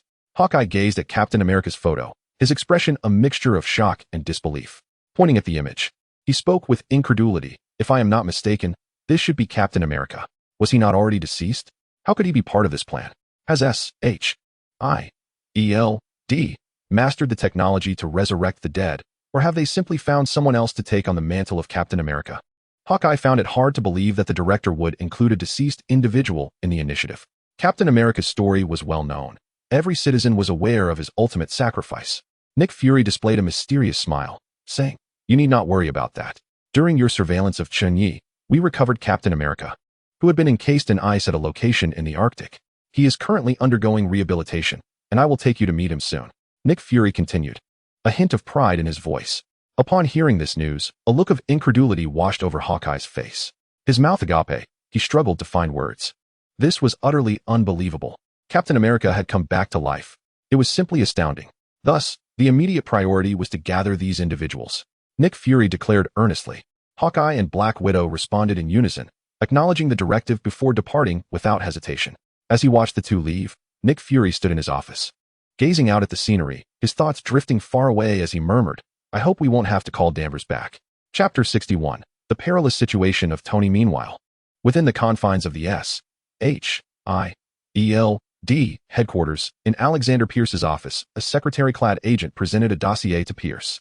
This document bore striking similarity to the one Hawkeye and his companions had perused, albeit in greater detail. "So, you did not even encounter Chen Ye, yet were driven away by one of his subordinates, and that subordinate was blind." Pierce's voice resonated deep and powerful, exuding an aura of authority that commanded respect without the need for anger. His complexion was ashen, and his gaze was piercing as he scrutinized the document before him, as if attempting to unveil the truth hidden within its lines. Standing across from him, Crossbones bowed his head and replied, "Indeed. We underestimated the strength of Chen Ye and his faction. To be frank, if that blind man weren't utilizing his extraordinary abilities, he would not stand a chance against me." A hint of helplessness and confusion laced his voice, clearly indicating his discontent over the recent failure. Pierce chose not to regard Crossbones, but instead inquired of the secretary nearby, "Have we yet uncovered the forces that back Chen Ye? What kind of power possesses such a multitude of mutants, and even shape-shifting mech warriors?" The secretary, lowering her head, responded, "Minister, the Hand organization, which was initially inclined to ally with us, was entirely annihilated at Chen Ye's hands. Currently, neither our own channels nor those of S.H.I.E.L.D. have managed to discern the forces behind Chen Ye." Pierce closed his eyes in contemplation. The Hand was merely a trivial faction to Hydra. He felt no sense of loss. After a moment, he opened his eyes and spoke slowly. "Do we have any hope of winning Chen Ye over?" Clearly, Pierce had developed a keen interest in the power Chen Ye had displayed. His enigmatic abilities and the avant-garde mechs were impossible to overlook. The secretary reflected on the information regarding Chen Ye in her possession and, considering his disposition, spoke gradually, "Minister, from the data It appears that Chen Ye is not one to willingly accept a subordinate role. However, the records indicate that he has had conflicts with Nick Fury's associates, suggesting a potential for cooperation. Given his current standing, backed by a mysterious organization, it would likely require a substantial cost to persuade him. Crossbones interjected. It seems that Chen Ye's subordinates have not made an effort to eradicate us. It is evident that he holds some respect for the federal government. I believe there is an opportunity for us to engage him. Pierce's eyes shimmered with profound intensity, evidently engaged in an internal debate. As he perused Chen Ye's dossier, a tone of conviction emerged in his voice. The Lord of Hell, Chen Ye? Thus, he bears considerable responsibility. Arrange for someone to engage him in conversation. He gestured toward Crossbones. You shall be the one. As for the negotiation leverage, I believe the hospitals and Hell's Kitchen are in dire need of renovation. We shall assist him in that regard. Furthermore, the government will pledge to help recruit professors and doctors, along with providing certain subsidies from the federal government. Let us see if he is amenable to collaboration. For Pierce, negotiating with someone like Chen Ye was hardly an insurmountable challenge. After all, if Chen Ye wished to improve Hell's Kitchen, he would require the support of the federal hierarchy, and Hydra undoubtedly possessed abundant resources in this domain. Conversely, if Chen Ye were unconstrained and unencumbered, that would present a genuine conundrum. Such individuals, unshackled by fear, were capable of anything. Naturally, we must also prepare to notify the base to release the Winter Soldier. If Chen Ye refuses, then let the Winter Soldier eliminate him. Pierce was preparing for both possibilities. Crossbones, upon hearing this, felt a twinge of doubt. The Winter Soldier's capabilities might not suffice to confront Chen Ye. In his understanding, the Winter Soldier would likely be subdued or even killed by Chen Ye's subordinates before he even had a chance to approach him. Pierce smiled mysteriously, a glint of cunning in his eyes. What he desired was precisely for Chen Ye to eliminate the Winter Soldier, not forgetting the Winter Soldier's connection to a certain friend. I recall Nick Fury was involved in some super soldier project. Pierce left it at that. Crossbones, enlightened, realized that Pierce wanted Chen Ye to kill the Winter Soldier. Then, the news of the Winter Soldier's demise would reach Captain America, inevitably inciting a conflict between him and Chen Ye. Once Captain America learned of the Winter Soldier's unfortunate fate at Chen Ye's hands, he would undoubtedly seek retribution. This would compel Nick Fury, who stands behind Captain America, to intervene, potentially igniting a battle among superheroes. Regardless of the outcome, Hydra would emerge victorious, having sacrificed merely a pawn in the Winter Soldier. Crossbones subsequently gave Pierce a thumbs up, exclaiming, "Brilliant. Truly brilliant, Minister." Pierce, pleased by such praise, erupted into laughter, his ambition and confidence palpable. He knew that S.H.I.E.L.D. would eventually be his. Meanwhile, the unwitting Chen Ye was driving his dilapidated vehicle, accompanied by Miles, towards Tony's villa. By the time they arrived at the villa, it was already evening. Finally, we made it. This wretched vehicle stalled halfway. And now we have to find someone to fix it, Chen Ye complained. They had taken a full 10 hours to reach the vicinity of Tony's estate. Just as Chen Ye pulled up to the entrance, a Maybach exited the premises. He scrutinized the occupants of the car, muttering to himself, "That bald head seems familiar. Never mind, I need to find Tony quickly." The passenger in the Maybach was none other than Tony's uncle, Obadiah Stane, who caught sight of Chen Ye's shabby vehicle. A smirk crept onto his lips. What a disgrace that any old car can come here now. However, he thought to himself that he wouldn't have to return to this place again, which lightened his mood considerably. Chen Ye, unfazed, continued driving for another 10 minutes within the estate before finally reaching the villa area. After parking, both men exited the vehicle. Miles, with a hint of frustration, remarked, "Mr. Chen Ye, why didn't we just use our abilities to get here directly instead of driving this car? As superpowered individuals, we must remain low-key to blend into society and not overly rely on our abilities." Chen Ye, feeling a bit awkward, resolved to change vehicles promptly. Although Miles, still getting to know Chen Ye, found this puzzling, he could only nod in agreement. After all, Chen Ye was someone he had come to know in this parallel universe. Subsequently, Chen Ye hastened to the entrance of the villa, gently rapping on the door while calling out loudly, "Tony, Tony, it is Chen Ye.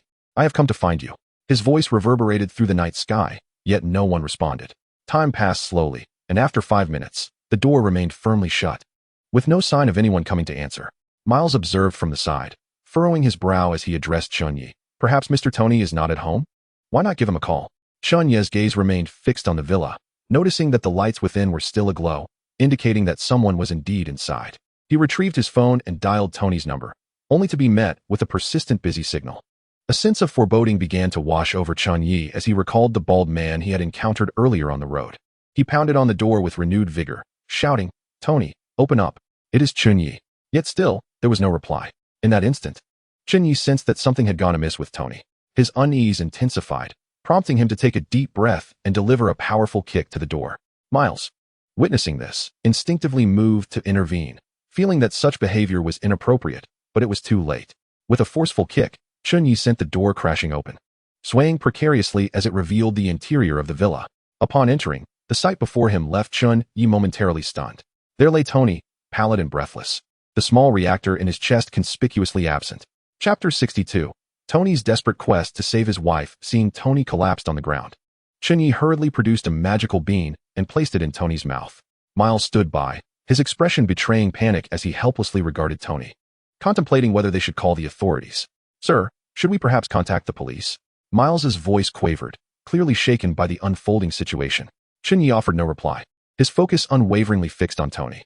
In the next moment, after ingesting the magical bean, Tony's body twitched, his complexion brightening as the wound in his chest began to heal.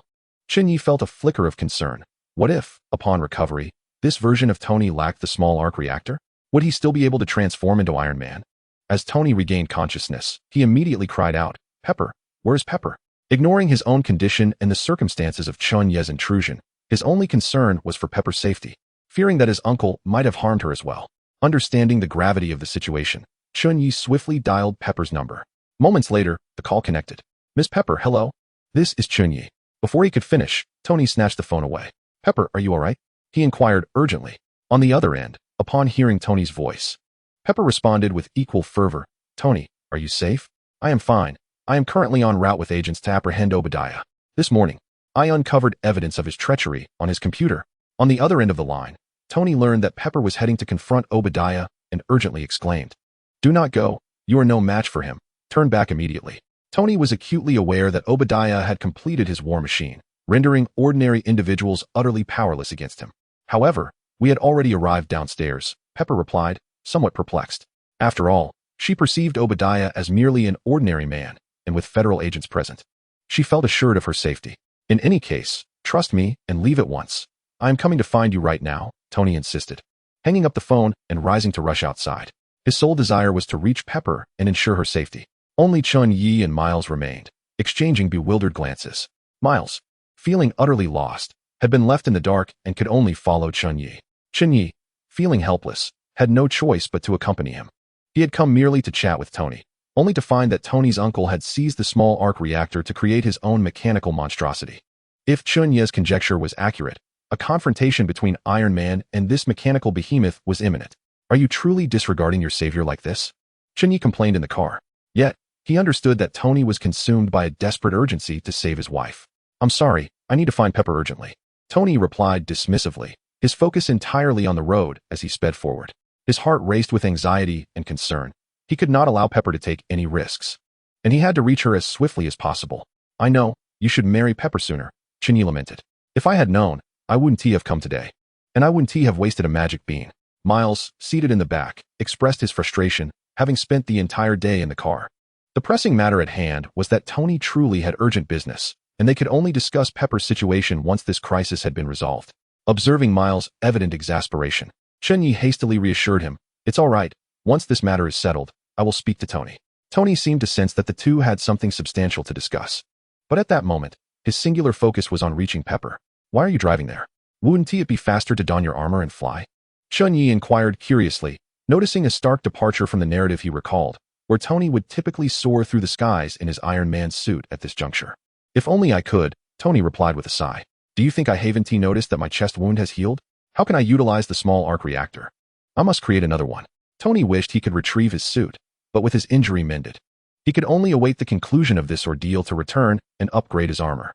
He was also determined to learn what miraculous substance Chen Ye had utilized to facilitate his recovery, as this individual consistently produced astonishing remedies. "How will you defeat your uncle without your armor?" Chen Ye pressed on, furrowing his brow in concern. Tony remained silent, casting a glance at Chen Ye, which made Chen Ye's heart race with anxiety. He quickly exclaimed, "Don't look at me. Focus on driving ahead." In that moment, Chen Ye comprehended Tony's intentions. "So, I am working for you for free, am I? Not only did I save your life, but now I must also resolve your troubles. Do you have any idea how precious the mystical bean I fed you is? There are only 4 in the entire world, and you have consumed 1. I owe you a favor," Tony solemnly declared. After hearing this, Chen Ye fell silent, for he too was in need of Tony's assistance. Meanwhile, deep within the laboratory, Obadiah, having seized a miniature arc reactor from Tony, was illuminated by a glimmer of ambition in his eyes. He approached his war machine with caution, meticulously installing the prized arc reactor into its core. At the same time, Pepper and a team of agents arrived at Obadiah's laboratory building. Initially, Pepper intended to heed Tony's advice and wait for his arrival before taking action. However, the impatient agents were unable to delay any longer and strode directly toward the laboratory. The agents employed small explosives to breach the laboratory's security door, the resounding blast startling Obadiah within. Peering through the crack of the door, he discerned the intruders and immediately began donning his armored suit. A confrontation appeared inevitable. Obadiah activated his war machine, the engine's roar echoing throughout the vast laboratory. He scrutinized the invaders through the machine's screen, his gaze cold and resolute.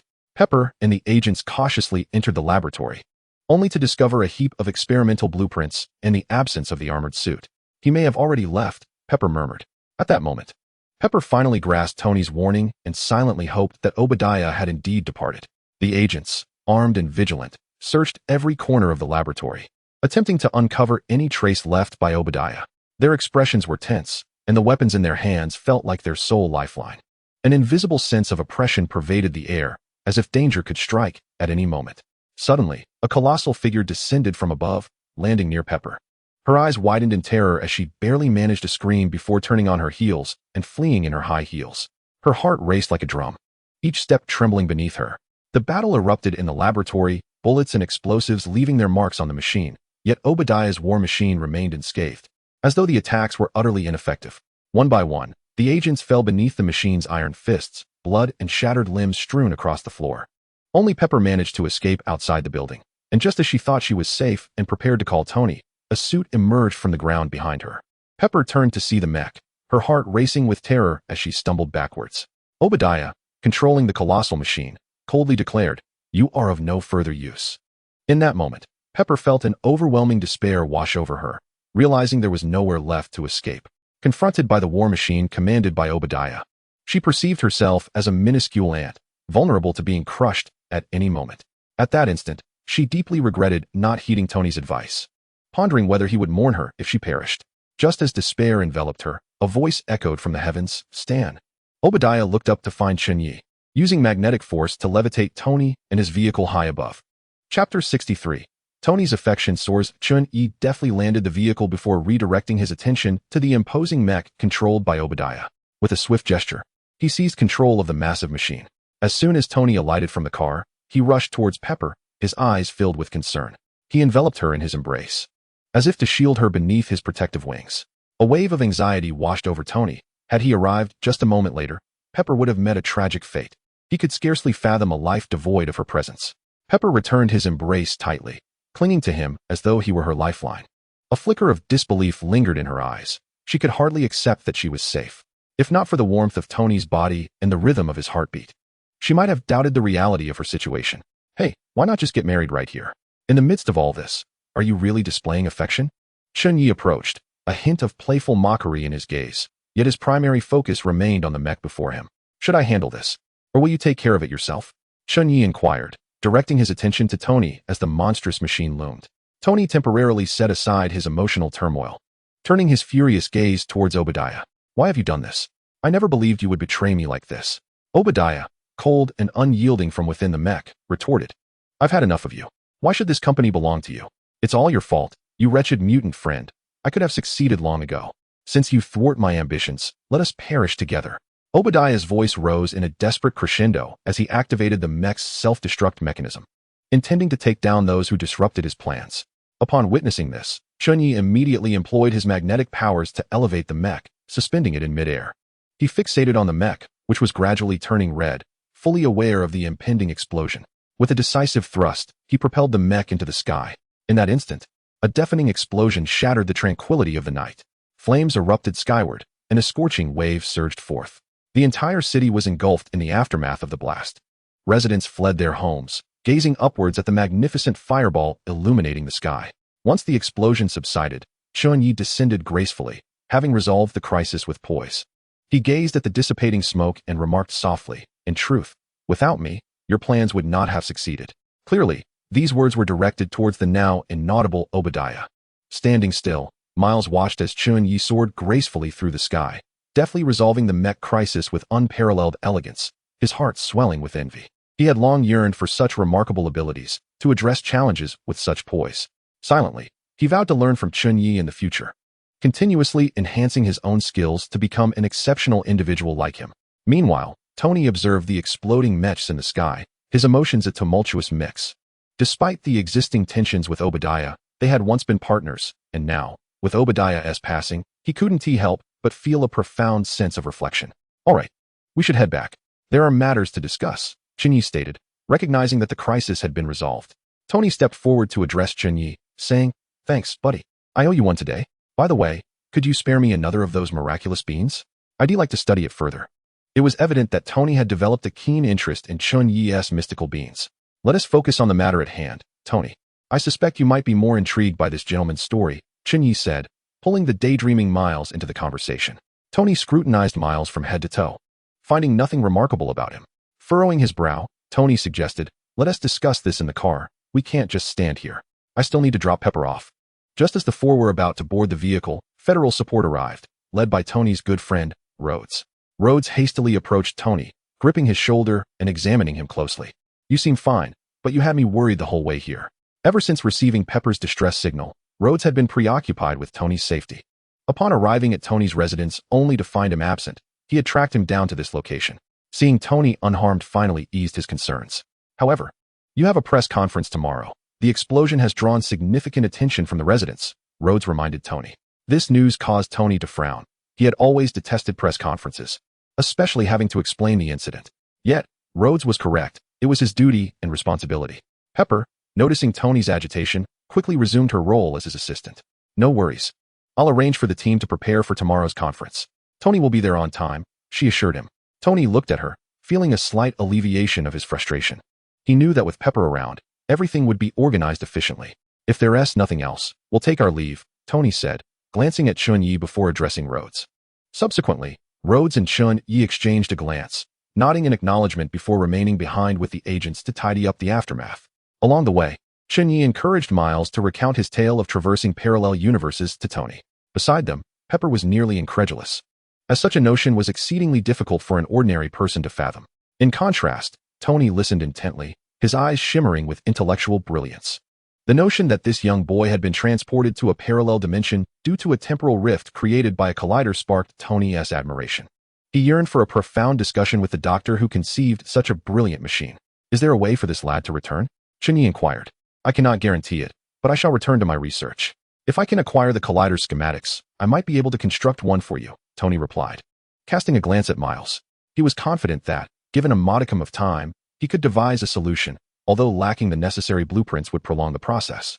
Nevertheless, Tony firmly believed that if others could create it, so too could he, with his unparalleled intellect. Miles, hearing that he could only respond helplessly, stated, "I do not possess any blueprints." At that moment, he had been engaged in battle with King, and it was hardly conceivable that he would have anticipated being transported to this alternate universe. Noticing Miles' despondency, Chen Ye quickly offered reassurance. "Do not worry. This Tony is among the most brilliant individuals I know. Give him a little time, and he will surely devise a method to send you back." Miles raised his gaze to Chen Ye, a flicker of gratitude crossing his eyes, yet he remained silent, merely nodding in acknowledgement. Upon hearing Chen Ye's commendation, Tony smiled, nodding in appreciation. "Rest assured, you will soon hear good news," he proclaimed with confidence. Miles felt a warm surge within him upon hearing Tony's words. He realized that he was not alone in this unfamiliar universe, for he had friends like Chen Ye and Tony by his side. Eventually, Chen Ye escorted Pepper and Tony back to the villa. Before departing, he produced a schematic and tossed it to Tony, revealing the latest elemental design. Tony glanced at it briefly, astonished, and stared at Chen Ye in disbelief, realizing that Chen Ye possessed something he had yet to decipher himself. With a smile, Chen Ye remarked, "Do not look at me like that. This invention was devised by your father. And do not inquire further. I shall not divulge any details." Without looking back, Chen Ye and Miles drove away in his modest vehicle. Tony observed Chen Ye's retreating figure, hesitating to express his gratitude, aware of his own pride. Yet, Chen Ye had indeed assisted him immensely today, and he could only murmur a quiet, "Thank you," before turning back to his villa. Unbeknownst to him, the corner of Chen Ye's mouth lifted subtly in a smile. A system notification began to chime. "Congratulations, host. Tony Stark, Congratulations, host. Tony Stark's affinity has reached maximum levels. Chapter 64. He is Iron Man. Early the next morning, Pepper arrived at the venue for the press conference. She busily arranged the setting, welcoming the reporters as they arrived in succession. As the time for the conference approached, Tony was still nowhere to be seen. Rhodes, noticing the situation, approached her and inquired in his deep voice, "Why hasn't Tony arrived yet? Should we call to urge him?" Pepper furrowed her brow.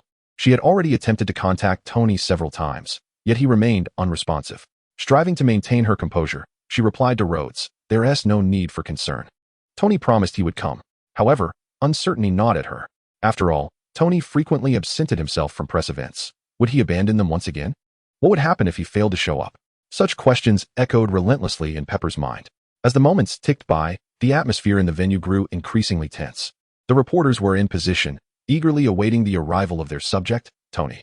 Cameras and video equipment were trained on the entrance, poised to spring into action at Tony's appearance. Yet, as time progressed, he remained conspicuously absent. Whispers began to ripple through the crowd. Speculation and disappointment danced in the eyes of the journalists, who had all anticipated Tony's presence. Pepper felt her heart race, overwhelmed by an unprecedented weight of pressure. She realized she needed to devise a solution to this predicament. Just as she contemplated taking the stage herself to lead the conference, a sudden roar of machinery filled the air, prompting everyone to look up. A crimson suit of armor descended from the sky, landing gracefully at the center of the press conference. The appearance of Iron Man ignited a wave of excitement among the reporters, who eagerly picked up their microphones and rushed toward him. One reporter asked, "Are you the infamous Iron Man?" Iron Man remained silent, standing resolutely in his striking red armor, the arc reactor on his chest pulsating with light, exuding an aura of cool confidence. His presence electrified the atmosphere. "Can you tell us about your connection to Stark Industries? Do you know Mr. Tony Stark? Are you here to represent him at the press conference?" From the audience, Pepper instantly recognized Iron Man and felt a wave of relief wash over her. She understood that this was Tony's ingenious creation. He had not forgotten the press conference, but had chosen a most unexpected manner to present himself. Meanwhile, Rhodes, visibly anxious, stepped forward to the stage. "Everyone, please be quiet," he proclaimed, his voice imbued with an undeniable authority. "We will provide an explanation shortly." He then attempted to pull Tony away, only to find that Tony, clad in his iron suit, was immovable. It was evident that Tony had no inclination to engage in conversation. Standing beside him, Rhodes could only cover Tony's ears and whisper urgently, "Do not reveal your identity as Iron Man. If you expose yourself, both the military and federal authorities will seek you out." Clearly, Rhodes was concerned for Tony. Once Iron Man's identity was unveiled, high-ranking officials would undoubtedly demand the schematics of his armor. Fortunately, the federal agents were unaware of Tony's true identity. But should they discover it, they would go to great lengths to claim him for their own.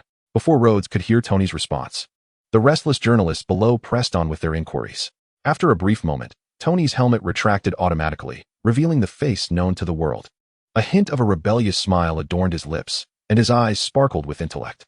In that instant, he was not merely a billionaire and philanthropist, but the revered superhero Iron Man, admired by countless individuals. He gazed down at the reporters with a blend of mockery and confidence. Then, with a slight smirk and in that distinctive, somewhat arrogant tone, he uttered the iconic phrase that resonated throughout the Marvel Universe, "I am Iron Man." The utterance hung in the air, leading to a profound silence. Almost instantaneously, the reporters seemed jolted into action, feverishly scribbling down this historic moment. They understood that once this headline broke, it would undoubtedly stir a global uproar. After declaring his famous words, Tony donned his helmet once more. The familiar red and gold armor enveloped him, as if he were born for it. With his chest held high and a determined gaze fixed ahead, he surged upward with a thunderous roar, transforming into a streak of golden light that pierced the heavens. This left Pepper with a look of bewilderment, and a terrified Rhodes to confront the barrage of questions from the journalists. That evening, Chen Ye sat in a restaurant, a chilled beer in hand. Yet his eyes were riveted to the television news, watching the broadcast of the man descending in armor, facing the camera, and proclaiming that classic line, "I am Iron Man." He chuckled to himself. Such an entrance could only be orchestrated by Tony, the ever-arrogant showman. Truly, he was Tony Stark. Chen Ye sensed that the wheels of fate had begun to turn, heralding a major event in the Marvel Universe. He knew he needed to seize the moment to forge friendships and strengthen his own influence and power. In his heart, he harbored the ambition to assemble a team of superheroes that rivaled the Avengers, a unique squad dedicated to Hell's Kitchen. As Deadpool observed Tony's dashing entrance on the news, he decided to mimic him. He removed his crimson mask and struck what he believed to be a suave pose, speaking in a deep voice, I am Deadpool. What do you think? Am I handsome? He inquired of Pietro and Wanda. Pietro regarded him with evident disdain, while Wanda chose to completely ignore him, offering no response. Chen Ye, witnessing this scene, couldn't help but chuckle. In the void, a bald sorcerer faced off against a magenta knight. Outsider, this is not your domain. Ancient One stated calmly. The magenta knight murmured, the intensity of this universe is rather high. Perhaps I should have summoned the old man from the twilight next time. He sensed that numerous presences in this universe were even more formidable than the bald sorcerer before him, deciding it best to return with reinforcements. Subsequently, the magenta knight summoned a silver spatial portal with his right hand and stepped through, vanishing from this universe. After the peculiar knight departed, the Ancient One mused that the recent influx of outsiders to Earth warranted his attention. Chapter 65. The Arrival of the Ancient One in Hell's Kitchen. At the Good Luck restaurant, Chen Ye declared, from now on, all matters will be entrusted to Wanda. Her orders are equivalent to mine. He surveyed the assembled crowd. Speaking with gravity, dismissed. He issued commands to a group of menacing individuals who bore the unmistakable demeanor of gangsters, each face etched with a fierce intensity. All under the command of Kingpin, the henchmen departed the restaurant, leaving Wanda standing alone. Chen Ye approached Wanda, speaking gently. Wanda, your task now is to take charge of Kingpin's affairs. Do not feel overwhelmed. You know this is an entirely new challenge for you. But I have faith in your capabilities. Strive to eliminate any illegal operations. Only then can we steer the company back on course and remain true to our principles. And do not worry about the financial aspect. We are not lacking in funds. I have no issues with that, Wanda replied with resolute determination. Before turning to make her way to Fisk Tower, in her heart, she silently encouraged herself, vowing to manage well. Firstly, to honor Chen Ye's trust, and secondly, to be his steadfast support, ensuring her place by his side. You've worked hard, Chen Ye said, gazing at Wanda with concern. After all, she was merely a 20-year-old girl, now tasked with overseeing such a significant enterprise. Yet, Chen Ye found himself lacking alternatives. His associates were either seasoned assassins in their 50s or peculiar characters like Deadpool. The only viable candidate, Winston, had already been assigned to manage the Continental Hotel. Chen Ye shuddered at the thought of entrusting the company to Deadpool, fearing he might squander all operational funds on frivolous pursuits. As Chen Ye pondered, a sudden golden halo materialized within the restaurant, rotating and adorned with enigmatic runes. Upon witnessing this golden circle, Chen Ye's mind began to formulate speculations. In the next moment, he noticed a transformation in the space surrounding the restaurant, as if glass had shattered, only for everything to revert to normal shortly thereafter. The manifestation of a mirrored dimension indicated the presence of a formidable entity. Unmistakably the Ancient One, who had been sacrificed by the narrative due to the exorbitant cost of her special effects. The Ancient One emerged gracefully from the golden halo, draped in an exquisite robe, her bald head gleaming under the lights. Her gaze was calm yet profound, as though she could see through the very fabric of existence. You seem entirely unfazed, as if you anticipated my arrival. Mr. Chen Ye, the Ancient One spoke, her voice steady and serene. Chen Ye's composed demeanor perplexed the Ancient One. Did this man possess the ability to foresee the future, or was he imbued with unshakable confidence in his own capabilities? Either possibility piqued her interest. The Ancient One had an innate perception of the future, able to observe each individual's life trajectory, both past and forthcoming. Yet, she found herself unable to discern Chen Ye's future. Nevertheless, she was certain that he belonged to this universe. Ancient One, it is an honor to finally meet you.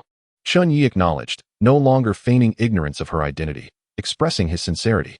For he believed the Ancient One had already been aware of who he was prior to her visit. I have been observing you for quite some time. Each of your recent actions diverges from the future I envisioned. However, you have indeed excelled, for Hell's Kitchen has thrived thanks to your influence, the Ancient One commended. Thank you for your praise. May I inquire about the purpose of your visit today? Chen Ye expressed genuine curiosity, as he was uncertain of the Ancient One's intentions and believed he had not committed any deeds that threatened the Earth. I have come to inform you that a knight from another universe seeks to descend upon Earth, but I have managed to thwart his arrival. Exercise caution.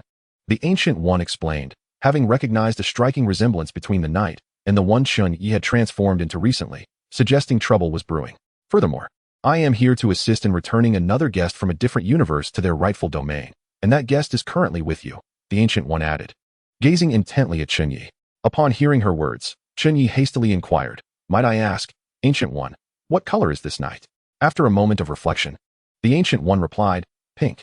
Instantly, Chen Ye felt a wave of dread. That knight was none other than the world's destroyer, Brother Xiao Ming. Fortuitously, he had been intercepted by the Ancient One, for had he entered, the consequences could have been dire. Regarding the second point, Chen Ye was not particularly surprised. He had originally intended to seek assistance from Gu Yi, but felt himself lacking in capability. Thank you for the reminder. Shall I summon Miles now for you to escort him back? Chen Ye spoke slowly.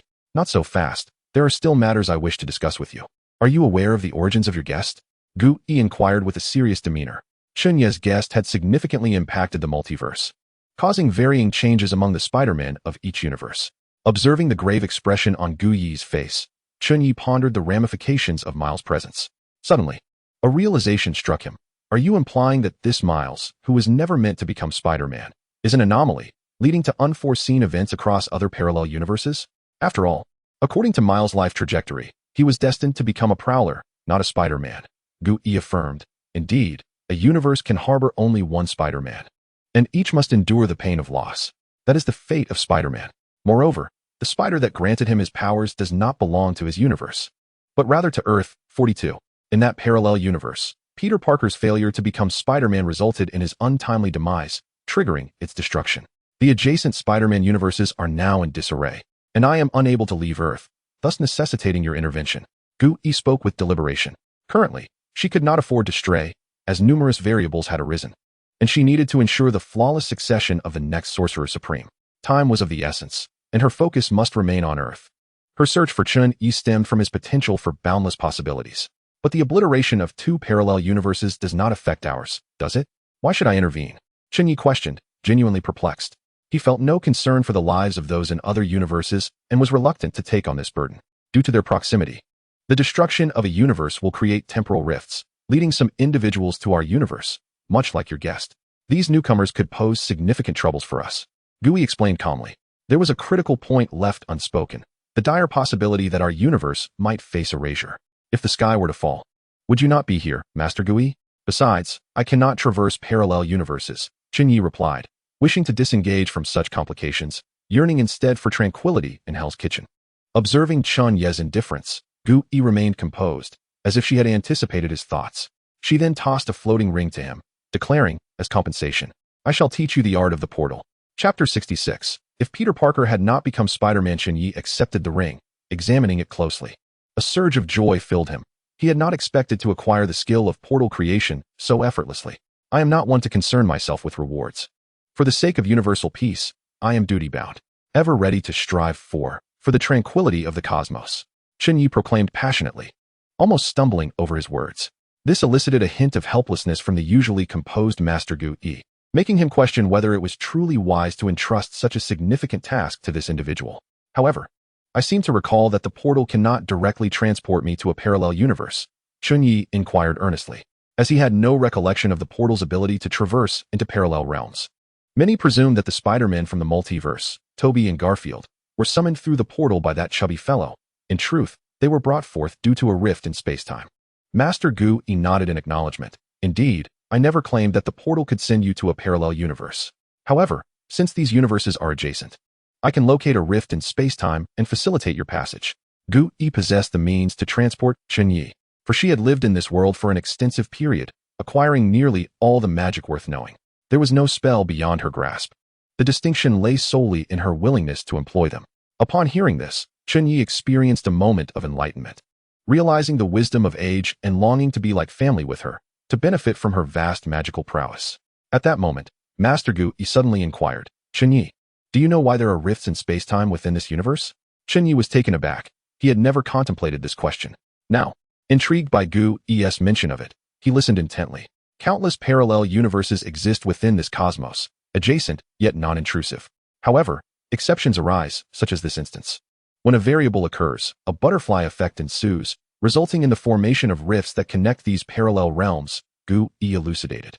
Chen Ye, partially grasping the concept, recalled his previous life's understanding, which was merely that Marvel sought to profit while opting for the lazy route of encompassing an entire parallel universe. Very well.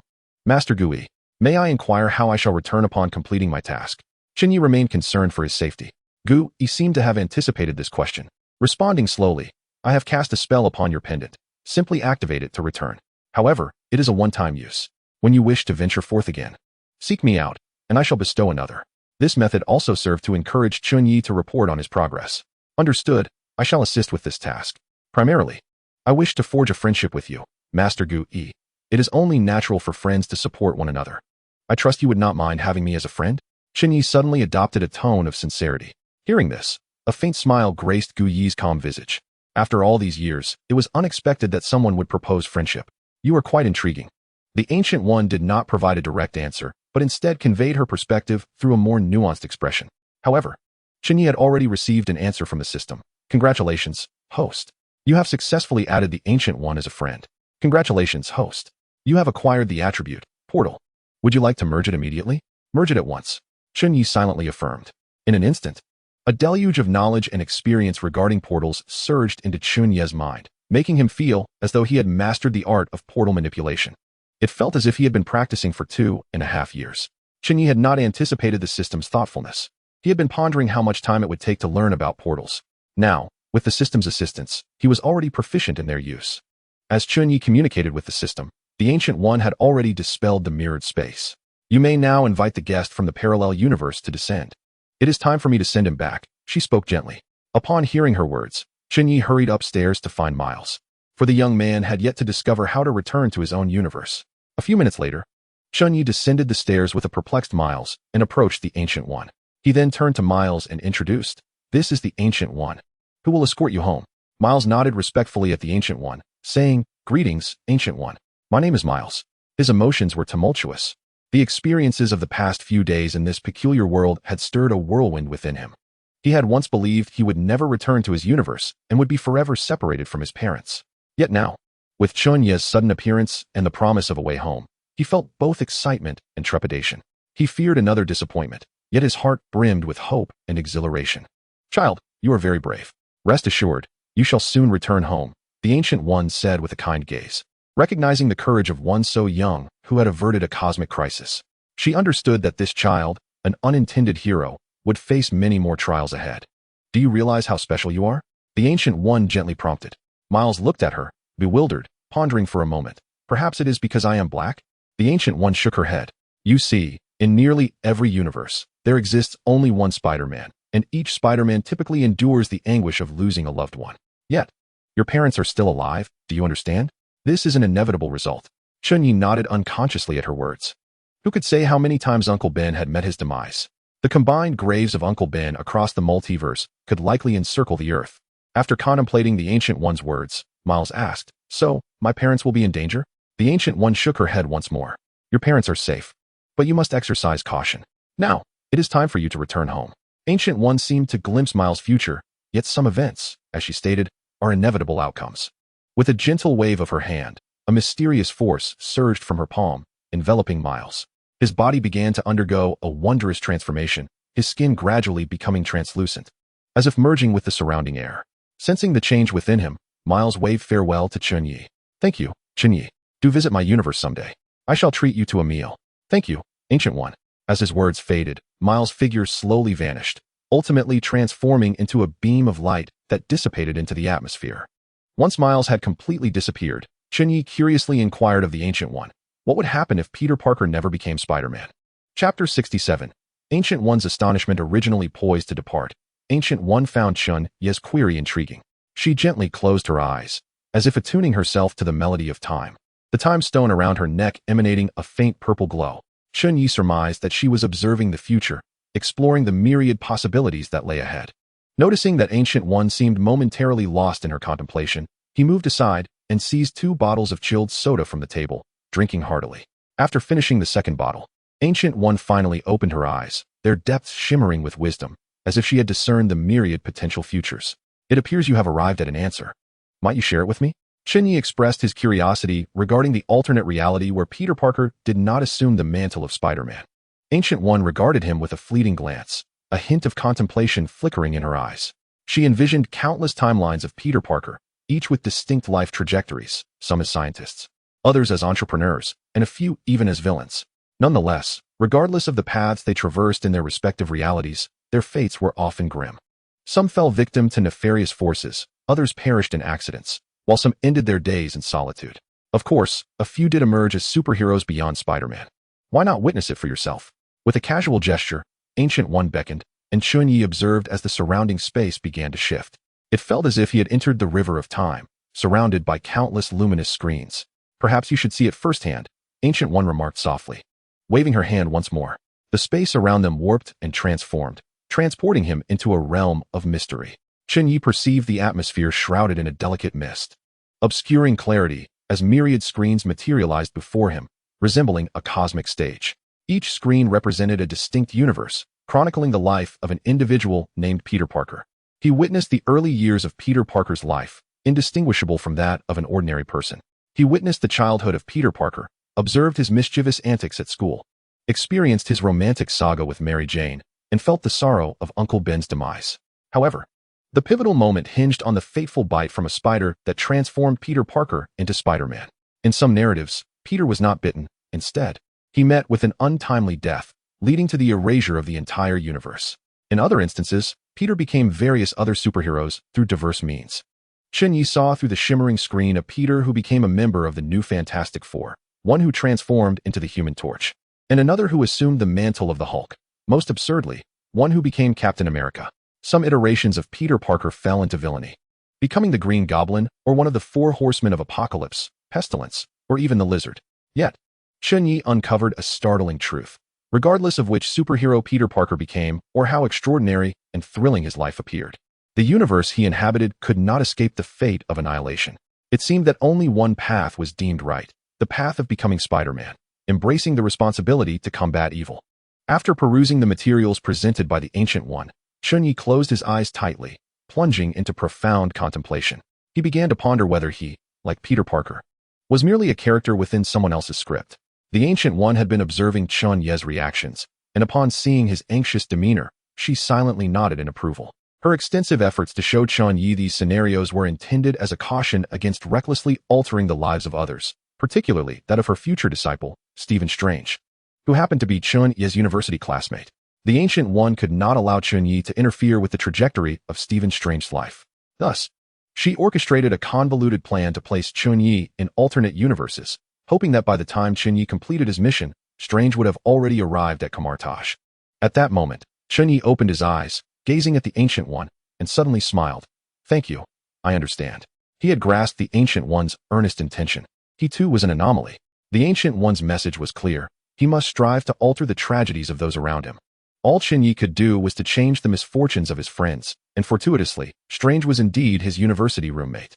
Though Strange could be somewhat irritable and arrogant, after years of camaraderie, Chen Ye would likely lend assistance should anything befall him. After all, if Strange's girlfriend were to perish, it could very well lead to the destruction of this universe.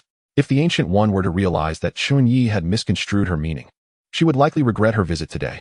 Subsequently, a golden circle began to materialize behind the Ancient One, rotating with grace, revealing the majestic Kamartaj behind it. The Ancient One addressed Chen Ye. "Come, follow me to learn about the portals." However, Chen Ye showed no intention of accompanying her. The Ancient One, perplexed, inquired, "Do you not wish to learn about the portals?"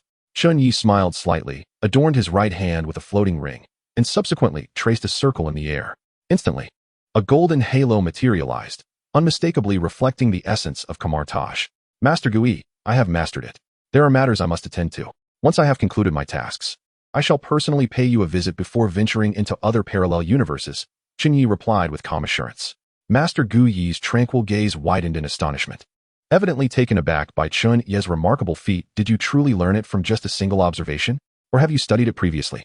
Gu Yi had anticipated that Chen Ye would require several months to grasp the intricacies of the portal. After all, the portal was no ordinary spell. Even the most brilliant students at Kamartaj typically needed at least a month to comprehend it. Gu Yi pondered if perhaps another version of himself from a parallel universe had instructed Chen Ye. The display before him was simply astonishing. "Why not spend some time training at Kamartaj? I could bestow upon you the title of Sorcerer Supreme," Gu Yi proposed. He had every reason to believe that, given time, Chen Ye could emerge as the most formidable Sorcerer Supreme in history. As for Strange, Gu Yi admitted to being unfamiliar with him.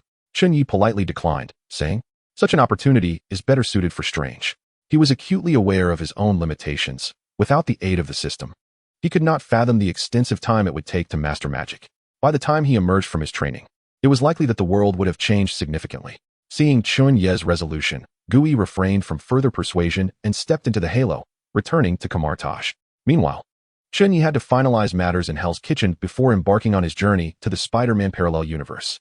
He was quite curious to discover which version of Spider-Man he would encounter. Chapter 68. The arrival of Aunt May and Peter Parker at noon. Chen Ye gathered his entire family for lunch, using the occasion to discuss his impending departure. Clad in an apron, he expertly prepared a fragrant fried rice in the kitchen, showcasing remarkable culinary skills.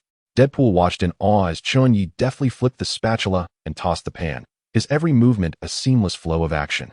Chen Ye, how will I survive without you? Will you not take me along? I simply wish to savor your cooking every day, Deadpool lamented, clinging to Chen Ye's leg. The thought of dining on Wanda's cuisine after Chen Ye's departure sent shivers down his spine.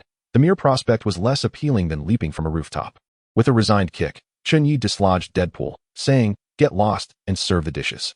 Rest assured, when I arrive in other parallel universes, I will certainly bring you along." A few minutes later, the fried rice was plated. Chen Ye emerged from the kitchen, presenting the dish, which looked delectable and tantalizing, igniting the appetites of the entire family. "Come, everyone, please eat up," Chen Ye beckoned to the crowd. Without hesitation, they picked up their chopsticks and began to feast. "What brings us all here today?" Wanda inquired first, for she had been preoccupied with organizing the estate left by Uncle Gene and was unaware of Chen Ye's impending journey to the parallel universe. John Wick, Master Yi, and Winston cast curious glances at Chen Ye, equally in the dark about the purpose of their gathering. However, they were acutely aware of their positions. Despite their curiosity, they refrained from questioning him. When Mrs. Wanda spoke up, their interest shifted towards Chen Ye. Indeed, in the eyes of the newcomers like John Wick, Mrs. Wanda was their matron. Only two individuals were privy to Chen Ye's forthcoming journey to the parallel universe, Pietro and Deadpool. The two exchanged glances, and Pietro buried himself in his food, seemingly attempting to mask his unease with sustenance. Meanwhile, Deadpool remained unfazed, indulging in his meal while occasionally glancing at Chen Ye, exclaiming, "Chen Ye is heading to the parallel universe. Don't forget to take me along." The room fell silent in astonishment at Deadpool's words. They had not anticipated that Chen Ye would embark on his journey so soon. "Indeed, I shall depart for the parallel universe in a couple of days, though I am uncertain of the duration of my absence. Thus, I must ensure everything is in order before I leave," Chen Ye affirmed, noticing Wanda's evident reluctance, which stirred a pang of guilt within him. Wanda's discontent was palpable. Having just returned, she hoped to spend more time with Chen Ye, only to find him set to venture far away once again, this time to another universe. A frown creased her brow, and her gaze towards Chen Ye bore a hint of melancholy. "I want to go too." Wanda hesitated for a moment, then summoned her courage to speak to Chen Ye. She longed for more time with him, believing her abilities could assist him, especially since the parallel universe was unfamiliar territory, and an extra pair of hands would provide additional support. However, her declaration took Chen Ye by surprise. He had not anticipated that Wanda would wish to accompany him to the parallel universe. This revelation caught him off guard, given the uncertainties and potential dangers that lay ahead in uncharted realms. If unforeseen circumstances arose, bringing Wanda along could complicate matters. Observing the determination in Wanda's eyes, Chen Ye sought to soothe the brewing conflict with gentle words. "You need to remain here to handle Uncle Jin's affairs. I will return swiftly, so do not worry." The others at the table noticeably avoided the tension between their master and mistress, lowering their heads to eat in a display of indifference, as if the matter did not concern them. Except for a few, Deadpool interjected loudly, "Stop arguing. The one going with Chen Ye will be me. Wanda, let go of that hope." Deadpool was not preoccupied with such thoughts. His sole desire was to traverse the parallel universe, indifferent to who Wanda was, for no one could truly vanquish him. Wanda, clearly unprepared for a confrontation with Deadpool, found her chaotic magic ignited. Her hair billowed, her eyes transformed into a fierce crimson, glaring at him with intensity. Observing Wanda on the verge of losing control, Pietro hastily restrained her, fearing that she might inadvertently obliterate the restaurant. In response to the unfolding chaos, Deadpool scuttled behind Chen Ye, playfully remarking, "Chen Ye, look how fierce Sister Wanda is. I'm scared." At that moment, Master Yi and the others had already taken their bowls and seated themselves at another table. "All right, everyone stay put. Hell's Kitchen has a multitude of matters requiring your attention. I trust only you," Chen Ye interjected, attempting to put an end to the farce with a sigh. Just then, the restaurant door swung open, revealing a woman in her 30s, exuding charm, accompanied by a young boy of about 10, though slightly older. The woman maintained a remarkable figure and exhibited few signs of aging, still possessing an undeniable allure. Cautiously, she inquired, "Are you hiring servers here?" Upon noticing Wanda's crimson hair and eyes alongside the man in the peculiar costume, she blushed and stammered, "It seems I've come to the wrong place. I apologize for the intrusion." Quickly, she ushered the boy away, thinking to herself that indeed, the inhabitants of Hell's Kitchen were perilous. The earlier woman had deceived her, claiming that this restaurant was the safest haven, protected by its owner, where one could live securely in Hell's Kitchen. Yet, it appeared that this establishment was the most terrifying locale within Hell's Kitchen. Realizing an outsider had entered the restaurant, Wanda promptly reverted to her composed demeanor. Chen Ye quickly interjected, "Madam, indeed, we are hiring. They were merely acting. Please do not be alarmed." Aware of the outsider's presence, Wanda cast a sharp glance at Chen Ye and Deadpool before returning to her usual self. She approached the woman and the boy, smiling as she asked, "May I know your names?" Attempting to salvage her previous image, the woman, gazing at Wanda, found it hard to reconcile the imposing red-haired girl with the amiable figure before her. The actress was truly exceptional. "I am May Parker, and this is my nephew, Peter Parker. Are you hiring servers here?" She responded. Chen Ye nodded with a smile, explaining, "Yes, I am Chen Ye, the owner, and we are indeed in search of servers." Little did Chen Ye anticipate that just yesterday he had bid farewell to Spider-Man from a parallel universe, only to welcome Spider-Man from their own universe today. Chapter 69. Superheroes are super troublesome. Aunt May regarded Chen Ye as the most ordinary person in the restaurant. She was about to inquire about the job opportunity when the narrative took another turn. Unexpectedly, Peter Parker curiously inquired, "Are you all superheroes? That's so cool." Upon entering, he was met with Deadpool's eccentric attire and Wanda's eyes that glowed a shade of red, yet he felt no fear. Rather, the youthful spirit within him sparked an insatiable curiosity. The others were momentarily taken aback by Peter's question, astonished that the child would pose such a query. Aunt May quickly covered young Parker's mouth, offering an awkward smile to Chen Ye and the others. Children often lack understanding. I apologize for his question. However, Deadpool suddenly rose from his seat, approached Peter, and struck a flamboyant pose. "Indeed, I never anticipated your discerning eye. I am none other than the mightiest superhero here, Deadpool." Clearly pleased with Peter's admiration, he confidently declared. Chen Ye promptly pulled Deadpool aside and addressed young Parker. "We are not superheroes. We are merely ordinary individuals." Chen Ye had no desire to assume the role of a superhero, as it typically entailed encountering a myriad of formidable troubles. Peter, gazing at Chen Ye, who appeared as an ordinary man, found it hard to comprehend why this commoner was the proprietor here, rather than the dashing superhero Deadpool. Chen Ye smiled at the young Parker, who had yet to embrace his destiny as Spider-Man, his eyes revealing an indescribable depth. The life of a superhero is not as idyllic as it may seem. Sometimes, being an ordinary person, living a mundane life, can also be a form of happiness. Chen Ye's words instantly caused Peter's fondness for him to plummet. The young boy vehemently disagreed with Chen Ye's sentiments. For every young boy harbors dreams of becoming a superhero. He straightened his posture and resolutely proclaimed, "I refuse to lead such an ordinary life. I will become a superhero." Wanda regarded the young Parker with an amused glint in her eyes, pondering the multiverse. Could this boy be the Spider-Man of this universe? Chen Ye shook his head, recognizing that Peter was still too young. However, it seemed that this universe would not require the sacrifice of Uncle Ben, but rather Aunt May. He glanced at Aunt May, a hint of pity in his gaze. Deadpool, noticing this scene, approached Peter and patted him on the shoulder, mischief sparkling in his eyes. "Kid, I have high hopes for you. Whenever you're ready, I can teach you how to become a true superhero."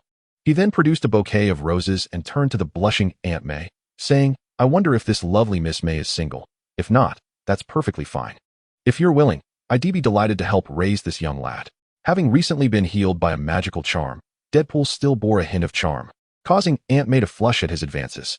As Deadpool's words lingered in the air, young Parker, who had once idolized such a superhero, swiftly positioned himself before Aunt May, his voice brimming with indignation and disappointment. "Let us go, Aunt May. The people here are not good." With that, he attempted to pull her away from the scene. Chen Ye, witnessing his restaurant staff being disrupted by Deadpool, hastily kicked him aside and approached Aunt May, saying, "Here, our servers enjoy free meals and accommodation." He then gestured towards the relatively normal old Ma and John Wick, asserting, "These two are our tenants and employees, and most of us are just ordinary folks like me. The fellow you just saw was merely an anomaly." Upon hearing Chen Ye's enticing offer, Aunt May paused, as the prospect was indeed alluring. After all, her arrival in Hell's Kitchen was driven by financial constraints. However, she regarded Chen Ye with a mixture of suspicion and curiosity. Free meals and accommodation? Such generous treatment for a mere server? She mused, questioning why this man would show interest in her, despite her modest appearance. Nearby, Wanda, overhearing this exchange, felt a pang of jealousy. She glanced at herself, then at Aunt May, suddenly acutely aware of the disparity between them. Her gaze shifted back to Chen Ye, prompting her to reconsider his intentions. Noticing the expressions on Aunt May and Wanda's faces, Chen Ye sensed a misunderstanding and quickly clarified, "We genuinely need servers here. Our staff often has to step out, so it's impossible to keep someone at the shop at all times. All our employees enjoy free meals and accommodation. And I understand it's not easy for a woman with a child. Rest assured, I am not the person you might think I am. I assume you came to Hell's Kitchen because of the school here?" Aunt May nodded in response to Chen Ye's explanation, affirming, "Indeed. I heard that the school is about to open and that it is free. I wish to enroll Parker there." Chen Ye smiled and replied, "I am the founder of that school, so there is no need for concern. Moreover, it's not far from here, allowing you to visit young Parker whenever you can." Aunt May's expression shifted to one of surprise. She had not anticipated that Chen Ye was the school's founder. "I am willing to stay," she declared, feeling reassured. After all, a man capable of establishing a school would surely have no interest in a woman of her age. Chen Ye nodded in agreement and instructed Pietro to escort them upstairs to select a room and inform them of their usual duties. He then watched as Pietro, Aunt May, and the wary young Parker made their way to the elevator, with the ever-eager Deadpool trailing behind. "All right, having lost some time earlier during my absence, I expect you all to manage your responsibilities well." Chen Ye began to outline the tasks at hand. An hour later, Chen Ye had arranged all matters and hurried upstairs to pack his belongings in preparation for departure. One by one, the others left the restaurant, yet Wanda lingered behind. She watched Chen Ye's busy figure, her heart filled with both concern and helplessness. When Chen Ye descended, ready to leave, he noticed Wanda still standing there, aware of the thoughts occupying her mind. Approaching her, he gently patted her shoulder and reassured her, "I will return shortly. You need not worry. The Hell's Kitchen shall be entrusted to you." Wanda gazed at him, her eyes brimming with anxiety and reluctance. She understood that Chen Ye's departure might herald danger and challenges, yet she also recognized the necessity of his journey. Silently, she nodded, refraining from further words, simply watching as he departed. Suddenly, a vast golden halo materialized behind Chen Ye, enveloping everything in its vicinity. Wanda stared in astonishment as she witnessed Chen Ye traverse the halo, vanishing from her sight. Chapter 70. Are you the bully, Maguire? So, how am I to complete this task? Damn that riddle-spouting ancient one. Chen Ye sat outside a CAF at Columbia University, murmuring to himself. Reflecting on his meeting with the Ancient One 2 days prior, he had inquired about the criteria for fulfilling the task. The Ancient One had merely replied, "You will know in due time," leaving Chen Ye bewildered as he was thrust into a temporal rift. It was uncertain whether the Ancient One trusted Chen Ye's abilities or sought to retaliate for his earlier bravado. Having arrived in this parallel universe 2 days ago, Chen Ye observed the familiar landscape of the city, also known as the Big Apple, characterized by towering skyscrapers. The distinction lay in the absence of Stark Industries, replaced instead by Oscorp. This realm could be described not merely as a parallel universe, but rather as one bespoke for Spider-Man. Here, Iron Man, S, H, I, E, L, D, and Camartage were non-existent. It appeared that Spider-Man had yet to emerge, for Chen Ye had not seen that man publicly commenting on Spider-Man in the Daily Bugle. At this juncture, Chen Ye remained uncertain about which Spider-Man's parallel universe he inhabited. If all went according to plan, today should provide clarity. Through various channels, he had learned that a group from a university would be visiting the Spider Museum today. Thus, he had donned the guise of a tourist and stationed himself early at the CAF within Columbia University, waiting for the opportune moment. If all proceeded without incident, he should encounter the local Peter Parker today. Meanwhile, on the other side, a bespectacled man clad in a striped shirt was banging on the school bus window, shouting, "Hey, please stop." The man sprinted in pursuit of the school bus, pleading for it to halt. This pitiful individual was none other than the person Chen Ye sought, the Peter Parker of this parallel universe. The bus driver, witnessing this spectacle, not only refused to stop, but also accelerated the vehicle while mocking him. "Call a cab, Parker," jeered the other students, who were merely spectators to his humiliation, showing no intention of prompting the driver to relent. At last, a red-haired girl, engrossed in affection with her boyfriend, could no longer bear to watch. She was none other than Mary Jane Watson, Peter Parker's neighbor. Perhaps it was her kindness, or perhaps it was because Peter lived nearby, but she hurriedly approached, tilting her head and shouting at the bus driver, "Stop. He has been chasing since Woodhaven Street." The bus driver, perhaps fearing complaints, begrudgingly brought the vehicle to a halt. Poor Parker had chased for over 10 minutes and finally managed to board. Breathless, he apologized to the driver. "Thank you. I'm sorry. I'm late." As soon as Peter uttered these words, he was met with a barrage of ridicule and mockery from his classmates. They tossed small notes at him, seemingly intent on amplifying his embarrassment. Peter had grown accustomed to such treatment. He merely wished to find a seat and sit down. However, upon spotting an empty spot, a neighboring student quickly occupied it with both hands, clearly unwilling to let Peter sit, disdainfully telling him, "Don't even think about it. "You fool, Parker."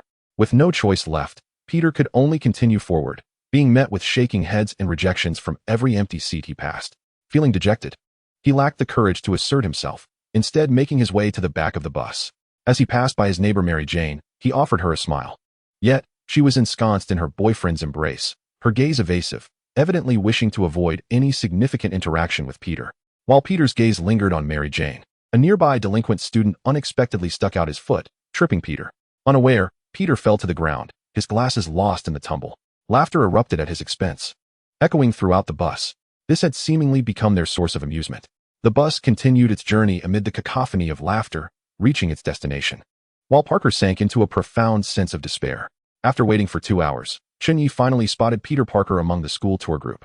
He departed from the CAF, striding towards Peter. At that moment, Peter was still greeting his neighbor, oblivious to the fact that Mary Jane was merely exchanging pleasantries with her close friend. Just as Peter wore an expression of embarrassment, a voice suddenly pierced through, jolting his spirit. "Bro, if you like her, go after her. Acting like a simp won't win you any affection." The voice belonged to a young man standing behind Peter, smiling at him. Peter felt a sense of bewilderment, for he did not recognize the individual before him. At this moment, Chen Ye had confirmed that the world he was witnessing was indeed a Toby version of Spider-Man, the most authentic yet pitiable incarnation of the superhero. However, Chen Ye found a certain warmth in the figure before him, as this man was a character from the very first superhero film he had ever watched in his past life. While he may not embody the personal heroism of Iron Man or Captain America, he undeniably represented the essence of a genuine superhero. Peter Parker, puzzled, gazed at this familiar stranger and inquired, "Do we know each other?" "I am Chen Ye," he replied innocently. "I know you. Peter Parker, right? I was your classmate from before. You don't remember me?"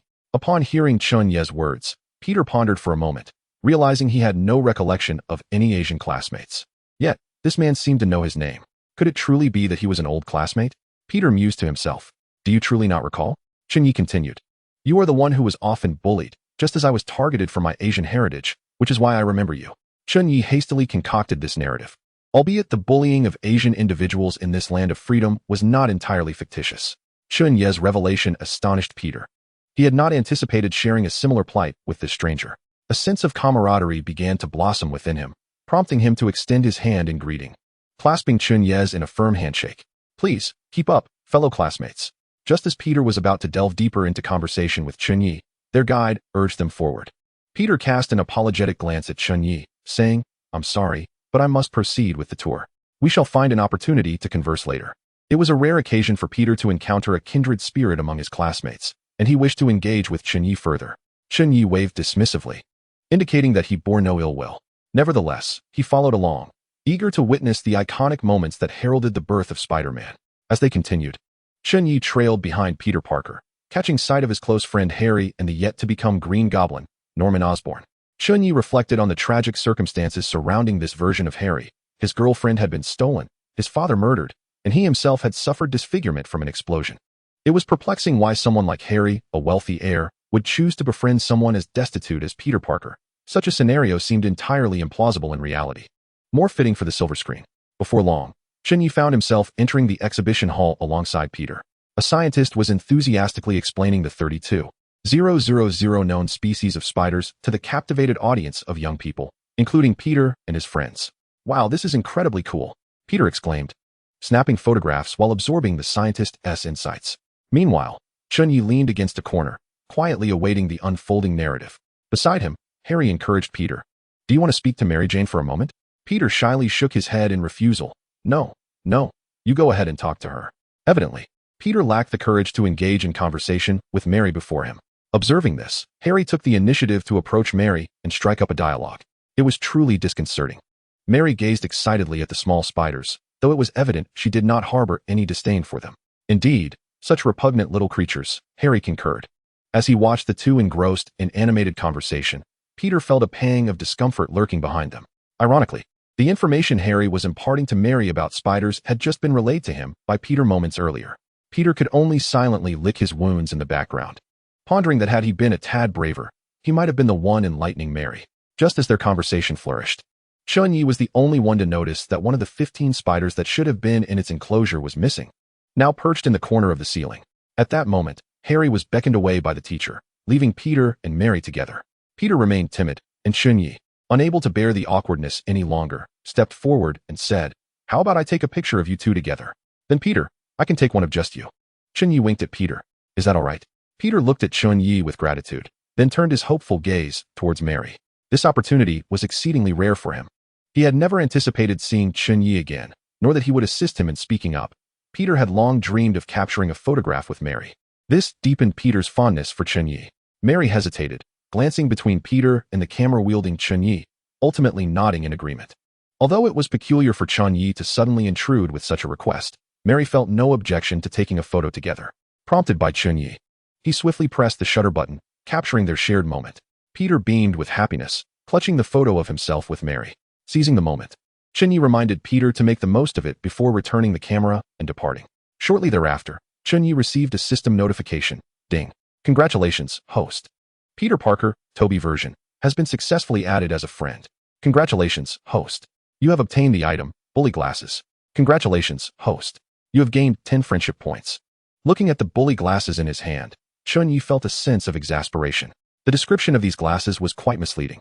Bully glasses.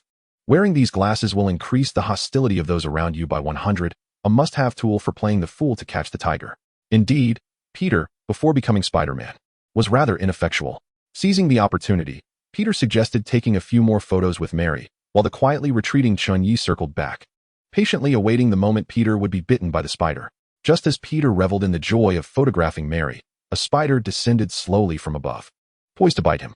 Meanwhile, Mary's boyfriend, witnessing the pathetic Peter laughing and taking pictures with Mary, was suddenly consumed by rage. With a single punch, Peter was knocked to the ground, inadvertently allowing the spider that was meant to land on him to fall upon Mary's boyfriend instead. A heart-wrenching scream echoed throughout the exhibition hall, prompting the crowd to rush forward in alarm. It was evident that the spider had bitten Mary's boyfriend, who immediately convulsed on the floor, frothing at the mouth. Mary, paralyzed with fear, could scarcely utter a word, while Peter looked on in bewilderment at the unfolding scene. Chen Ye, calmly sipping his coffee, observed the chaos with a detached interest. The spider that was intended for Peter had instead targeted an extra. Clearly, this extra lacked the resilience of a protagonist and was succumbing to the venom, collapsing in a near-fatal state.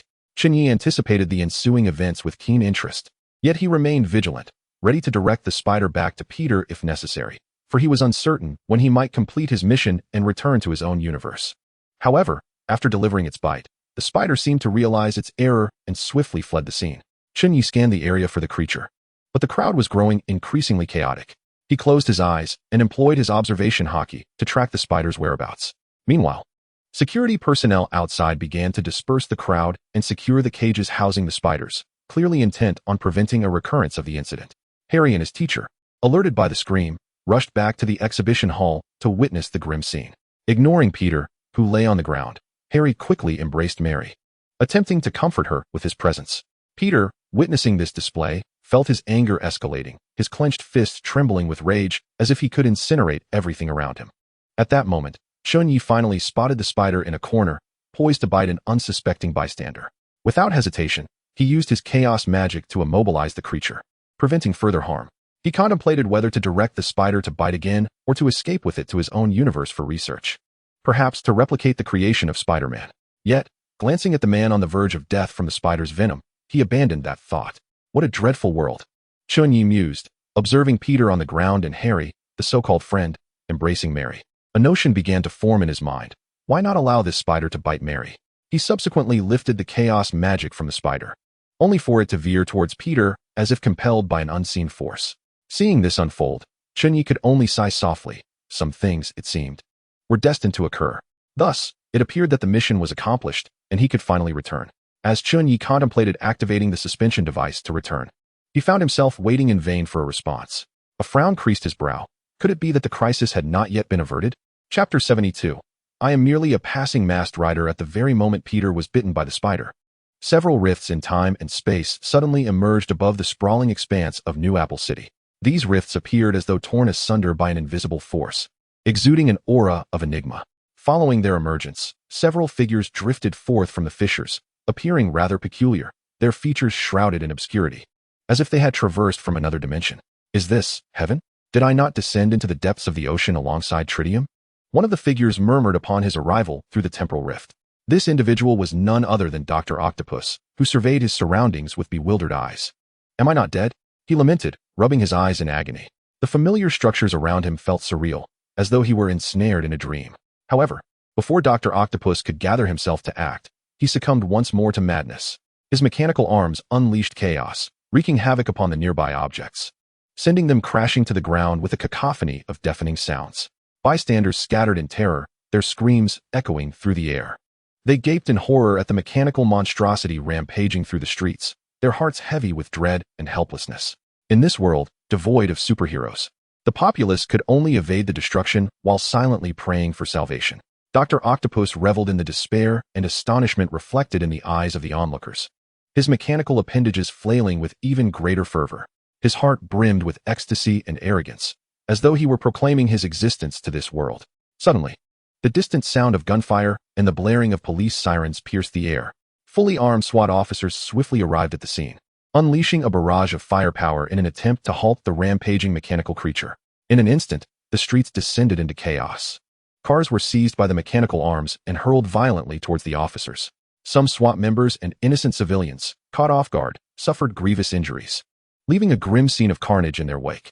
The horrifying spectacle weighed heavily upon the officers, who gradually felt the strain of the situation. As time wore on, more and more SWAT members fell victim to Dr. Octopus's onslaught, and the atmosphere grew increasingly dire. The unfolding calamity was broadcast live from a helicopter above, allowing all to witness the devastation. The mechanical beast seemed to have lost all semblance of reason, its actions spiraling into madness, leaving destruction in its path. Meanwhile, the SWAT officers appeared ensnared in a desperate plight, powerless to quell the chaos wrought by the creature. Viewers of the news broadcast silently prayed, yearning for a hero to emerge. On his way home, Peter Parker caught sight of this scene on television, clenching his fists in frustration, wishing fervently that he possessed the power to thwart the impending disaster. At that moment, a mother and her young daughter were fleeing the chaos. But the little girl stumbled and fell, tripped by a loose stone. As Dr. Octopus seemingly witnessed the unfolding scene, a cruel smile crept across his face. He seized a car from the roadside with his mechanical arm and hurled it towards the young girl. The mother, sensing the imminent danger of the vehicle hurtling towards her child, clutched the weeping girl tightly, attempting to shield her with her own body. Her eyes brimmed with determination and helplessness, evoking a profound empathy in Peter. As Peter observed this harrowing moment on television, his heart swelled with a tumult of anger and sorrow. Clenching his fists, he shouted in desperation and terror, "No!" His voice seemed to transcend the screen, reaching out to rescue the mother and daughter from peril. However, just as the car was about to crash down upon them, the viewers heard a mechanical voice. And as the smoke cleared, the anticipated scene of despair was replaced by the sight of a knight clad in a black cloak and a blue-white mask. Like a deity of war, he stood resolutely in front of the mother and child, blocking the oncoming vehicle. It was Chen Ye, who had arrived just in time to sense the impending danger. The transformation into Kamen Rider Eternal was primarily motivated by his desire to conceal his identity, as he remained an undocumented individual in this world, wishing to avoid unnecessary complications. "It's all right, you are safe now," he reassured the shaken pair, slowly helping the mother regain her composure. She hurriedly expressed her gratitude, but Chen Ye did not linger. He urged them to leave swiftly, for this place had become unsafe. The onlookers erupted in spontaneous cheers, celebrating the knight's heroic intervention that saved the mother and daughter. Some elderly individuals, overwhelmed by the intensity of the moment, fainted. Peter, in a fit of excitement, raised his fists and exclaimed, "So cool." His words not only commended Chen Ye's actions, but also praised the dashing knight himself. With eyes filled with admiration and envy, Peter gazed at Chen Ye on the screen, pondering whether possessing such abilities would win Mary Jane's affection and prevent him from being bullied. At that moment, Peter earnestly wished to become a superhero himself. The only one feeling discontent was the grim-faced Dr. Octopus, who scrutinized the knight that had interrupted his plans. "Are you the superhero of this world?" he questioned, astonished to discover the existence of a hero akin to Spider-Man in this unfamiliar territory. Without waiting for Chen Ye's reply, he commanded his mechanical arms to strike at him. Yet, Chen Ye remained unfazed. With a steely gaze, he evaded the attack with a swift movement. Then, his expression hardened, and in a flash, he appeared before Dr. Octopus, delivering a powerful punch that sent the villain staggering several steps back. "It seems you are unaware of my true strength," Chen Ye remarked coldly, fixing his gaze on Dr. Octopus. The villain, taken aback, could hardly believe that his full-force strike had been so easily evaded, followed by a retaliatory blow that pushed him back. Those who had been watching the scene unfold were taken aback by the ease with which the blue and white knight repelled the formidable Dr. Octopus, who had previously seemed invincible. Even to the special police, a fervent cheer erupted for Chen Ye. Go, go, defeat this mechanical monster. Peter, watching from his television, was struck with awe at the sight of the knight. This was the very figure he had longed to become. In that moment, Peter envisioned himself beneath the knight's mask, saving the world and, in front of a captivated audience, proposing to his beloved goddess, Mary. Happiness welled up in him, causing a trickle of joy to escape his lips. Dr. Octopus, clearly irritated by the fervent cries of the crowd, unleashed a swarm of mechanical arms in all directions, launching an assault on the onlookers. Panic ensued as the crowd scattered in fear. Chen Ye, glancing around in resignation, pondered the perils of merely being a spectator. He then manipulated magnetic forces to twist the mechanical arms into a tangled mass. Feeling his mechanical appendages slipping from his control, Dr. Octopus gazed at the knight in terror and demanded, "Who are you?" The audience, both on screen and in person, held their breath, awaiting the blue and white masked knight's reply. Chen Ye, with a flourish of his cape, pointed at Dr. Octopus and slowly declared, "I am merely a passing masked rider. Remember that." Masked rider. Peter finally heard the name of the blue and white hero echoing from the television. Deep within, he felt a stirring, his eyes gleaming with excitement as if he yearned to convey his admiration across the screen. He longed to seek an autograph from this knight, yet his recently bitten body forbade him from doing so. The crowd erupted in adulation, their eyes sparkling with reverence, as if the masked rider were their deity. Masked rider. You are my god. Masked rider, my superhero. Some bold women, their eyes alight with admiration and affection, began tossing their garments towards Chen Ye, hoping for his signature. Amusement mingled with exasperation as Chen Ye witnessed the flying clothing, feeling a mixture of helplessness and bemusement. Were it not for their fear of approaching the scene, he would have gladly signed on their chests. Accursed masked rider. Dr. Octopus roared in fury. Chen Ye looked pityingly at the machine-controlled villain and mercilessly crushed all his mechanical arms, the scattered parts and metal shards littering the ground, bearing witness to the chaos of their recent battle. Regaining his composure, Dr. Octopus, now devoid of his mechanical limbs, cast a bewildered glance around before pleading with Chen Ye. "Please, in my life, I can no longer bear to slaughter the innocent." Chen Ye said nothing, merely gazing at him with cold indifference. Subsequently, he stepped forward and delivered a powerful punch to Dr. Octopus's head, rendering him unconscious. Following this, Chen Ye forcefully extracted the mechanical arm that was affixed to Dr. Octopus's neck, causing blood to spurt forth instantaneously.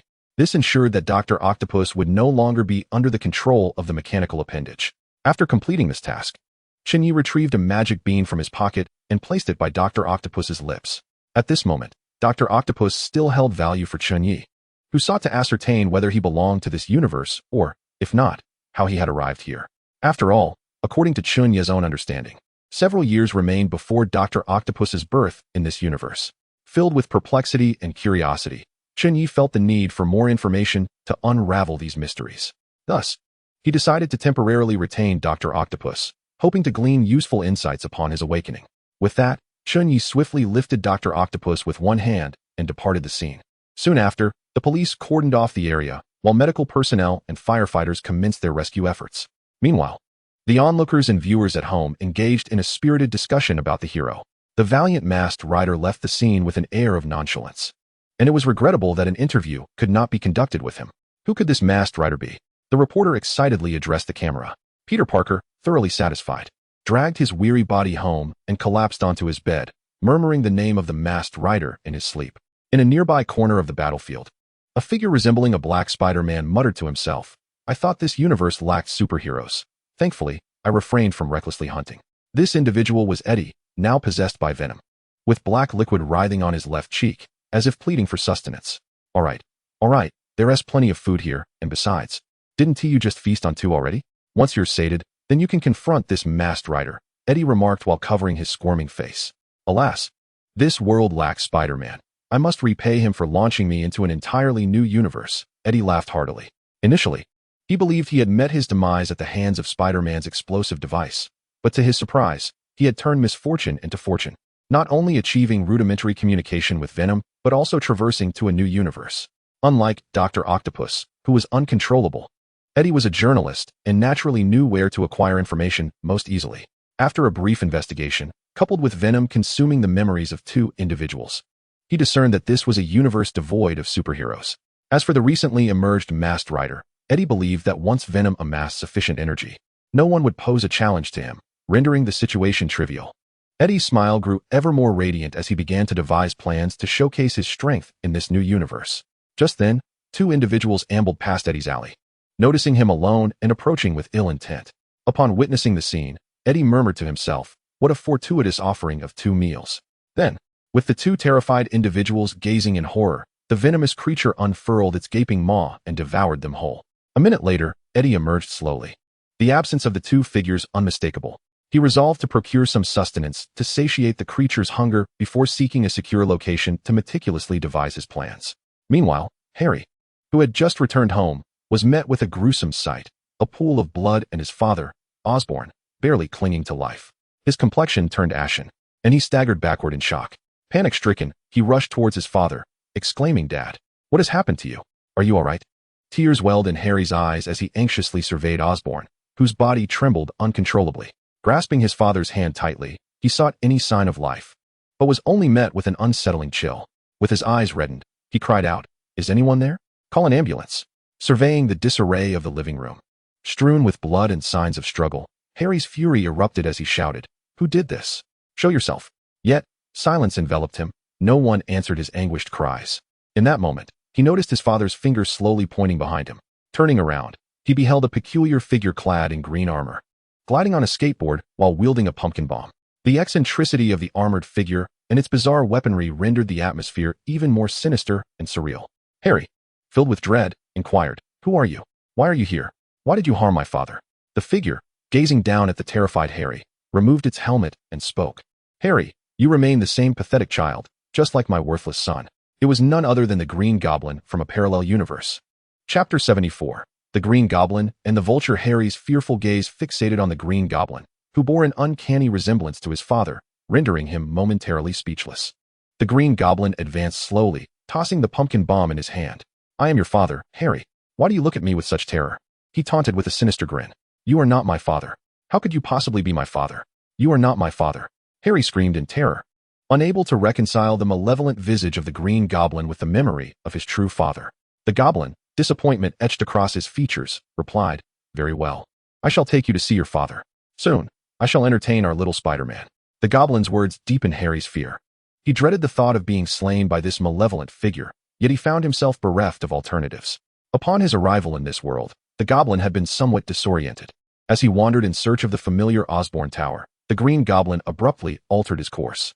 Convinced that the presence of Osborn Tower signified his own miraculous survival, he instinctively returned to his home.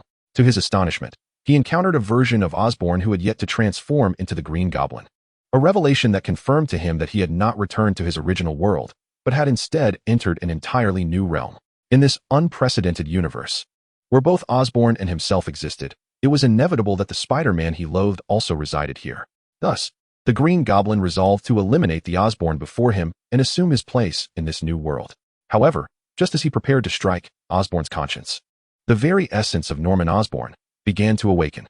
The Green Goblin, a second persona born from Norman's use of an experimental enhancement serum, felt his fingers tremble slightly as he held the bomb, glancing between the fallen version of himself and the terrified Harry who gazed back at him.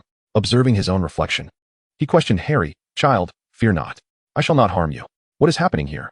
Why is there another me?" Harry, bewildered by the inquiry, stared in confusion, unsure how to respond. Anxiety gripped him, yet he endeavored to maintain composure, realizing that his father, the renowned entrepreneur Osborn, lay injured due to the Green Goblin's actions.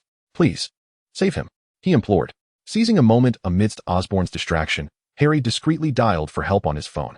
Osborn sighed, having noticed Harry's subtle movements. Yet he chose to disregard them, for the Green Goblin was once again stirring within him, as if two entities were wrestling for dominance in his mind. He clutched his head in anguish, aware that this turmoil could not persist. "I am Osborn, yet at times I transform into the Green Goblin. That is my malevolent alter ego," he confessed with great difficulty, his voice rife with helplessness and suffering. "I cannot fathom why I am here, nor why I have become this way. Child, I cannot answer your questions. You must simply know that I am also your father." Just as Osborn sought to elaborate further, the Green Goblin surged forth, unleashing a maniacal laugh. "Ha ha ha, this is my power. I have returned." Harry recognized the transformation, noting the malevolence and fervor in his father's gaze. "Is this truly my father?" Doubts flooded Harry's mind. Osborn fought to reclaim control over his body, summoning the remnants of his sanity to urgently shout at Harry, "Run. Go find Peter Parker." He understood that he could not allow the Green Goblin to resurface. He must protect Harry from harm. He bore the agony with stoic resolve, mounting his flying hoverboard and soaring into the distance. He was acutely aware that once the Green Goblin emerged, he would inevitably return to this very spot. His sole intention was to buy precious time for the unfortunate child, Harry, to escape. Meanwhile, the panicked Harry finally regained his composure and hurriedly picked up the phone to summon a doctor. Yet, he found himself puzzled as to why he was instructed to seek out Peter Parker. Before he could ponder further, the police arrived swiftly on the scene. Given that Osborn was a significant local taxpayer, the officers encircled Harry with palpable tension, understanding they were dealing with a matter of grave consequence. They commenced administering first aid to the fallen Osborn while inquiring about the specifics of the situation. In another corner, Osborn, now airborne on his hoverboard, began to fly away at a rapid pace, uncertain of his destination but resolute in his desire to distance himself from Harry. At that moment, a large shadow suddenly appeared in the sky, swiftly approaching Osborn. He struggled to turn his head and saw a bald man with wings soaring through the air. This man addressed Osborn, saying, "Hello, Green Goblin. I know you. Allow me to introduce myself. I am the Vulture. Care to join forces to dominate this world?" It was evident that the Vulture recognized the changing landscape of their world, and his interest in the Green Goblin was straightforward. As a newcomer without funding or resources, he sought the financial backing of Osborn's enterprise to augment his own power. The Vulture, whose real name was Adrian Toombs, was once an electronic engineer who had long harbored a dream of flight. After countless experiments to create wings akin to those of a bird, he found himself betrayed by a businessman and imprisoned due to lack of research funds. Following his escape, his temperament transformed, donning the flight suit he invented. He became the Vulture and embarked on a quest for vengeance against society. Having learned from past misfortunes, he was now intent on securing support from the largest enterprises. He had no concerns that the Green Goblin would refuse. If met with opposition, he would employ his own strength to compel agreement. At that moment, Osborn disregarded the Vulture entirely. He was beyond controlling himself. The Green Goblin re-emerged, his sly smile and glinting, cold eyes betraying his ruthless malevolence. Cackling, "If you seek my investment, let us see if you are worthy," he sneered, as his hoverboard suddenly shifted, unveiling a machine gun that, with a mere touch of his finger, unleashed a torrent of bullets towards the Vulture. The Vulture, sensing the abrupt shift in the Green Goblin's demeanor, quickly became alert. He ascended rapidly, drawing his laser gun to retaliate against the Green Goblin. Thus commenced an intense aerial combat, as the Vulture, equipped with his flight suit and laser gun, engaged in a fierce struggle against the Green Goblin. Chapter 75. The involvement of Dr. Octopus. The relentless gunfire of the Green Goblin echoed through the air, attempting to bring down the Vulture in a single strike. However, the Vulture, with his remarkable skills and formidable prowess, deftly evaded the assaults and even managed to retaliate effectively. The Green Goblin's glider, lacking the altitude of the Vulture's flight, struggled to maintain an advantageous position from below. Suddenly, the Vulture executed a dive, directing the beam of his laser gun straight at the Green Goblin's firearm, obliterating it in an instant. The Green Goblin's expression shifted dramatically upon witnessing this, for he realized he had encountered a worthy adversary. Seizing the moment, the Vulture launched a diving attack aimed directly at the Green Goblin. Just as victory seemed imminent, the Green Goblin vanished from sight, leaving the Vulture grasping at air. When the Green Goblin reappeared, he brandished a sharp dagger, rushing towards the Vulture with alarming speed. As the blade glinted ominously, the Vulture was struck with a chilling sense of dread. Yet, at that pivotal moment, the Green Goblin abruptly halted his assault, his gaze towards the Vulture filled with astonishment and confusion. It turned out that the Vulture had narrowly escaped disaster by utilizing a special feature of his flight suit. The Green Goblin regarded the Vulture coolly, acknowledging his skill. "It appears you possess some talent," he remarked, sheathing both his gun and dagger. "Since you have such capability, I shall grant you an opportunity. Follow me." With that, the Green Goblin maneuvered his glider and departed. The Vulture exhaled deeply, trailing behind the Green Goblin, acutely aware that had their skirmish continued much longer, he might have been forced to flee. His energy reserves were nearly depleted, and now, forming an alliance with the Green Goblin would suffice to achieve his initial objective. Chen Ye escorted Dr. Octopus to a quaint villa, formerly the residence of a pair of illicit operatives, which had now become a trophy for Chen Ye in his quest to rid society of its scourge. After some tidying up, the abode presented itself as clean and orderly. He placed Dr. Octopus in an empty room while he himself sat nearby, eyes closed in contemplation, pondering the forthcoming course of action. During this interval, Chen Ye had confirmed that the Dr. Octopus before him hailed from an alternate universe, as he had sensed 4 or 5 similar auras using his observation hockey. This scenario bore a resemblance to the plot of Spider-Man 3 from his previous life, where foes from various Spider-Man universes traverse time and space to eliminate Spider-Man. The distinction here was that the Peter Parker of this universe had yet to craft his Spider-Man suit. His uncle was still alive, and the iconic adage about great power and responsibility had yet to be uttered. Given Peter's current abilities, he could not contend with Dr. Octopus, let alone other villains. If Chen Ye had not appeared in this universe, it would have been devoid of any superheroes, and Spider-Man would undoubtedly meet his demise. The future of this universe would be shrouded in darkness and terror, with villains running rampant. It was imperative for Chen Ye to ascertain the identities of the remaining villains in this universe and eliminate them. In doing so, he would effectively fulfill his mission and be able to return. Moreover, certain individuals can indeed be swayed. Speaking of which, the antagonist Chen Ye from the Spider-Man universe elicits amusement. He predominantly comprises highly educated intellectuals who insist on experimenting on themselves. They either become ensnared by their own inventions or transform into lizard-like beings, often succumbing to various forms of chaos. However, these highly knowledgeable individuals are precisely the talents that Hell's Kitchen lacks, and Chen Ye is unperturbed by their reckless innovations. Regardless of how these inventors may flounder, Chen Ye possesses the capability to prevent their spirals into disorder. 2 hours later, Dr. Octopus awoke languidly from his slumber, struggling to sit up. To his astonishment, he discovered that the mechanical arms were no longer by his side. Tentatively, he reached for his neck, only to find it smooth and devoid of any trace of the mechanical appendages. His eyes widened in disbelief as he slapped himself, feeling the unmistakable sting on his face. He murmured to himself, could it be that everything that transpired was merely a dream? Was I never truly under the control of those mechanical arms? At that moment, a voice resonated within the room. You were not dreaming. For a professor of your caliber, to be manipulated by mechanical arms is truly a disgrace. Dr. Octopus turned to find Chen Ye leaning against the wall, who slowly began to speak. My name is Chen Ye. If my conjecture is correct, you do not belong to this universe. The method by which I can liberate you from control may be beyond your comprehension, yet it is a trivial matter for me. Upon hearing Chen Ye's words, Dr. Octopus's pupils dilated. He was astonished that Chen Ye knew he hailed from another universe, and the prospect of Chen Ye assisting him in breaking free was exhilarating. You are not from this universe either. Where exactly is this place, and why am I here? Was I not already dead? Dr. Octopus was beset with questions. Indeed, the distinction lies in the fact that I entered voluntarily, while you arrived involuntarily in this universe. As for your presence here, it may stem from a shared adversary, Chen Ye teased. Who is it? Dr. Octopus inquired with fervor. Spider-Man, Peter Parker, Chen Ye revealed slowly. Peter? Dr. Octopus was taken aback. Indeed, it is Peter, the very one you know. To put it plainly, you have traversed back in time, Chen Ye affirmed. Upon hearing this revelation, Dr. Octopus sprang to his feet, his eyes alight with anticipation and trepidation. He urgently asked, so, does this world also have my wife? His emotions were tumultuous. He feared that the version of himself and his spouse in this universe might again fall into tragedy, and he felt compelled to intervene. Do not fret. The Spider-Man of this universe has only just come into existence, and there remains ample time before your inventions lead to tragedy, Chen Ye reassured him. Subsequently, Chen Ye enlightened Dr. Octopus on the concept of parallel universes and elucidated why he had chosen to rescue him. Upon listening to Chen Ye's enlightening discourse, Dr. Octopus realized that the key to safeguarding this universe lay in Peter Parker.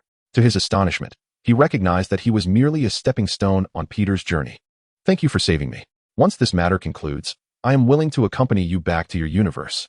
I have few ties remaining, and I entrust my fate to you, Dr. Octopus expressed sincerely.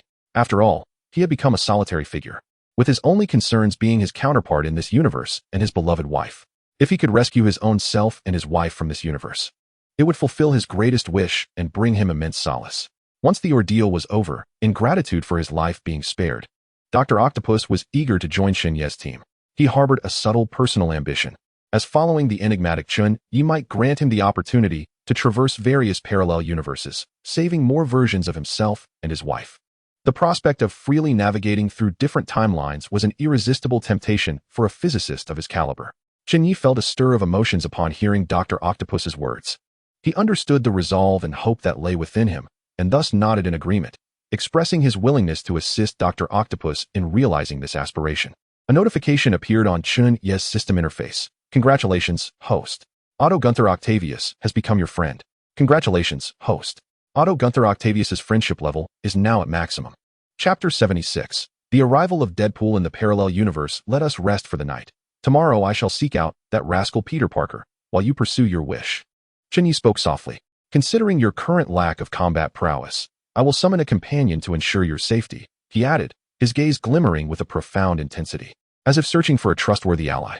Dr. Octopus gazed at Chen Ye with gratitude, touched by the concern shown by someone for an elderly man like himself. A warmth surged within him. I wonder who this person is and where they might be, Dr. Octopus inquired, surveying the surroundings but finding no one. You shall see shortly, Chen Ye replied with an air of mystery.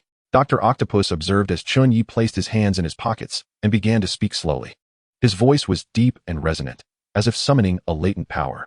To your right. Suddenly, a magical circle materialized beside Chen Ye, within Dr. Octopus's line of sight. A figure emerged from the magic circle, a hero clad in a peculiar red suit reminiscent of Spider-Man, wielding blades, exuding the aura of a seasoned warrior. Just as Dr. Octopus marveled at the reliability of Chen Ye's companion, the hero who had just stepped forth from the magical circle abruptly shattered the solemn atmosphere. With a proud grin, he addressed Chen Ye. Aren't I impressive, Chen Ye? This is my grand entrance. The individual summoned by Chen Ye showcased his distinctive personality and charm from the outset. Yet, in the next moment, Deadpool took things to an even more ludicrous level. With a serious expression, he questioned Chen Ye, by the way, why did you have to summon me? I've been on the quest for my true love lately. I understand that in your eyes, I hold greater significance than Wanda. You miss me, don't you? As he spoke, he playfully shook Chen Ye's shoulders, as if seeking to confirm the latter's innermost thoughts. Nearby, Dr. Octopus observed this scene, caught between words. He was filled with curiosity about this suddenly appeared hero, uncertain whether this seemingly unreliable figure could truly safeguard him. Chen Ye, exasperated, brushed Deadpool's hand off his shoulder and turned to introduce Dr. Octopus. Dr. Octopus, this is Deadpool, the one responsible for protecting you tomorrow. Do not be deceived by his seemingly dubious demeanor. No one can harm you in his presence. Deadpool then took notice of Dr. Octopus, scrutinizing him from head to toe. He patted his chest and declared, Indeed, I shall protect you. You are merely from a parallel universe. Nothing particularly extraordinary. I expected you would resemble an alien. His words, though somewhat flippant, carried a seriousness and determination that could not be overlooked. Dr. Octopus regarded him, feeling an inexplicable sense of trust blossoming within him. Perhaps this seemingly unreliable hero could indeed safeguard him. Deadpool, unfazed by Dr. Octopus's reaction, casually draped an arm around his shoulder and began inquiring about his past. He was eager to learn about the story of this individual from a parallel universe and how he came to be here. Dr. Octopus, without resistance, began recounting his experiences, a tapestry woven with pain, joy, setbacks, and triumphs that crafted a vibrant life. As their conversation unfolded, Chen Ye quietly exited the room. He chose not to intrude, for he understood that the Deadpool before him was the authentic Deadpool, a trustworthy companion and guardian. Dr. Octopus needed this atmosphere to relax and open his heart. Thus, summoning Deadpool proved to be the most prudent decision for Chen Ye. Standing at the corridor's end, he gazed out at the night sky. He knew that tomorrow would herald a new day brimming with challenges and opportunities. Meanwhile, Peter, awakening from slumber, stared at his reflection in the mirror, bewildered. He discovered that his vision had miraculously returned, freeing him from the burden of thick black-framed glasses. Furthermore, he had developed an impressive six-pack. He began striking poses, admiring his newly sculpted physique. Peter, are you all right? Have you noticed any changes? Aunt May inquired from outside the door. Peter nodded at his reflection and responded aloud, Yes, there are significant changes. Upon hearing Peter's reply, Aunt May quickly urged, Hurry, you're going to be late. Peter then glanced at Mary Jane through the adjacent window, a goofy smile spreading across his face. Looking at his revitalized self, Peter felt he finally had the merit to pursue her. His eyes shimmered with unwavering determination, and his face radiated an unprecedented sense of confidence and anticipation. He then departed for class. Just as Peter contemplated approaching Mary for a conversation, he noticed that she had been whisked away by a classmate with a car. Frustrated, he struck the wall. Peter stared incredulously at the hole he had created, then glanced at his own hand. Before he could ascertain whether the fault lay with him, he once again missed the school bus. The morning slipped away, and Peter's attendance in class was marred by his preoccupation with the peculiar changes occurring within himself, compounded by the absence of Harry from class that day. In the cafeteria, while eating, Peter watched his goddess Mary pass by, seemingly engulfed in sorrow over her lost boyfriend. Oblivious to the puddle at her feet, she slipped. Instinctively, Peter rushed to catch her, managing to support her lunch tray from falling. Wow, what a quick reaction, Mary exclaimed, gazing at Peter in awe. Peter, entranced by Mary's returning smile, replied softly, "You're welcome." Their eyes locked, and Mary admired the beauty of his blue irises, remarking, "You have such lovely blue eyes. I hadn't noticed them before with your glasses." With that, she gracefully walked away, leaving Peter beaming with joy. This was the first time Mary had praised him, marking a promising beginning. As Peter savored the delicious food, he suddenly felt an unusual stickiness. Looking down, he was astonished to find his hand glued to the fork. And even more incredulous was the sight of fine strands of web emerging from his palm. Panic gripped him as he anxiously glanced around, terrified that his predicament would become the subject of ridicule among his peers. Hastily, Peter dropped the fork and stood up, his heart racing as if it would leap from his chest. Fear of the unknown mingled with confusion over his newfound abilities filled his mind. He dashed outside the school and found refuge in a secluded alleyway, leaning against the wall and gasping for breath, striving to calm his racing heart. Gazing at his hands, he was overwhelmed with trepidation and uncertainty. He had no understanding of how he had suddenly acquired such power or how to cope with it.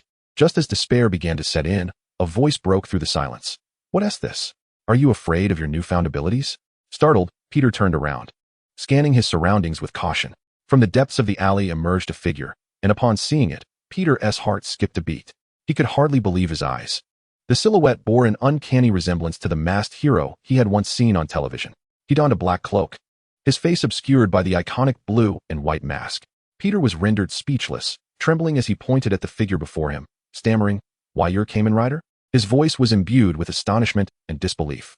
Chapter 77. The Three Great Illusions of Life.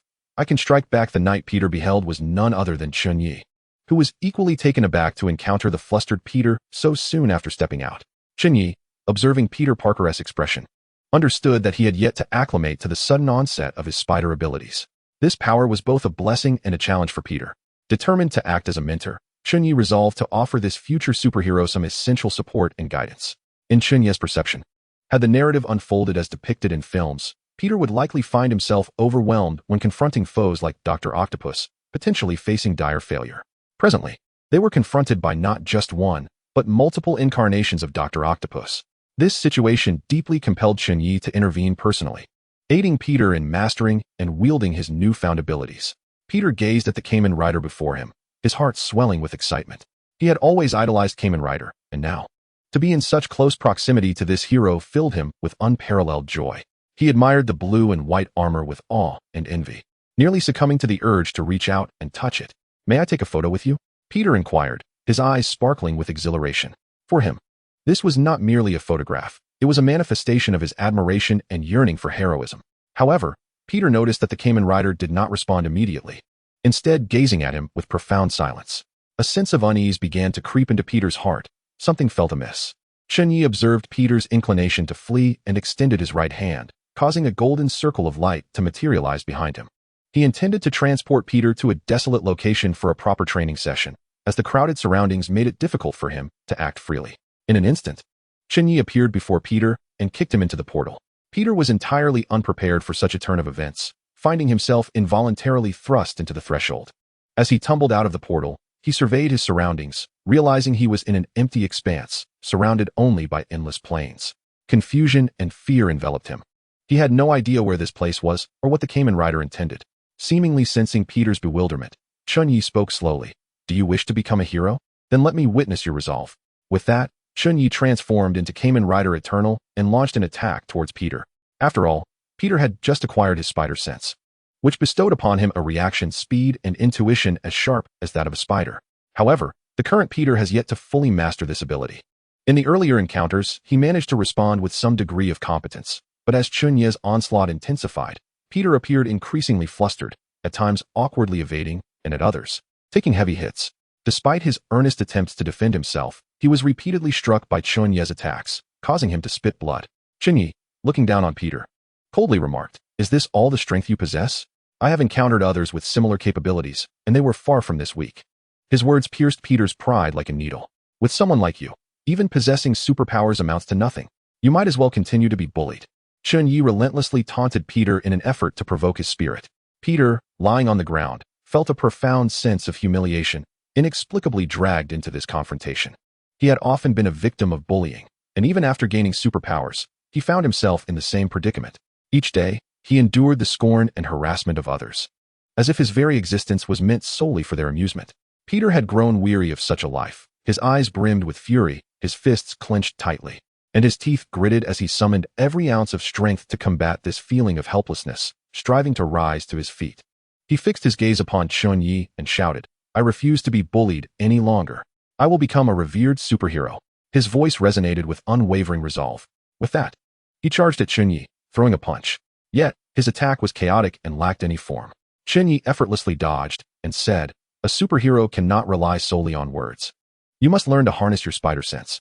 He then delivered a kick that sent Peter flying several meters away. Peter crashed heavily to the ground, but he did not relent. Chen Ye's words jolted Peter into clarity. He realized that to become a true superhero, mere anger and determination were insufficient. He needed to adeptly utilize his spider sense to conquer the adversary before him. Thus, Peter began to earnestly adjust his state, striving to integrate his spider sense into his attacks. He closed his eyes, attuning himself to the surrounding movements, attempting to capture every subtle sound and breath. Within his perception, Chen Ye's actions slowed and became vivid, as if the entire world had decelerated. Observing Peter's relentless attempts and determination, a flicker of admiration crossed Chen Ye's eyes. Consequently, Chen Ye intensified his assault, aiming to help Peter better acclimate to the battle. While attacking, he instructed Peter on how to effectively wield his spider sense and webbing. He conveyed to Peter that to truly become a superhero, one must not only possess formidable strength and speed, but also be adept at employing one's skills and intellect. Under Chen Ye's guidance, Peter persevered, his attacks growing increasingly precise and his reaction times accelerating. He began to adeptly wield his silk, ensnaring Chen Ye and restricting his movements. His assaults grew increasingly swift and powerful, and he felt invigorated, believing he could overpower the masked rider before him. "It's my turn now," he proclaimed loudly. Lunging at Chen Ye, Chen Ye responded with a cold chuckle. "Let me impart an additional lesson. Never underestimate your adversary, nor overrate your own prowess."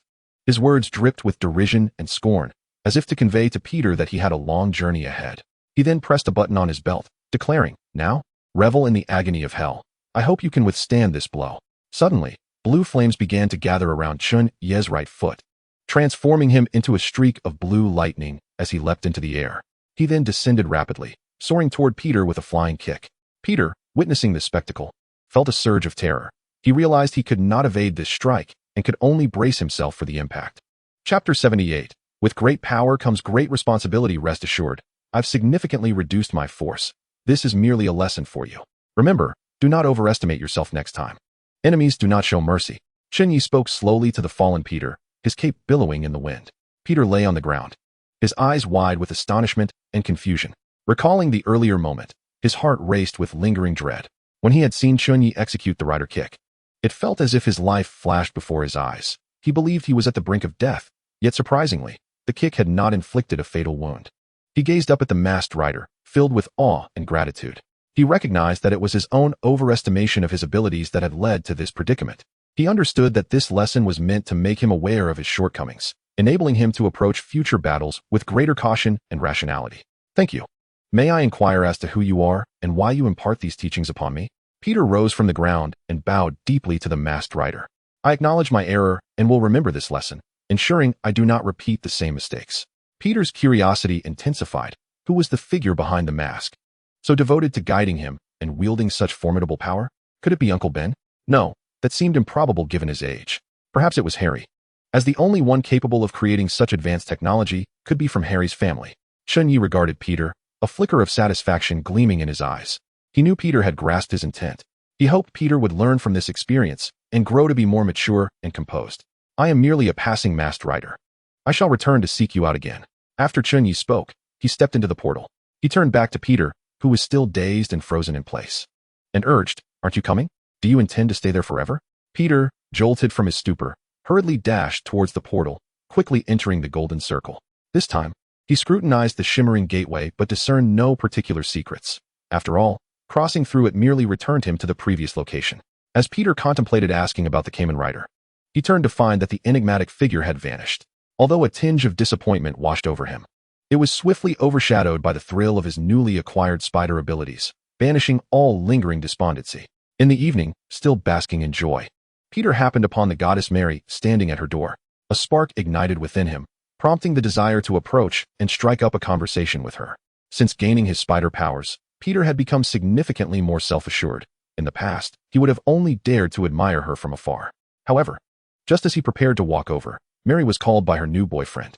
Watching her walk towards a gleaming new car alongside him, Peter's heart was a tumult of emotions. The exhilaration of his newfound superpowers dissipated in the wake of this scene.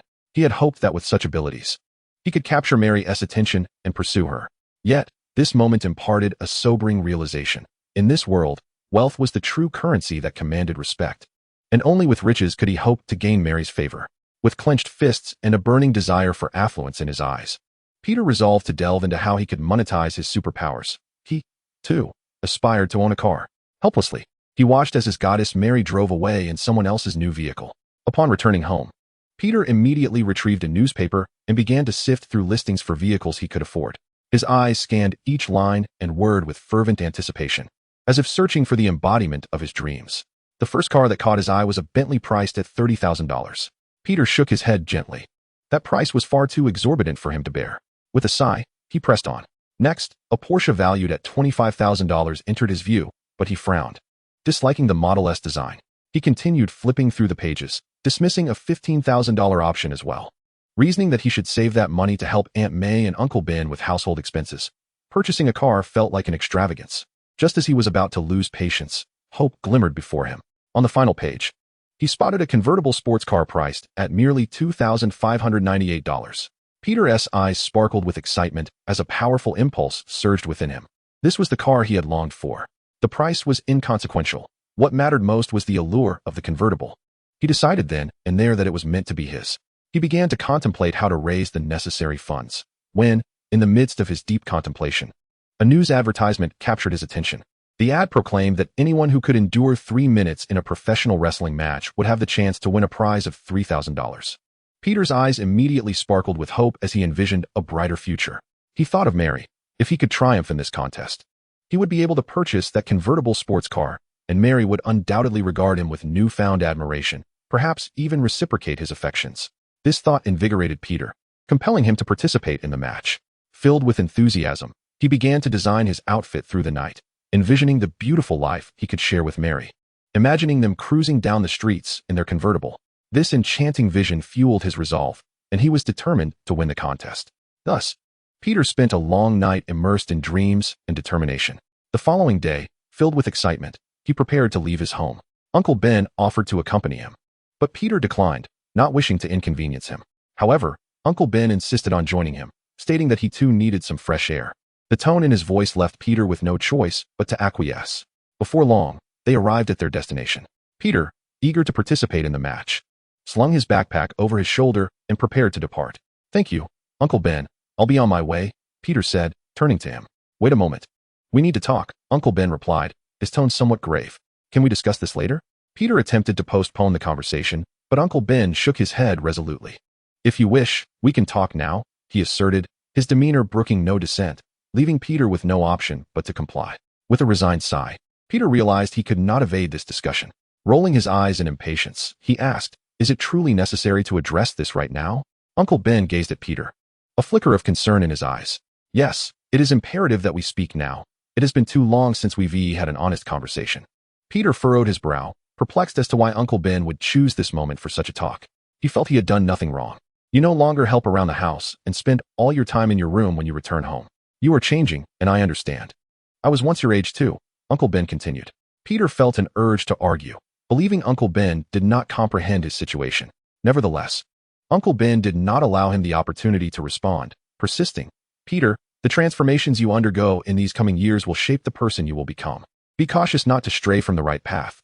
Remember, with great power comes great responsibility," he emphasized, pointing to Peter's heart. Upon hearing this, Peter felt a twinge of discomfort. He perceived Uncle Ben as meddling in his life, attempting to control his future. He shot Uncle Ben a glare and said with dissatisfaction, "Do you think I will become a bad person? Please don't worry. Things have changed, and I can handle it. Spare me the lecture." With that, Peter forcefully opened the car door, not bothering to glance back, unaware of the profound worry and helplessness reflected in Uncle Ben's eyes. Little did Peter know, barring unforeseen circumstances, this would be the last time he would hear Uncle Ben's counsel. Chapter 79. This is not my concern. Peter, consumed by his yearning for wealth and Mary, disregarded Uncle Ben's advice, focusing solely on reaching the wrestling arena. His thoughts swirled like leaves caught in a tempest, erratic and fleeting. Upon entering the raucous venue, he was overwhelmed by the throngs of spectators and the fervent performances of the professional wrestlers on stage. Their cheers, applause, and the wrestlers' fierce confrontations surged through Peter like electric currents, igniting his nerves. He envisioned himself standing on that stage, hearing the audience's accolades, and basking in the euphoria of victory. Uncle Ben's warnings had long since faded from his mind. However, just as he was about to resolutely sign up for the competition, a familiar voice resonated in his ear. Is this truly wise? Have you cast aside Uncle Ben's advice? Peter's heartbeat quickened as he scanned his surroundings, seeking the source of the voice. Eventually, he spotted it, his old classmate, Chen Ye, lurking in the shadows of the corridor, a smile on his face but an inscrutable depth in his gaze. Peter's wariness and confusion entwined on his face as he regarded Chen Ye, his mind a whirlpool of perplexity. He could not fathom why Chen Ye was here or how he knew of the conversation with Uncle Ben. How did you end up here? Peter's voice carried a hint of tension. Could it be that Chen Ye was a stalker? A sense of vigilance gripped Peter, leading him to question whether his movements had been monitored by Chen Ye. Observing Peter's apprehension, Chen Ye smiled and remarked, I merely happened to pass by and noticed your uncle conversing with you. It seemed you two were not having the most pleasant discussion, so I surmised he was lecturing you. Upon hearing Chen Ye's explanation, Peter's taut nerves began to ease. He realized he had misjudged Chen Ye. He was simply an innocent bystander, not a pursuer. A wave of embarrassment washed over Peter for having suspected Chen Ye of being a creepy stalker, nearly leading to an awkward situation. Are you quite interested in this competition? Planning to participate yourself? Chen Ye's gaze held a teasing glimmer. Peter quickly waved his hands. No, I'm just here to watch. I'm genuinely interested in wrestling. He had no intention of revealing his true intentions, fearing that Chen Ye might inform Uncle Ben. After all, if Uncle Ben discovered his clandestine participation in the matches, he would likely oppose and thwart his plans. Shall we watch together? Chen Ye extended the invitation. Fully aware of Peter's impending competition, yet he felt inclined to tease him. No, take your time. I need to use the restroom first. Peter declined Chen Ye's offer, recognizing that accompanying him to watch the match would preclude his opportunity to compete. Such a scenario would thwart his ambitions of earning 3,000 yuan to purchase a car and impress potential romantic interests. Thus, after his refusal, Peter resolved to leave promptly. Observing Peter's hasty departure, Chen Ye wore a mysterious smile. He was cognizant of the choice Peter would ultimately make, yet he refrained from divulging his insight. He merely imparted a piece of advice. Regardless of the decision you make today, ensure it is well considered. Otherwise, regret may follow. Peter furrowed his brow at Chen Ye, seemingly perplexed by the intent behind his words. Did he somehow know of Peter's intention to compete? Shaking his head, Peter dismissed the enigmatic Chen Ye and hurried to the restroom to change and register for the competition. Upon arriving at the registration desk, the attendant scrutinized Peter's slender frame and peculiar attire, raising her eyebrows in skepticism. She repeatedly confirmed whether Peter genuinely wished to participate, for in her eyes, he resembled more of a jester seeking attention than a bona fide wrestler. Nevertheless, Peter's resolve remained unshaken by her doubts. He nodded firmly and handed her his registration form. After a series of challenges, it was finally Peter's turn to take the stage. The host, glancing at the next name on the list, Human Spider, frowned slightly. The moniker seemed too mundane and lacked allure. Thus, he took the liberty of rebranding it. Now, presenting our new challenger, the fearsome Spider-Man, the host exclaimed passionately to the audience. However, upon seeing Peter's diminutive stature, the spectators harbored little hope, believing this frail figure would scarcely last a minute, merely a waste of time. Consequently, jeers erupted from the crowd, mocking Peter's audacity. As the match commenced, Peter unveiled the array of techniques he had honed under Chen Ye's tutelage the previous day. His movements were swift and precise, each strike catching his opponent off guard. He adeptly evaded attacks, seizing opportunities to counter. In no time, he dispatched the seasoned wrestler with ease. The audience was left astounded by Peter's performance. They could hardly believe that such a slight frame could unleash such formidable strength. Cheers erupted, their applause and shouts resonating throughout the arena. Standing in the spotlight, Peter savored the triumph of victory. He understood that all of this was a result of the rigorous training imparted by the masked knight the day prior. Though the training had been excruciating, every ounce of effort had proven worthwhile. Peter's face was aglow with joy, for he was about to receive $3,000 to purchase a car and seek out Mary. However, to his dismay, he was handed merely $100. This starkly contrasted with the promised sum of $3,000. Bewildered, Peter gazed at his employer, who had announced the bonus. The boss, seemingly indifferent to Peter's plight, remarked coldly, "Fool, you should have realized that $3,000 is for 3 minutes of work. You have only put in 2. Be grateful for what you have." His words dripped with apathy and cruelty, showing no regard for Peter's feelings. Enraged and helpless, Peter recognized the deception he had fallen victim to. Desperate for the money, he could only watch as his hard-earned reward was snatched away. He struggled to suppress his fury, pleading with his boss for a little more compensation. Yet the boss remained unyielding, fixating on Peter's eyes as he stated, "This is not my concern." His words pierced Peter's heart like a dagger. Aware that he had been cheated, Peter resignedly turned to leave. As he exited, a robber brushed past him. While waiting for the elevator, Peter instinctively glanced into the room, only to be greeted by chaos, a clear indication of a violent robbery having taken place. He witnessed his boss sprawled on the floor, having been assaulted, with his wallet taken. Though shocked, Peter experienced a complex mix of emotions. Having just been deceived by his employer, he felt an inexplicable sense of satisfaction at witnessing the boss's misfortune. Thus, when the boss implored him to stop the robber, Peter chose to ignore him, merely watching as the criminal descended the elevator. When the boss, clutching his head, questioned why Peter hadn't intervened, allowing the thief to escape, Peter echoed the boss's earlier words, "This is not my concern." The boss could only glare at Peter with indignation. Observing the boss's expression, Peter silently thought, "You deserve this." Unbeknownst to him, this decision nearly cost him his uncle. Chapter 80. Regretful Peter and rescued Uncle Ben. As Peter contemplated returning to the location from the morning to await Uncle Ben, he noticed a large crowd gathered in a state of curiosity. Anxious, he pushed through the throng, reaching the front only to be stopped by an officer. Fixing his gaze on the scene, he shouted, "That is my uncle," and broke free from the officer's grasp, kneeling to examine Uncle Ben's body. With a trembling voice, Peter turned to the police, asking, "What on earth has happened?" He could not comprehend why his beloved uncle lay there.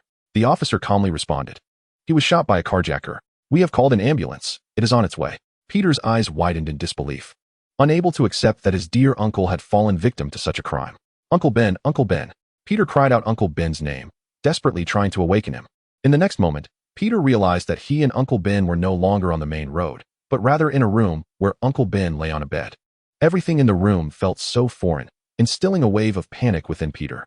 He surveyed the surroundings, seeking any semblance of familiarity, yet all his efforts were in vain. "Did I not tell you to carefully consider your decisions?" A calm voice resonated in Peter's ear. He turned to find Chen Ye standing at the doorway, his face adorned with an indescribable expression. In an instant, Peter's anger erupted. He rose and swung his fist at Chen Ye. "What have you done to Uncle Ben? Who are you? What do you want?" Each question was laden with tension and anxiety, as he yearned for answers. Peter was unconcerned about how he ended up here. His foremost worry was whether Uncle Ben was alive or dead. Chen Ye, effortlessly dodging Peter's furious punch, wore a subtle, enigmatic smile. He spoke slowly, his voice imbued with an irresistible force. "Are you certain you wish to strike me? Without me, no one else can save your Uncle Ben. As for this place, it is, of course, my residence." Chen Ye would not divulge that he had discreetly brought Peter here, one swift movement at a time, as it would diminish his mystique. He vowed to master the art of mirrored space next time. Upon hearing Chen Ye's words, Peter knelt on the ground, weeping as he pleaded, "You must have a way to save my uncle, right? I'm so sorry. Please, I beg you to save him. I will do anything you ask if you bring him back." Peter believed that the Chen Ye before him possessed the ability to covertly transport him to this place, perhaps even wielding some extraordinary powers capable of rescuing Uncle Ben. Chen Ye gazed at Uncle Ben, lying motionless, and slowly addressed Peter, "You know, Uncle Ben could have survived if you had intervened to stop that robber in the elevator. This tragedy could have been averted." Peter felt as though struck by lightning. Immobilized by the weight of Chen Ye's words, he could hardly fathom that his negligence had led to such dire consequences. Clutching his heart, which felt as though it were being torn apart by pain, tears streamed down Peter's face like pearls from a broken string. He bowed repeatedly, his voice thick with desperation, "Please, Chen Ye, save my uncle. I know I made a mistake, and I am willing to bear any consequences. As long as you can save him." His heart was heavy with guilt and anguish, knowing that it was his oversight that had caused Uncle Ben to be shot. Now, his most fervent desire was for Chen Ye to intervene and save him. In Peter's eyes, Chen Ye had become the sole beacon of hope. Yet, as Chen Ye observed Peter's heart-wrenching sorrow, there was not a trace of compassion in his gaze. He spoke coldly, his voice tinged with indifference. "Isn't it better without Uncle Ben? No more nagging. You can do whatever you desire." As Peter listened to Chen Ye's words, it felt as though his heart was being cleaved by a knife. He incessantly bowed his head, tears mingling with sweat, creating a poignant tableau. He cried out in despair, "No, I need Uncle Ben. I cannot be without him. I know I was wrong. I truly realize my mistakes. Chen Ye, I beg you, save him." Yet, Chen Ye remained unmoved. He cast a fleeting glance at Peter and coldly replied, "People only learn to cherish what they have after it is lost. This is not my concern." With that, he turned and exited the room, leaving Peter alone on the floor, helplessly weeping. As Chen Ye closed the door, a smile crept upon his lips, and he tossed a magical talisman to the eavesdropping Deadpool. After all, Chen Ye possessed the ability and had no desire to witness the demise of the good-hearted Uncle Ben before his eyes. With countless versions of Uncle Ben on the brink of death throughout the multiverse, Chen Ye was resolute in saving at least one. He mused that sacrificing Uncle Ben was not the only way for Peter to awaken. Thus, at the first opportunity, he had already employed the talisman on Uncle Ben. As for the reason he didn't use the magical beans, it was simply because he had only 2 left and needed to conserve them. Moreover, he refrained from informing Peter partly to impart a profound lesson and partly because the recently revived Uncle Ben needed rest. He found amusement in letting Peter embarrass himself in front of Uncle Ben. Deadpool, leaning against the wall, whispered, "This kid is crying so pitifully, Chen Ye. I wish I could go in and snap a few photos." Despair filled Peter's gaze as he looked at Uncle Ben lying on the bed, his heart heavy with remorse and guilt. He recalled the familiar refrain, "This is not my concern." It was this very phrase that had led him to release the robber, indirectly resulting in Uncle Ben's injury. "I'm so sorry, Uncle Ben," Peter lamented, clutching Uncle Ben's hand with deep regret.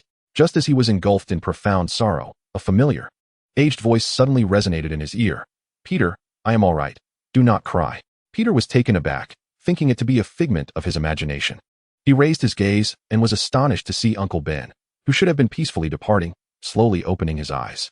Peter's eyes brimmed with surprise and joy. "Uncle Ben, you're all right." He could scarcely believe his own eyes. He had thought he had lost Uncle Ben forever, yet here he was, alive before him, albeit pale. Uncle Ben smiled faintly and shook his head. "I do not know. It seems someone saved me." His voice, though weak, was filled with gratitude and relief. He himself had believed he was destined for death, yet here he was, awakened. Upon hearing this, Peter exhaled in relief. The weight upon his heart finally lifted. Peter turned his head, his gaze falling upon the door, as if he could perceive Chen Ye's silhouette beyond it. A profound sense of gratitude enveloped him. Yet it was accompanied by an overwhelming sense of curiosity. He pondered how Chen Ye had managed to rescue his uncle and what kind of person he truly was. Uncle Ben seemed to sense Peter's intentions and spoke softly, "Go on, my child. Thank him for me." Nodding in acknowledgement, Peter realized he needed to seek out Chen Ye, to express his gratitude and to unravel the mysteries that lingered in his heart. Chapter 81. The first encounter between Deadpool and Spider-Man. As Peter stepped outside, he encountered a peculiar man clad in a tight red suit, standing at the stairway and whistling a cheerful tune, seemingly lost in his own world. Peter was taken aback. Such a scene was indeed unexpected. He awkwardly greeted the strange individual. The man turned, revealing a radiant smile adorned with a hint of irreverence. Deadpool, upon spotting Peter, casually embraced him and pointed to himself with his thumb, boasting, "You know, your Uncle Ben owes his life to my magical charms." His tone brimmed with pride. "Remember, I go by Deadpool, but you can call me handsome. I personally believe that title suits me better." Peter, feeling a bit awkward, smiled back at Deadpool and expressed his gratitude. "Thank you for saving my uncle. My name is Peter Parker." Although Peter was unfamiliar with this self-proclaimed Deadpool and curious about his connection to Chen Ye, he suspected that his uncle's rescue was likely due to Chen Ye's influence. He hardly believed he possessed any remarkable qualities that would compel a stranger to save him for no apparent reason. Upon hearing Peter's name, Deadpool's expression shifted to one of utter astonishment, his jaw nearly dropping. He gazed at Peter, excitement flickering in his eyes, and then made a gesture as if shooting web. "So you have that ability, huh?" Deadpool inquired, his voice laced with anticipation. Peter, momentarily stunned by the question, observed Deadpool's gesture and suddenly comprehended. He mimicked the web-slinging motion, a surge of power erupting from his wrist, forming a slender strand of webbing. Deadpool, witnessing this, broke into a satisfied grin. He hadn't anticipated encountering another Peter Parker in this universe, particularly one who possessed abilities akin to Miles. He wondered if the Peter from his own universe, who incessantly clamored to be a superhero, would eventually become the Spider-Man standing before him. Peter's curiosity regarding Deadpool's knowledge of his newfound powers intensified. Ever since he had acquired his abilities, it seemed as though everyone was aware of it. From the previous Kamen Rider to the present Deadpool, and even Chen Ye, they all appeared to possess an intimate understanding of his powers. This realization ignited a fervent desire within him to uncover the truth. Deadpool regarded Peter with an expression of curious intrigue, a playful smile curling at the corners of his mouth. "Are you eager to discover how I know this about you?" he inquired. Peter nodded in response, his eyes brimming with anticipation. However, Deadpool chose not to divulge the answer directly. He paused for a moment and, with a teasing tone, declared, I shan't tell you. If you wish to know, seek out Chen Ye. I've got ladies to charm, so farewell. As he spoke, he playfully tugged at his right eye with his finger and stuck out his tongue in a comical gesture for Peter to see. Then, he turned and leapt out the window, leaving Peter standing alone in the room. Peter stared incredulously at Deadpool's departing figure, rolling his eyes in exasperation. He pondered to himself, is everyone here of such a temperament? Yet, he had no time to dwell on this query. His heart was now filled with an insatiable desire for answers, and he resolved to seek out Chen Ye for clarification. Just as Peter prepared to descend the stairs, Deadpool unexpectedly crawled back through the window. With both hands braced against the frame, Deadpool queried Peter, by the way, do you happen to have an Aunt May? A stunning lady in her 30s with an enduring charm? Internally, Deadpool was scheming. He suddenly contemplated that if this Peter Parker were the same, perhaps there was indeed an Aunt May in this universe. The Aunt May from the other universe had eluded him. Perhaps he could have better luck here. This thought flickered a sly glint in Deadpool's eyes. Although Peter was unaware of the motive behind Deadpool's inquiry, he replied candidly, yes, Aunt May and Uncle Ben raised me. However, if memory serves me right, Aunt May is already in her 60s. You might have mistaken her for someone else. Peter's tone was resolute. He found it impossible to misremember Aunt May's age, as a silver-haired woman could hardly be mistaken for someone in her 30s. Upon hearing Peter's response, a fleeting look of disappointment crossed Deadpool's face. He had initially hoped to discover a new target in this universe, only to realize that Aunt May was far older than he had anticipated. Subsequently, Deadpool vanished once more from the window. Peter gazed in the direction of Deadpool's disappearance, filled with bewilderment. He could not fathom why Deadpool had suddenly mentioned Aunt May or why he appeared disheartened by her age. Nevertheless, Peter chose not to dwell overly on it. He needed to find Chen Ye. At that moment, Chen Ye, engaged in a conversation with Dr. Octopus regarding the future of Hell's Kitchen Academy, noticed Peter descending the stairs. Chen Ye halted his dialogue with Dr. Octopus and smiled warmly at Peter. You've come down. Peter approached Chen Ye, his eyes reflecting gratitude and respect. He bowed deeply and sincerely expressed, thank you for saving my uncle. And I apologize. This apology was directed towards Chen Ye. Previously, Peter had mistakenly believed that Chen Ye possessed the ability to save his uncle but chose not to, leading to his feelings of discontent. However, as events unfolded, Peter gradually came to realize his misunderstanding and felt a profound sense of guilt. He waved his hand, signaling that there was no need for concern. Then, he heard the system notification, congratulations, host. Peter Parker, Toby version, has achieved a friendship level of 2 stars. Congratulations, host. Congratulations, host. Peter Parker, Toby version, has attained a favorability level of 5 stars. Congratulations, host. You have acquired the attribute, Spider Sense. Do you wish to fuse immediately? Yes. Chen Ye answered without hesitation. Standing nearby, Dr. Octopus seemed to harbor deep emotions in his gaze. He looked at Peter and, with a complex expression, said, Hey, Peter, it's been a while. You look younger and more vibrant now. Keep it up. You've always been a good kid. Dr. Octopus's words were infused with anticipation and care for Peter, and his eyes sparkled with an inexplicable light, as if reminiscing about their shared past. Perhaps he recalled the moment of their first encounter when Peter was still a curious and passionate youth, exploring the mysteries of science together in pursuit of endless knowledge. Or perhaps he remembered that heart-wrenching moment when he chose to leap into the river before Peter, a moment of resolute despair. Nevertheless, he was genuinely pleased to see Peter once more. Peter seemed somewhat desensitized to the fact that everyone recognized him and greeted Dr. Octopus. You seem to know me as well. We've met before? Peter couldn't help but inquire. Each of Peter's words revealed his inner confusion and anxiety. His emotions were exceedingly complex, his mind teeming with questions that spiraled like wild vines, entangling his heart. He yearned to uncover the truth behind it all, to understand why everyone knew him. After all, he was merely an ordinary high school student. How could he attract so much attention? Chen Ye seemed to sense Peter's bewilderment and spoke slowly. Don't rush. It's not just us who know you. There is someone else who knows you and wishes to meet you. Peter cast a puzzled glance towards Chen Ye and asked, Who is it? Just then, a large pile of sand suddenly appeared before Peter. This sand should not have been in the living room, yet it gathered as if animated, slowly coalescing into a human figure. Chapter 82. The eagerly aspiring Peter and the arrival of Sandman. Long time no see, Peter. I am Sandman. The sand coalesced into the form of William Baker, who spoke slowly with an indescribable weariness in his voice. Peter Parker examined Sandman with a mixture of curiosity and astonishment, then turned to Chen Ye, exclaiming, Another person with superpowers? So why does he know me as well? Chen Ye smiled, as if he could see through Peter's confusion. He suggested, perhaps it would be best for Sandman to provide you with the answers, Rescue your uncle. He too bears a share of the credit. Upon hearing Chen Ye's words, Peter felt ripples of emotion stir within him. Although he was unaware of the identity of the Sandman before him, the fact that this being had once saved his uncle filled him with a profound sense of appreciation and goodwill. The Sandman cast a grateful glance at Chen Ye, silently acknowledging that he had not contributed much. This Sandman hailed from a parallel universe, and upon discovering his arrival in another realm, he immediately sought out his counterpart in this universe. He provided a sum of money to ensure that his alternate self could afford the medical treatment for his daughter, thereby averting the tragic fate of accidentally shooting his uncle. Yet, for reasons unknown, when the Sandman arrived at the scene, his uncle still succumbed to that fateful accident. Collapsing to the ground, the Sandman stood frozen, unable to fathom the sight before him. He had clearly altered fate. Why then did his uncle still perish? Just as the Sandman was prepared to offer assistance, Chen Ye appeared and proposed a transaction. Chen Ye had not anticipated encountering the Sandman in this universe and quickly deduced that he originated from another parallel reality, for according to the timeline, the Sandman should have served his sentence before transforming into his current form. Once a street thug, he had inadvertently stumbled into the desert nuclear test site in Georgia during a prison break, where he became one with the sand, affected by the nuclear radiation. As for why he had been imprisoned, Chen Ye pointed out that he was indeed the one responsible for his uncle's demise. The mere presence of the Sandman ignited a flicker of intrigue in Chen Ye's mind.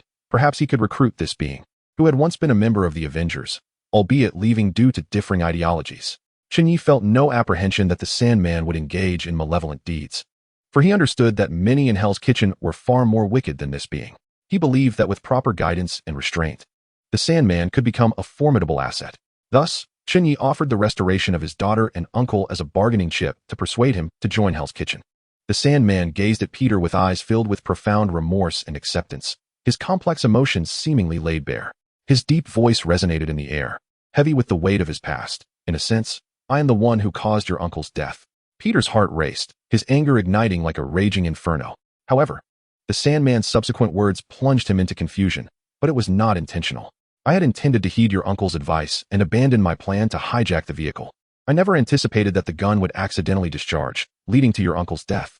Though I have already explained this and your other self has forgiven me, I feel compelled to reiterate. Uncle Ben is not dead, right? And then, what about the other me? I have already forgiven him. Peter is unaware that he has encountered such a person before. If Peter had truly met him, he would undoubtedly have a vivid impression. For the Sandman emanates an aura that is hard to forget. Observing Peter's perplexed expression, Chen Ye realized that the Sandman's manner of expression did not clarify matters for Peter. He decided to elucidate the situation himself and began to speak slowly. Peter, are you familiar with the concept of parallel universes? Although Peter often appeared somewhat naive, his intelligence rivaled that of Mr. Fantastic. Guided by Chen Ye, he quickly grasped the notion of parallel universes. His eyes widened in astonishment as he pointed at Chen Ye and the others, exclaiming, "Could it be that you are from parallel universes?" Chen Ye nodded, his demeanor serious as he replied, "Indeed, we are all individuals from different parallel universes. However, I do not hail from the same realm as they do." He paused, seemingly searching for the right words to articulate this intricate concept. Finally, he continued, "You may envision us as guests from various worlds who fortuitously arrived in your universe. As for why they recognize you, it is because they have all, for various reasons, once been adversaries of yours. In other words, they are all your enemies." Upon hearing Chen Ye's words, Peter felt a wave of embarrassment wash over him. He never anticipated encountering his foes in such a manner. Yet, a strange exhilaration surged within him. This implied that in other parallel universes, he had become exceedingly powerful, perhaps even a superhero. Peter gazed at Chen Ye, questioning in confusion. "Are you also one of them?" Chen Ye understood the question Peter was poised to ask and chuckled softly, responding, "You are not worthy of being my enemy, given your current abilities. Any one of my companions could easily subdue you." Chen Ye spoke the truth. None of the enhanced family members would be bested by Peter. Awkwardly scratching his head, Peter's eyes brimmed with yearning for the parallel universes. "Can I, like them, travel to other parallel universes?" Peter inquired of Chen Ye. Chen Ye's expression grew serious as he addressed Peter. "Do not presume that traversing parallel universes is a fortunate endeavor. Now, I must reveal the true purpose of my arrival here." For the next half hour, Chen Ye meticulously explained to Peter the reasons for his presence in this universe and the challenges he was destined to confront. Peter listened in rapt attention, his mind reeling at the realization that his world concealed such monumental secrets. He felt an unprecedented weight of responsibility, for he understood that his universe faced a similar crisis. "What should I do next?" Peter asked eagerly, his face etched with worry and anxiety. He recognized the gravity of his duty and the necessity of striving to save the universe. Peter had not anticipated that his universe would face such a formidable crisis. If not managed properly, the universe he inhabited was on the brink of destruction. For himself, for Aunt May and Uncle Ben, and for Mary Jane, Peter was resolute in his mission to save this universe. Chen Ye gently sipped his tea, his gaze deepening with determination. He spoke slowly, his voice imbued with trust and strength. You simply need to pursue what you have always wanted to do, Peter. The rest, we shall shoulder together. What do you mean? Peter asked, bewildered. In such dire circumstances, he could hardly focus on personal aspirations. Saving the universe was of paramount importance. Uphold justice and vanquish evil. Become a superhero. Chen Ye replied with unwavering conviction. He believed that if Peter transformed into Spider-Man within this universe, the villains from the remaining parallel universes would inevitably reveal themselves. Chapter 83. Your friendly neighborhood Spider-Man and the attention of enemies on a bright and breezy afternoon. A piercing alarm suddenly echoed through a bustling street in New York City. People paused to observe as thick smoke billowed into the sky, flames illuminating the horizon. Clearly, a building was ablaze. The fire raged fiercely, threatening to consume everything in its path. And the atmosphere was charged with tension. Fire trucks arrived with blaring sirens, and firefighters swiftly disembarked to execute extinguishing and rescue operations.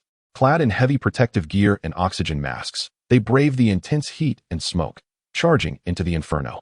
However, the blaze was too overwhelming for them to approach the source, forcing them to battle the flames from a distance. Amidst the chaos, a gasp erupted from the crowd. Everyone looked up to see a figure clad in a red bodysuit and mask, darting through the throngs like a bolt of lightning, heading straight for the fire. This was none other than Spider-Man, the recently renowned hero of New York City, who had been diligently upholding justice in the days following his conversation with Chen Ye. Peter, embodying the spirit of Spider-Man at the fire scene, astonished and reassured all present. He first employed his web-slinging abilities to traverse swiftly between buildings, searching for those in peril. In a corner of the inferno, a young woman was trapped amidst the smoke, her terrified screams echoing with despair. Peter heard her cries and immediately soared towards her. He navigated through the flames, deftly avoiding falling beams and burning walls, until he reached her side. With strong arms, he enveloped her tightly and used his web to safely extract her from the conflagration. Yet Peter did not pause in his rescue efforts. He plunged deeper into the fire, seeking out more victims in need of assistance. With his aid, one by one, the trapped individuals were successfully rescued. Inspired by his bravery, the firefighters intensified their efforts, collaborating with Spider-Man to finally bring the fire under control. After nearly an hour of intense rescue efforts, the fire was finally extinguished. Peter had successfully completed his mission, liberating all the trapped victims. The sudden appearance of Spider-Man, akin to a dazzling star streaking across the sky, ignited the media frenzy. Countless camera shutters clicked in unison, striving to capture the gallant superhero in all his glory, hoping for an exclusive headline. The flashes of light erupted like a constellation, illuminating the entire city. Witnessing this scene, Peter couldn't help but feel a sense of pride. He was still young, and the attention and admiration from the masses were invigorating. He effortlessly struck a few dashing poses, playfully engaging with the media for photographs. Mr. Spider-Man, why have you been appearing so frequently in the public eye lately? Do you possess superpowers? What are your thoughts on the renowned Star Taylor being your fan? Why do you go by the name Spider-Man? Don't you find spiders repulsive? As the reporters finished taking pictures and raised their microphones for an interview, Peter, despite his youth, reveled in the adulation but was acutely aware of the necessity to conceal his identity. Thus, he deliberately adopted a casual tone and said, "I'm your friendly neighborhood Spider-Man. Goodbye." With that, he made no further delay, swiftly launching a web to anchor himself to a skyscraper. He leaped into the air, disappearing gracefully into the crowd like a true spider. The media was left in awe, speechless at the spectacle. The feeling of being a hero was undeniably exhilarating. Peter cheered silently within, relishing the sensation of soaring through the air and basking in the admiration and affection of the people. This sensation imbued him with a profound sense of purpose and accomplishment, as if he had become the guardian of the city. However, he remained oblivious to a pair of eyes filled with hatred watching him from among the throng of reporters. The owner of those eyes was Eddie, the being known as Venom. Once a journalist himself, he had been a colleague of another Peter from a parallel universe, and he had lost everything after Peter exposed his fraudulent practices. He blamed Peter for his downfall, convinced that the latter had ruined his life. "I thought this universe was free of your presence, Peter," Eddie seethed internally. "Soon, you will understand what it means to be utterly disgraced, to experience the agony I once endured." His heart brimmed with resentment and a thirst for vengeance, vowing to make this so-called hero pay. The name Spider-Man had recently become a brilliant star in New York City, radiating light and capturing the attention of the citizens and media alike. With his extraordinary abilities and indomitable spirit, he had become a striking feature of the city, inspiring a torrent of media coverage that recounted his heroic deeds. Naturally, this had caught the attention of his old adversary, the Green Goblin. At the pinnacle of the Osborn Tower, the Green Goblin has successfully regained control of the Osborn Corporation. In this moment, the Green Goblin sips his red tea elegantly, perusing the newspaper in his hands. The headline boldly proclaims the exploits of the city's hero, Spider-Man. With a sinister glint in his eye, the Green Goblin gazes into the distance. It is time to seek out our little spider. Initially taken aback by the news of Spider-Man, the Green Goblin could hardly believe that such a figure existed in this world. However, upon further reflection, he concluded that with the Osborn Corporation in existence, the presence of Spider-Man was not so peculiar after all. It presented him with the perfect opportunity for revenge against the web-slinger. Nearby, Vulture, having overheard the Green Goblin's musings, stepped forward with anticipation. I can hardly wait to confront our little spider. Let him experience my newly upgraded equipment. Vulture felt fortunate to be collaborating with the Green Goblin. While he was not a paragon of virtue, the financial backing of the Osborn Corporation had allowed him to enhance his weaponry. Vulture now believed that if he were to encounter the previous Spider-Man, he could easily defeat 10 of him. Once Spider-Man was eliminated, there would be no one left to stand in his way. The Green Goblin proclaimed with fervor. Upon hearing the Green Goblin's words, Vulture regarded him warily. Should Spider-Man fall, their alliance might swiftly unravel. After all, given his understanding of the Green Goblin, he could very well be the next target. Thus, Vulture had prepared a contingency plan against the Green Goblin. Nevertheless, they needed to address the Spider-Man issue first, so Vulture inquired, "Do you have a strategy to lure Spider-Man? And what about that masked rider?" The Green Goblin calmly produced 2 photographs, stating, "If we capture these 2 individuals, Spider-Man will undoubtedly come. As for the masked rider, he has been conspicuously absent for quite some time. We will first deal with Spider-Man, and then jointly confront the so-called masked rider." If Peter were to see these 2 photographs, he would instantly recognize them as those of his dear friend Harry and his beloved Mary. Chapter 84, Harry and Peter. You are a pair. Upon returning home, Peter felt a sense of relief and anticipation. Suddenly, his phone chimed with a message notification. Curious, Peter checked his device and discovered an invitation from his beloved Mary for a date, as well as a message from Harry inviting him over for a visit. Peter, upon reading Harry's invitation, felt no apprehension. After all, Harry had always been his steadfast friend. Their camaraderie was profound, and Harry frequently invited him over to chat, play games, and share the minutiae of life. Harry's door was perpetually open to Peter, who had never perceived anything amiss. However, when Peter glanced at the message from Mary, his heart swelled with joy. He had never imagined that since becoming Spider-Man, his life would take such a fortuitous turn. He had never dared to hope that Mary would reach out to him, yet now, this delightful news lay before him. Peter's heart raced, and his cheeks flushed slightly. His naivety prevented him from realizing that this could be a deception. He gazed at the 2 messages, hesitating for a moment. Torn between visiting Harry's house and meeting his goddess, Mary, he knew he should first go to Harry's and then rendezvous with Mary. Thus, he hastily departed for Harry's residence. However, upon arriving, he sensed something was amiss. Harry's home was shrouded in darkness, devoid of any illumination. Confused, Peter approached the door, ready to knock, only to discover it was unlocked. A wave of unease surged within him. He gently pushed the door open and stepped inside. The interior was eerily silent, illuminated only by the moonlight streaming through the windows, casting a cold glow on the floor. Peter called out for Harry several times, but received no response. As he surveyed the disarray within the house, it appeared as though a disturbance had occurred. His heart began to race as he realized this was likely not a mere invitation.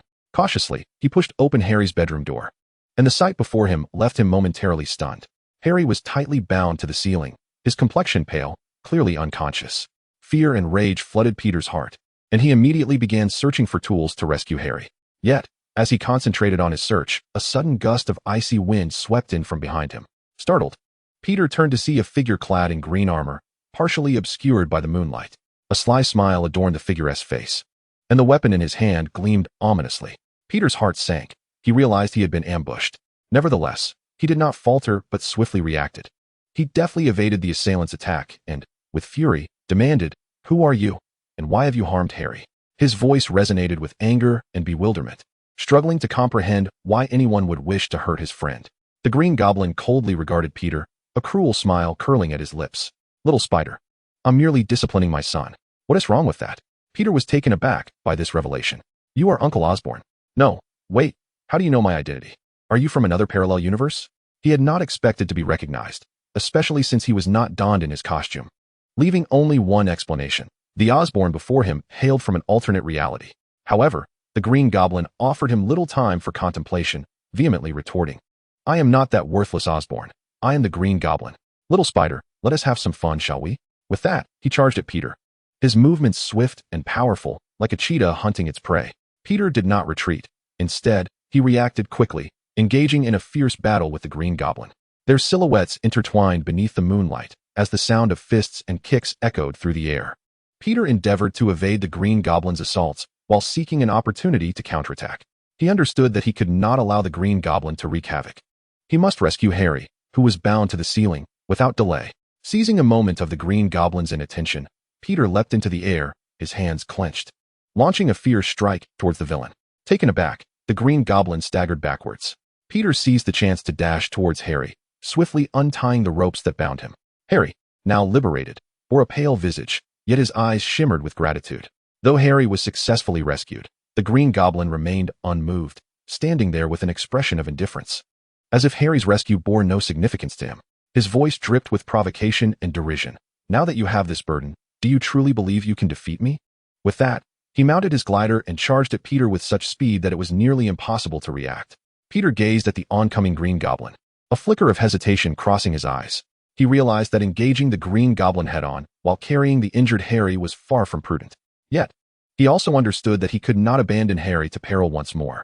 Thus, Peter resolved to evade the Green Goblin's attacks with all his might. However, the Green Goblin's assaults were far from random. His gliding skills were exceptional, and each strike was akin to a sharp blade, aimed directly at Peter's vulnerabilities. In his determination to protect Harry, Peter endured many blows that he might have otherwise evaded, leaving him battered and bruised. The Green Goblin's onslaught intensified, his glider carving fierce trajectories through the air, each impact inflicting excruciating pain upon Peter. Nevertheless, he refused to surrender, gritting his teeth and summoning every ounce of strength to resist. Harry's heart brimmed with fear, yet he knew he could not yield at this moment. Taking a deep breath, he summoned all his energy and shouted towards Peter, Peter, you must flee. Do not concern yourself with me. Remember to avenge me later. His voice resonated through the night sky, imbued with a sense of resolve and determination. Peter gazed at Harry, his expression steadfast and profound. He recognized that Harry was his friend, and in this time of peril, he could not abandon him. Fixing his gaze on Harry, he replied, Harry, I will never forsake you. You are my only true friend. How could I possibly stand by and watch you fall into danger? Peter's words ignited a warm surge within Harry's heart. He hadn't anticipated that Peter would resolutely choose to stand by his side against such a formidable foe. His eyes glimmered with emotion, filled with gratitude and admiration as he looked at Peter. Yet, Peter remained resolute, unfaltered by Harry's sentiment. He grasped Harry's hand tightly, gazing intently into his eyes, and declared resolutely, Harry, we are friends, and we shall not abandon one another. Let us confront this enemy together, regardless of life or death. We must stand united. The Green Goblin observed them, a hint of derision curling upon his lips. He had anticipated that these two young souls would forsake each other in the face of peril, yet he was taken aback by their unwavering commitment to one another. A flicker of astonishment crossed his gaze, quickly overshadowed by disdain and scorn.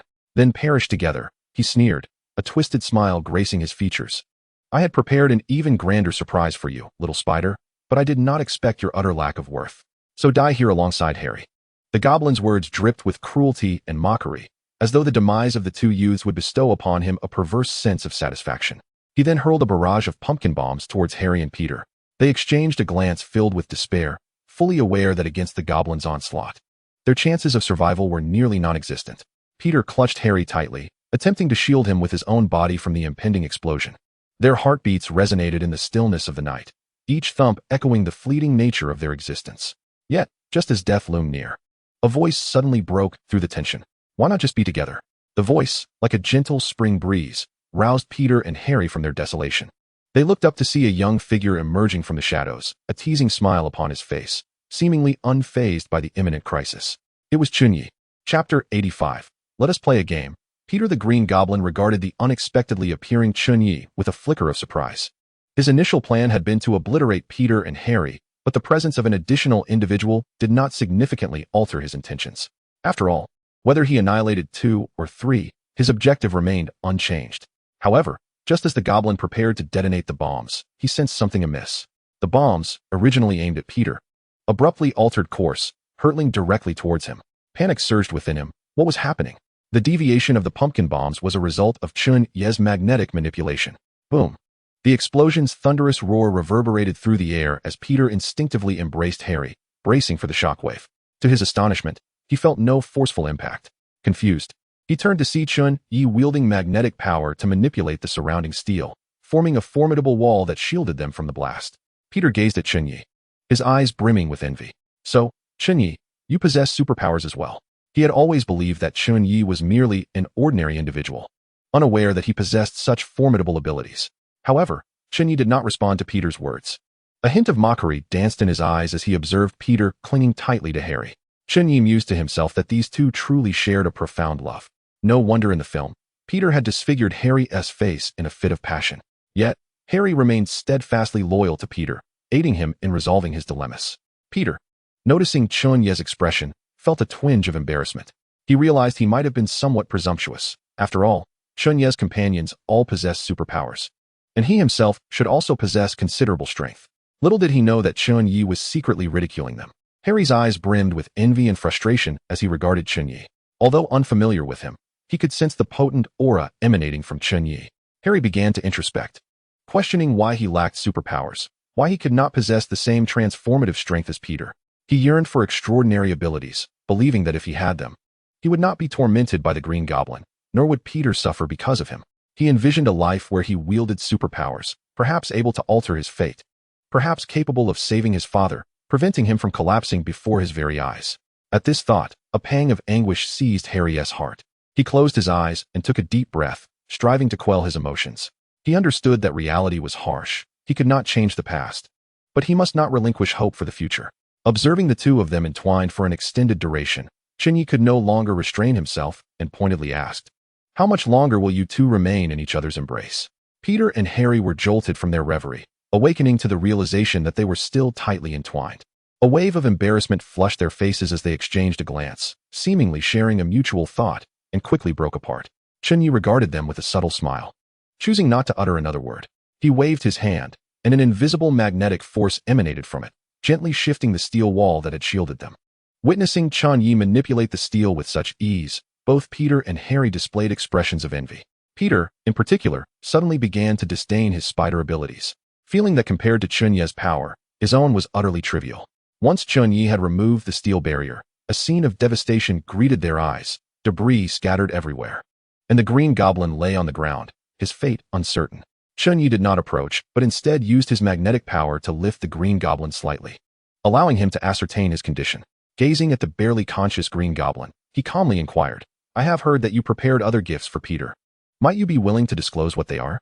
Despite his severe injuries, the Green Goblin managed to muster a wicked smile at Chen Ye's words, laboriously responding, "Of course. They are quite entertaining. You shall see them shortly." However, Peter's demeanor suddenly shifted to one of acute anxiety, a flicker of panic flashing in his eyes. "Have you captured Mary as well?" His words betrayed a profound sense of unease. It was evident that he was deeply troubled about Mary's safety. Peter's apprehensions were not unfounded. Reflecting on the day's events, he realized that Harry, being bound, was incapable of sending a message, thus Mary's circumstances might equally be dire. After all, Mary was not one to readily communicate with him. In response to Peter's inquiries, the grievously wounded Green Goblin did not provide a straightforward answer. Instead, he erupted into a chilling laughter. This laughter was laden with mockery and derision, as if he reveled in their ignorance and impotence. Although the Green Goblin did not directly respond, Peter and Harry deciphered the answer from his grin and cackles. Their spirits plummeted, as fear and concern began to permeate their hearts. Chen Ye did not relent against the Green Goblin. He pressed on with his questioning. "Do you know of any others like yourself who have traversed from parallel universes?" His tone was imbued with vigilance and gravity. Upon hearing this question, the Green Goblin paused momentarily, then erupted into another fit of laughter, this time more frenzied and unrestrained. Chen Ye discerned that the Green Goblin had no intention of answering his query and chose not to pursue it further. With a mere squeeze of his hand, the Green Goblin's life quietly ebbed away. In his final moments, the first persona of the Green Goblin seemed to regain dominance. He laboriously lifted his head and addressed Harry. Speaking slowly, "Child, I am sorry." This utterance was steeped in guilt and regret, as if it were his last farewell to this world. Peter and Harry gazed at the Green Goblin's fading form, their hearts awash with a tumult of emotions. Peter's anxiety was palpable, his wounds throbbed painfully. Yet his concern for Mary eclipsed his physical agony. He struggled to rise, eager to seek out Mary's presence, but Chen Ye firmly restrained him. Peter, in your current state, any attempt to venture forth would be tantamount to courting death, Chen Ye asserted, his tone resolute and profound, his gaze imbued with care and determination. Leave the forthcoming matters to me. I shall ensure your Mary returns safely and soundly. Trust in me. Upon hearing Chen Ye's words, Peter felt a flush of warmth. My Mary, he murmured, his voice heavy with endless worry and longing. Chen Ye refrained from further dialogue, turning instead to soar into the skies, embarking on a quest to locate Mary. Suddenly, the screens and televisions throughout the grand city of New York illuminated, capturing the attention of its citizens. Chen Ye too glanced at the large screen, where two figures clad in peculiar attire emerged, their silhouettes strikingly vivid against the backdrop. He recognized them instantly. It was Vulture and Venom Spider-Man. Venom Spider-Man, Eddie, began to speak slowly, his voice resonating throughout the city. Greetings, everyone. I am Venom, the future superhero star. Today, I would like to engage in a game with Peter, no, with Spider-Man. As his words fell, a sudden image appeared on the screen, a woman suspended above a bridge. Her body swayed precariously in the air, seemingly on the verge of plummeting down. Beside her stood a Vulture, his gaze brimming with arrogance and provocation. Will you choose to save this lady? He taunted the camera. Before his words could fade, Venom interjected in another frame. Or will you choose to save them? The shot shifted, revealing all the employees of the television station bound together, their faces etched with terror and helplessness. Chapter 86. I am not God. Venom, in the guise of Spider-Man, Eddie wore a sly smile as he addressed the camera coldly. Every 5 minutes, I shall consume one hostage. So, Spider-Man, make your choice. As his words echoed, the city seemed to plunge into silence, with only his maniacal laughter reverberating in the air. People anxiously watched the television, silently praying for the captives at the station. Some began to call the police, hoping for a swift rescue of those unfortunate hostages, while others followed the unfolding events closely, wishing for Spider-Man's timely arrival to resolve this crisis. Chen Ye watched the scene on television with keen interest. He smiled to himself, amused by Eddie's audacious game of provocation against Spider-Man. However, for Chen Ye, this presented a splendid opportunity. He no longer needed to search aimlessly for Mary. He need not choose, for he would save them all. Without hesitation, he dialed Deadpool, instructing him to rescue Peter's beloved Mary. Meanwhile, Chen Ye soared toward the television station. Swiftly navigating the city's streets, his figure flickered in the night. Utilizing his superpowers, he effortlessly evaded obstacles and traps, advancing toward the station. 5 minutes seemed to vanish in an instant, as citizens anxiously awaited Spider-Man's appearance. Yet, he did not arrive as anticipated. In the midst of this tense anticipation, Venom's patience began to wane. The live broadcast focused intently on the fraught standoff, the hostages pale and trembling in fear. Eddie cast them a disdainful glance before transforming Venom into a tendril, curling it like a nimble serpent around the neck of one employee. With a powerful yank, he effortlessly drew the individual closer. It appears Spider-Man will not be coming, Eddie mocked with a laugh. So let me give him a taste of what has to come. With that, Venom opened his gaping maw and devoured the hostage in one swift motion, turning to the camera with brazen defiance. 5 minutes have elapsed. This is the fate you face for failing to arrive, Spider-Man. Let us quietly await the next 5 minutes. On the other side, the Vulture soared above the bridge, where Mary dangled helplessly from a robust rope, her complexion pale and her eyes brimming with terror. The Vulture sneered derisively, taunting her. It seems your Peter will not come to your rescue after all. Mary's heart felt as though it had been struck by a sledgehammer, engulfed in a blend of astonishment and dread. Astonishment, for she had never fathomed that her disheveled and somewhat ineffectual neighbor, Peter, was indeed the legendary Spider-Man. And dread, for she had never harbored any affection for Peter, nor had she anticipated finding herself ensnared in such peril due to his true identity. She gazed up at the Vulture, her eyes pleading, please, spare me. I truly do not know any Spider-Man. I have a boyfriend, and I am not close to Peter at all. Her voice quivered with desperation, hoping the Vulture might show her mercy and allow her to survive. At that moment, Mary yearned to disassociate herself from Peter, believing that perhaps such a claim could preserve her life.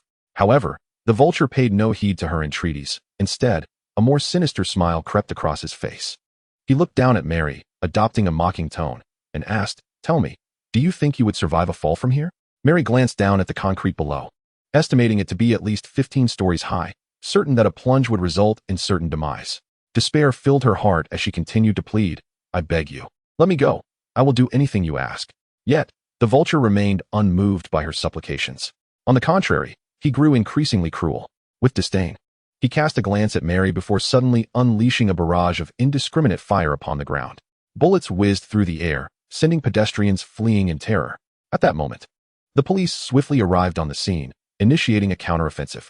They surrounded Venom and the vulture, attempting to subdue them with gunfire. However, ordinary weaponry proved ineffective against Venom and the vulture, their bodies seemingly impervious to all forms of attack, rendering the police powerless.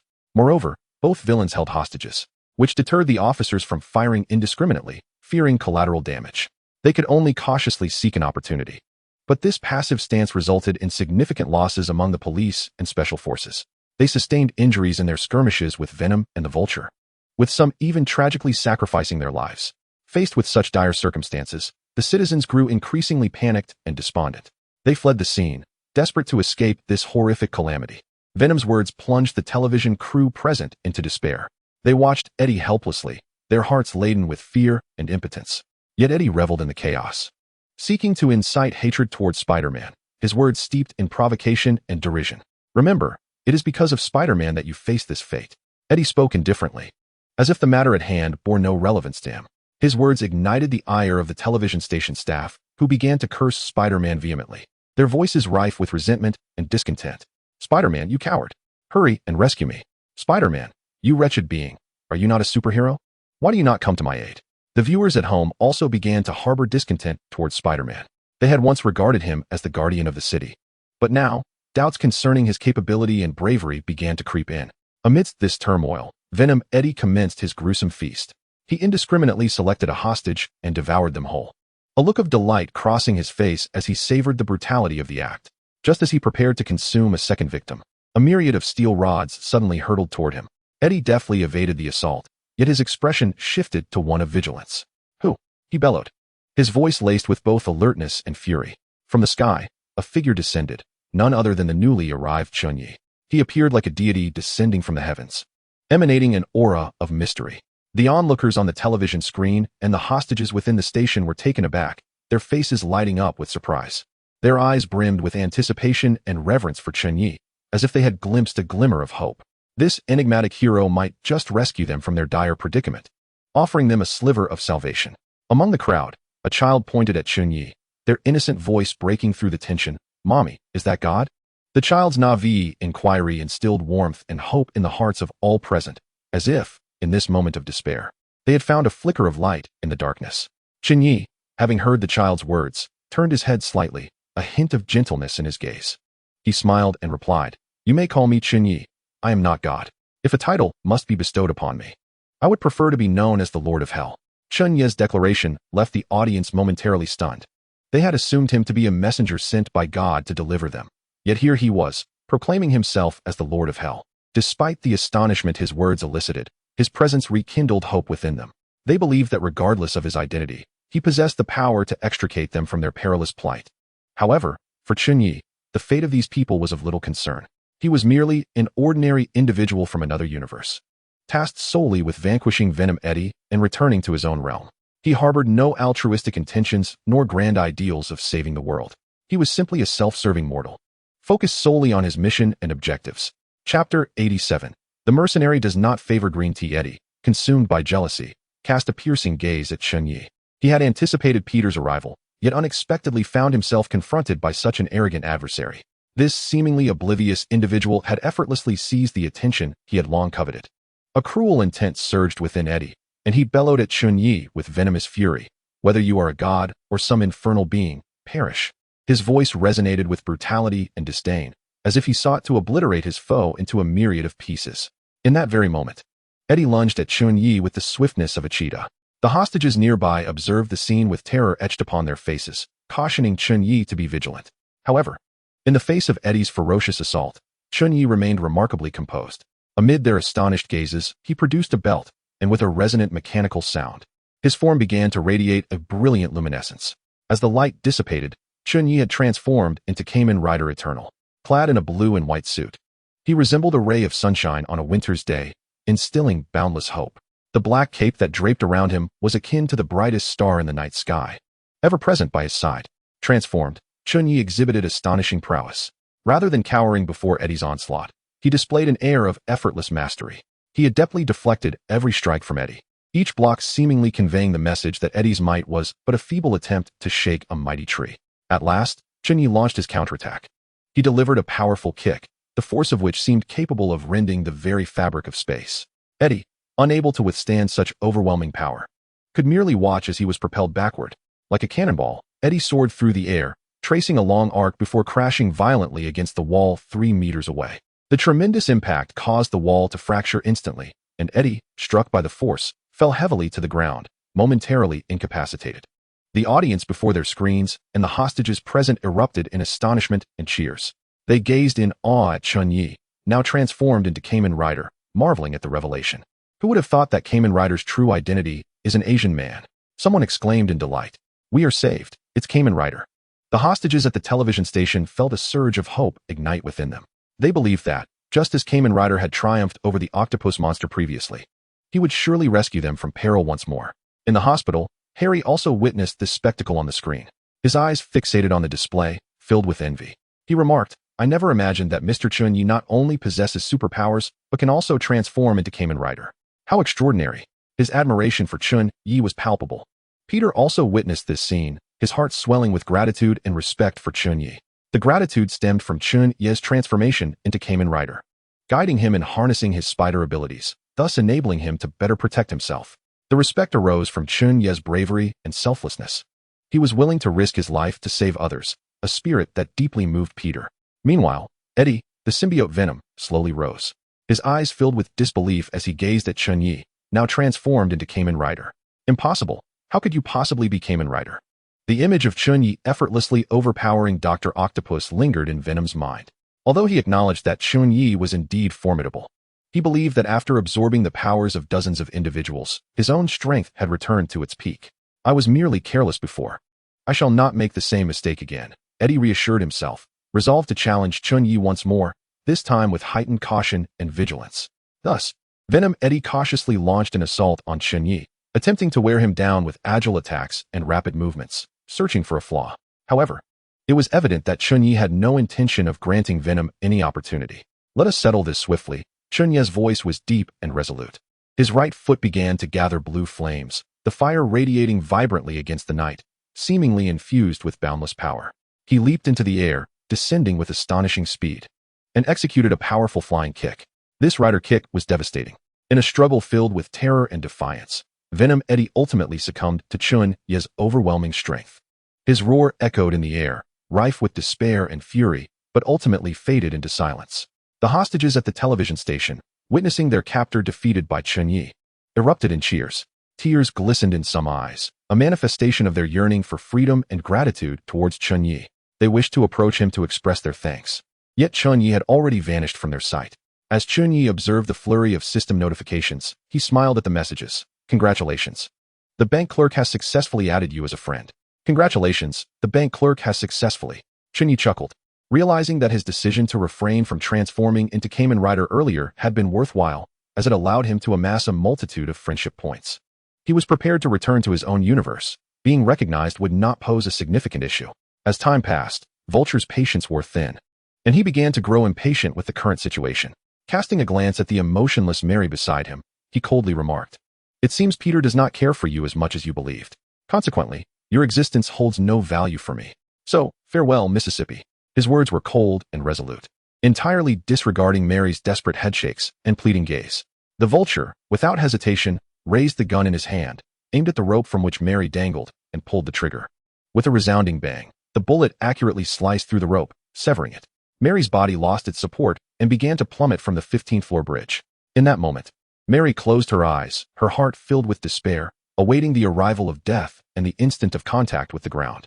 However, just as she was about to meet the earth, a figure suddenly soared up from below and grasped her tightly. This unexpected turn of events startled Mary into opening her eyes. She beheld a man clad in a red bodysuit, his voice tinged with a hint of jest. My lady, you ought to consider shedding a few pounds. Otherwise, I may not be able to catch you next time. Upon hearing these words, Mary couldn't help but smile bitterly. She looked at the man before her, her heart overflowing with gratitude. She realized she had been saved. Once Deadpool safely set Mary down on the ground, he turned to grab his dual katanas, preparing to confront the vulture. Mary, gazing at the man in the red bodysuit, shyly inquired, "May I ask your name? You saved my life. How can I repay you?" Though she knew not the visage concealed beneath the mask, a teenage girl often harbored romantic notions of heroes.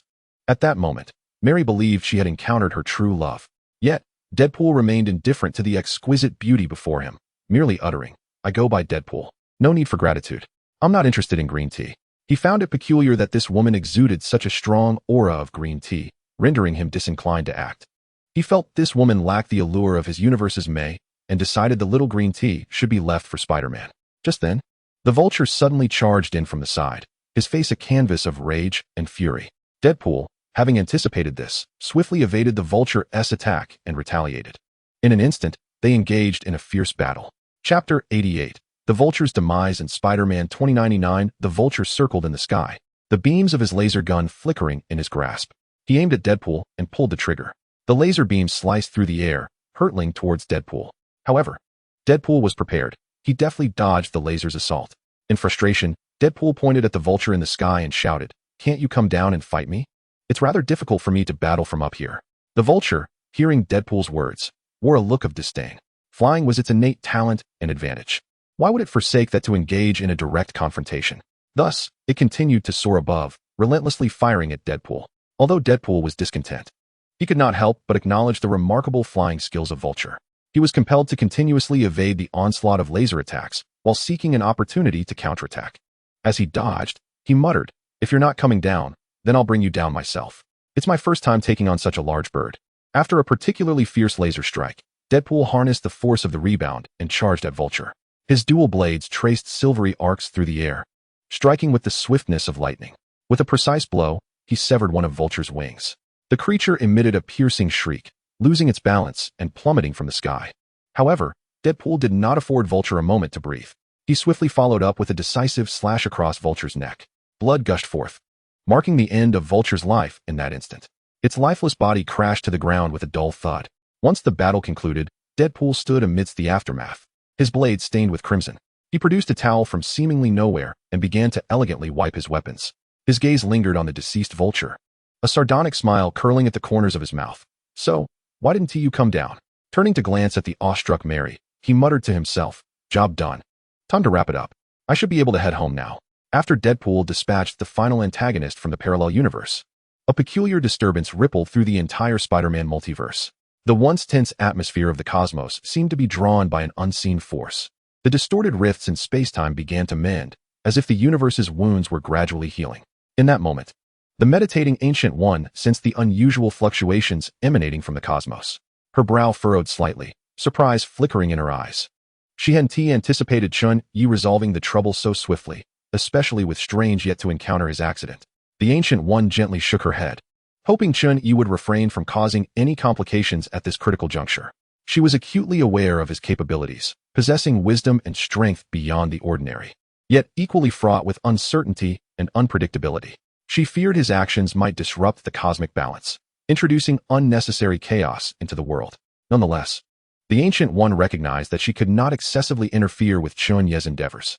As a guardian, her duty was to uphold the peace and stability of the universe, rather than to constrain Chen Ye's freedom. At the headquarters of the Spider-Man Alliance, an air of palpable tension enveloped the environment. The central screen displayed an intricate web, a manifestation of the mysterious forces intertwining the fates of all Spider-Men. At that moment, however, the web exhibited anomalies that evoked concern.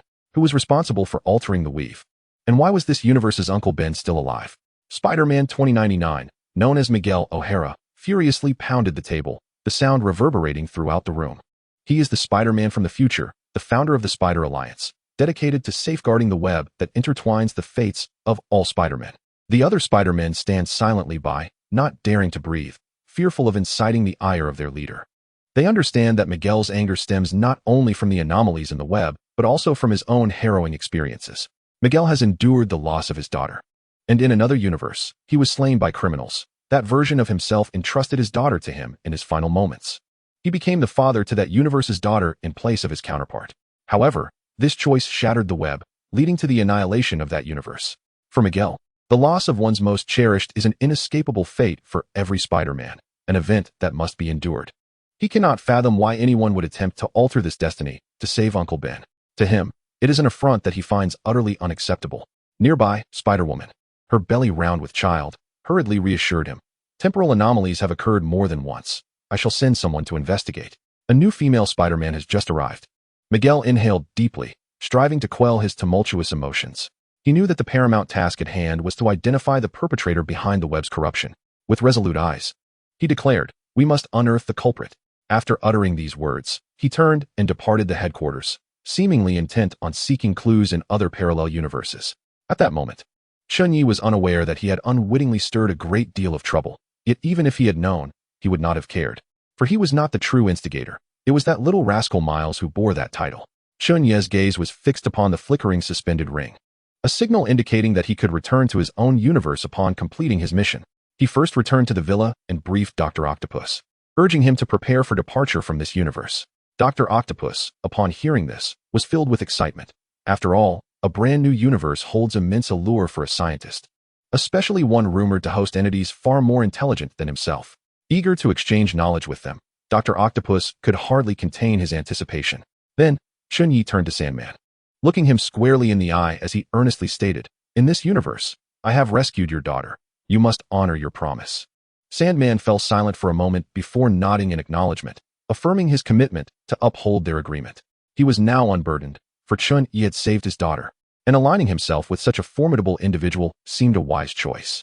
Chen Ye also received a notification from the system. "Congratulations, host. William Baker's affinity has risen to 3 stars. Congratulations, host. William Baker's affinity has reached its maximum." Chapter 89. Reflecting on gains and preparing to depart. Upon returning to his room, Chen Ye sat at the edge of his bed, arms crossed over his chest, his eyes gleaming with contemplative light. He was aware that his journey through the parallel universe, though taking longer than anticipated, had yielded significant rewards. He resolved to assess his accomplishments before planning his future endeavors. Chen Ye decided to take stock of his gains prior to departure. System, what is my current level of friendship points? Ding. You currently possess 602 family points and 5 family points. You have a total of 1,515 family members. Your exclusive skill has successfully upgraded to level 2. Exclusive skill. To your right, summon 2 family members to appear beside you, regardless of location. Cooldown, 24 hours. To upgrade next, you need 20 family members. Upon seeing the system notification, Chen Ye was pleasantly surprised to find he had amassed enough points for a 10-fold draw and successfully upgraded his exclusive skill to level 2, allowing him to summon 2 family members to his side. He began to imagine the possibilities. Should anyone attempt to encircle him in the future, he would merely need to activate his skill to summon all his family members and counter the ambush. The thought brought a proud smile to his face. However, as he gazed at his 15 family members, a frown creased his brow. If memory served him correctly, only Deadpool, Iron Man, Sandman, and Dr. Octopus had joined his ranks during this period, totaling a mere 4 individuals. Where, then, did the 5th member come from?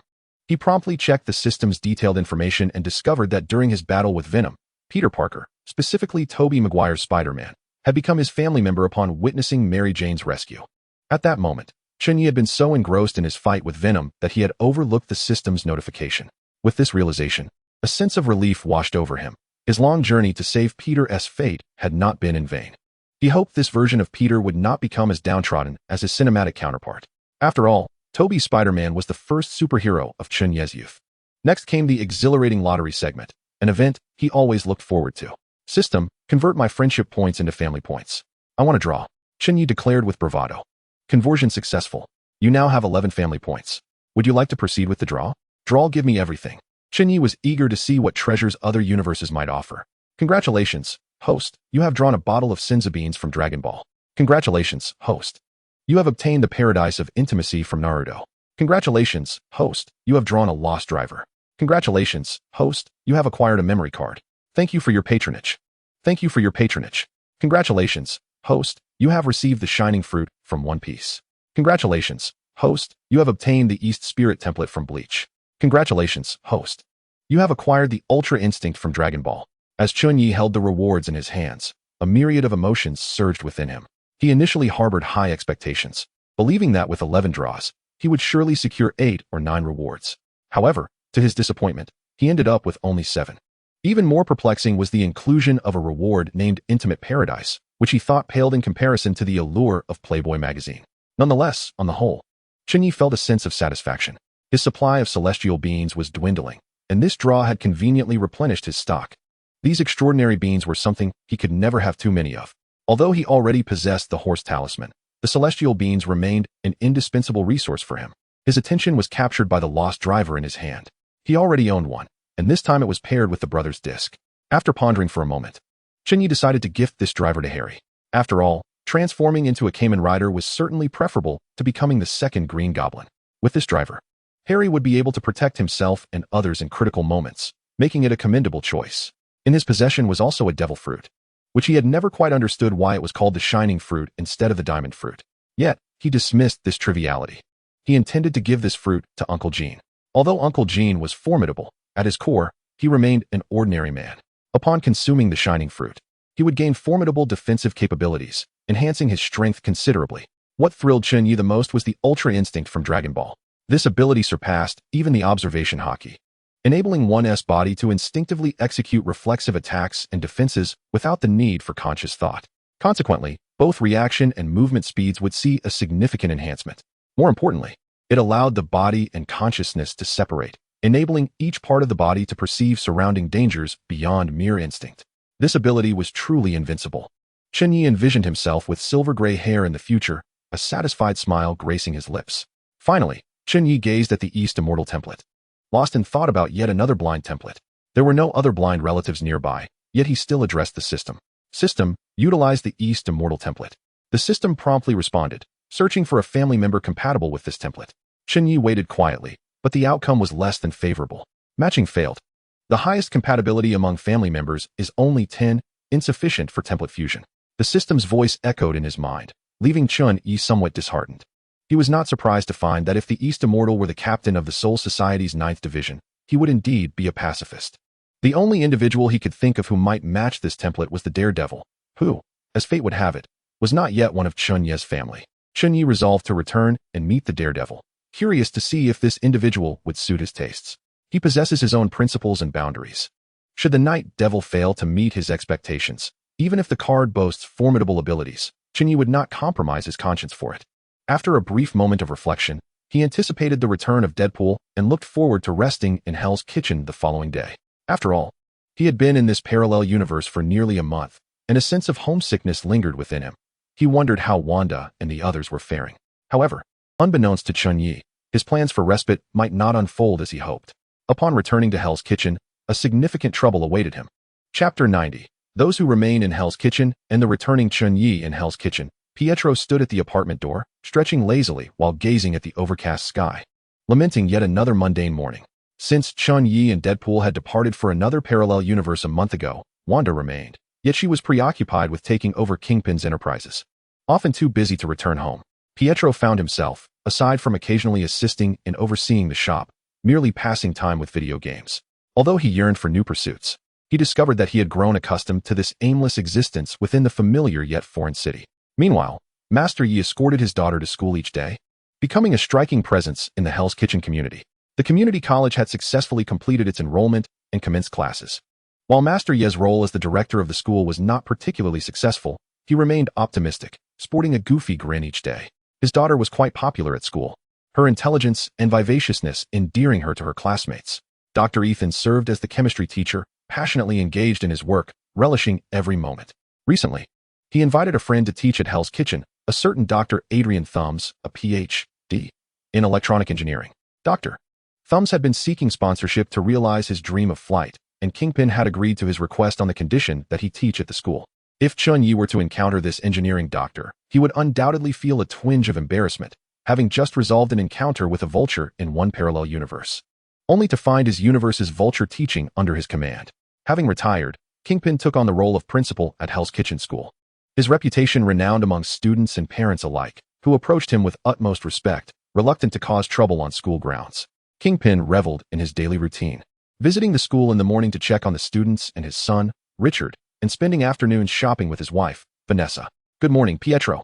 Good morning, Uncle John.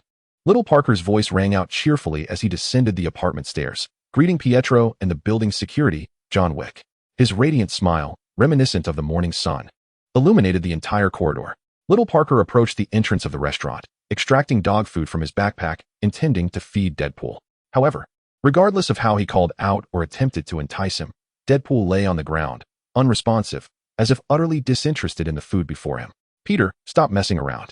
Hurry up and get to class," Aunt May admonished as she emerged from the restaurant, her expression grave. Currently, she served as both a waitress and cashier at the Good Luck restaurant, leading a busy and fulfilling life, yet she remained attentive to Parker's education and well-being. Nearby, John Wick observed the scene and, with a weary tone, remarked to Parker, "Deadpool doesn't eat dog food. Like us, he only consumes human fare." His voice resonated with calmness and strength, instilling a sense of reassurance. Parker glanced at Deadpool, then at the dog food in his hand, muttering in frustration. "He is clearly a dog, yet insists on eating like a human." His words brimmed with helplessness and confusion before he shook his head and turned to leave. Initially reluctant to engage with the young boy, Deadpool, upon hearing Parker's words, sprang up in anger, contemplating drawing his weapon to teach Parker a lesson. Sensing the tension, Pietro rushed to placate Deadpool, saying, "He's just a child, don't be angry." Gradually, under Pietro's soothing presence, Deadpool's temper subsided. He shot Parker a glare before resuming his position on the ground. Pietro, meanwhile, watched Parker's retreating figure, letting out a soft sigh, pondering, "This child is truly incorrigible." "I say, John, have you become even lazier lately? It seems you have little interest in anything anymore.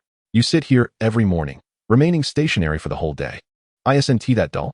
Pietro complained to John Wick. The former John, though outwardly stoic, once exhibited a certain zest for life.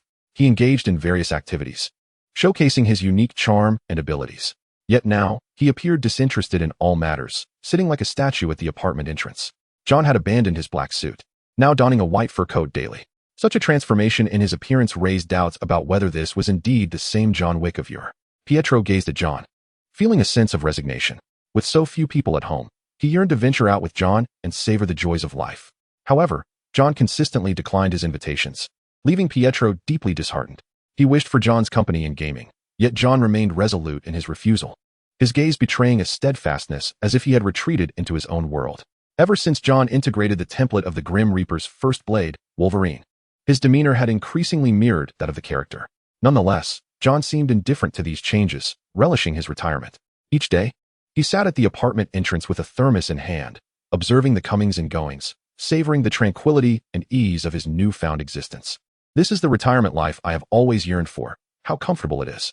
John rested his right hand against his chin, his eyes shimmering with contentment. It seemed he had discovered his own way of living, no longer disturbed by the chaos of the outside world, relishing the tranquility and satisfaction that belonged solely to him. Yet, there are always those who wish to disrupt this peace. A burly figure, clad in a black suit and exuding an air of seriousness, slowly approached the dining area. Casting an imposing presence, he halted beside John and Pietro, and in a deep voice inquired, "Is Mr. Chen Ye at home?" Pietro turned to face the man, whose name was Crossbones. Pietro had encountered him 2 or 3 times this month. "Chen Ye isn't back yet. It's not that he doesn't wish to see you. Didn't I mention that you could speak with my sister about any matters? She can make decisions," Pietro replied impatiently. Crossbones' expression shifted slightly at this response, a flicker of dissatisfaction crossing his eyes. He had come at the behest of Director Pierce to win over Chen Ye. But after 2 or 3 visits and being told each time that Chen was not home, he was growing increasingly frustrated. He coldly asked, "Can you tell me where he actually is?" "It has been nearly a month." Pietro shrugged and, with a feigned air of helplessness, lied. "I truly don't know where he is. Sometimes he travels for weeks on end, and I can't reach him." Pietro was aware of Chen Ye's whereabouts, but he could hardly disclose that Chen was currently saving other parallel universes. Even he found it hard to believe such a claim if he hadn't personally experienced the existence of parallel universes. Crossbones fell into silence for a moment, seemingly contemplating his next course of action. He understood Chen Ye's significance and was well aware of Director Pierce's expectations. He could not simply abandon the pursuit. He had to find a way to locate Chen Ye. Just then, the door to the dining area swung open, and a figure emerged. It was none other than Chen Ye himself. Upon seeing Crossbones, he offered a slight smile and said, "Are you looking for me?" Chapter 91. Hail Hydra. Chen Ye had visited the hospital early in the morning to check on Harry and Peter. Upon entering the ward, the first sight to greet him was Peter's vibrant presence. No wonder he had inherited the spider gene. After a night of rest, he had fully regained his vitality, resembling a newly emerged spider poised for action. He laughed and playfully interacted with Aunt May and Uncle Ben, his optimism and resilience profoundly moving. However, when Chen Ye's gaze shifted to Harry, He was met with a look of melancholy and envy. Harry sat quietly on his hospital bed, observing the lively exchange between Peter and Aunt May, a complex emotion flickering in his eyes. Perhaps, in that moment, he thought of his father, Osborne. Chen Ye approached Harry and gently patted his shoulder, recognizing the struggle and longing that resided within the young man's heart. He gently reassured, "It's all right, Harry. Everything will be fine. You still have Peter and us." Harry lifted his head, tears glistening in his eyes as he gazed at Chen Ye, as if he had found hope. At that moment, Chen Ye pulled out a belt and a disc from his pocket and handed them to Harry. Harry received the belt and disc, his eyes filled with surprise and curiosity. Chen Ye explained calmly, "This belt and disc will enable you to transform into a Kamen Rider. While I cannot bestow upon you superpowers, this will allow you to protect yourself and those you wish to safeguard. However, remember, if you use it for malevolent purposes, I will not spare you." Harry solemnly nodded, accepting the belt and disc as if they were a heavy responsibility. He looked at Chen Ye, his eyes brimming with determination. "I will use it wisely, Chen Ye. Thank you." Nearby, Peter noticed and quickly approached, silent yet expressing his desire through eager eyes, as if yearning for the same gift. Chen Ye, with a resigned smile, said, "Don't think about it. Make good use of your spider abilities. Your powers are formidable." His words left Peter momentarily speechless before he gradually nodded. He understood that everyone has their own path and mission, and his task was to realize his potential to the fullest. Chen Ye then smiled and patted Harry's shoulder before turning to leave the hospital room. He recognized that this young man had discovered his direction and purpose. He would strive to become a true hero, protecting himself and those around him. At that moment, the system panel displayed new notifications. "Congratulations, host. Harry Osborne's affinity has risen to 5 stars. Congratulations, host. Harry Osborne's affinity has reached maximum stars. Congratulations, host. You now have 620 family members." Subsequently, Chen Ye utilized the suspended ring to return to the Good Luck restaurant, intending to summon Deadpool and the others later with a special skill. Upon returning to Hell's Kitchen, Chen Ye exchanged greetings with Aunt May and was about to step outside for some fresh air when he heard someone calling for him from outside, leading to the earlier scene. Seeing Chen Ye return, John Wick and Pietro brightened. Pietro quickly pulled out his phone to inform his sister of Chen Ye's return. Meanwhile, the exuberant Deadpool leaped towards him, and Chen Ye, smiling, picked him up, affectionately saying, all right, I'll get you something delicious soon." Deadpool seemed to understand, joyfully licking his cheek. Finally, Chen Ye turned his attention to the man before him, inquiring, "May I know how to address you, and what brings you here?" Crossbones regarded the young man with surprise. He had anticipated Chen Ye to be a fearsome, muscular figure, yet the person before him appeared remarkably ordinary, even somewhat handsome. This prompted him to question why someone as formidable as Master Yi would willingly serve under Chen Ye. However, Crossbones did not reveal his inner thoughts. Instead, he extended his hand with a smile and introduced himself. "Greetings, I am Crossbones, the captain of the Special Forces from S.H.I.E.L.D. Here on the orders of Director Pierce." Chen Ye, observing Crossbones' outstretched hand, reciprocated with a smile and shook it. Yet, in the very instant their hands clasped, Chen Ye immediately sensed a shift in the grip of Crossbones. The strength in that hand surged like a tide, seemingly attempting to gauge his prowess and resolve through their handshake. Amused, Chen Ye recognized this as Crossbones' way of testing him, seeking to ascertain his capabilities and background. Rather than feeling alarmed or retreating, Chen Ye quietly endured Crossbones' force while discreetly scrutinizing his opponent. He noted that although Crossbones maintained a smile, the pressure in his grip showed no sign of diminishing. In fact, it intensified. Nevertheless, Chen Ye felt no trepidation. On the contrary, a glimmer of challenge sparkled in his eyes. Despite his unassuming physique, Chen Ye possessed remarkable strength, a result of his accumulated talents that could rival even the mightiest adversaries. At that moment, he began to increase his own grip, eager to match Crossbones' strength. As time passed, Chen Ye gradually perceived a change in Crossbones. He observed the latter's face flush crimson, a hue born from the strain of exerted force, signifying an inability to withstand the pressure. The calmness and confidence that once resided in Crossbones' eyes were now replaced by astonishment and confusion. Witnessing this, Chen Ye inquired with a smile, "Shall we continue our handshake?"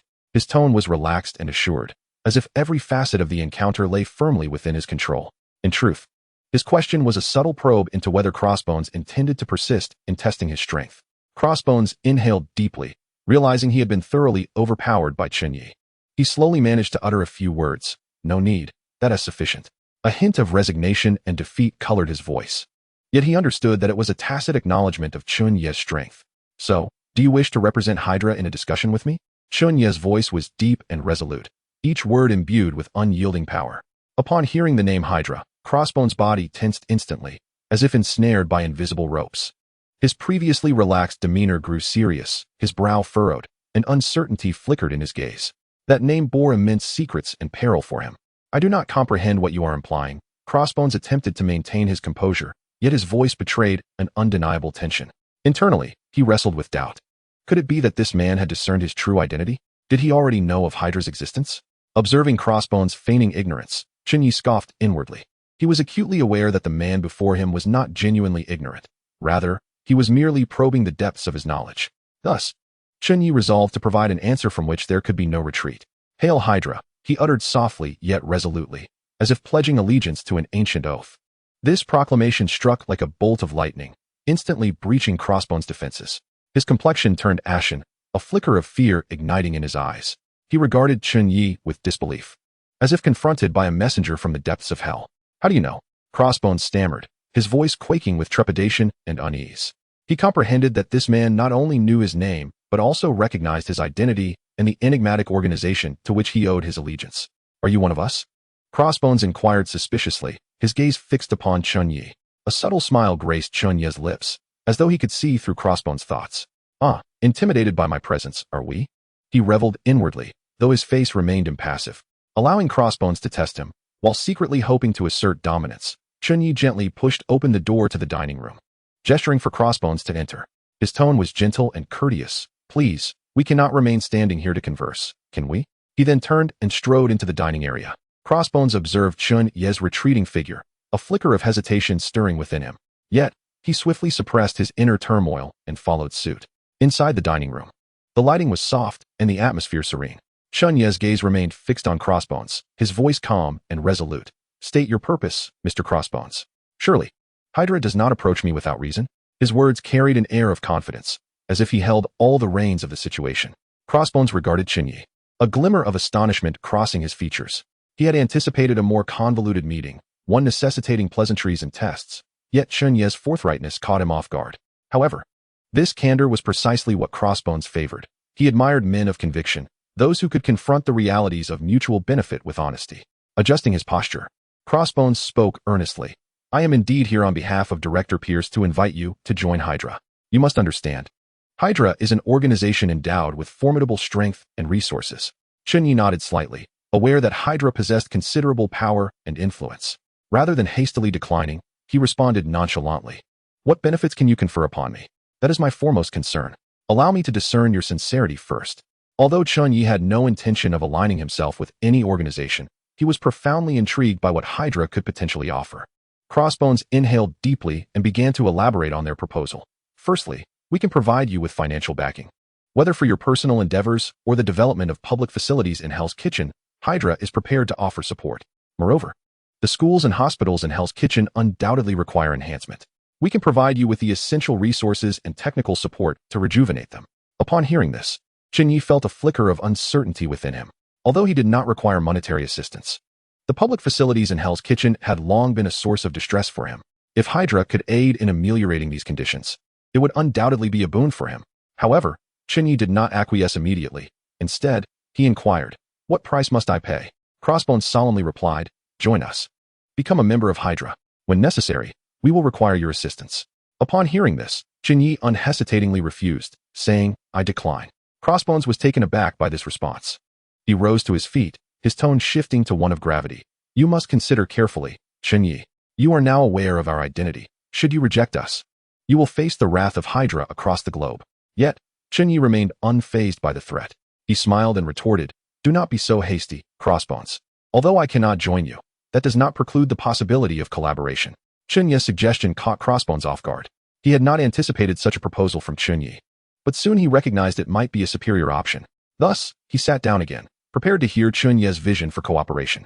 Chen Ye continued, "I presume you conducted some investigation before your arrival. Do you not desire transformation devices akin to those of Kamen Rider? Are you suggesting that you would provide them to us?"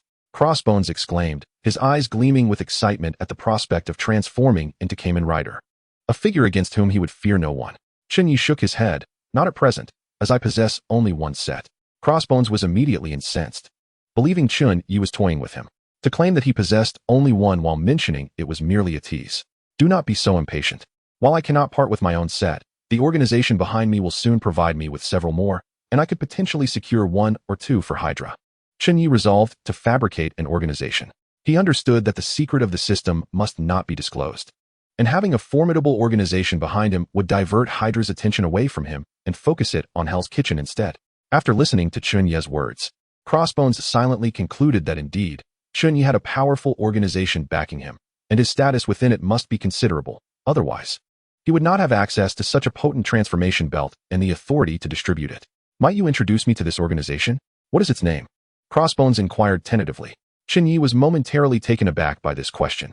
He had merely invented the organization and had no knowledge of its name. After contemplating for a while, he replied, "The organization behind me is called the Consortium. It consists of a group of reclusive scientists who generally rely on me to procure the supplies they require." Crossbones nodded thoughtfully after hearing the information, silently committing the organization known as the Foundation to memory. If they could locate this foundation, they might strive to become their agents. For after all, Hydra held a significant advantage over Chen Ye. With that, he took his leave, reminding the other party to contact him once they acquired the transformation device. Handing over a business card as he hurriedly exited. "Wait, please help me refurbish the hospital first," Chen Ye called after the swiftly departing Crossbones. At S.H.I.E.L.D., Crossbones rushed into Director Pierce's office, his demeanor grave as he meticulously recounted the details Chen Ye had shared. He elaborated on the Foundation and the advanced technology they possessed, particularly the information regarding the Masked Rider, which sparked a gleam of interest in Director Pierce's eyes. Sitting behind his desk, Pierce tapped his fingers lightly on the surface, seemingly contemplating a critical decision. Taking a deep breath, he slowly articulated, "So, the force behind Chen Ye is called the Foundation." His voice resonated with solemnity and depth. The mysterious nature of this foundation and their high-tech capabilities left Director Pierce profoundly astonished. Internally, he resolved that the power of this foundation must be seized. In doing so, Hydra's strength would grow exponentially, potentially surpassing all opposing forces. Suddenly, Director Pierce's eyes narrowed with intensity as he fixed his gaze on Crossbones. "Chen Ye is already aware of our Hydra identity, isn't he?" His tone held an unmistakable conviction. Crossbones nodded, a hint of resignation crossing his features. He recognized the significant threat posed by Chen Ye's awareness of Hydra's existence. Director Pierce smirked slyly, a mischievous glint in his eyes. "Since he refuses to join us, let us send our Winter Soldier." His voice brimmed with confidence and decisiveness. However, Crossbones frowned with concern. The Winter Soldier may not be a match for Chen Ye. His words were laced with apprehension, recalling his own past encounters with Chen Ye's formidable strength. If the Winter Soldier could not best him, it was unlikely he could contend with Chen Ye. Observing Crossbones' furrowed brow, Director Pierce smiled slightly. "Who said I intended to send the Winter Soldier to eliminate Chen Ye? He values friends and family, does he not? Let us dispatch the Winter Soldier to capture the Jean family." His tone dripped with cunning and malice. Upon hearing Director Pierce's words, Crossbones experienced a moment of revelation. He grasped the director's intention to leverage the Jean family as leverage against Chen Ye, compelling him to divulge the contact information for the transformation device and his affiliations. This strategy would enable them to harness the Foundation's power and further fortify Hydra's might. Director Pierce, satisfied that Crossbones understood his plan, nodded approvingly. He reiterated with a tone filled with seriousness and warning, "Continue to engage with Chen Ye, and ensure that no one discovers our involvement in the abduction of Jean Bing. Execute the task with utmost cleanliness." Upon hearing this, the figure known as Crossbones experienced a moment of clarity before departing to carry out the command. Chapter 93, Jessica Jones and the Shining Fruit Hell's Kitchen. Good Luck Restaurant. Chen Ye sat quietly in a corner of the restaurant, patiently awaiting the arrival of his friends. Today he had specifically invited Jean Bing, Tony, and others for dinner, with an additional significant purpose, to introduce the newcomers, Dr. Octopus and Sandman. The restaurant's lighting was soft and warm, casting a glow of anticipation upon Chen Ye's face. Recently, the establishment had flourished, and the culinary team had expanded, allowing Chen Ye to relinquish his duties in the kitchen. Tonight, he could leisurely await the arrival of his companions. Just then, familiar footsteps echoed at the entrance. Chen Ye looked up to see Wanda stepping inside. Her attire was striking, a simple yet elegant ensemble complemented by a pair of golden-rimmed glasses, exuding an air of sophistication akin to that of a formidable CEO. However, to Chen Ye's surprise, Wanda was accompanied by a young girl. She appeared to be around 13 or 14, dressed modestly, her anxious expression betraying her fear of the unfamiliar surroundings as she clutched Wanda's clothing tightly. Intrigued, Chen Ye inquired about the girl. Who is this young lady? Wanda gently caressed the girl's head, a flicker of tenderness in her eyes as she explained. Her name is Jessica Jones. Her family was involved in a car accident, and she was subsequently taken in by a twisted individual. It seems this little one possesses superpowers as well. Not long ago, a purple-skinned man manipulated her to cause trouble at Fisk Tower, and I managed to drive him away. This poor child has already endured so much, losing her family and being controlled by others. I couldn't help but take her in, with you as her guardian, Chen Ye. However, I don't believe I'm quite old enough for that, Chen Ye replied. Perhaps Wanda, having also experienced the loss of her parents, saw a reflection of her own past in this girl. Had she not encountered Chen Ye, she might have found herself in a similar predicament, under someone else's control, compelled to commit wrongdoings. Thus, Wanda resolved to take the girl under her wing. Upon hearing Wanda's explanation, Chen Ye regarded Jessica Jones with astonishment. Another superhero from Hell's Kitchen. And the purple-skinned individual must surely be the purple man. Chen Ye felt as though his establishment had become a sanctuary for all manner of individuals. Rising to his feet, he approached Jessica with a warm smile, extending his hand. Hello, Jessica. I am Chen Ye. Welcome to this place. His voice was gentle yet firm, as if it could dispel all fears and anxieties. Jessica cautiously lifted her gaze, stealing a glance at Chen Ye. Though remnants of fear lingered, his smile and voice offered her a glimmer of warmth and comfort. She hesitated for a moment before gently grasping Chen Ye's hand. Chen Ye turned to Wanda and inquired. So, did you eliminate the purple-skinned individual? The one entirely enveloped in violet? Upon hearing Chen Ye's words, Wanda strained to recollect the earlier confrontation. Furrowing her brow, she pondered for a moment and replied, I didn't pay much attention at the time. I merely knocked him down and proceeded to check on this little one. However, even if he survived, he should be missing an arm. Her tone conveyed a sense of disdain towards the purple individual. Chen Ye, upon learning that the purple figure had not perished, remained largely unconcerned. After all, despite the troublesome abilities of the purple-skinned individual, his strength was not particularly formidable. His body had been altered by certain chemical hormones, which, once absorbed through the skin, could render individuals susceptible to his verbal control. Yet, those with formidable willpower could easily break free from his influence. For instance, Jin Bing had previously managed to escape the purple one's grasp. Nevertheless, Chen Ye intended to find an opportune moment to entirely eliminate the purple individual. He firmly believed in the principle of uprooting a threat to eradicate it completely.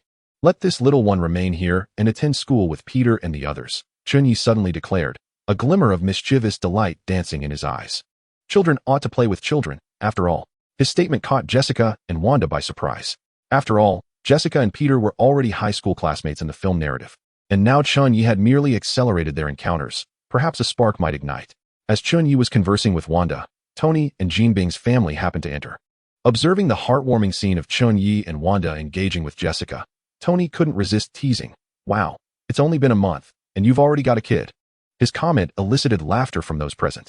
Jin Bing and Vanessa gazed at Chen Ye with expressions of pride, while Wanda's cheeks flushed as she stood up and approached Vanessa, playfully asserting, that's not true. This is my newly adopted little girl. She's had quite a rough time. She then proceeded to recount Jessica's background to the Jin Bing couple. Richard, encountering someone his age for the first time, took the initiative to approach Jessica and strike up a conversation. The two children quickly became good friends, playing games and sharing stories together. Tony stepped forward, saying, what brings you to invite me for a meal today? You know how I feel about Chinese cuisine. I'd much prefer a cheeseburger. Tony had not anticipated that Chen Ye would call him for a gathering, especially given his recent busyness with upgrading his armor and managing Stark Industries. Chen Ye promptly introduced Dr. Octopus to Tony, stating, this is Dr. Otto. He hails from a parallel universe entirely different from our own. He is also a distinguished figure in the realm of physics, boasting numerous remarkable research accomplishments. He curiously observed Dr. Otto, discovering that his eyes sparkled with a similar thirst for knowledge and wonder about the unknown world. Dr. Otto, this is Tony Stark. He is one of the most brilliant minds in our world. I believe you two will have much in common. Chen Ye introduced to Dr. Otto. Upon hearing Chen Ye's praise, Tony felt a swell of pride within him, yet he swiftly suppressed this emotion, adopting a more professional demeanor. He extended his hand to Dr. Otto, smiling as he said, it is a pleasure to meet you, Doctor. I am confident that we can find new inspiration and breakthroughs from each other's research. Dr. Otto enthusiastically grasped Tony's hand, excitement gleaming in his eyes. The two engaged in conversation, their topics expanding from their respective research achievements to a broader discourse on the field of physics. Chen Ye watched the two converse passionately, feeling a profound sense of contentment. At that moment, Chen Ye noticed Jin Bing approaching and taking a seat beside him. Jean Bing looked at Chen Ye and smiled, saying, "Kid, it seems your journey has been quite smooth. Hell's Kitchen is doing well too." Chen Ye responded with a smile. "That's because you are holding down the fort at Hell's Kitchen. I heard you've become the principal. It looks like retirement is treating you well." Jean Bing laughed heartily, patting Chen Ye's shoulder as he said, "You should pay a visit to the school. After all, they are quite curious about the founder." Chen Ye nodded and, seemingly out of nowhere, produced a devil fruit, handing it to Jean Bing. "Uncle Jean, this is a little something I brought for you." Jean Bing examined the fruit with its peculiar patterns, asking curiously, "What is this?" Chen Ye smiled mysteriously, explaining, "This is called a devil fruit. Consuming it grants you superpowers. This particular fruit is known as the shining fruit. After eating it, you will possess a body as hard as diamond." Jean Bing's eyes widened in disbelief as he gazed at the devil fruit in Chen Ye's hand. Chapter 94. The Shining Fruit User. Jean Bing took a puff from his cigar, slowly exhaling a cloud of smoke, as if contemplating the intricacies of life.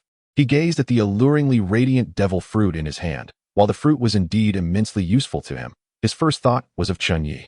He took a deep breath, looked at Chen Ye, and said, "This fruit possesses such formidable power. Perhaps you should consume it yourself. I am merely a retired old man now, and I have little need for it." There was a hint of resolve in Jean Bing's words, as if he had made a decision. Hearing Jean Bing's words, a warm feeling surged within Chen Ye. He had not anticipated that, in the face of such enticing power, Uncle Jean would unhesitatingly choose to decline and instead offer this opportunity to him. He understood that this was Jean Bing's trust and affection towards him. However, Chen Ye did not accept this proposal. He shook his head and earnestly addressed Jean Bing. "My abilities are already ample, Uncle. This fruit is meant solely for you. With it, you will be better equipped to protect Vanessa and the others. The adversaries I may attract in the future will only grow stronger. I cannot allow any harm to befall you." Jean Bing gazed into Chen Ye's resolute eyes, remaining silent for a moment. He understood the veracity of Chen Ye's words. Undoubtedly, he would encounter formidable foes ahead. Should his own powers prove inadequate, he could easily become a burden to Chen Ye. Thus, he cast aside any pretense and boldly took a bite of the devil fruit. Chen Ye observed Uncle Jean Bing's unwavering consumption of the devil fruit, his heart swelling with anxiety. He was acutely aware of the fruit's notorious reputation. Its indescribable taste had deterred many. Unable to restrain himself, he reached out to interject. "Don't take such a big bite. It's quite unpleasant." However, Uncle Jean Bing appeared oblivious to his warning, chewing the devil fruit with an impassive expression.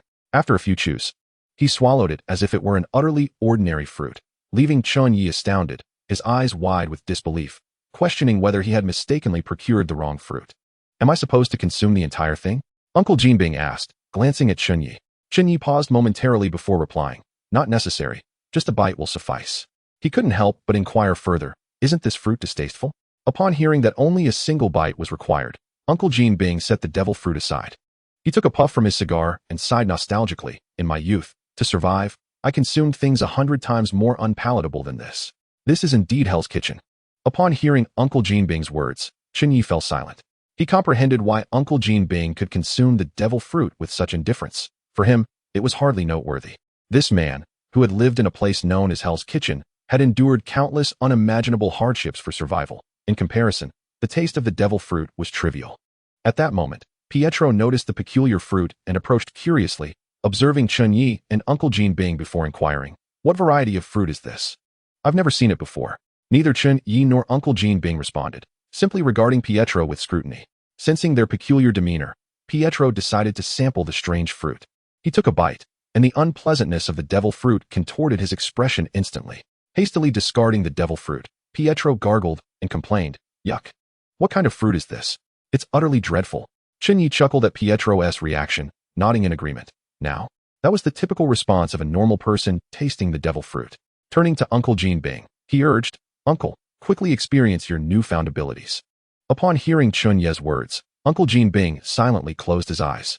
A faint smile graced his face, as if he were anticipating something extraordinary. His body began to tremble slightly, as if a tremendous force was surging within him. Gradually, Uncle Jean Bing's physique transformed. One half became a resplendent diamond, while the other half retained the appearance of an ordinary human.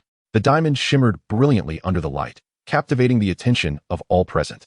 Vanessa, Tony, and others gathered around, their curiosity piqued by this remarkable phenomenon. "Dad, how did you become a diamond?" Richard inquired, his eyes filled with admiration and pride for his father. He felt that his father had grown even cooler and more powerful. Tony and Dr. Octopus scrutinized the diamond-formed Uncle Jean Bing, their faces reflecting shock and disbelief. Tony, utterly astounded, turned to Chen Ye and asked, "Is this yet another one of your abilities?" He found it hard to fathom that Uncle Jean Bing, whom he had investigated as merely an ordinary person, possessed the extraordinary power to transform into a diamond. Could it be from that dreadful fruit we just encountered? Pietro also queried, picking up the discarded devil fruit and examining it closely. He believed that by tasting it, he could acquire such powers, and thus closed his eyes to begin feeling it out. Observing the astonished expressions of the crowd, Chen Ye smiled without offering an explanation. He casually drew a knife and said to Uncle Jean Bing, "Let us test your strength." He then struck at Uncle Jean Bing with the blade. With a resounding clang, the diamond-formed Uncle Jean Bing remained unscathed, while the knife shattered into 2 pieces. Uncle Jean Bing gazed at this scene with satisfaction and remarked, "I feel as if bullets are no longer a threat to me, and my diamond form has enhanced my strength." He sensed himself becoming increasingly formidable and indestructible, capable of easily crushing his former self. Pietro slowly opened his eyes, a glimmer of disappointment in them. He turned to Chen Ye and asked with a hint of expectation, "Are there other devil fruits? I would like to try one." His voice revealed a longing and curiosity. Tony, overhearing their exchange, furrowed his brow. He believed the concept of devil fruits transcended the realms of science, so he turned to Chen Ye with a serious expression and inquired, "What exactly are devil fruits?" His voice carried a blend of curiosity and a desire for exploration of the unknown. Chen Ye regarded Tony's earnest face, took a deep breath, and began to elucidate the nature and origin of devil fruits. He elaborated on their unique abilities and how they bestow extraordinary powers upon those who consume them. The audience listened to Chen Ye's narrative, all feeling a profound sense of astonishment. They could hardly comprehend the existence of such miraculous entities that could endow individuals with immense power. After concluding, Tony seized the remaining luminous fruit from Pietro's hand, carefully placing it in a bag, clearly intending to take it back for further study. He was filled with curiosity regarding the scientific principles of the devil fruit, hoping to unravel its mysteries through research.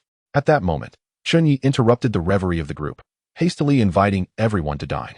The family gathered around the dining table, relishing the delectable food and the warmth of their surroundings. Although the existence of the devil fruit astonished and intrigued them at this moment, they preferred to cherish the happiness of the present. The table resounded with discussions on various topics, laughter and conversation intertwining harmoniously. Observing the joyful smiles of his family, Chen Ye felt an overwhelming sense of contentment. He understood that regardless of how the world may change, the greatest happiness lies in being together with family. Suddenly, it struck Chen Ye that something seemed amiss today. "Damn it, Chen Ye," the Deadpool in the parallel universe grumbled as he kicked a garbage bin, lamenting his predicament. In the Middle East, at the Hydra secret base, Crossbones strode with measured steps towards an enormous cryogenic chamber. His gaze, sharp as that of a hawk, pierced through the transparent shell of the chamber, fixating on the slumbering figure within. He waved his hand, signaling his subordinates to execute his orders. With a faint whirring of machinery, the lid of the cryogenic chamber slowly lifted, revealing the man inside. Known as the Winter Soldier, he lay there in serene repose, seemingly untouched by the passage of time. His expression was inscrutable, save for a pair of profound eyes that conveyed an indescribable coldness and resolve. His long hair appeared almost pallid under the chamber's lights, reminiscent of peaks blanketed in snow. Crossbones approached the Winter Soldier, leaning down to regard him, coldly stating, "It's time to get to work, Winter Soldier." His voice was as frigid and sharp as ice. The Winter Soldier gradually opened his eyes, his gaze clashing with that of Crossbones, as if 2 blades met in the air. He spoke not a word, silently rising and stepping out of the chamber. Though his movements were slow, they exuded an undeniable strength. Chapter 95. School prison. Early the next morning, Chen Ye's eyes slowly opened to the dawn's light. He inhaled the fresh air that filled the room, as if heralding a day brimming with hope and vitality. He quickly got out of bed, tidied himself, and set off on foot towards Hell's Kitchen School. Standing at the school entrance, Chen Ye observed the lethargic students as they trudged through the security checks at the gate. Approaching, he noticed several subordinates from the previous high-table meeting now stationed at the entrance, searching the students. Curiosity piqued, he joined in. Several children of varying ages were found in possession of dangerous items, now awaiting punishment in a standing position. Chen Ye seized a handgun from one of the children, playfully examining it, and inquired of a seemingly 13-year-old Caucasian boy before him, "Why do you bring a gun to class? What is your name? And which class are you in?" A white youth, with an air of arrogance, proclaimed, "Who are you?" "I am James, from the 8th grade, class 3. This is not a real handgun. It is merely a lighter." The security personnel of the High Table Association, upon hearing this, erupted in laughter, for as seasoned assassins, They were well aware that the object in question was indeed a genuine firearm, despite the pretense of it being a lighter. Chen Ye, amused by the spectacle, chambered a round in the gun and addressed James. Shall I take a shot to discern whether it is fire or bullet that emerges? James, witnessing Chen Ye's apparent intent to shoot, began to shout for help.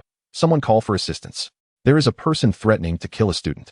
Let me remind you, this is the school of the Lord of Hell, Chen Ye. No one can indiscriminately take lives on his territory. Chen Ye found this amusing and lowered the gun. Seeing this, James, under the false impression that Chen Ye was intimidated, smugly declared, "Let me tell you, this is not a place for people like you to act recklessly." In response, Chen Ye delivered a swift slap, followed by 2 kicks. The young man, clutching his head, still harbored some defiance as he glared at Chen Ye. "Do you not know who I am? I am Chen Ye," he stated with a smile. Turning to the security personnel of the High Table Association, he commanded, "Take him to a small black room. In the future, any disobedient individuals like this must be confined there for a day or 2. As he walked away, Chen Ye pondered whether he had been too lenient with these youths. He resolved to discuss with Uncle Jean about establishing a few small black rooms and implementing some school regulations. Upon realizing that the individual before them was the founder and honorary principal of the school, the others fell silent, obediently awaiting their punishment. At that moment, Master Yi approached Chen Ye and remarked, "I never expected to finally meet the principal in person after nearly a month of school." Acknowledging his own shortcomings, Chen Ye shifted the topic, saying, "I noticed that many children are walking to school. We should promptly procure some buses for the school." Master Yi replied, "Buses have already been purchased. However, the government paperwork requires some time." Chen Ye then pointed to the items confiscated by the school security, questioning, "It is one thing to possess a gun, but why were marijuana and grenades also found? Which student feels the need to bring a grenade for self-defense?" Chen Ye surmised that these items were likely supplied by the children's parents, some of whom were drug dealers or arms traffickers, who had never considered it inappropriate for their children to bring such items to school. This thought left Chen Ye feeling rather disheartened. Master Yi, seemingly unperturbed by such occurrences, offered a reassuring smile and said, "This is all part of a gradual transformation. It is quite an improvement. This place used to be a breeding ground for gang members, openly trafficking in arms and drugs. Now, 90 of the children from Hell's Kitchen have entered this school," he added. "How many students are still without dormitory accommodation?" "I have observed a considerable number of day students," Chen Ye inquired. "Currently, those residing in the dormitory are either orphans or come from financially disadvantaged backgrounds, with approximately 50 students living on campus while the others return home," Master Yi elucidated. "I demand that all students be compelled to reside on campus, with the exception of weekends when they may return home. If that gang of ruffians is dissatisfied, let them come and confront me. I shall see who dares to voice discontent," Chen Ye declared through gritted teeth. He was resolute in his determination to alter the status quo. Allowing students to return home would inevitably lead to their corruption by their unscrupulous gang-affiliated parents. Although Chen Ye had already dealt with several of the larger gangs, he chose to turn a blind eye to the smaller factions, provided their actions did not cross the line. At that moment, another principal from Hell's Kitchen, Jean Bing, sauntered through the school gates. Upon observing Chen Ye's fierce demeanor, Jean Bing erupted into laughter and patted Chen Ye on the back, exclaiming, "Who is so foolish as to provoke our esteemed honorary principal on the very first day? Let us discuss this in the office." He then escorted Chen Ye to the principal's office. After taking a sip of tea, Chen Ye inquired, "What time does our school typically dismiss for the day?" Jean Bing looked at Chen Ye, puzzled. "Isn't it the standard time? School runs from 8 in the morning until 3:30 in the afternoon." He had not anticipated that Chen Ye's first question would pertain to such a fundamental matter. The school hours across America are universally structured in this manner, surely. Chen Ye had no objections. Observing Jean Bing's expression, Chen Ye immediately grasped his thoughts, but opted not to elaborate. Instead, he stated firmly, "I believe the students' learning hours are insufficient. I propose extending the school day until 5 in the afternoon, followed by voluntary evening study sessions from 6 until 10. After all, they are already studying later than their peers. If they do not exert themselves, they risk falling behind." In truth, Chen Ye could not bear to see them living so comfortably. Reflecting on his past life, he recalled arriving at school by 6 in the morning, attending early reading sessions at 7, and enduring classes until 5, often being kept late by teachers until 6. Additionally, he would stay for evening study sessions and not return home until 10. In stark contrast, the students of Hell's Kitchen seemed to lead far too leisurely a life. Chen Ye was concerned that their idle time might expose them to detrimental habits, such as drug use or even the handling of firearms. As for the evening study sessions, Chen Ye was confident that the students would be highly motivated to study upon seeing the security personnel present. Since the school was unable to manage them effectively, Chen Ye resolved to create an environment akin to a prison. He intended to implement stringent measures to ensure that the students could devote themselves entirely to their studies. Jean Bing hesitated momentarily. Well, this is your school. You wield the authority. However, I fear Vanessa might be concerned about our child being out so late. Chen Ye replied resolutely, fairness for all. Uncle Jean, you would not want your child to miss out on college, would you? Furthermore, I believe there are numerous aspects of the school that require reform. Thus, Chen Ye and Jean Bing spent the entire day in the office discussing plans for the school's transformation until Master Yi knocked on the door, interrupting their deliberations. He informed Chen Ye that a fellow named Frank Castle was interested in applying for the position of the school's director of education. He also mentioned that Frank was aware of Chen Ye's presence at the school and wished to meet him. The name Frank Castle sounded somewhat familiar to Chen Ye, though he could not immediately recall who he was. Nevertheless, the fact that this individual was vying for the role of director piqued Chen Ye's interest, especially given that many of the parents at the school were affiliated with gangs. A single complaint from a student could invite retribution. Although Chen Ye would not allow such occurrences, many were still fearful of attracting the attention of gang members. Currently, the position was being held by Master Yi, but both Chen Ye and Master Yi recognized that the latter lacked sufficient deterrent authority. Thus, Chen Ye resolved to meet this candidate in person. Chapter 96, The Punisher. Frank Castle. Chen Ye rose and turned to Jean Bing, who stood up to gather his belongings. Casting Chen Ye a fleeting glance, Jean Bing said nonchalantly, "Don't look at me. He specifically called for you. I've accompanied you for an entire day, and I must return to meet Vanessa, or she will surely be upset." Observing Jean Bing's disinterest, Chen Ye refrained from pressing further. He understood that everyone had their own commitments, so he promptly requested Master Yi to lead the way. They traversed the corridor and arrived at another teacher's office. Upon entering, Chen Ye laid eyes on Frank Castle. The man's gaze was devoid of warmth, bearing a vacant quality. As if he regarded everyone around him as mere corpses, he resembled a numbed killing machine. Chen Ye discerned that this man had likely been a mercenary. It was no wonder he dared to apply for the role of director. Any gangster parent who dared to challenge him would likely find themselves swiftly subdued. Just as Chen Ye was about to introduce himself, Frank Castle suddenly rose and knelt before him. He repeatedly expressed his gratitude, appearing profoundly moved by Chen Ye's presence. Chen Ye, feeling awkward, glanced at Master Yi, seeking clarity on the situation, but Master Yi merely shook his head, indicating he was equally perplexed. Chen Ye quickly helped Frank to his feet and inquired with genuine concern, "What is the matter? Why do you thank me? I do not recall having assisted you." Chen Ye was certain he had never aided this man. What could possibly compel a ruthless individual to show such reverence? At that moment, had Chen Ye accessed the system interface, he would have been greeted with a series of notifications. "Congratulations, host. Frank Castle has successfully added you as a friend. Congratulations, host. Frank Castle's affinity level has risen to 2 stars. Congratulations, host. Congratulations, host. Frank Castle's affinity has reached its zenith. Congratulations, host. There are already 720 family members." Frank rose to his feet, aware that he had lost his composure, and with a wry smile, he said, "You may not recognize me, but you should know Monroe, a child who is missing his left arm. He is a student here."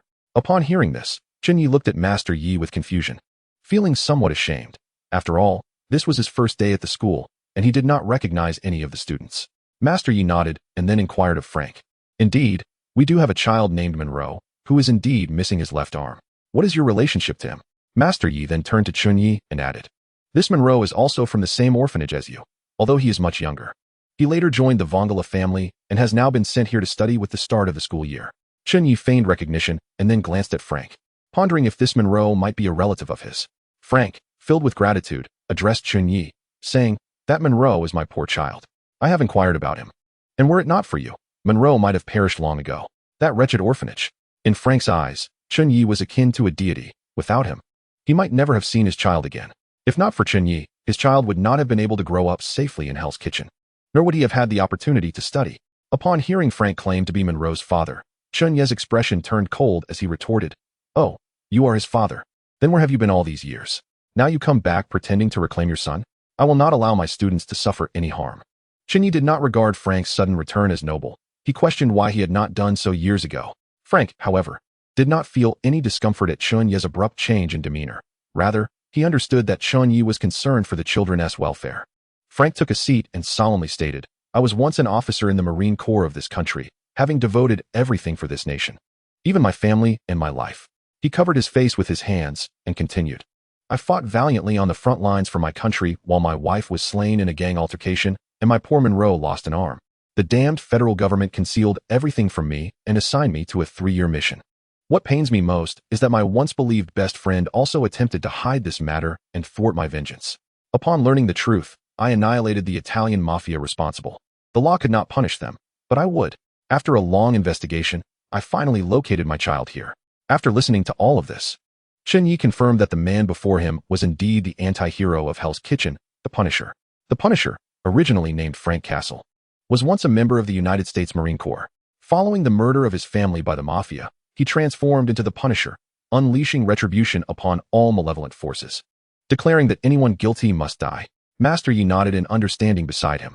If his daughter had been mistakenly harmed, he would likely make the same choice. Before the notorious massacre of the mafia, Chen Ye had heard of it during his part-time job, where an entire family, including servants, totaling 100 souls, was brutally eliminated and subsequently disposed of in a grinder. It was said that after the gruesome act, the remains were packaged and cast into the sea to feed the fish, leaving no opportunity for a proper burial. Chen Ye had been astonished upon hearing this tale, never imagining that the man before him was the very embodiment of such ruthlessness. The more he observed Frank, the more satisfied he became. With a formidable figure like Frank, who would dare to skip evening study sessions? Once again, Frank bowed to Chen Ye, expressing his gratitude. Thank you. Without you, Monroe would not be living as he is now. Although he has lost a hand, he does not feel inferior, nor is he discriminated against by those around him. Chen Ye waved his hand dismissively. I am not as admirable as you suggest. Do you not despise the mafia? Monroe was previously thrust into their midst by me. Do you not harbor resentment towards me? After all the members of the orphanage were assigned to the Vongala family. If they had not joined the mafia, these orphans would have had nowhere to turn. Frank shook his head. I have researched the Vongala family. They are unlike ordinary mafias. They too strive for survival and have not committed any heinous acts. He recognized that without the Vongala family, his child Monroe might have perished from hunger upon leaving the orphanage. Although Frank detested the mafia, he bore no animosity towards the Vongala family and felt immense gratitude instead.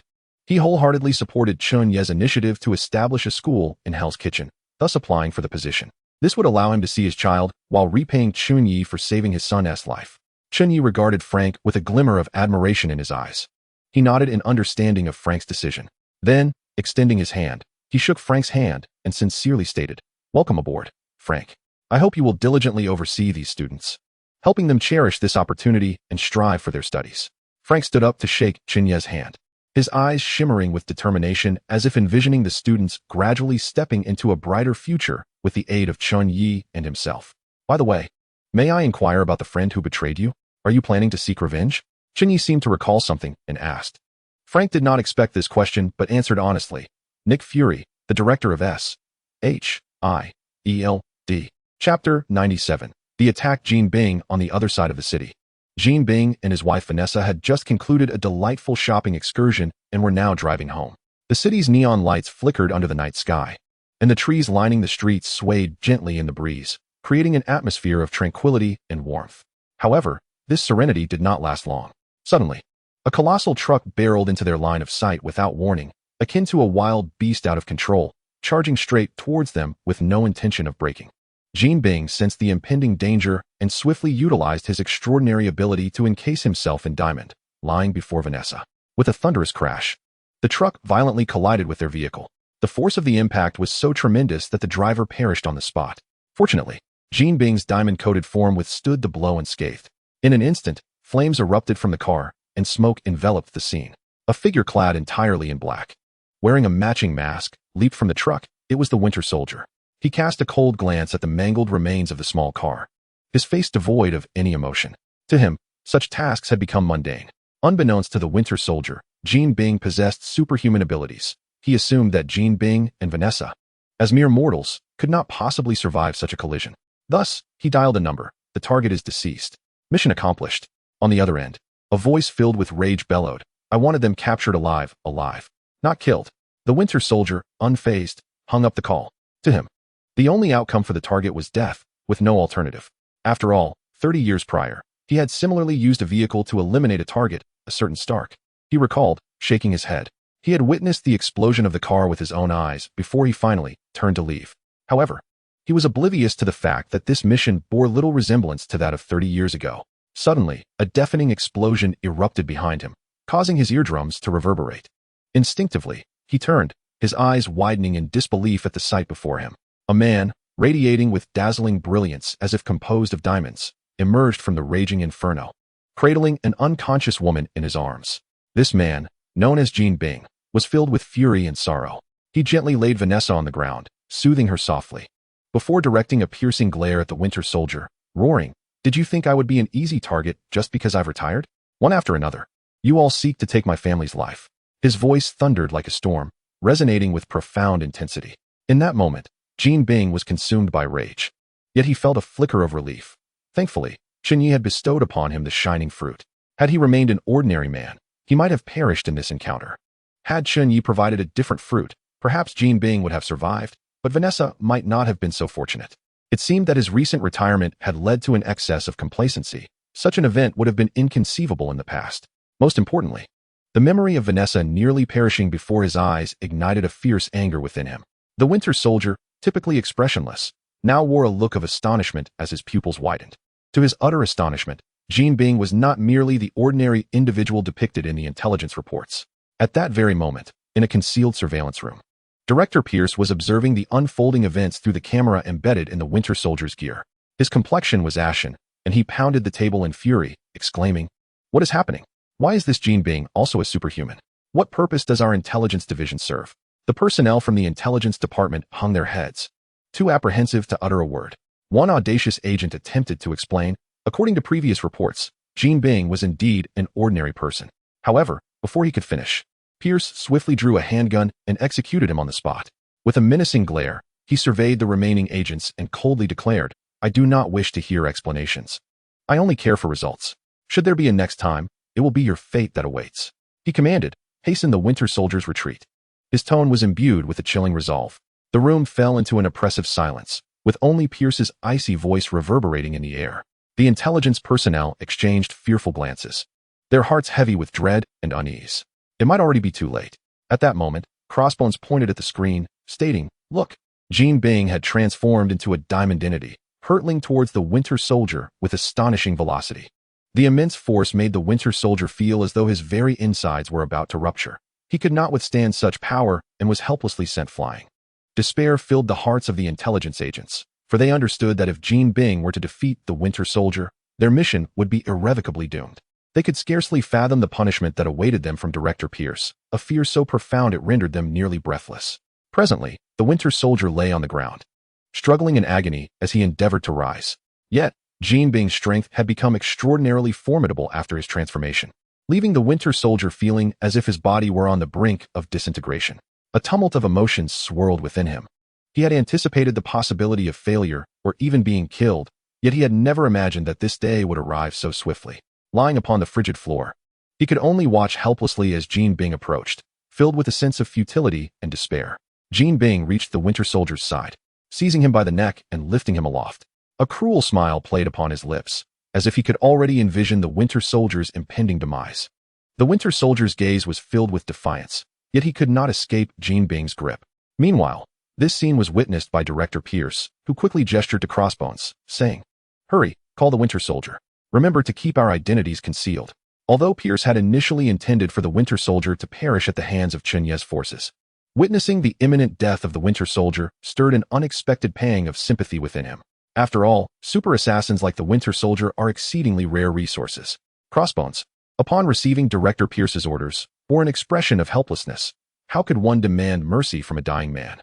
It felt like a fever dream. Nevertheless, he wasted no time and swiftly reached for his phone to make the call. At that moment, Jean Bing was not inclined to inquire about the identity of the assassin targeting him. His sole desire was to eliminate his foe. Just then, the phone rang, and Jean Bing retrieved it from the Winter Soldier, suspecting it to be a call from the individual orchestrating the attack. Gripping the Winter Soldier by the neck with one hand, he answered the phone, and Crossbones' voice echoed from the other end. "If I say this is all a misunderstanding, would you believe me? We can offer compensation. Please release him." "Compensation? I have no need for your insincere reparations. I demand a life for a life," Jean Bing replied coldly, a cruel and merciless smile gracing his lips. Before Crossbones could utter another word, Jean Bing acted without hesitation. He tightened his grip on the Winter Soldier's neck, as effortlessly as one would crush a mere insect. The Winter Soldier, who had faced life and death during World War II, believed he had witnessed all manners of death and terror. Yet he never anticipated that his life would conclude in such a manner. His eyes widened in disbelief and resentment, as if questioning, "How could this be? You dare to kill the Winter Soldier. We will not let you escape." Crossbones watched the screen, witnessing the demise of the Winter Soldier, and uttered a harsh warning. However, to Jinbing, such threats were mere whispers in the wind. Unfazed, he crushed the phone in his grasp, the shards scattering across the ground with a crisp sound. He then let out a cold laugh, declaring, "Winter Soldier, I shall personally seek you out."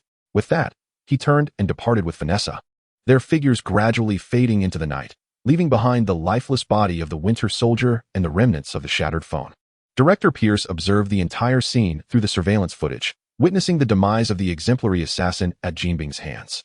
He removed his glasses and rubbed his eyes, instructing, "Ensure that the Winter Soldier's body and this footage are presented to Nick Fury without a trace. The rest does not require our intervention." The intelligence personnel present assumed that Director Pierce mourned the Winter Soldier's death, their heads bowed in silence, afraid to speak. However, unbeknownst to them, Pierce's heart brimmed with joy and anticipation. His trembling hands continued to rub his eyes, the corners of his mouth curling upward as he envisioned the imminent clash between the Avengers and Chen Ye. Upon receiving the orders, Crossbones quickly began directing his subordinates to commence their tasks. The atmosphere was tense, silence enveloping the room, as no one dared to utter a word, fearing the displeasure of the irate Director Pierce. The following morning, upon awakening, Chen Ye learned from Wanda about the attack on Uncle Jinbing and the demise of the Winter Soldier. The news jolted him into full alertness, leaving him profoundly astonished. It appeared that Captain America's favor would no longer be attainable. However, Chen Ye had never harbored a particular fondness for Captain America, as there was no necessity for enforced acquaintance due to the system. At present, it seemed that S.H.I.E.L.D. remained oblivious to this information, but it would likely come to light soon. Preparations for a confrontation with the Avengers were imminent. Currently, the Avengers comprised only Captain America, Hawkeye, Black Widow, and perhaps the addition of Captain Marvel. The original Avengers were limited in number. Chen Ye had yet to encounter the Hulk, and Thor had not yet descended to Earth. Such a lineup of Avengers seemed hardly formidable. With a cold smirk, Chen Ye reflected on Pierce, who was hardly virtuous. Just days prior, they had discussed collaboration, only for him to hastily dispatch individuals to eliminate those close to Chen Ye. He held no concern that Tony would join the Avengers, for Tony was already akin to family. Even if he did enlist, Chen Ye was confident that once he revealed the identity of Tony's parents' murderer, Tony would promptly sever ties with the Avengers. Unbeknownst to Chen Ye, Nick Fury had not only enlisted the Fantastic Four to confront him, but had also expended considerable resources to invite Professor X and his X-Men, along with the imprisoned Purple Man. At that moment, within the Triskelion, Director Nick Fury was giving Tony a tour of S.H.I.E.L.D.'s headquarters. "This is the heart of S.H.I.E.L.D., and your father was one of its founders," Fury said with pride.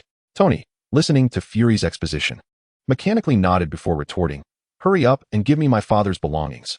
I have no interest in this place." "Not so fast. We sincerely invite you to join the Avengers to combat uncontrollable forces," the enigmatic Fury replied, unfazed. He genuinely hoped for Tony's inclusion, not only due to his father's legacy, but also because Tony was exceptionally wealthy. His membership could facilitate the Avengers' access to substantial resources.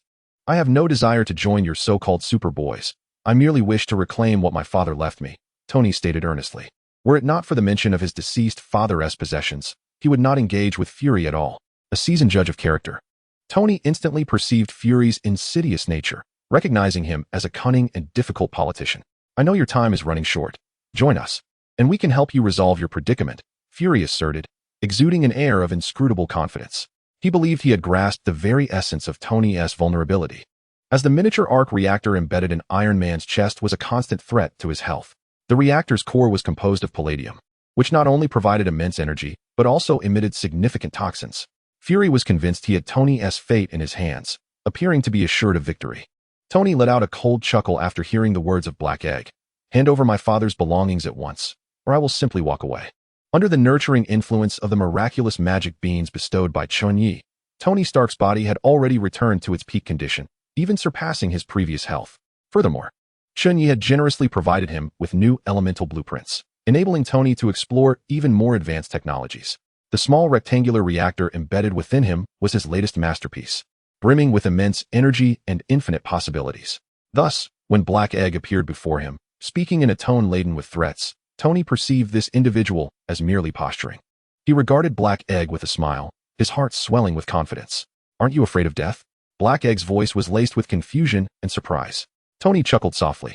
Who told you I was going to die? Keep cursing me, and see if I don't sue you for defamation. Black Egg furrowed his brow, perplexed by his miscalculation. He had thoroughly investigated Tony's condition and was aware of the severe injuries he had endured. Yet, the Tony before him exuded such confidence, as if everything lay firmly within his grasp. He led Tony into the innermost conference room, and just as Tony was on the verge of losing his patience, Black Egg opened the door and turned to Tony, saying, "Welcome to the Avengers." Inside the conference room, Tony recognized Black Widow and Hawkeye, as well as Captain America, whom he had encountered long ago. In addition, he noticed several unfamiliar faces. One was a bald man in a wheelchair, his eyes shimmering with wisdom, seemingly a scientist or sage. Another was a middle-aged man dressed in a doctor's attire, engaged in conversation with the bald man, his face adorned with a gentle smile. What astonished Tony the most were the three individuals clad in identical blue combat suits and a rocky figure engaged in dialogue. Each of their uniforms bore a conspicuous four insignia, instantly evoking thoughts of the legendary Fantastic Four. In this conference room, each person emanated a powerful presence. They possessed diverse abilities and backgrounds, but had all chosen to stand here, united in pursuit of a common goal. Chapter 99. Tony's refusal to join the Avengers. All eyes were fixated on the newcomer, Tony. Nick Fury felt a deep sense of satisfaction as he observed Tony's astonishment. Heaven knows the effort and compromises he had made to assemble this alliance. Yet, seeing this worldly playboy shocked, Nick Fury felt that his struggles were indeed worthwhile. Black Egg confidently addressed Tony. "Join us, Tony." He believed that with Tony's talent and strength, he would undoubtedly become a tremendous asset to the Avengers. Black Egg felt certain that an invitation at this moment would be met with acceptance. Tony admitted that he was initially taken aback by the presence of the Avengers, but he soon regained his composure. He remarked, "So this is your Superboy squad," his tone laced with a hint of mockery and disdain. Ignoring Black Egg's inquiries, he approached Captain America, Steve Rogers, and said, "I never expected you, of all people, to still be alive." Steve scrutinized the impudent Tony before him and replied, "I knew your father, Howard. He was a good man." He extended his hand in a gesture of greeting, yet Tony dismissed it, continuing on his path. Tony's next target was the bald elder seated in a wheelchair. He approached with a smile and inquired, "May I ask how to address you, sir? It seems S.H.I.E.L.D. spares no one, not even the elderly." Although his tone was playful, his gaze was earnest. He sensed that this individual posed the greatest threat, as his eyes seemed to penetrate the very soul. The bald elder did not respond immediately, but regarded him with a profound stare that made Tony feel somewhat uneasy, as if he were being seen through. Nevertheless, he did not flinch, but rather held the elder's gaze with determination. "You may call me Charles, or simply Professor. Rest assured, I am merely an unarmed old man, posing no threat to you," Charles said, smiling at Tony, as if he had already discerned his thoughts. Tony realized that this man was Charles, one of the leaders of the mutants, reputed for his ability to read minds. He resolved to create armor that could shield him from such mental probing upon his return. At that moment, a man clad in blue approached Tony, introducing himself. "Hello. I am Reed Richards. It is a pleasure to see you again, Mr. Stark." Reed Richards, known as Mr. Fantastic and the leader of the Fantastic Four, had undergone a transformation during a space mission, allowing his body to reshape at will. The other members included Invisible Woman, who could turn invisible, fly, and generate energy shields. His close friend, the Thing, renowned for his immense strength and formidable body, and Invisible Woman's brother, Human Torch, who could ignite flames and fly, reaching temperatures akin to a supernova. Tony cast a brief glance at Richards, whose pride, though bruised by Tony's aloof demeanor, remained masked. "I know you. Your reputation in the investment world is quite formidable," Tony remarked. Reed, thinking Tony was complimenting him, prepared to respond modestly, but was interrupted by Tony's next words. "Your projects seem to be a consistent loss. In our circle, you're the very specter of despair. In my estimation, any project I conceive in my mind could yield substantial profits. How is it that each endeavor you undertake results in a loss? In a certain sense, you are indeed a genius," Tony jested. Individuals like Tony, who possess a duplicitous nature, hold a profound disdain for hypocrites like Richards. He perceives Richards as intelligent, yet misguided, channeling his acumen into nefarious pursuits. Upon hearing Tony's sarcasm, Richard's smile faltered, yet maintaining his gentlemanly facade, he refrained from revealing his displeasure, though his mind raced with thoughts of how to turn the tables on Tony. Nearby, the fiery temperament of Firestorm ignited upon hearing Tony mock his comrade, flames enveloping him as he prepared to confront Tony. However, he was swiftly restrained by the piercing gaze of his sister, Susan, the Invisible Woman. Wow, wow, wow. May I inquire if this fiery young man is the son of Captain America? Tony resumed his teasing, not without reason, for Firestorm bore an uncanny resemblance to Steve. This remark incensed Susan, who had not anticipated such rudeness from Tony. Even the usually composed Steve cast a fierce glare at Tony, unable to tolerate the insult directed at his teammate. The atmosphere in the conference room grew palpably tense, fraught with conflict. Enough, Tony, answer me. Will you join us or not? Nick Fury finally interjected. Without hesitation, Tony replied, I decline. I have no interest in joining your band of superboys. Kindly ensure my father's belongings are sent to me. With that, Tony promptly exited the Avengers conference room. His abrupt refusal stemmed from an acute awareness that the primary objective behind the formation of this Avengers alliance was undoubtedly the enigmatic Chen Ye of Hell's Kitchen. Unbeknownst to Tony, his sentiments had inadvertently begun to align with Chen Ye's faction. At that moment, Tony pondered whether Chen Ye's camp could triumph over the Avengers. He dismissed ordinary individuals like Hawkeye and Natasha as inconsequential. The assassins on Chen Ye's side could handle them. As for the Fantastic Four, Tony felt confident in addressing the matter of Mr. Fantastic himself, harboring an inexplicable aversion towards him. The remaining foes could be entrusted to Deadpool and the young lady accompanying Chen Ye. In Tony's mind, he had simulated countless battle scenarios, each culminating in victory for Chen Ye's side, which eased his anxiety, illuminating a glimmer of hope. However, what Tony remained unaware of was the formidable presence of Captain Marvel lurking within the Avengers. As he prepared to relay the news of the Avengers to Chen Ye, he received a call from him. Hey, Chen Ye, I was just about to reach out to you, Tony stated. On the other end, Chen Ye expressed surprise. What a coincidence. I was just about to contact you to share some good news and some bad news. Tony harbored a profound disdain for the Riddler, yet he found himself intrigued by the news that Chen Ye might share regarding him. What is the good news? He inquired. On the other end of the line, Chen Ye's tone abruptly shifted to one of gravity. The good news is that I have located the perpetrator responsible for your parents' demise. Tony's heart raced, and he nearly lost grip of his phone. His eyes widened in disbelief as he exclaimed, How is that possible? My parents died in a car accident. This revelation struck Tony like a thunderbolt. He had always firmly believed that his parents had perished in an ordinary vehicular mishap. If what Chen Ye asserted was true, it would imply that the true killer had roamed free for over 2 decades, while he remained blissfully unaware of the reality. Eager to glean further details, Tony felt an urgent need for more information to process this staggering news. He resolved to visit Chen Ye in person, believing that a face-to-face conversation would provide greater clarity than a mere phone call. Taking a deep breath, he declared, Wait for me. I shall arrive shortly, and promptly ended the call. Chapter 100. The truth revealed to Tony and Captain America before long. Tony found himself at Chen Ye's restaurant in Hell's Kitchen. Anxious to uncover the truth, he disregarded John Wick's greeting and rushed into the establishment. John Wick lowered his hand in surprise, never anticipating he would witness such an agitated Tony.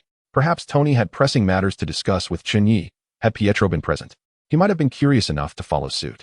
However, John Wick, being inherently discreet, paid little heed and continued to sit in contemplation. Upon entering, Tony slammed his hand on Chen Ye's table and demanded, What is going on? My parents did not die in an accident, did they?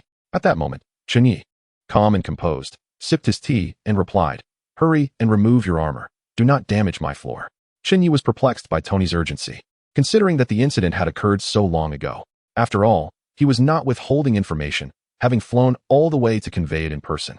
Reflecting on a past iteration of Tony, who had learned the truth yet did not seek vengeance against the Winter Soldier, Chen Ye mused that now, with Uncle Ben having dealt with the Winter Soldier, Tony should be expressing gratitude instead.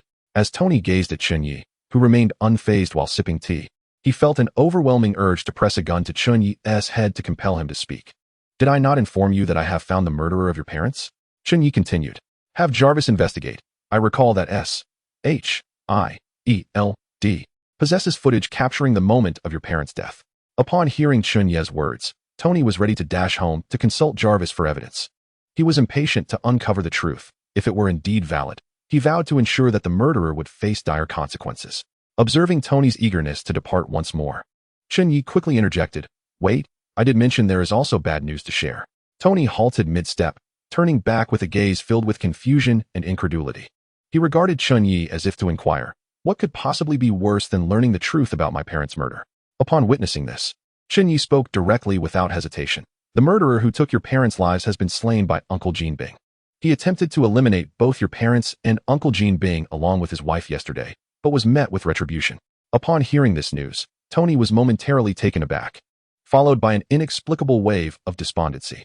He felt as though his anger and impulsiveness were abruptly extinguished, like a flame snuffed out in an instant. The very perpetrator he sought was, in fact, already deceased. His fury and impulsiveness seemed to have lost their target. Subsequently, Tony gazed at Chen Ye with a look of confusion, eager to comprehend the unfolding of events. Thus, Chen Ye began to recount the entire incident in detail.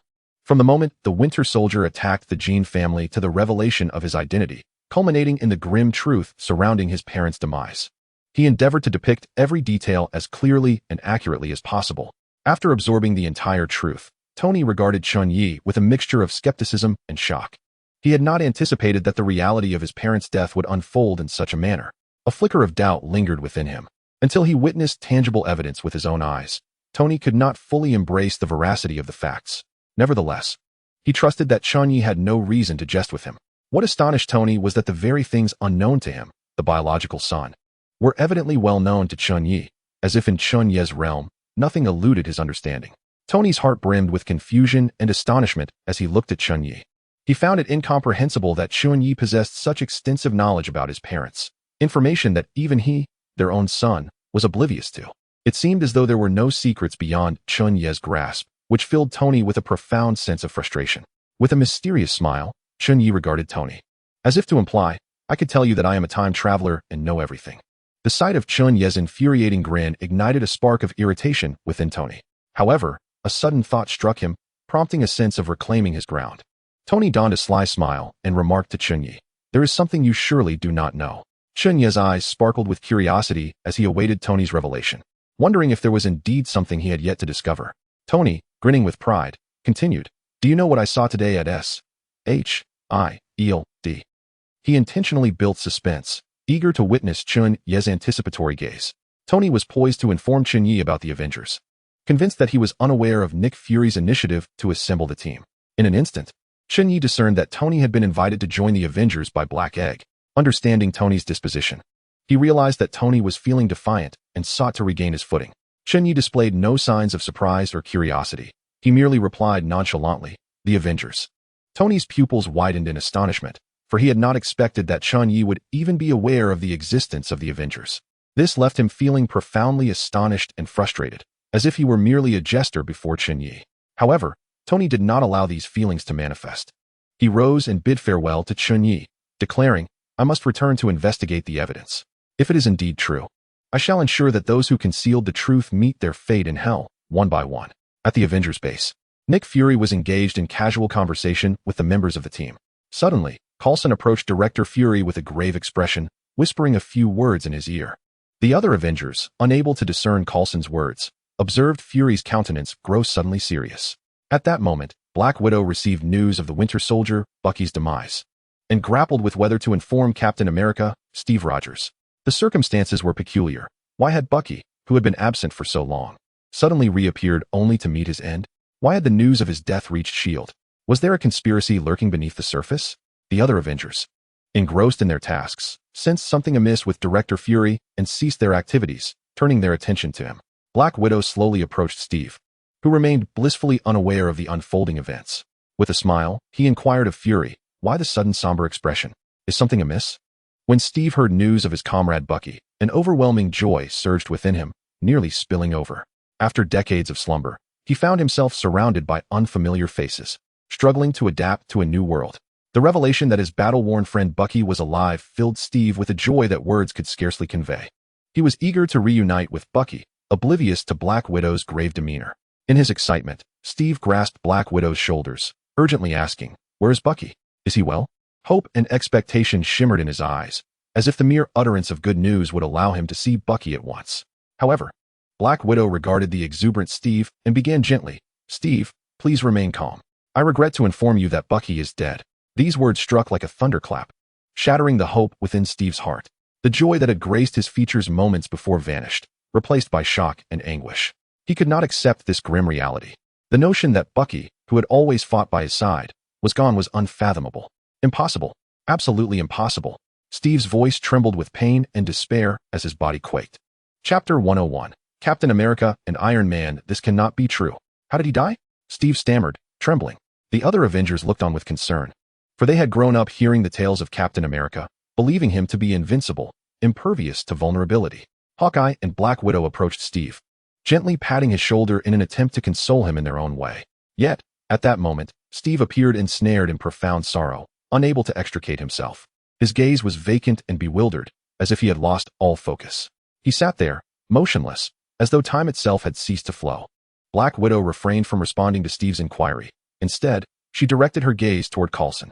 Coulson swiftly grasped her intent, promptly opening his notebook and executing a series of operations. Soon, the large screen in the conference room illuminated, revealing a startling image. Black Widow positioned herself behind Steve, resting her hands on his shoulders, and turned his face toward the screen. In that moment, all members of the Avengers focused their attention on the display. The footage depicted Kingpin, transformed into a diamond-like figure, charging at Bucky, sending him flying.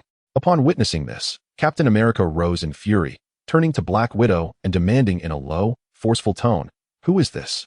Black Widow furrowed her brow, scrutinizing the scene on the screen. It was her first encounter with this footage. The figure depicted was unmistakably familiar to her. Kingpin, the former emperor of the underworld. What shocked her was the realization that he had once been an ordinary man. After all, the intelligence agency had conducted thorough investigations over the years, leaving no room for error. This suggested that Chen Ye possessed a method to grant others superhuman abilities.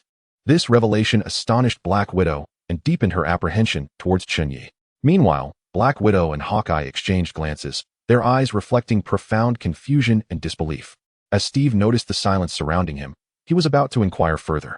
The screen displayed Kingpin gripping Bucky's neck while he conversed on the phone with an unidentified party. The audio clearly muted. Soon, the audience witnessed Kingpin sneering before cruelly snapping Bucky's neck, after which the footage abruptly ended. In that instant, Steve could no longer contain his wrath.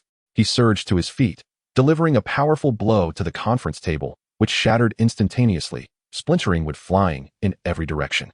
Steve's eyes blazed like an enraged lion as he fixed his steely gaze on Nick Fury, his voice low yet resolute. "Tell me, who is this person? I know S.H.I.E.L.D. has the capability to uncover the truth." Nick Fury observed the video with a sense of unease. The footage seemed to bear the hallmarks of malicious editing. Why would Kingpin seek to kill the Winter Soldier? And what was the significance of the burning vehicles in the background? As a seasoned strategist, he detected a familiar undertone and resolved to calm Captain America. "You need to remain composed. This could very well be a conspiracy. I believe we should investigate thoroughly before reaching any conclusions," Nick Fury asserted, his voice steady and assured. However, Steve's emotions had spiraled out of control. He clutched Nick Fury's collar tightly, his eyes ablaze with fury. "Tell me. I must know the truth. That was my friend. I care not if this is a conspiracy." Black Widow and Hawkeye hurriedly intervened to separate the two, and Hawkeye, unable to contain his frustration, remarked, "The man in the video is known as Kingpin, a former underground emperor. If you seek him, you can find him in Hell's Kitchen." Yet, before Hawkeye could finish his sentence, Steve had already stormed out of the conference room. One thought consumed him: to find Kingpin and avenge Bucky. Black Widow cast a reproachful glance at Hawkeye, as if blaming him for divulging this information to Steve. Subsequently, she turned to Black Egg and inquired, "Is there a possibility that Steve might be in danger? After all, that is Chen Ye's territory, and Chen Ye would not stand idly by while Steve laid hands on his godfather." Black Widow refrained from informing Steve herself, knowing he stood little chance against Chen Ye. The mere thought of Chen Ye's capabilities still sent shivers down her spine. Hawkeye, feeling somewhat aggrieved, shrugged and replied, "What would you have me do? Let Steve continue to seethe? That was his only friend, now deceased, brutally snuffed out. If I don't tell him, will he simply cease his wrath? He is a man of flesh and blood. If his dear friend is murdered, it would be unmanly of him not to seek revenge." At this moment, Nick Fury spoke slowly. "It is of no concern. I will dispatch someone to protect Steve. For now, let us examine Bucky's remains and search for any clues." Nick Fury had resolved to summon Danvers back from the cosmos. Though uncertain if there were ulterior motives at play, it appeared that war was inevitable. "Avengers, I need you to prepare. Our first battle may be upon us shortly." After delivering this statement, Nick Fury exited the office. The Fantastic Four, having witnessed the video, found themselves at a loss. Newly inducted into the Avengers, they were not well acquainted with Steve and were unsure of how to console him. Unbeknownst to them, the Thing among them gazed at the diamond-formed Kingpin with envy, wishing he were a diamond man himself, utterly loathing his current form. Beside him, Invisible Woman observed Mr. Fantastic, who appeared deep in thought, and asked, "You must realize, this is a conspiracy, correct?" Susan, the Invisible Woman, discerned that the video had been edited. Confident that if she could see through the deception, Mr. Fantastic, who was undoubtedly more astute, would too. Mr. Fantastic smiled at Susan's assertion and replied, "Indeed. I have certainly noticed. I never imagined S.H.I.E.L.D. had so many adversaries." Mr. Strange discerned the situation at hand and surmised that someone sought to utilize S.H.I.E.L.D. to eliminate their adversaries.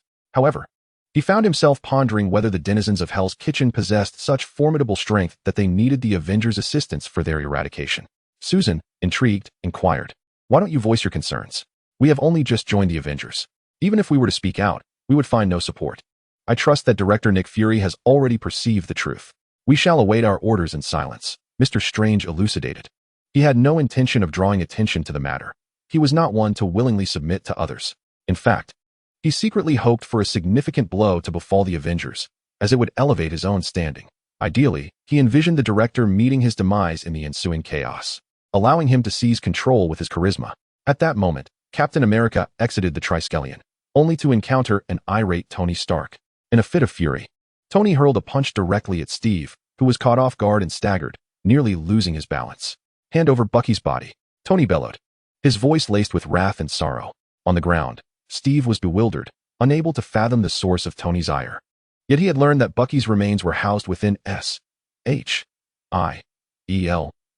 Regardless of Tony's motivations, Steve resolutely refused to allow anyone to take his friend's body. Rising to his feet and gripping his shield tightly, he declared, "I will not surrender Bucky's body."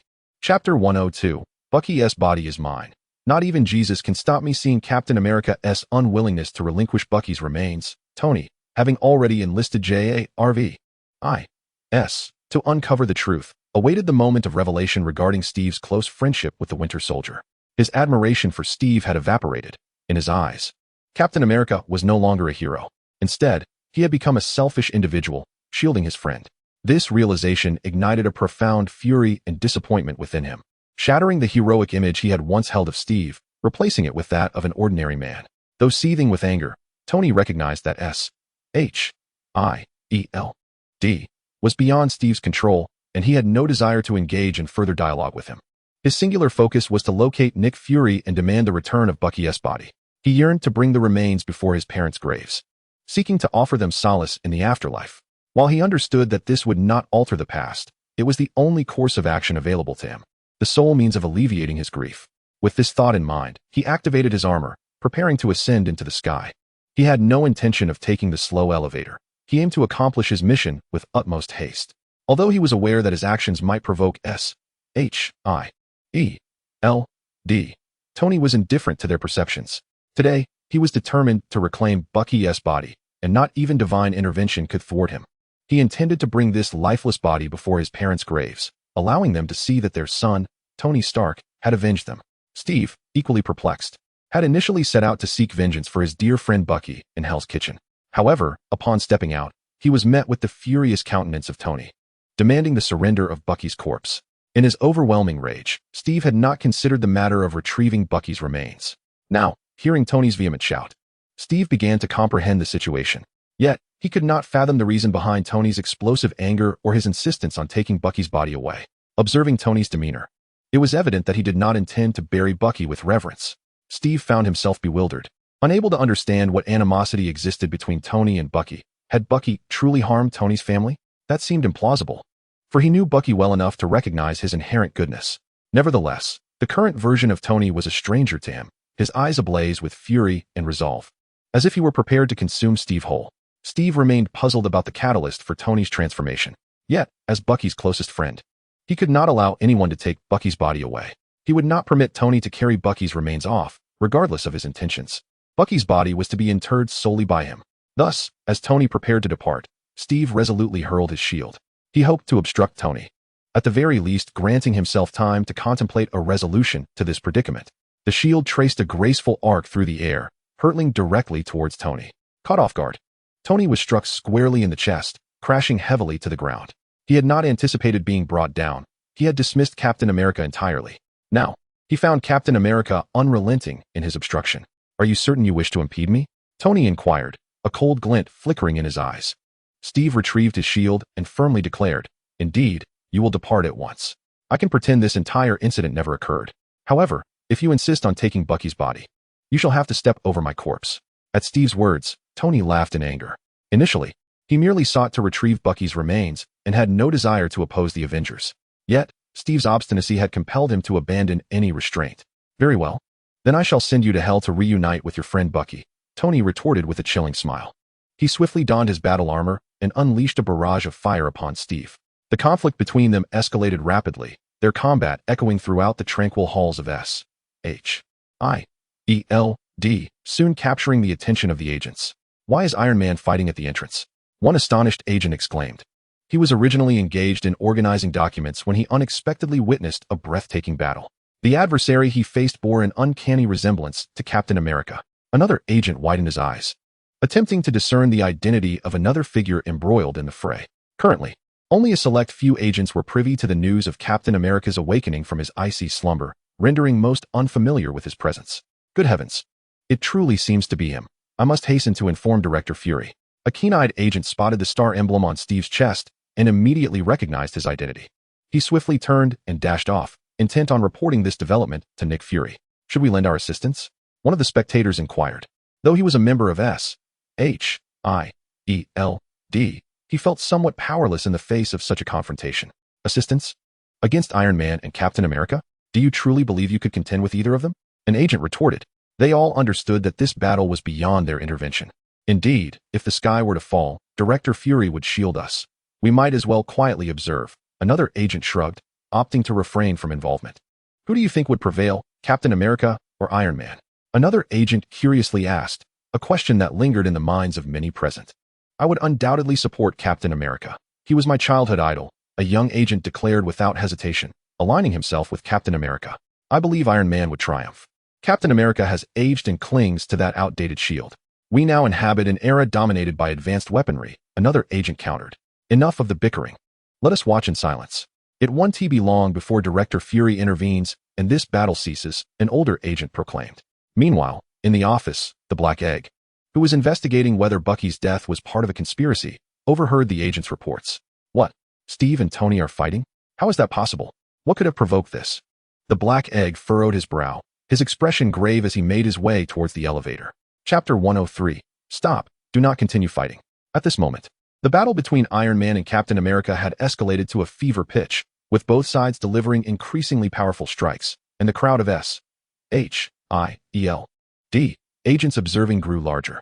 How is Captain America's shield so resilient? It withstands bullets, lasers, and missiles alike. One agent marveled at the remarkable durability of Captain America's shield. A newly inducted agent was particularly exhilarated. Having grown up hearing tales of Captain America, this was his first opportunity to witness the legendary figure in action, especially in combat against Iron Man. He held his phone aloft, fervently capturing the moment, eager to immortalize it. A shrewd agent, sensing an opportunity, immediately commenced the betting, calling out loudly, Come, place your bets. Iron Man's victory odds are 2-1, while Captain America's are 1-1. Those interested should wager quickly, cash only. Me. 100 on Captain America." The crowd, upon hearing this, eagerly rushed to place their bets. One at a time, no need to rush. The astute agent excitedly collected the cash, envisioning a windfall. Just then, a cough echoed near his ear. Looking up from his counting, he was met by Hawkeye.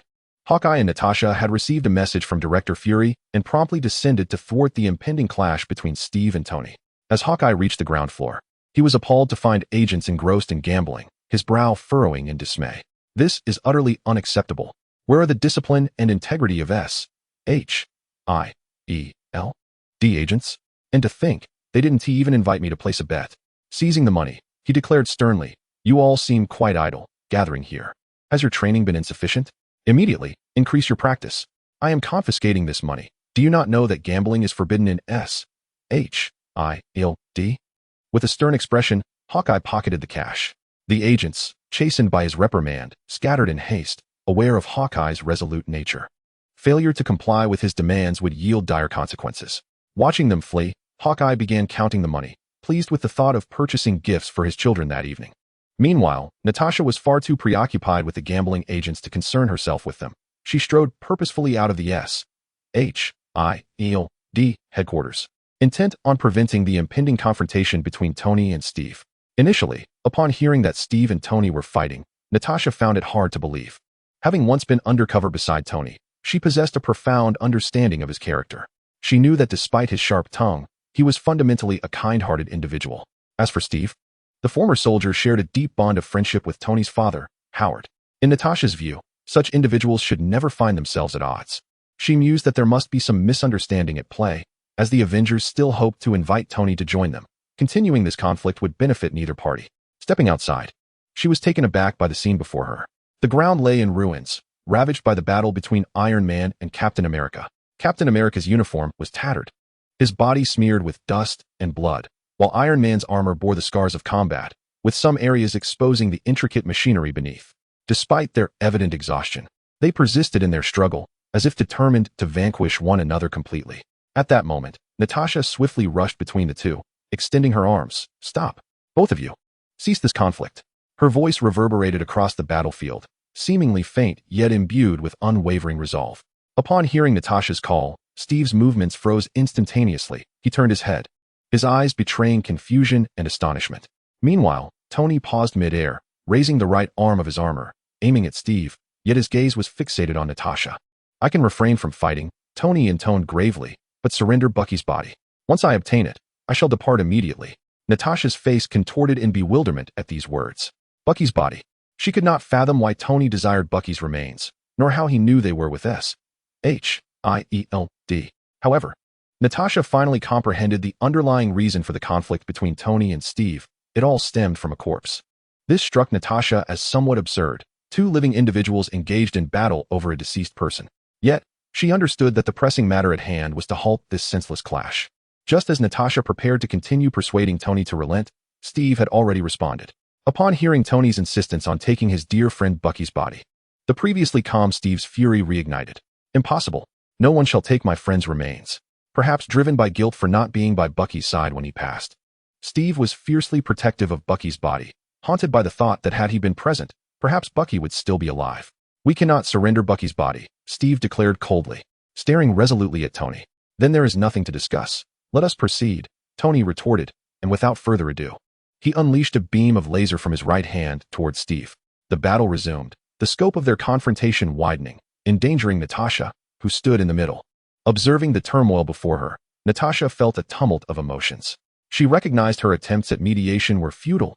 Tony and Steve had succumbed to the vortex of their emotions. Unable to extricate themselves, reluctantly, she decided to withdraw momentarily, retreating to the S.H.I.E.L.D. headquarters in search of alternative solutions. At that moment, the voice of Director Fury echoed in Natasha's ear. "Natasha, you and Hawkeye must assist Steve. We cannot allow Tony to wreak havoc before S.H.I.E.L.D.'s building." The Black Widow had been present during Natasha's efforts to mediate, yet she had not anticipated Tony's blatant disregard for the situation. Considering Tony's father's legacy, had Tony been willing to cease hostilities, Fury would have overlooked the matter. After all, causing a disturbance at such a critical military installation as S.H.I.E.L.D. would warrant legal repercussions. Yet, Tony's blatant disrespect, all for the sake of a deceased individual, was unexpected. If Tony were to swagger out of S.H.I.E.L.D., he was convinced that the following day, the military and those politicians from the federal government would mock him, casting doubt on the capabilities of S.H.I.E.L.D. He pondered whether he could still hold the position of director.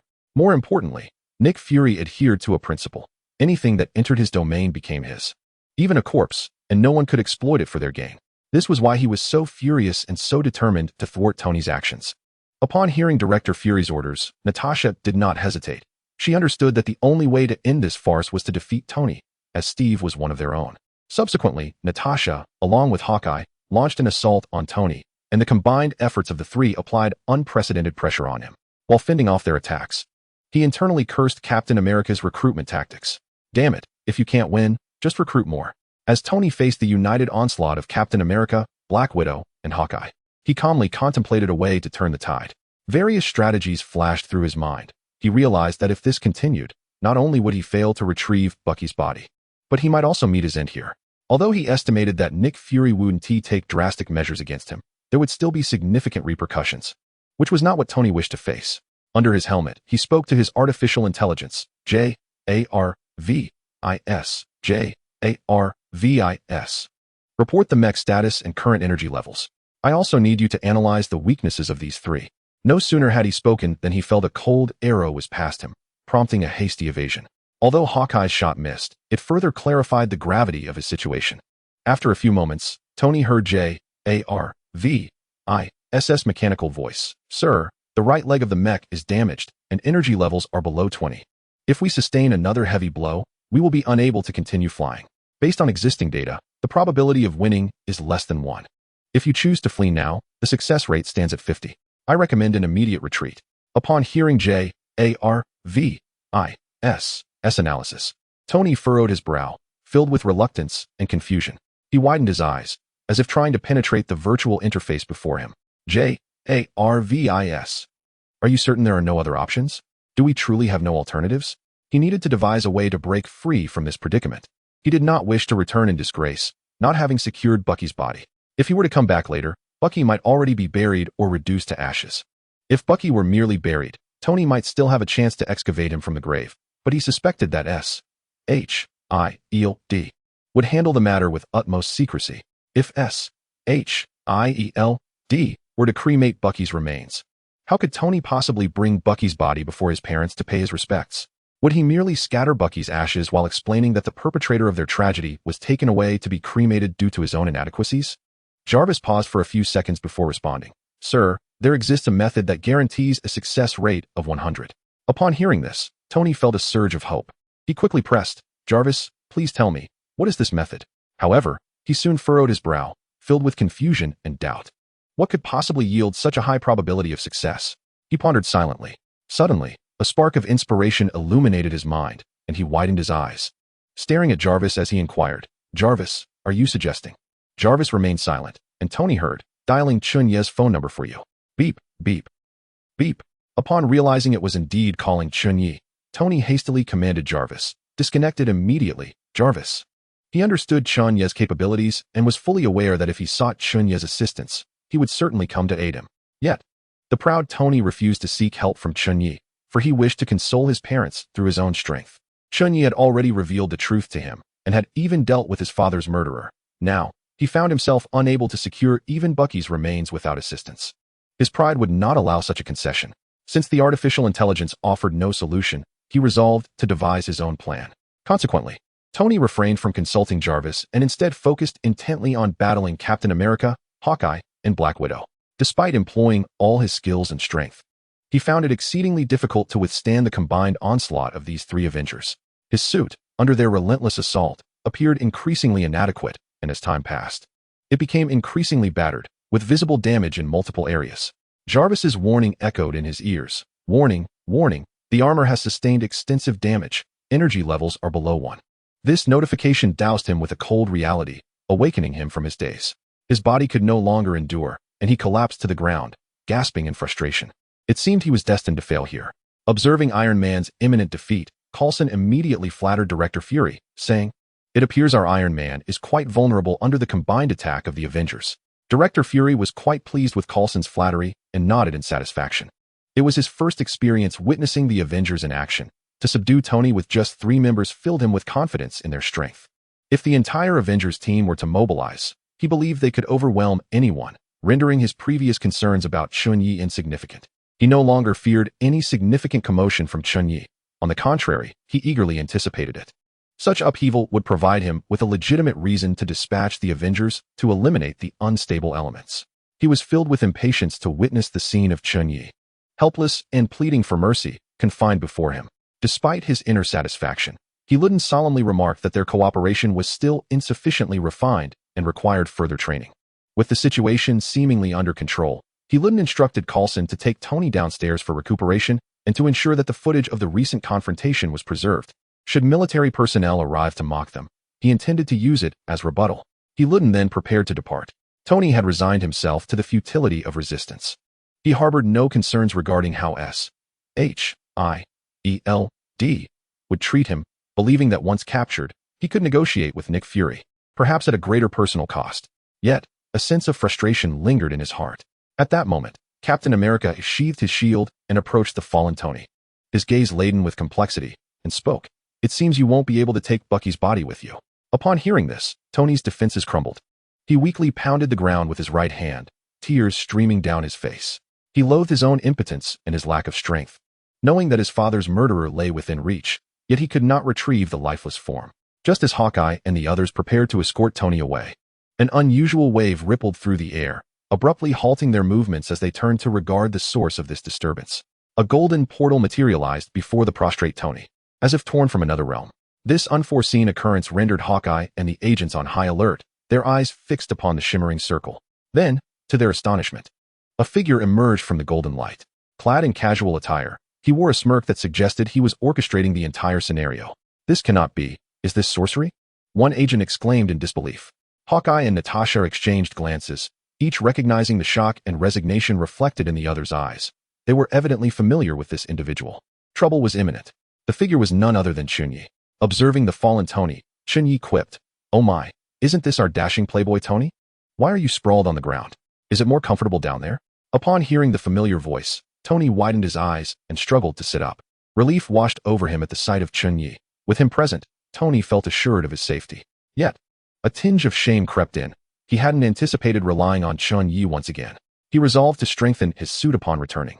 A flicker of curiosity also ignited within him. How had Chen Ye discovered his location, and who had informed him? "What brings you here?" he inquired.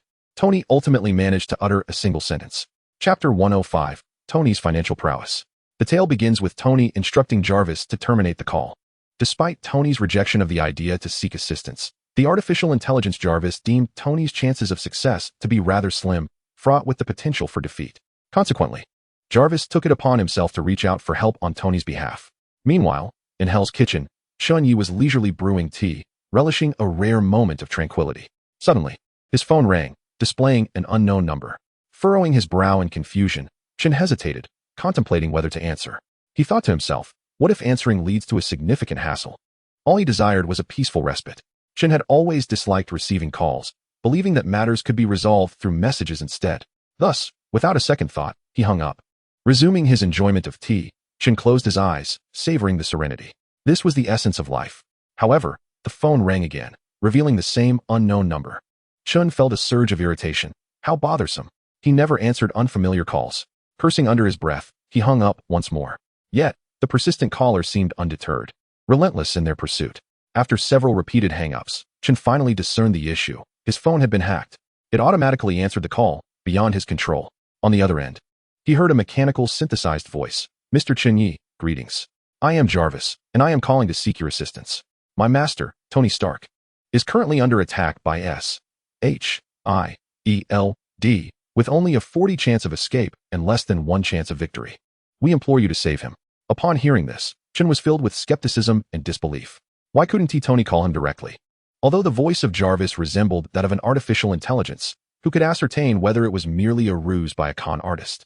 Scammers had become increasingly sophisticated. Now, they not only avoided calls, but also hacked his phone, masquerading as AI. If they possessed such skills, why not pursue legitimate endeavors instead? Given Mr. Chen Ye's past preferences, we have prepared a reward of $100 million. This is the highest authority I can exercise, Jarvis continued. Chen, however, was not swayed by the promise of $100 million. Instead, he felt utterly bemused. Were scammers truly so inflated in their demands nowadays? Tossing around figures like $100 million as if they were Tony himself, he contemplated setting his phone aside to retire upstairs for a rest. Yet, the next moment, a text notification appeared on his phone. Bank deposit, 100,000,000. Even the typically composed Chen Ye felt a twinge of unease upon seeing such a string of zeros. Could this truly not be a scam? Was it possible that Tony had genuinely landed himself in trouble once again? At this moment, Jarvis released the permissions on Chen Ye's phone and stated, "The payment has been processed, Mr. Chen Ye. Please depart promptly. We have also sent you the location of Tony Stark. You can view it on your map. According to the route, it will take approximately 30 minutes to reach the destination." Upon confirming the funds had indeed arrived in his mobile bank account, Chen Ye sprang to his feet. It appeared that Tony was genuinely in trouble and did not intend to seek his assistance.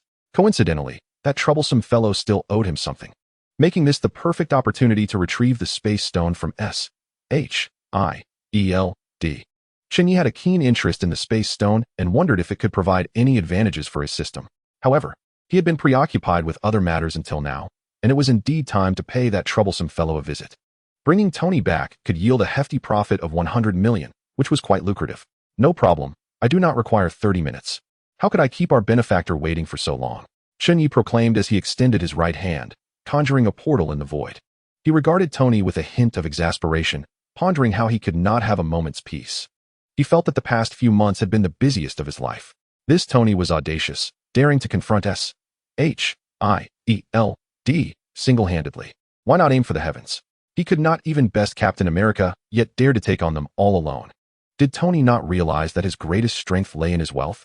Though Chen Ye thought this, he acknowledged that the individual before him was indeed a generous benefactor who had just contributed $100 million. With a smile, he assisted Tony to his feet and kindly brushed the dust off his armor, even tidying up Tony's disheveled hair. After all, the customer is king, especially a customer who had paid such a substantial sum. This amiable gesture made Tony feel somewhat uncomfortable. He took a cautious step back, finding Chen Ye's demeanor strangely unfamiliar. Observing Tony's bewildered expression, Chen Ye rolled his eyes and remarked, "If it weren't for someone's artificial intelligence transferring me $100 million, do you think I would have come here?" Upon hearing Chen Ye's words, realization dawned on Tony that it was indeed his AI, Jarvis, who had orchestrated this.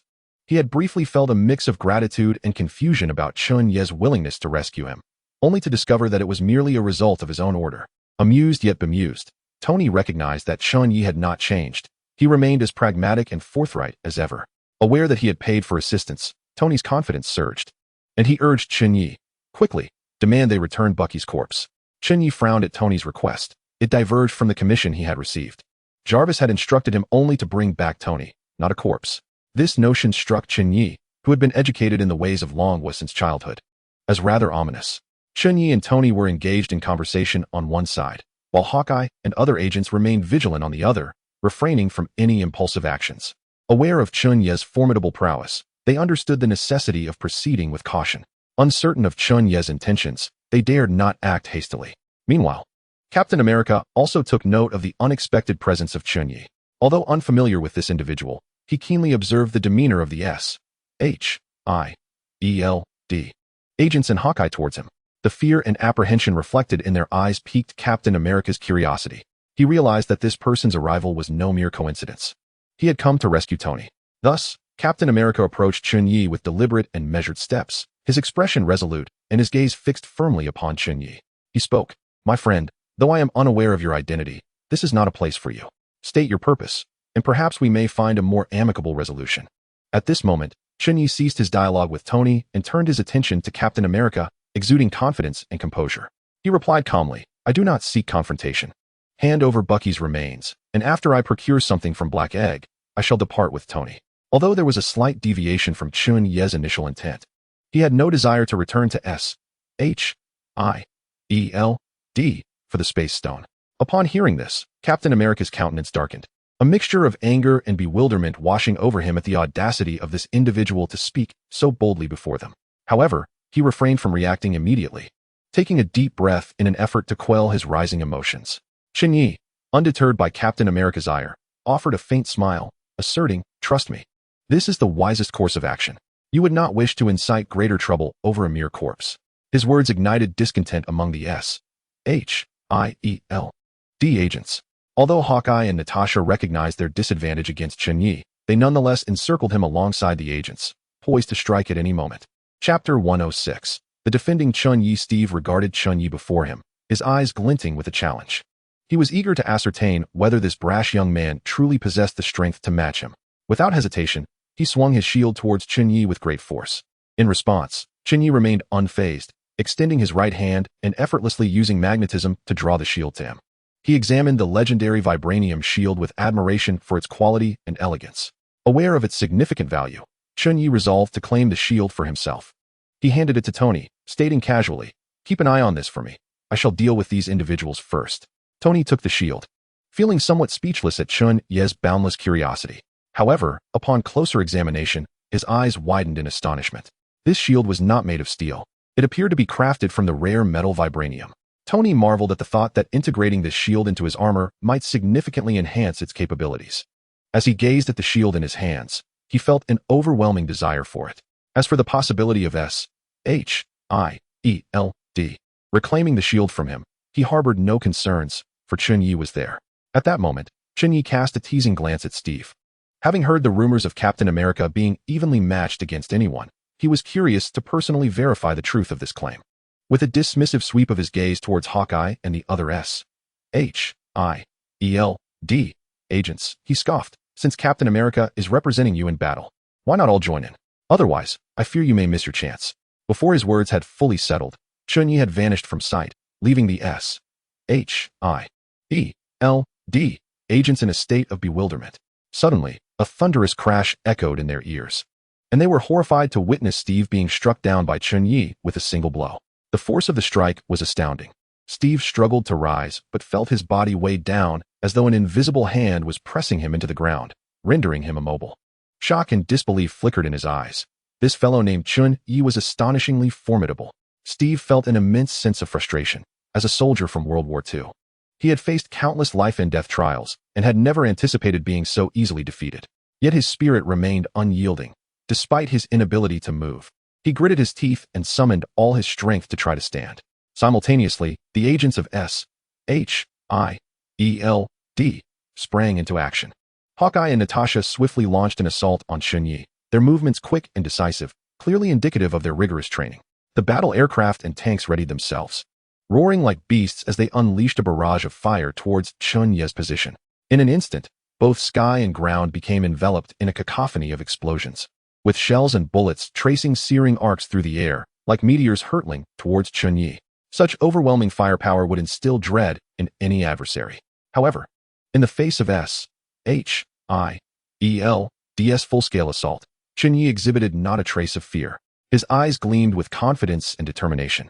As if everything were well within his control, he spread his arms wide, and the incoming shells and bullets froze mid-air, halting their advance as if time itself had stopped. This spectacle left the prostrate Captain America and the surrounding S.H.I.E.L.D. agents in utter shock and despair. They could hardly believe their eyes. Nor could they comprehend how Chen Ye possessed such immense power. Yet Chen Ye merely smiled at them and said, "You are exceedingly enthusiastic, even presenting me with such an extravagant gift. However, I am not particularly fond of it, so I shall return it to you." With a flick of his hand, the halted bombs and bullets were compelled by magnetic force, abruptly reversing their trajectories and hurtling back towards their original source. This scene was nothing short of magical, leaving all present utterly astonished. The ensuing explosions erupted in rapid succession, with countless agents, caught unawares, being struck down by their own bullets. Some fell dead on the spot, while others suffered grave injuries. Even the tanks and helicopters were not spared, rendered pitifully vulnerable under Chen Ye's extraordinary abilities. The entire tableau transformed into a hellish nightmare. As the elite agents of S.H.I.E.L.D. faced staggering losses in this unforeseen counterattack, the air was thick with the acrid scent of gunpowder and dust, while the ground bore witness to a dismal tapestry of blood and debris. Captain America lay on the ground, his heart heavy with despair as he beheld the unfolding carnage. Chen Ye approached him slowly, exerting his gravitational powers to hold him down, his gaze betraying a mix of resignation and mockery. "Look at how many lives have been lost because you refused to relinquish Bucky's body," he remarked. Captain America glared at Chen Ye, his eyes aflame with anger and indignation. Had a mere glance been lethal, Chen Ye would have perished several times over. Yet, Chen Ye remained undaunted, meeting Captain America's gaze with unwavering resolve. "Do not look at me like that. I am only acting in self-defense. You make it seem as if I am the villain." In truth, he had done nothing wrong. Those who fell were victims of their own ammunition. Should he not defend himself when faced with lethal intentions?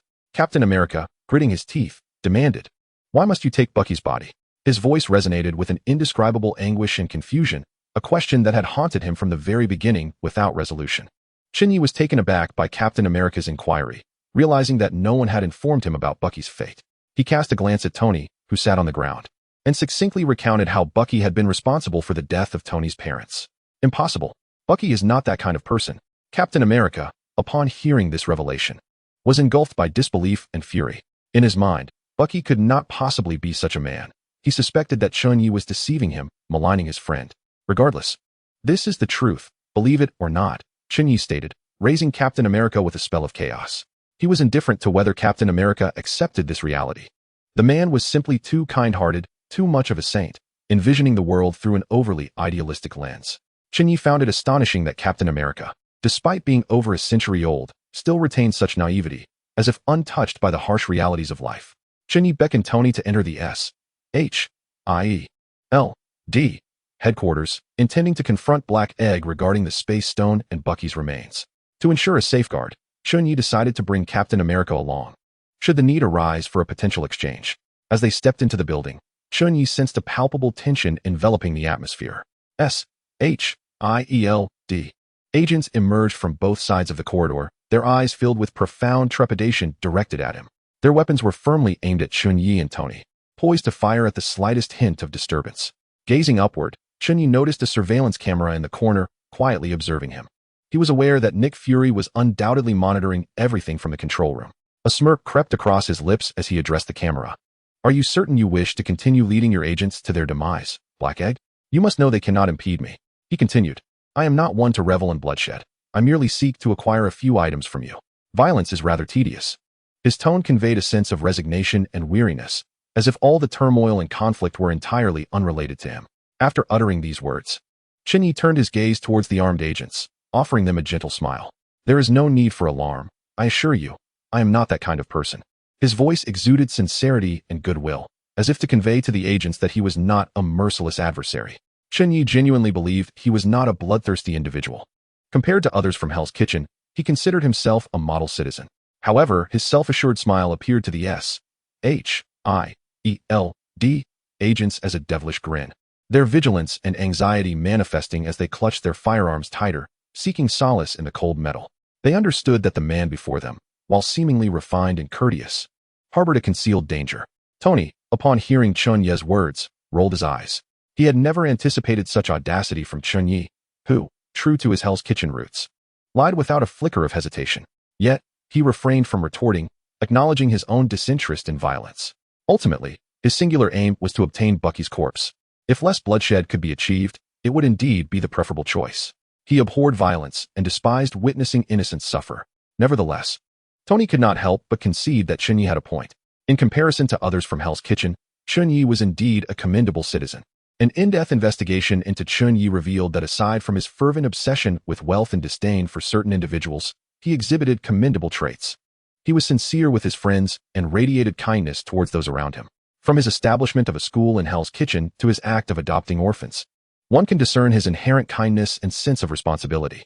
Even more noteworthy is Chen Ye's belief in the principle of equality.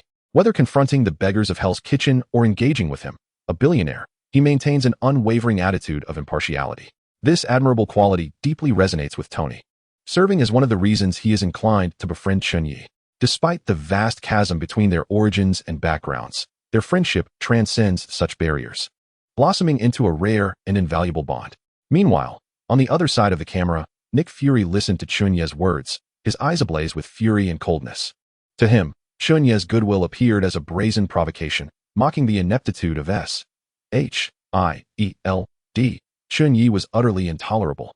Fury seethed inwardly, vowing to eliminate him at all costs. His hands clenched into fists, knuckles turning white with rage. He could not abide anyone who so openly disdained his agency. Nor could he tolerate such arrogance on his territory. Beside him, Coulson, his gaze resolute, turned to Director Fury, assuring him that S-H-I-E-L-D's agents were far from cowardly and would certainly apprehend the insolent Chen Ye. The limit of patience had been reached. As an agent of S-H-I-E-L-D, Coulson felt a profound indignation at the audacity of the enemy daring to provoke them at their own doorstep. Even knowing Chen Ye's formidable strength, he was prepared to sacrifice everything to ensure that Chen Ye faced consequences. Director Fury turned to Coulson, meeting his gaze with a deep understanding of their shared anger and frustration. When had S-H-I-E-L-D ever faced such an affront? Yet, he recognized that Fury alone would not resolve their predicament. He needed to think calmly and devise the most prudent course of action. Gritting his teeth, Nick Fury commanded, "Have the agents return and send medical personnel to quickly assist the injured outside. Bring Chen Ye and his associates up." His voice brimmed with resignation and frustration. Yet he understood this was the best option available. They could not afford any more senseless casualties. "Director, are we simply going to let them come up like that?" Coulson's voice was laced with confusion and disbelief. He stared wide-eyed at Fury, seemingly seeking a rational explanation. Fury looked back at Coulson and sighed deeply. "This is an order. We cannot allow any more meaningless losses." Coulson's expression grew complex in an instant, flickers of indignation and anger dancing in his eyes. Yet, as a member of S-H-I-E-L-D, he knew he must obey. Clenching his jaw, He turned to carry out the order that left him feeling powerless. Nick Fury empathized with Coulson's discontent. He too harbored the same sentiments. If anyone wished for Chen Ye's demise, it was undoubtedly him. If the tactic of overwhelming numbers could eliminate Chen Ye, he would undoubtedly dispatch all agents without hesitation.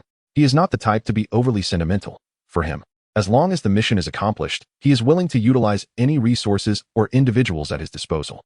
However, the issue lies in the fact that such a strategy holds no significance against someone like Chen Ye, who possesses extraordinary abilities. It would be far more prudent to simply call off the agents and allow Chen Ye and his associates to approach unimpeded. He has contemplated pitting the remaining Avengers against Chen Ye, yet he recognizes that this is equally an impractical notion. Dr. Banner and the Professor have already departed, leaving only the Fantastic Four within S.H.I.E.L.D. Nick Fury's gaze turned toward the window, his heart brimming with anticipation. He had reached out to Carol, who was far beyond the Earth, hoping for her swift return. He understood that only when the Avengers and the X-Men were fully assembled would they stand a chance of subduing Chen Ye. "Carol, please return quickly. The Earth needs you," he murmured softly, as if calling out to the distant stars. Chapter 108. The Threat of Chen Ye's H.I.E.L.D. Agents stood with their weapons drawn, facing off against Chen Ye and his group. Chen Ye and Tony appeared unfazed by the tense atmosphere, walking calmly toward the elevator. The agents exchanged glances, their eyes filled with confusion and hesitation. The weight of their firearms felt burdensome, as each agent weighed the decision. Should they fire? Just as they wavered in uncertainty, a figure emerged from the end of the corridor. It was Coulson, a senior agent of S.H.I.E.L.D., and his presence brought a collective sigh of relief, as if a guiding light had appeared. Coulson approached the agents, nodding at them to step back momentarily. In a steady voice, he instructed them, "Go outside and check for any injured colleagues in need of assistance." Though reluctant, the agents complied swiftly, vacating the scene. Coulson then turned to Chen Ye and Tony, his face a canvas of complex emotions, predominantly marked by deep resentment. Through gritted teeth, he stated, "Director Fury wants you to proceed upstairs." His tone was laden with frustration and helplessness, as if he bore an immense burden. Despite his inner turmoil, Coulson led Chen Ye and Tony toward the elevator. As the elevator doors slowly closed, isolating them from the outside world, the atmosphere remained charged with tension. Coulson's unwavering glare was fixed on Chen Ye. If the elevator were to plummet, he would not hesitate to sever the cables, ensuring their mutual demise. The animosity and hatred radiating from Coulson were hard for both Chen Ye and Tony to overlook. Tony could not resist teasing Chen Ye, saying, "Look at how universally disliked you are." Chen Ye shot him a disdainful glance, inwardly thinking, "Isn't the reason for their hostility towards me largely due to you? Yet you stand there reveling in it." He reminisced about his leisurely days in Hell's Kitchen, sipping tea and fishing, wondering why he had to wade through this murky water. At that moment, he felt that the $100 million he had received was insufficient. He had initially thought that rescuing Tony would be a straightforward task. But now he realized he also had to retrieve a corpse, which was exceedingly troublesome. "Shall I take my leave then? You can negotiate with Black Egg on your own," Chen Ye said, poised to press the elevator button for the first floor. Tony hurriedly grasped Chen Ye's arm and exclaimed, No. Let's go together, after all. You've taken my money. What's wrong with a little banter from the employer?" Tony was far too apprehensive to confront Black Egg alone, fearing he might not escape unscathed. If not dead, given that he was indeed the cause of the trouble. Just as Coulson was on the verge of losing patience with the frivolous exchanges between Tony and Chen Ye, he stood by the elevator doors, witnessing their unbearable antics as if they were intentionally testing his forbearance. Finally, when the elevator doors opened, he felt a sense of relief and stepped out first. Coulson ushered Chen Ye and his group inside before departing. Inside the office, Nick Fury's cold gaze fixated on Chen Ye and Tony. His eyes shifted between the two, seemingly searching for their vulnerabilities.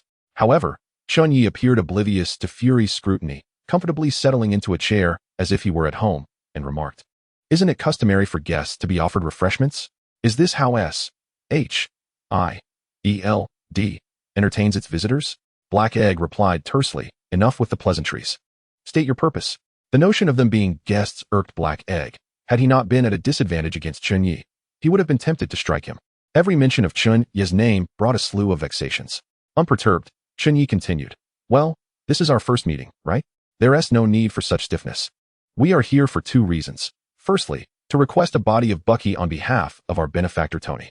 Secondly, you previously agreed to let me take some items from your collection. I thought I might do so while I'm here." Tony, seated beside him, nodded in agreement. Upon hearing Chen Ye's requests, Black Egg acknowledged the first point but was taken aback by the second. He had anticipated that Chen Ye would demand items from him on his own turf. Frowning, he glanced at Tony, surprised that Tony had learned the truth behind his parents' demise, sparking his curiosity about how Tony had come by this knowledge. This information was something Black Egg had only recently uncovered. Likely, very few people in the world knew the true cause of Howard and Maria Stark's deaths. Then, observing Steve, who was bound by Chen Ye, Black Egg realized that Chen Ye intended to use Steve as leverage, understanding that Tony could not possibly join the Avengers. He could only choose between Steve and Tony. After weighing the pros and cons in silence for a moment, he finally spoke. I can provide you with Bucky's corpse in exchange for releasing Steve, but the previous conditions are null and void. I could never engage in actions that would support the enemy. His tone was resolute and decisive, as if to convey to Chen Ye that this was his boundary. Steve was of paramount importance. He could be regarded as the very soul of the Avengers, uniting them in a crucial manner. In stark contrast, Bucky's lifeless body held no value whatsoever. Although the Black Egg knew that surrendering Bucky's corpse would incite Captain America's wrath, he remained indifferent. On the contrary, Steve would harbor even greater animosity towards Chen Ye than towards him. The Black Egg had previously acquiesced to Chen Ye out of a desire to avoid open conflict. Yet now that facade had been utterly shattered. Despite their ignorance of the true purpose of the rare treasures housed within the S.H.I.E.L.D. warehouse, they would never concede even a scrap of it to Chen Ye. I assure you, I will borrow the cosmic cube for a brief moment, and I promise to return it. Chen Ye's voice was calm and unwavering, as if to soothe the Black Egg's agitation. Yet, beneath his words lay an undeniable authority, as if he were impressing upon the Black Egg that his decision was irrevocable. His gaze emanated a fierce intensity, as if to convey that he was not jesting. The cosmic cube, how did Chen Ye know of it? The Black Egg regarded him with suspicion. Although S.H.I.E.L.D. had been studying the cosmic cube for some time, no progress had been made. Chen Ye's abrupt mention of it was indeed startling, leading him to question whether Chen Ye comprehended its true value or harbored ulterior motives. The mere thought of this made the Black Egg even less inclined to yield. Chen Ye observed the contemplative Black Egg and reiterated, I assure you, I will borrow the cosmic cube for a brief moment, and I promise to return it. If you refuse, I will be compelled to take it by force, provided that the space gem held no utility for the system. Chen Ye had no intention of retaining it. As such an object would surely attract Thanos' attention, it was wiser to leave it with S.H.I.E.L.D. to draw fire away from himself. As the atmosphere grew tense, Chen Ye's eyes suddenly glowed crimson. A formidable aura radiated from him, compelling the Black Egg to submit. He was prepared to invoke chaos magic to demonstrate his resolve. Should the Black Egg refuse to surrender the cosmic cube, he would annihilate the entirety of S.H.I.E.L.D. Chapter 109.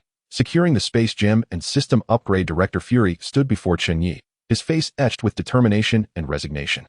He inhaled deeply, as if striving to expel the humiliation and anguish within. His voice was low yet resolute. Chen Ye, I can hand over Bucky's body and the cosmic cube to you. However, you have only 3 days. If the cosmic cube has not returned to S.H.I.E.L.D. within that time frame, I will have no choice but to order the complete eradication of Hell's Kitchen. He understood that threatening Chen Ye was futile. Thus, he resorted to threatening Hell's Kitchen instead. Upon hearing the Black Egg's ultimatum of 3 days, Chen Ye remained unfazed. Chen Ye was acutely aware that this was merely the last act of defiance from the Black Braised Egg. Moreover, 3 days' time was ample. Nearby, Tony, upon finally obtaining Bucky's corpse, let out a sigh of relief. He had expended considerable effort, even going so far as to oppose the government, all for the sake of providing closure to his parents. However, as he regained his composure, a flicker of fear crept in, making him realize that he had perhaps acted too impulsively. He ought to have leveraged his financial prowess to exert pressure on the government or employed public opinion to compel S.H.I.E.L.D. to surrender the body. He felt immense gratitude for the recent development of the artificial intelligence, Jarvis, who had been the one to alert Chen Ye. He resolved to return and adequately reward Jarvis for enhancing his capabilities. The Black Braised Egg also made a phone call, instructing his subordinates to bring forth the Tesseract and Bucky's remains. 5 minutes later, an agent entered, carrying a silver safety deposit box, accompanied by several agents bearing a coffin. Chen Ye frowned at the sight of the coffin, finding it rather ominous. In contrast, Tony, unable to contain his impatience, approached and opened the coffin to confirm its contents before the agents could even set it down. Upon seeing the body resembling the one responsible for his parents' tragic fate, Tony fell into a heavy silence, his eyes reflecting a tumult of anger and sorrow. Simultaneously, Chen Ye opened the silver box, revealing a transparent, square tesseract that, at first glance, appeared to be an ordinary toy. Yet, Chen Ye was acutely aware of its true significance. He mused internally, this is the space stone, disguised as a mere cube. No wonder it's called the Tesseract. It indeed resembles one. Could this possibly be a counterfeit? It appears quite authentic. Surely it is not sourced from some cosmic wholesale center in the Dragon Kingdom. Unable to discern any differences with the naked eye, Chen Ye closed his eyes and employed his observation haki to sense the Tesseract. Almost instantly, he perceived its distinct aura, as the Tesseract exuded a powerful and enigmatic energy. Meanwhile, the black braised egg scrutinized Chen Ye, attempting to glean the importance of the Tesseract from his expression. However, Chen Ye merely cast a fleeting glance before closing the box. Having confirmed it was the space stone, he smiled at the black braised egg and remarked, "A pleasure to collaborate. Had we coordinated like this earlier, we could have avoided such casualties. I truly abhor violence."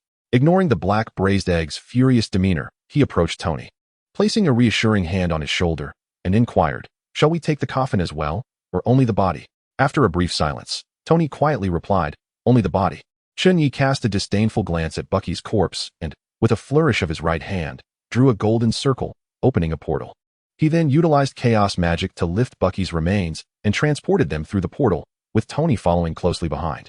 As they vanished into the portal, the black braised egg stood utterly astonished by the spectacle before him. As he discovered that the other end of the portal led directly to the entrance of the Good Fortune restaurant, the conspicuous sign left him utterly convinced. He couldn't help but ponder the limitations and implications of Chen Ye's abilities. However, what left him even more astounded was yet to come. Just as He Lu Dan was still reeling from the shock, Chen Ye's voice suddenly resonated in his ear. "By the way, I know you are waiting for the ever-persistent Captain Marvel to return. Unfortunately, I must inform you that she is no match for me." After uttering these words, Chen Ye deactivated the portal, leaving He Lu Dan standing in place, filled with shock and trepidation. With the closure of the portal, Steve, who had been immobilized by Chen Ye's chaotic magic, plummeted to the ground. Instead of rising immediately, Steve pounded the floor with tears in his eyes, exclaiming, "Damn it." He had watched helplessly as Bucky's corpse was taken away by Chen Ye, never anticipating that Bucky's body would ultimately save his life. He loathed Fury for surrendering Bucky's remains. He resented Chen Ye and Tony for carrying the body away. But more than anything, he despised his own impotence. He lamented his failure to protect his dear friend's remains, realizing that Bucky had never even received a proper burial. Summoning all his strength, Steve stood up and walked outside, vowing to reclaim Bucky's body. Meanwhile, He Lu Dan remained mired in the mystery of how Chen Ye knew about Carol. This was information known only to a select few. Yet now, Chen Ye had casually mentioned her name, prompting He Lu Dan to question whether there truly was a mole within SHIELD. He quickly ruled himself out. It was impossible. Scarcely anyone in SHIELD was aware, and those who were likely perished long ago. Perhaps Chen Ye possessed the ability to foresee the future, a chilling thought that sent shivers down He Lu Dan's spine. He recognized that each of Chen Ye's appearances and the capabilities he displayed continually reshaped their understanding of the world. As for Chen Ye's dismissive remark that she was not his opponent, Fury remained skeptical. He was acutely aware of Carol's might, which was nearly invincible. Yet, Chen Ye's powers were equally unfathomable, compelling Fury to approach the situation with utmost caution. He resolved that under no circumstances should Carol face Chen Ye alone. He must be thoroughly prepared. Meanwhile, upon returning to the entrance of the Good Fortune restaurant, Chen Ye impatiently urged Tony to swiftly remove Bucky's body. Tony said nothing, instead calling Pepper to send someone to assist him as he yearned to return to his parents' graves and share this good news. After watching Tony depart, Chen Ye ascended the stairs to open the Space Gem's box. As his fingers brushed against the gem, a look of elation spread across his face. Indeed, as he had anticipated, the energy of the Space Gem had a profound impact on the system. The system's voice echoed in Chen Ye's mind, announcing the detection of a substantial amount of energy available for absorption. The system had automatically initiated the absorption process, which would culminate in an upgrade within 48 hours. 48 hours. This duration was a full doubling of the previous upgrade time. The last upgrade had merely taken 24 hours to enhance the lottery mode. Could this extended time frame indicate the incorporation of even more formidable features? Chapter 110. Hydra's Ecstasy and the Enlistment of the Fantastic Four in a Clandestine Office within SHIELD. A figure sat quietly before a screen, fixated on the surveillance footage, with a sly and satisfied smile adorning his face. This individual was none other than Alexander Pierce, the director of SHIELD. Nick Fury, today is your day of reckoning, Pierce murmured to himself. his voice laced with pride and derision. He was exceedingly pleased with the flawless execution of his plan. Initially, he had harbored some apprehension regarding Chen Ye and Nick Fury's capabilities, but it now appeared they were merely pawns in his grand scheme, easily manipulated at his will. His satisfaction with the success of his machination was palpable, particularly as he reveled in the sight of his arch-nemesis, Nick Fury, in a state of frustration. Although Pierce had previously regarded Chen Ye and Nick Fury with a degree of caution, he had not anticipated that a mere corpse could incite conflict between them. Despite the unpredictable variable of Iron Man's involvement, it was precisely this interference that intensified the animosity between Chen Ye and S.H.I.E.L.D. Pierce's arrogance regarding his intellect and prowess led him to dismiss both Chen Ye and Nick Fury as mere jesters in his elaborate performance. What is Chen Ye, the Lord of the Underworld, to me? Merely a fool. He laughed heartily, casting his gaze skyward. Nearby, Crossbones approached, offering his congratulations to Pierce. Congratulations, Director. It seems that after tomorrow, S.H.I.E.L.D. will be entirely at your command. Crossbones was fully aware of Pierce's plan.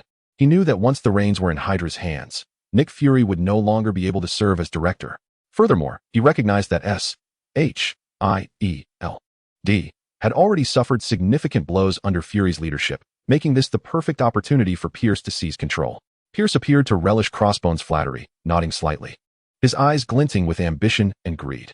He envisioned himself at the helm of S.H.I.E.L.D., spreading their influence across the globe like a grand tapestry. Suddenly, a thought crossed Pierce's mind, and his brow furrowed slightly. Have any of our agents sustained injuries during the skirmish? Although he had promptly instructed his subordinates to steer clear of the battle between Iron Man and Captain America, he could not help but feel a twinge of concern. He feared that innocent Hydra agents might have perished or been wounded in the fray, as they were crucial pieces in his forthcoming consolidation of power within S.H.I.E.L.D. Upon observing the situation, Crossbones promptly replied, "Rest assured, Director. Thanks to your astute guidance, all of our agents have successfully completed their missions without sustaining any injuries. They are well aware of your concern and will undoubtedly be immensely grateful." Hearing this news, Pierce's face broke into a satisfied smile. He nodded and remarked, "Today, we experienced significant losses among our agents, many of whom have been with me for years. It is time to reposition them. I shall arrange for them to take on important roles." Previously, with Nick Fury at the helm, several key departments were predominantly staffed by his people, making it challenging for Hydra operatives to infiltrate. This moment presents a perfect opportunity to swiftly seize control of S.H.I.E.L.D. Soon S.H.I.E.L.D. will become a veritable garden for our faction. Furthermore, they will wield greater influence within Hydra. Crossbones felt a surge of excitement at Pierce's words. He bowed deeply and expressed his gratitude. "On behalf of all the agents, I extend our heartfelt thanks to you, Director." Pierce waved his hand, his face radiating confidence and pride. He inhaled deeply and proclaimed, "All of this is for Hydra. Long live Hydra." Crossbones immediately echoed, "Long live Hydra." His voice resonated with loyalty and fervor, as both he and Pierce belonged to the same Hydra lineage. It felt as though they could already envision their faction flourishing within Hydra. However, Pierce's ambition did not end there. He schemed to permeate every corner of S.H.I.E.L.D. with Hydra's influence, thereby achieving his ultimate control over the organization. He understood that this endeavor would require time and patience.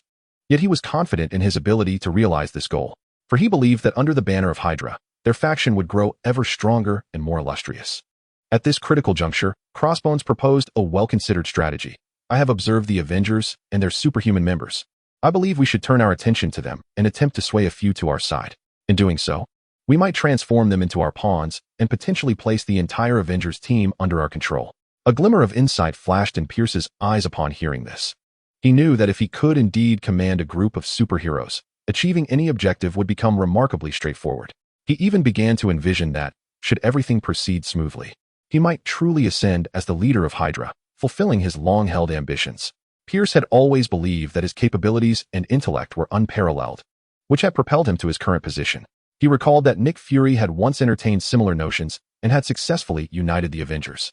Pierce was resolute that with the right strategy, he too could accomplish this feat. He began to meticulously consider the feasibility of this plan. He understood that Hawkeye and Black Widow were trusted confidants of Nick Fury, making it nearly impossible to win them over. Moreover, they were merely ordinary individuals, lacking significant value. Captain America stood as a steadfast champion of justice, his stance unequivocal, rendering him impervious to persuasion, though he could be exploited. The events of today served as a prime example. Merely a useless corpse had transformed Captain America into a pawn, embroiling Nick Fury in considerable trouble. However, Pierce had taken notice of the Fantastic Four. They had only recently joined the Avengers and had yet to fully integrate. Their loyalty to Nick Fury was shallow. Their affiliation with the Avengers was largely motivated by the resources and influence of S.H.I.E.L.D.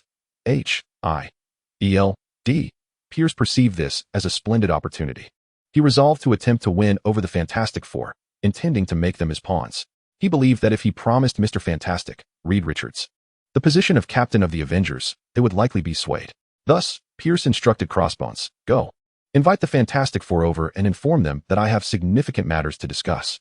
His gaze brimmed with confidence and determination, as if he could already envision himself seizing control of the Avengers. Chapter 111. The arrival of the impoverished Batman. The following day, Chen Ye sat quietly in the restaurant, awaiting the system upgrade. He decided to brew himself a pot of fragrant tea, entering a mode of self-care to relax his taut nerves. The tea unfurled slowly in the cup, releasing a delicate aroma. Chen Ye gently sipped, savoring the smoothness and sweetness of the beverage. Yet, his gaze gradually fell into contemplation.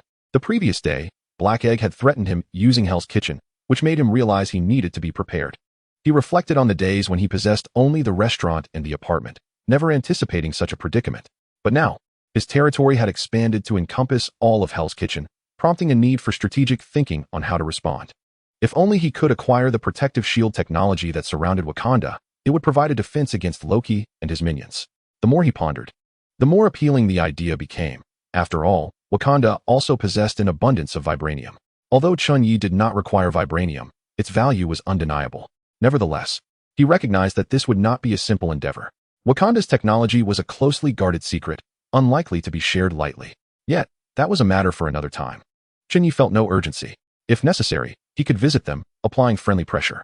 Given that Wakanda was predominantly populated by black individuals, he bore no psychological burden. However, that was also a concern for the future, and Chen Ye remained patient. He believed that with sufficient patience and determination, he would eventually attain that which he desired. Upon contemplating this, Chen Ye's mood lifted once more.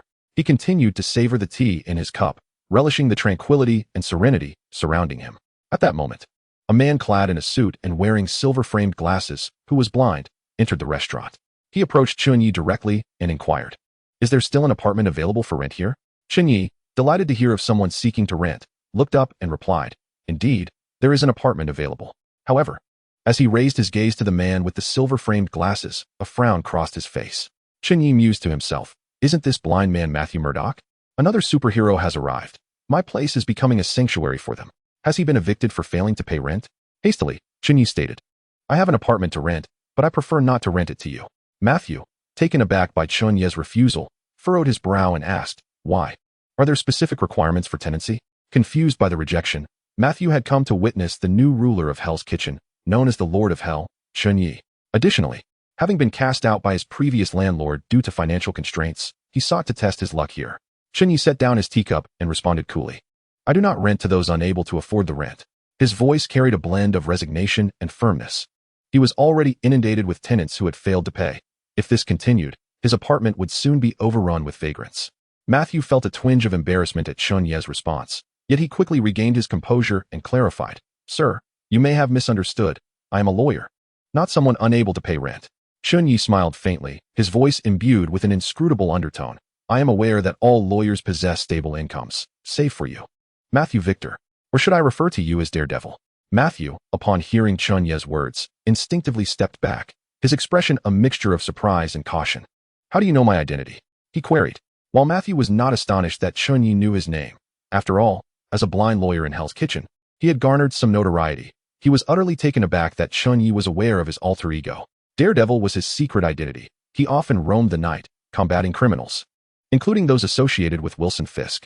Now, the fact that Chen Ye had uncovered this secret filled him with trepidation. Given that Chen Ye was the godfather of Fisk, he feared potential repercussions. Nevertheless, Chen Ye did not immediately respond to Matthew's question.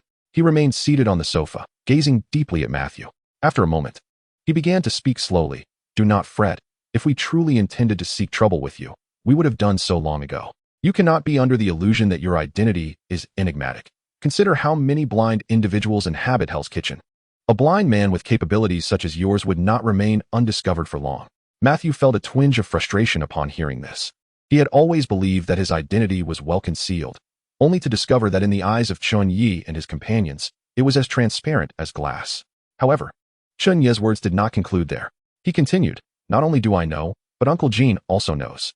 The only difference is that Uncle Jean was also washing his hands of the matter at that time, using your hand to dismantle those who wish to continue their illicit pursuits." This revelation left Matthew utterly astonished.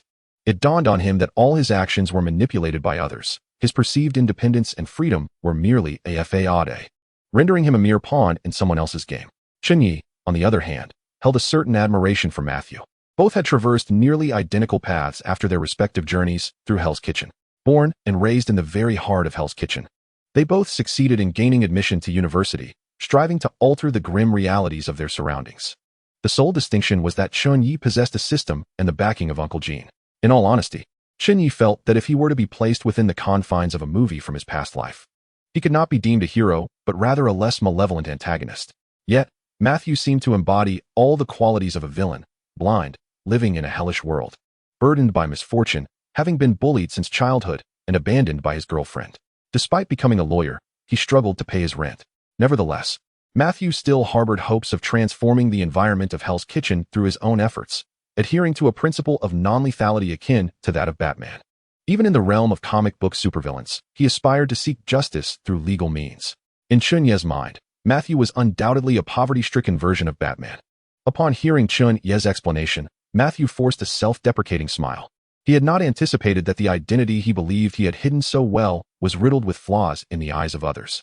A bittersweet sensation enveloped him as he recognized the disparity between himself and Chen Ye. Chen Ye possessed a brilliant mind and a broad perspective, capable of transforming the entire environment of Hell's Kitchen, while Matthew found himself struggling in the margins. He acknowledged his own shortcomings and accepted the fact that Chen Ye surpassed him in capability. After a moment of silence, Matthew sighed deeply. "Thank you for your insight. I suppose I should continue my search for housing." His voice carried a hint of resignation and disappointment as he turned to leave. Observing Matthew's dejected figure, Chen Ye felt a pang of sympathy. He thought to himself, "Alas, I am too kind-hearted. After all, there are others who cannot pay. So what difference does one more make?" Chen Ye then spoke up, "I've changed my mind. I can offer you free accommodation, but on the condition that you become my employee." It was as if he were illuminating a new path for Matthew. Upon hearing these words, a warm sensation surged within Matthew. Yet, he gazed at Chen Ye with confusion, unsure of what it meant to work for him. Chapter 112, The Blind Night Demon. Matthew's inclusion. Matthew looked at Chen Ye, pondering, is he trying to recruit me? Does he not realize that I am not one of them? With a smile, Chen Ye said to Matthew, "Though we are not of the same ilk, we share a common goal, to improve Hell's Kitchen, do we not? There is no conflict in that."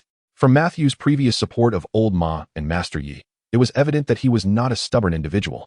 He would go to great lengths to enhance their beloved Hell's Kitchen. Matthew wholeheartedly agreed, expressing his willingness to do whatever it takes for the sake of their community. However, after a moment of contemplation, Matthew ultimately decided to decline Chen Ye's invitation. He lifted his gaze to meet Chen Ye's eyes and spoke with unwavering conviction. "Chen Ye, I am truly grateful for your offer. Your proposal is quite enticing. Yet, I wish to pursue my own path. I believe that only by adhering to my own principles can I genuinely aid those in need." Chen Ye was somewhat taken aback by Matthew's words, but he did not relent. He understood Matthew's tenacity and stubbornness, yet he was also acutely aware of Matthew's current predicament. Stepping closer, he gazed intently into Matthew's eyes and earnestly said, "Matthew, I comprehend your perspective, but I urge you to reflect on your present circumstances. Your life is in disarray. How can you possibly muster the energy to rescue others? You must first attend to your own well-being to better assist those around you." Chen Ye strongly disagreed with Matthew's philosophy, questioning why someone with such capability would not strive to improve their own life instead of languishing in discontent while aspiring to help others. In truth, few would remember Matthew. His efforts merely served to uplift himself.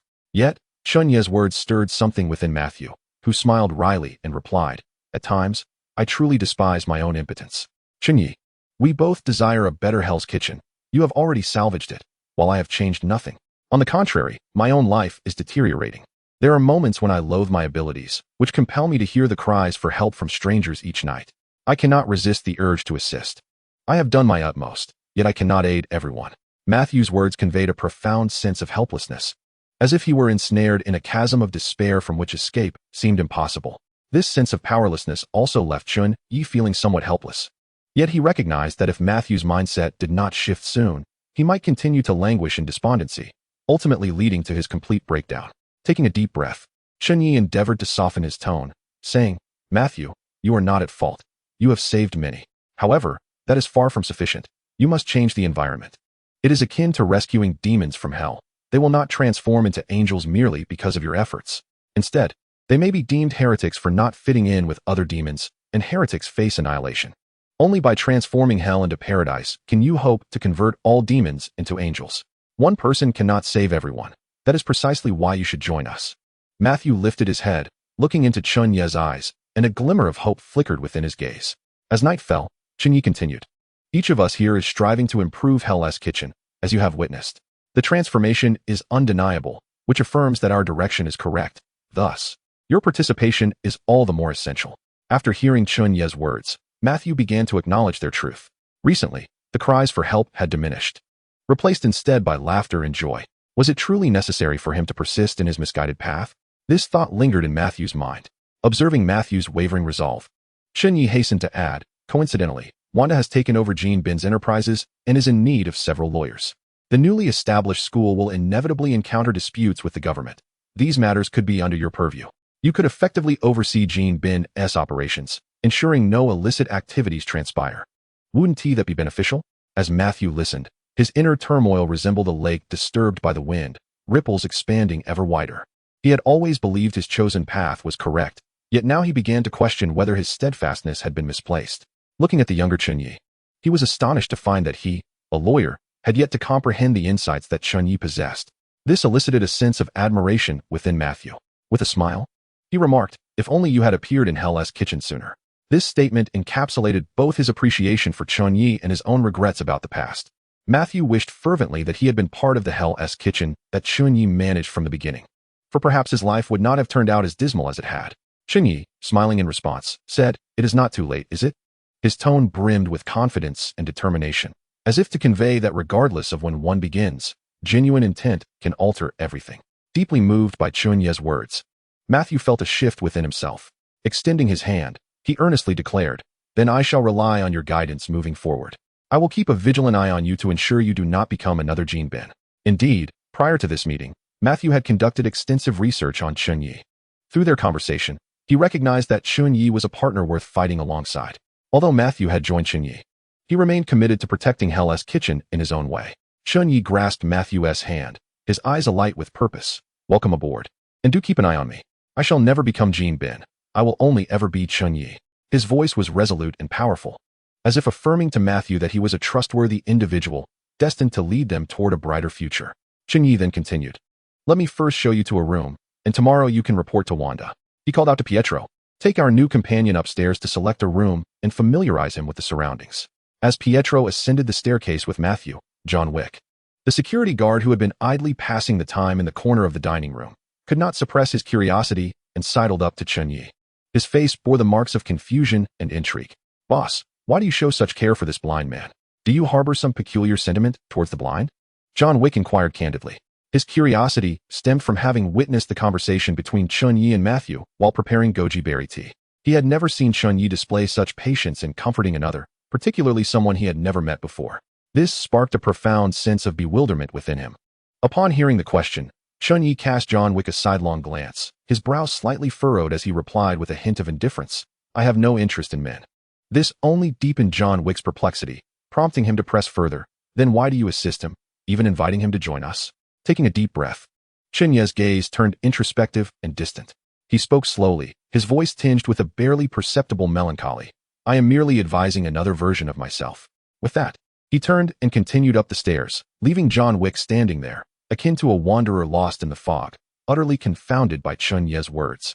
In his mind, Chen Ye added, "Another self without a system or background, one who struggles yet strives to remain kind." His care for Matthew was not solely due to the latter's blindness. Rather, he saw a reflection of himself in Matthew. He recognized that same self devoid of privilege, one who persists in kindness amidst adversity. Matthew's presence was but a fleeting episode for Chen Ye, who eagerly anticipated the system's upgrade the following day. After all, Chen Ye was a man of the system. He understood its significance and looked forward to the conveniences and advantages that an upgrade promised. Chapter 113, System Upgrade and Home Module. The day after settling in the Night Demon, Chen Ye finally encountered the long-awaited system upgrade. Just as he was fully engrossed in anticipation, the system's voice resonated within his mind. Ding. System upgrade successful. New feature, home system added. Upon receiving this news, Chen Ye felt a surge of excitement, hastily opening the home module interface. However, what lay before him was perplexing, a blank screen, devoid of any content. Chen Ye questioned, what purpose does this home feature serve? Why is there nothing here? Is it akin to some factories game, merely for farming? Seemingly sensing Chen Ye's confusion, the system clarified. Host, first you need to select a location for positioning. Once the location is established, it will become your home. Enlightenment dawned upon Chen Ye. It was necessary to choose a suitable place to establish his home. He curiously continued to inquire, what functionalities will it possess once it becomes my home? The system elucidated. This home features the ability to expand infinitely, allowing your family to return at any time, regardless of their location, as long as you grant them access. In that instant, Chen Ye comprehended that this was akin to a vast, interdimensional lounge and storage space. He swiftly recognized the immense power of this home system. It was not merely a cross-dimensional resting place and storage facility, but also a crucial link connecting family and friends. Various possibilities danced in his mind. Reminiscent of the Spider-Man universe where Tobey Maguire's Spider-Man and the Green Goblin's offspring, Harry, could visit him or other family members at any moment to converse or even embark on missions together. Such scenarios filled Chen Ye with both excitement and anticipation. However, he was also aware that this home system was not without its limitations. Thus, he pressed on with his inquiries. Are there any restrictions regarding this home system? The system replied, please designate the location of your home first, then review the details. Nodding, his mind brimming with curiosity and expectation, Chen Ye promptly declared, let us choose the first floor of the restaurant as my home. He could hardly envision another suitable place. And he did not dwell on whether the restaurant would continue operations after being designated as his home. After all, he was not relying on it for income. Currently, Chen Ye was not in need of financial resources. He imagined a veritable legion of fully armed superheroes casually chatting in the restaurant, only for an ordinary person to walk in, intending to dine, and be startled by the peculiar assembly of individuals. Most would likely flee in fright, while perhaps a fearless extrovert might mistakenly believe that Chen Ye and his companions were merely a jovial group. At that moment, the system prompted, are you certain about the home address? Chen Ye confidently affirmed, yes, that is correct. In the next instant, an aura emanated from Chen Ye, enveloping the entire restaurant. Ding. Home location successfully designated. Please review the details, the system announced. Suddenly, a critical question struck him. Wait, can the home location be altered after it has been set? Indeed. It can be changed for a cost of 10 family points, the system responded. Upon hearing this, Chen Ye felt a wave of discontent wash over him. It seemed rather excessive, as 10 family points could suffice for a tenfold draw. Resolutely, he decided against changing the home address. Soon, he observed the home interface. Discovering options to increase the home's space and modify the layout and furnishings, albeit at the expense of friend points. Chen Ye inwardly lamented. This system is insatiable for friend points. It's effectively compelling me to socialize. Glancing at his 200-plus friend points, he contemplated briefly before resolving to use 20 points to expand his home's space. With a gentle tap, he witnessed the restaurant's area suddenly enlarge by 20 square meters. As the restaurant was relatively empty at that moment, it attracted little attention from the patrons. Upon discovering an inexplicable increase of 20 square meters, Chen Ye exited the restaurant, only to find that the exterior remained unchanged, just as it had always been. This indicated that the augmentation was solely internal, with no visible alteration to the outside world. Chen Ye mused to himself, pondering the limitless potential this expansion afforded the restaurant. Perhaps one day, they could even engage in a game of soccer or conduct scientific research within its confines. Such an arrangement did not seem too unfavorable. Exchanging a modicum of friendship points for a square meter was certainly more advantageous than a mere foot, he silently reflected. In the sprawling metropolis of Big Apple City, measurements were primarily in feet, and a foot amounted to less than a square meter. Had it truly been feet, Chen Ye would have faced considerable loss. Continuing to peruse the interface of his domain, Chen Ye noted that individuals from other parallel universes were confined to the boundaries of his home and could not venture beyond its periphery. Moreover, the external area of this sanctuary was immutable and could not be upgraded. If he wished to invite family from other realities, he would still need to utilize a specialized skill located to his right. However, the one aspect of this feature that pleased Chen Ye was that authorized family members could return to the sanctuary at any moment. This meant that if any of his relatives were to come under attack, they could instantly teleport back to safety. This capability alleviated his concerns regarding the safety of his friends. Is this it? After absorbing the energy of the space gem, I receive merely this? Chen Ye lamented after reviewing the description of his home. Was the space gem underwhelming, or was the system lacking? Initially, he had held high hopes for this upgrade. Although the home feature was satisfactory, it paled in comparison to the thrill of a lottery. While grumbling, he navigated to other sections of the interface, hoping to stumble upon some unexpected delight. Suddenly, his eyes sparkled with excitement upon discovering a brand new skill. Impenetrable Fortress 1 creates a protective shield within a 100-kilometer radius of the home, 100,001,0000. This shielding ability was precisely what Chen Ye needed. With it, he would no longer have to fret about the safety of Hell's Kitchen. System, how is the energy for this shield replenished? Chen Ye inquired with curiosity. It automatically regenerates 100 points every 24 hours. Or you can absorb the energy from space gems to accelerate the process by twofold, the system responded. Having absorbed this information, Chen Ye reached a resolution. It appeared that he could not return the space gem to the black, salted egg after all. He had always been a man of his word, yet this time, he might have to renege on that promise. The significance of the shield was too great to ignore.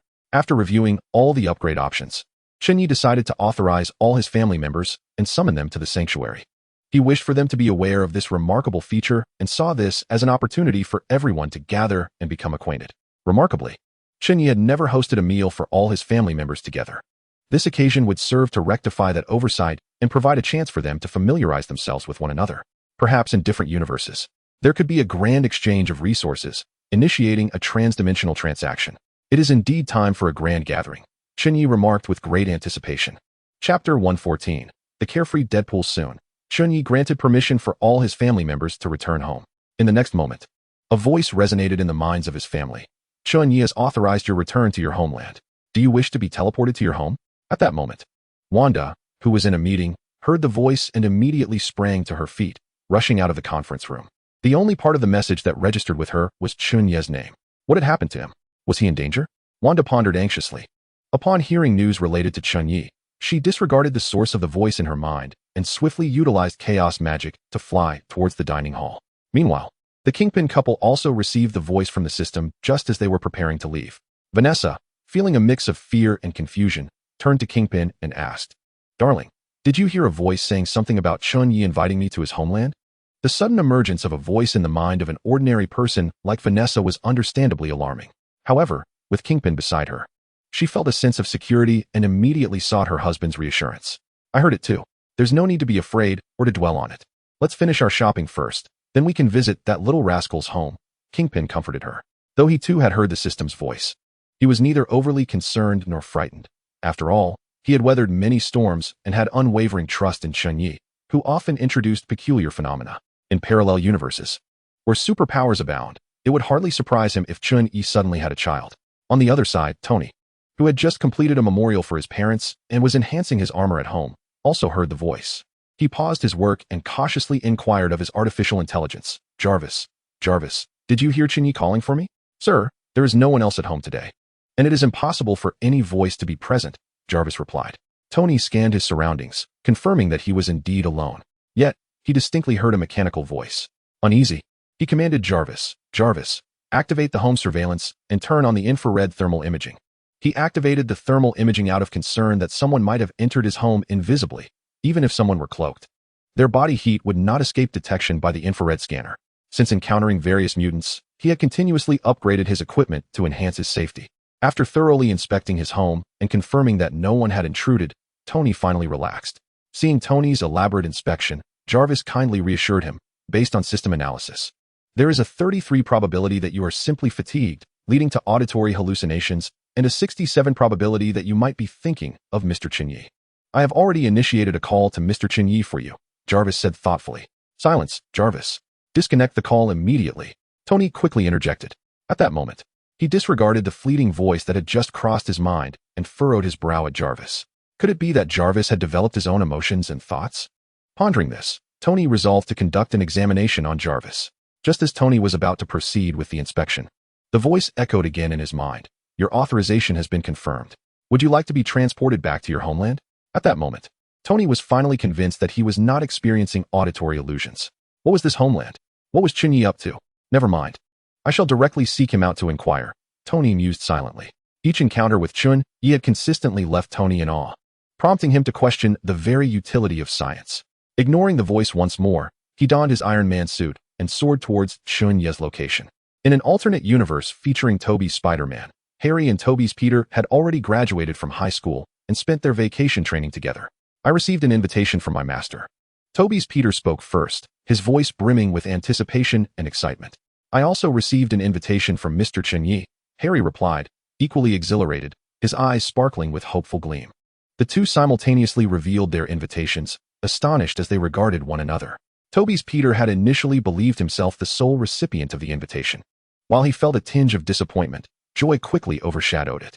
He realized how thrilling it would be to explore this mysterious place alongside his dear friend. They exchanged smiles, and Toby's Peter suggested, "Shall we head over directly?" However, Harry halted him, his expression revealing caution and contemplation. "Let us not rush. We should first consult my master, as he knows Mr. Chen Ye rather well. What if this is a trap?" Harry remained considerably prudent. Unlike his master, Deadpool, Harry's words helped Toby's Peter regain his composure. He nodded in agreement with Harry's suggestion. The two soon arrived beside the swimming pool, where they observed Deadpool frolicking with several beautiful women. His expression indicated he was thoroughly enjoying himself. Harry called out loudly to Deadpool at the pool's edge, "Master, we need to speak with you." Upon hearing their voices, Deadpool turned to see Harry and Toby's Peter, his smile gradually fading, replaced by a hint of reluctance. Nevertheless, he rose from his leisure to approach the poolside, pausing to plant a couple of affectionate kisses on the neighboring girl before proceeding. "What do you want? Can't you see your esteemed Deadpool is rather busy?" Deadpool retorted, his tone laden with dissatisfaction.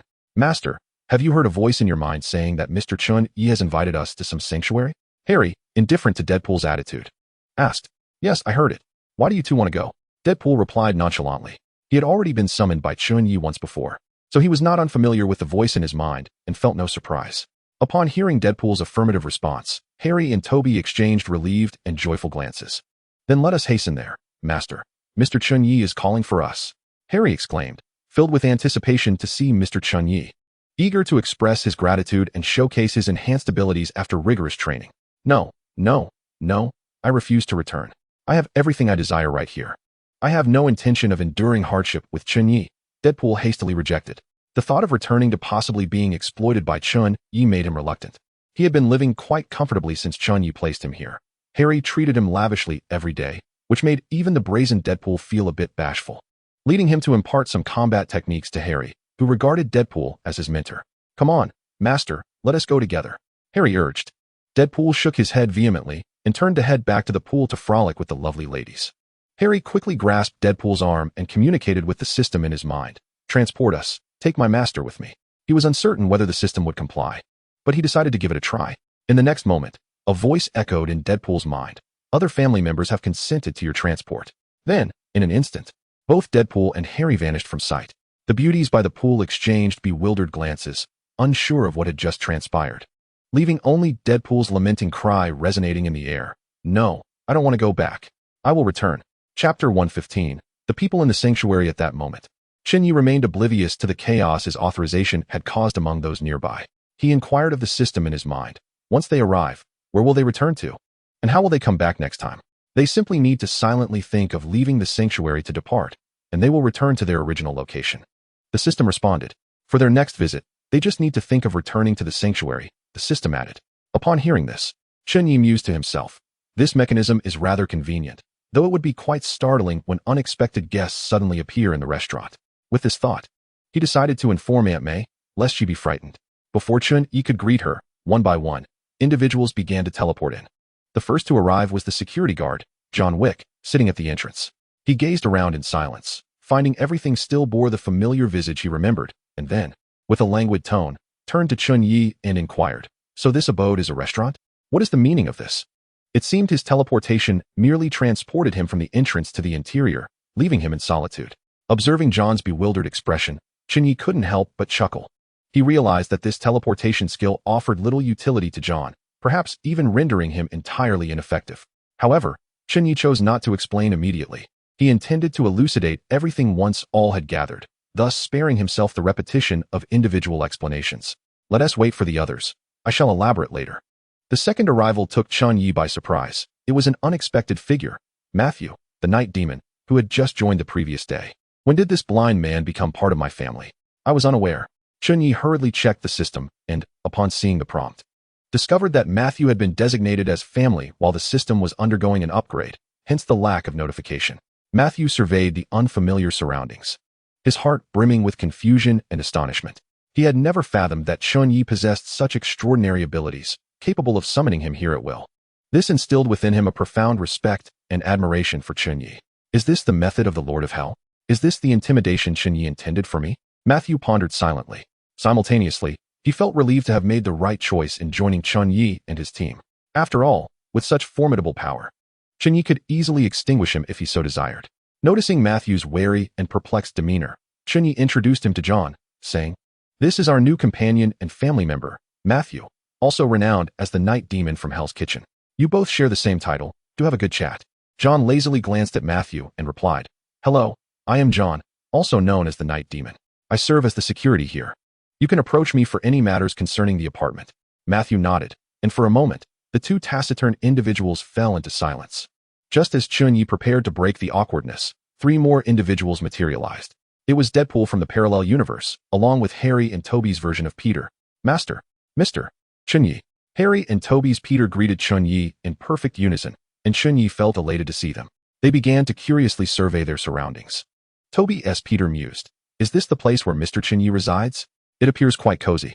Conversely, Harry, upon observing the decor of the Good Fortune restaurant, thought, "Mr. Chen Ye's living conditions seem rather inadequate. Is he in need of funds? I should have brought more money."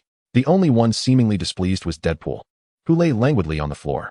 Chen Ye first approached, resting his head on his hand, lying sideways on the ground with an expression of utter despair as he addressed Deadpool. "I wondered why Hell's Kitchen had grown so quiet lately. It turns out it's due to someone's absence." Chen Ye would never admit that upon his return, he had been so preoccupied that he forgot to summon Deadpool back. "I want to go back. This place is no longer my home.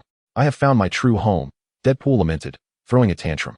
Upon observing Deadpool's carefree demeanor, Chen Ye realized that this fellow had been living quite comfortably, undoubtedly thanks to Harry, as Peter, the miser, was incapable of such generosity.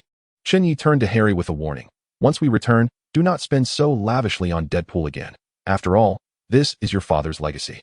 Earning money is no easy feat. Harry nodded awkwardly, hesitant to contest, though he yearned to express that his wealth could sustain him for generations to come. He understood that Chen Ye was concerned for him. However, Deadpool, upon hearing Chen Ye's remarks, became indignant. He swaggered over to Harry, wrapping an arm around him, and proclaimed to Chen Ye, "Why not? I am now Harry's mentor. It is only natural for a disciple to spend on his master." He then flashed a triumphant smile at Harry, as if to say, "I am indeed correct, am I not?" Harry felt a bit uneasy under Deadpool's embrace. He cast a furtive glance at Chen Ye, only to find him unperturbed. Harry now felt a sense of restlessness, uncertain of which side to take. While Deadpool could be insufferable at times, he was still his mentor, and Chen Ye was his savior.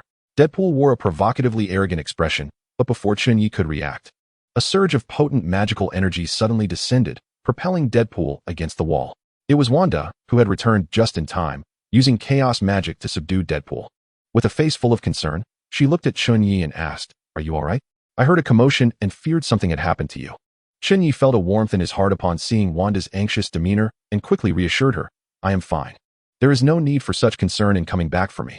Meanwhile, Harry and Toby's version of Peter exchanged glances as they observed the beautiful woman approaching Chen Ye. Both sensing a hint of gossip, they secretly speculated, could she be the mistress? At that moment, John, noticing the intimate exchange between the boss and the lady, took it upon himself to guide the eager Harry and Toby Peter on a tour. As Chen Ye attentively listened to Wanda recount recent events, their dialogue was filled with heartfelt sincerity. Concurrently, other family members began to arrive at the dining hall, including Dr. Octopus and Sandman, their presence adding to the lively atmosphere. Almost all the family members had gathered, except for the Kinsley family. As time passed, the seats in the dining hall gradually filled with family members. As the crowd engaged in conversations with acquaintances, they eagerly awaited Chen Ye to elucidate their lingering questions. For instance, Tony conversed with Dr. Octopus about the potential of technology and mechs, while Master Yi shared his martial arts insights and experiences from Hell's Kitchen with the blind daredevil. In a secluded corner, Sandman and the Punisher deliberated on matters pertaining to the school, their voices oscillating between fervent highs and contemplative lows, yet brimming with passion and concern. The atmosphere was vibrant and harmonious, imbued with the warmth of familial bonds. Observing this scene, Chen Ye felt a swell of pride and contentment. He was poised to commence addressing the inquiries of his companions regarding the significance of their haven. 10 minutes elapsed, and Chen Ye had completed his exposition on the functions of their sanctuary. He artfully sidestepped the stark reality of the system's existence, attributing all seemingly unscientific phenomena to the cosmic cube. This explanation, while draped in an air of mystique, was reluctantly accepted by those present. For the newcomers, such as Harry and the Toby version of Spider-Man, the marvel and absurdity of the Haven's capabilities left them astounded, their eyes wide with disbelief as they gazed at Chen Ye, seemingly questioning the veracity of their experience. Was this real? Were they not merely dreaming? Conversely, the scientifically minded individuals, like Dr. Octopus and Tony Stark, furrowed their brows, enmeshed in contemplation as they sought to comprehend the principles underlying these functionalities, yearning for a scientific rationale. Yet, they were acutely aware that these capabilities had transcended the boundaries of their current understanding. A flicker of wariness and resignation ignited within Tony. Chen Ye was becoming increasingly inscrutable and formidable. Should he misappropriate such powers, no one could thwart him.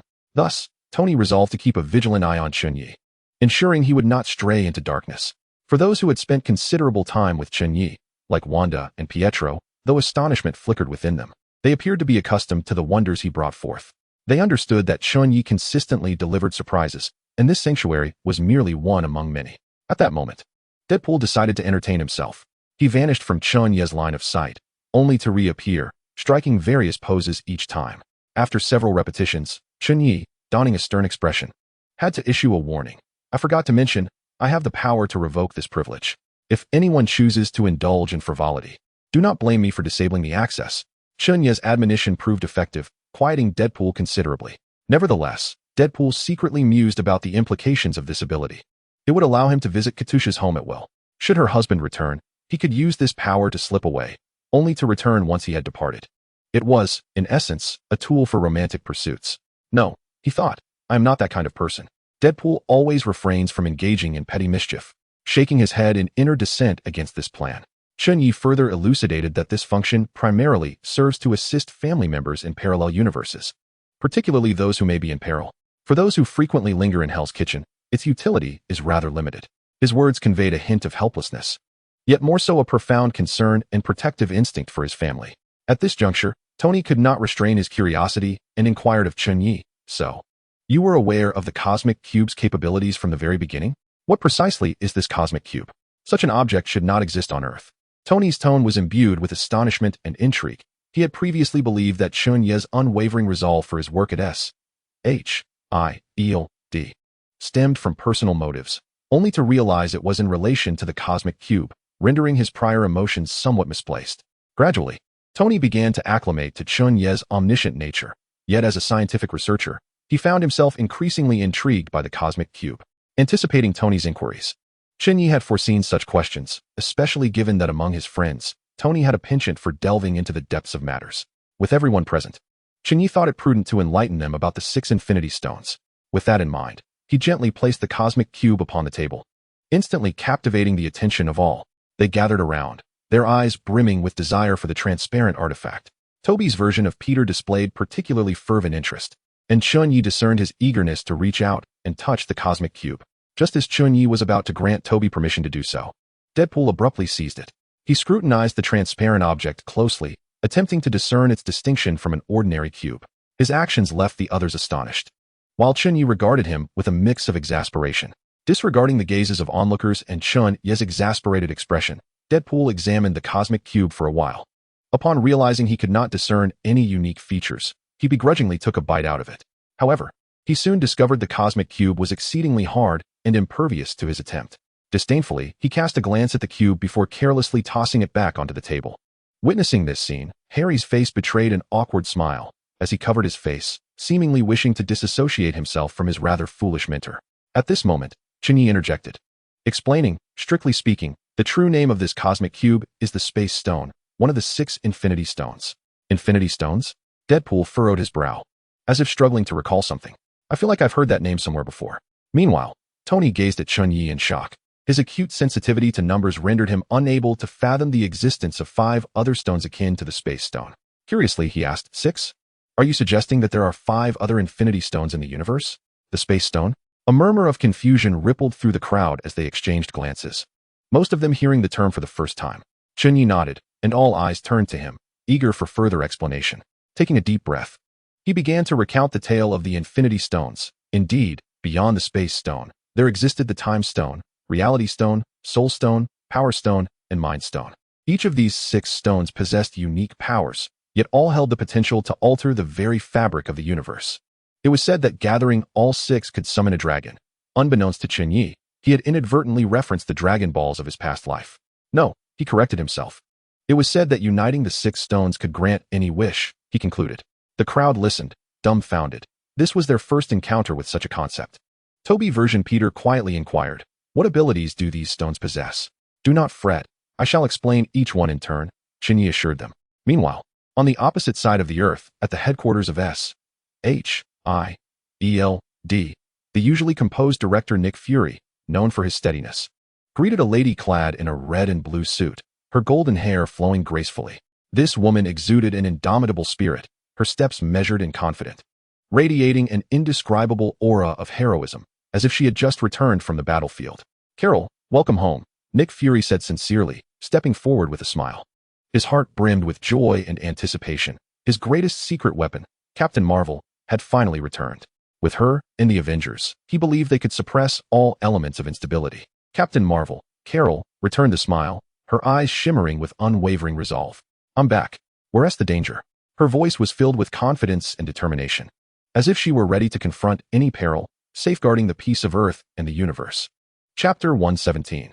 The collective fantasies surrounding the Infinity Stone's fury had not anticipated Carol's eagerness to dive straight into action upon her return to Earth. "There's no rush.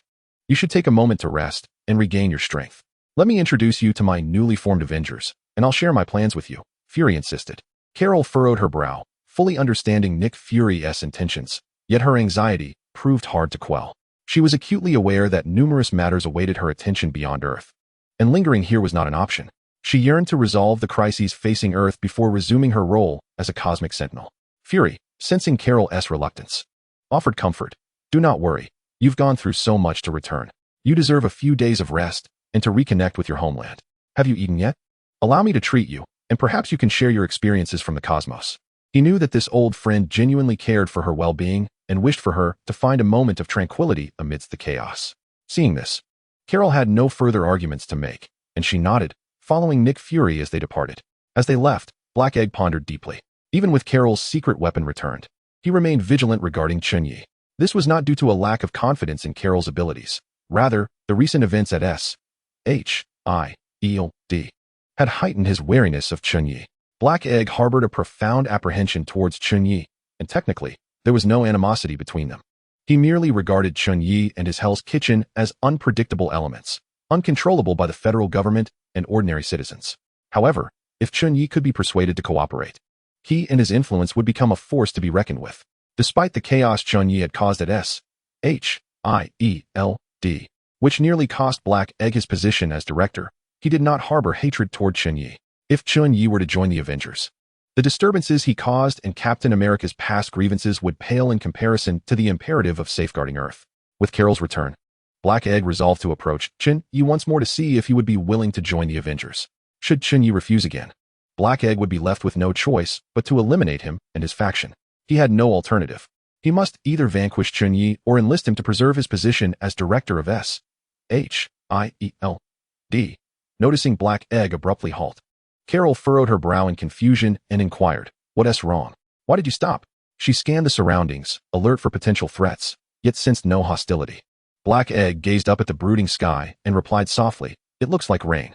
He then continued walking, leaving Carol momentarily taken aback. She scrutinized the sky, thinking, "It doesn't seem like it's going to rain. It was perfectly fine when I flew back." She quickly caught up with him. Meanwhile, Chen Ye had just finished elucidating the origins and functions of the 6 Infinity Stones. The audience listened with rapt attention, envisioning themselves as invincible beings wielding the power of the universe, ascending to the pinnacle of existence. This fantasy quickened their hearts and ignited their passions. Among them, Deadpool's reaction was the most fervent. He clung tightly to Chen Ye's leg, as though he had glimpsed the pathway to his dreams. His eyes sparkled with a frenzied light as he eagerly asked, "My dear Mr. Chen Ye, you must know where the Soul Stone is, right? Please tell me. I need to have it." After hearing about the 6 Infinity Stones, Deadpool had immediately fixated on the Soul Stone, thinking to himself, with the Soul Stone, I can have all the beautiful women I desire. But will too many beauties be overwhelming? 1 beauty per hour, and there are only 24 hours in a day. I suppose I must master time management, or perhaps I could entertain them all at once. As Deadpool inadvertently drooled, the saliva dripped onto Chen Ye's thigh. Chen Ye felt a dampness and disdainfully kicked Deadpool away. Although Deadpool remained silent, Chen Ye was acutely aware of the thoughts coursing through his mind. Wanda and Pietro secretly pondered whether possessing the Time Stone could lead to the salvation of their foster parents. Yet, they refrained from inquiring with Chen Ye, knowing that if he had the ability or the stone, he would surely bestow it upon them. Chen Ye's unspoken words conveyed that the Time Stone could not save their foster parents. In contrast, Harry, who had lost his father, eagerly asked Chen Ye, Sir, do you know where the Time Stone is? If we had it, could we not save my father? Upon hearing Harry's words, many who had lost loved ones turned their hopeful gazes toward Chen Ye, including Sandman, who had lost his daughter, John Wick, who mourned his wife, Dr. Octopus, and Tony, who grieved for his parents. Chen Ye furrowed his brow and shook his head in response. Firstly, I do indeed know where the Time Stone is. It resides in the hands of a certain individual, one whom I may not be able to defeat. I am uncertain if I could even triumph over the Ancient One, for her depths are unfathomable. Secondly, the Time Stone cannot save your father. This explanation is somewhat intricate. In simple terms, you may return to the past to rescue your father, but upon returning to your own world, your father would still be absent. Chen Ye then elaborated on the concept of temporal paradoxes. Thirdly, Harry, the universe you inhabit may differ significantly from ours. I cannot ascertain whether there exist infinity stones in your realm. However, you might consider embarking on a quest to find them. Chen Ye was indeed unsure whether the universe of Tobey's Spider-Man contained infinity stones, as it lacked both the Ancient One and other superheroes. At this moment, Tony began to ponder and queried Chen Ye, are there truly only 6 infinity stones? Is it possible that there exists a 7th? Chen Ye had not anticipated such a question from Tony and cast him a sympathetic glance. Tony, confused by Chen Ye's pitying gaze, wondered about the reason behind it. Chen Ye mused to himself, of course, there exists a 7th, the Knowledge Stone, perhaps nestled within your very mind.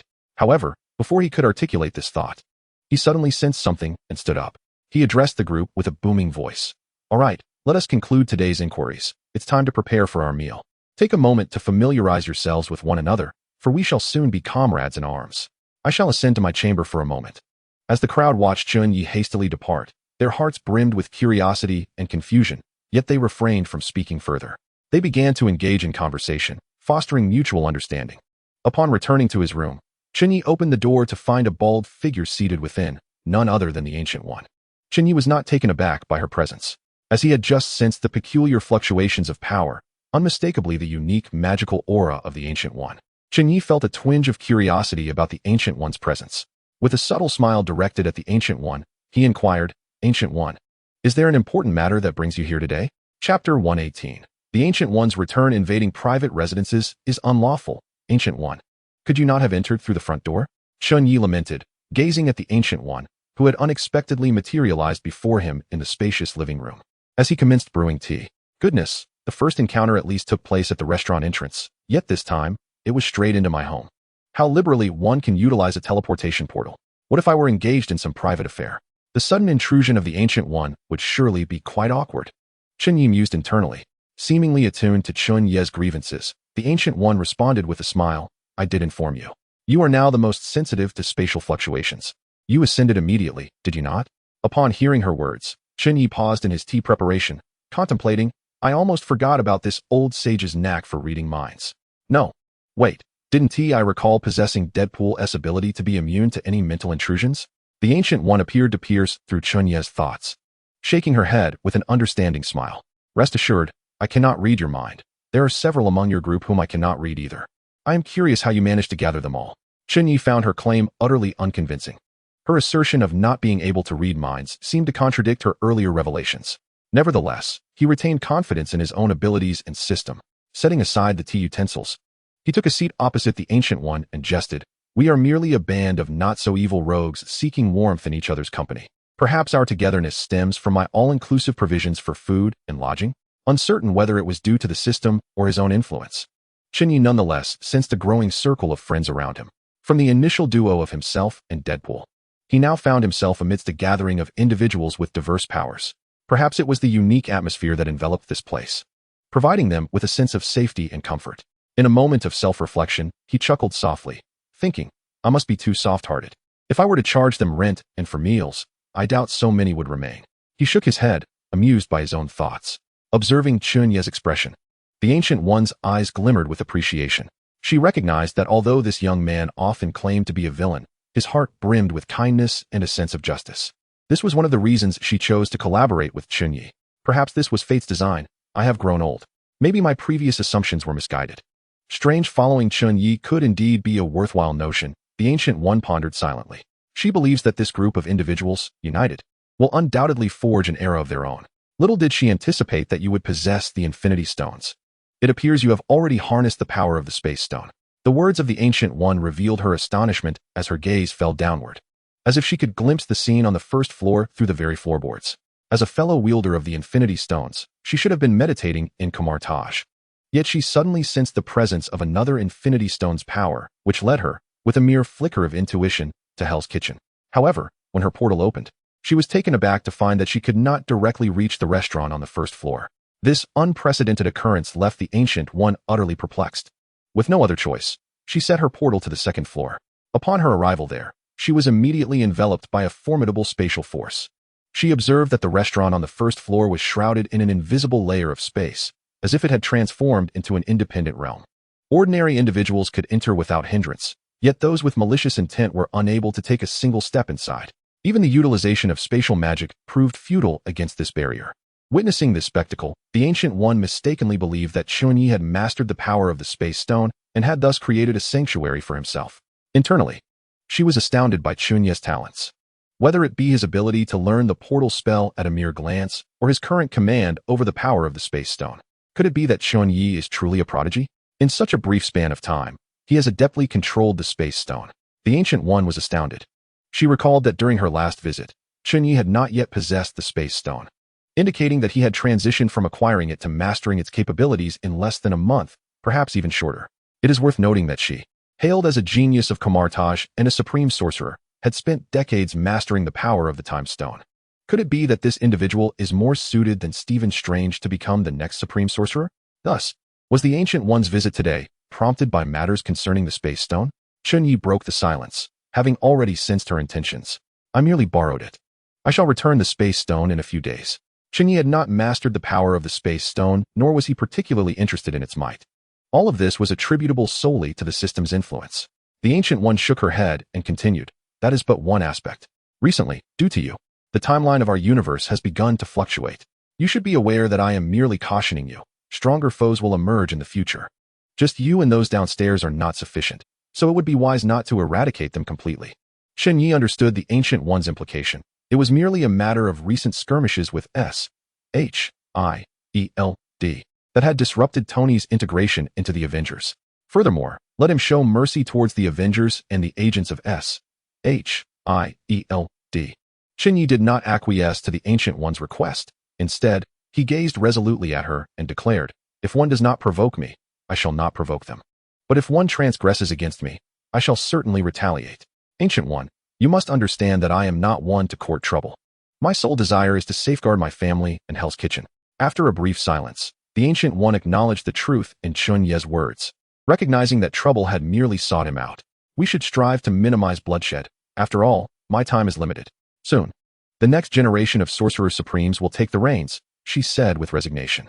Why not take up the mantle of Sorcerer Supreme yourself? I believe you are far more suited than Stephen Strange. The Ancient One continued to persuade. Chen Ye's prowess indeed positioned him as a more fitting candidate for the title than Strange. However, upon hearing this, Chen Ye quickly waved his hand in refusal. You know my intentions. I merely wish to remain in Hell's Kitchen. Perhaps you might relocate the Sanctum Sanctorum to New York so I can keep an eye on it. Though Chen Ye held no interest in the title of Sorcerer Supreme, he was quite intrigued by the ancient sanctum, filled with treasures that greatly tempted him. Yet, he was aware that such a proposition was utterly implausible. After all, the sanctum had stood unchanged for millennia. How could it possibly be moved merely at his behest?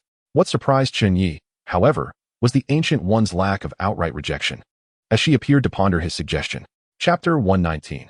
Relocating the Sanctum Sanctorum to Hell's Kitchen if you were to become the Sorcerer Supreme. You could alter the sanctum as you see fit.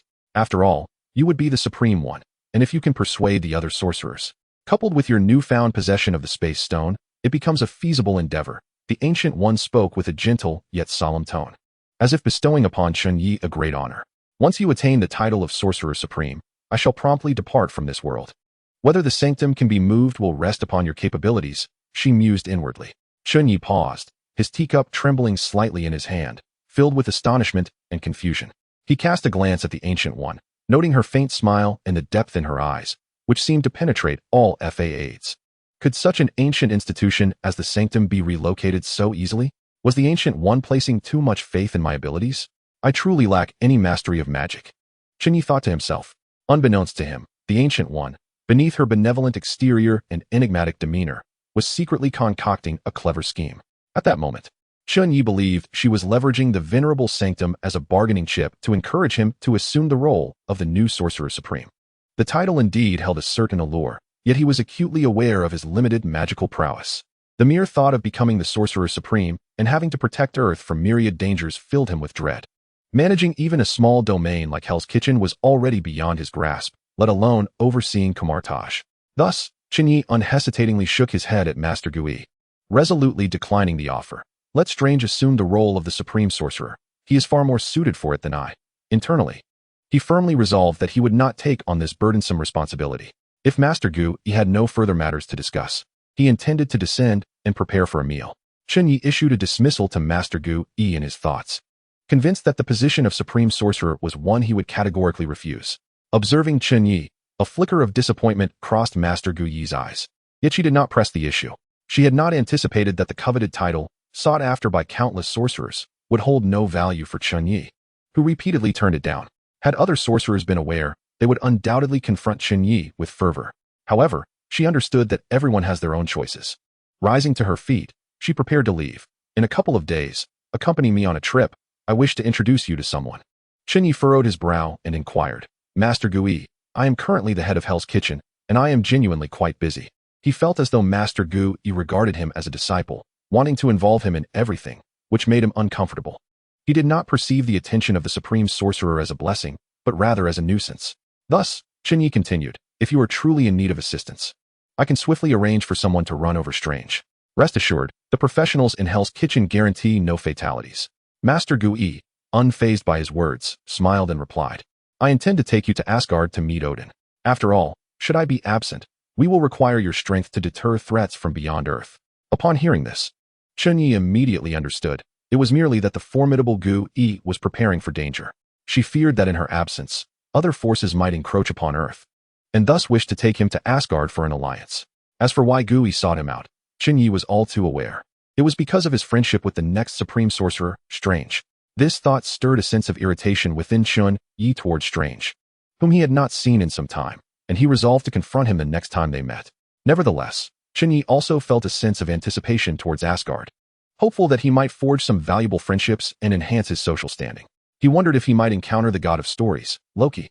Nodding in agreement to accompany Master Gui to Asgard, a golden portal materialized behind her as she acknowledged his assent. Before departing, Master Gui reminded Chen Ye, there is still a parallel universe you have yet to explore. Do not forget to seek me out when you have the time. With that, she stepped through the portal and returned to Kamartaj. That bald-headed sorcerer is quite demanding, Chen Ye silently grumbled to himself. At that moment, Wanda knocked on the door, calling for him to come downstairs for dinner. As Wanda descended the stairs, her curiosity compelled her to inquire about Chen Ye's prolonged absence upstairs. With a hint of exasperation, Chen Ye recounted the recent arrival of Master Gui and shared his impending journey to another planet. Upon hearing his tale, a flicker of determination ignited in Wanda's eyes. She resolved that this time, she would insist on accompanying him. Her previous inability to join Chen Ye during his venture into the parallel universe had left a lingering sense of regret. Upon reaching the ground floor, Chen Ye beheld the sight of 3 tables brimming with family and friends, all eagerly awaiting his arrival. The familiar and affectionate faces stirred a warm wave of emotion within him. They were his family and companions, individuals willing to sacrifice everything for one another. Taking his seat, Chen Ye reveled in this atmosphere of warmth and happiness, pondering that perhaps this was the life he had always desired. If returning to his former world were impossible, living like this didn't seem so bad after all. The existence of the system provided him with solace in this unfamiliar realm.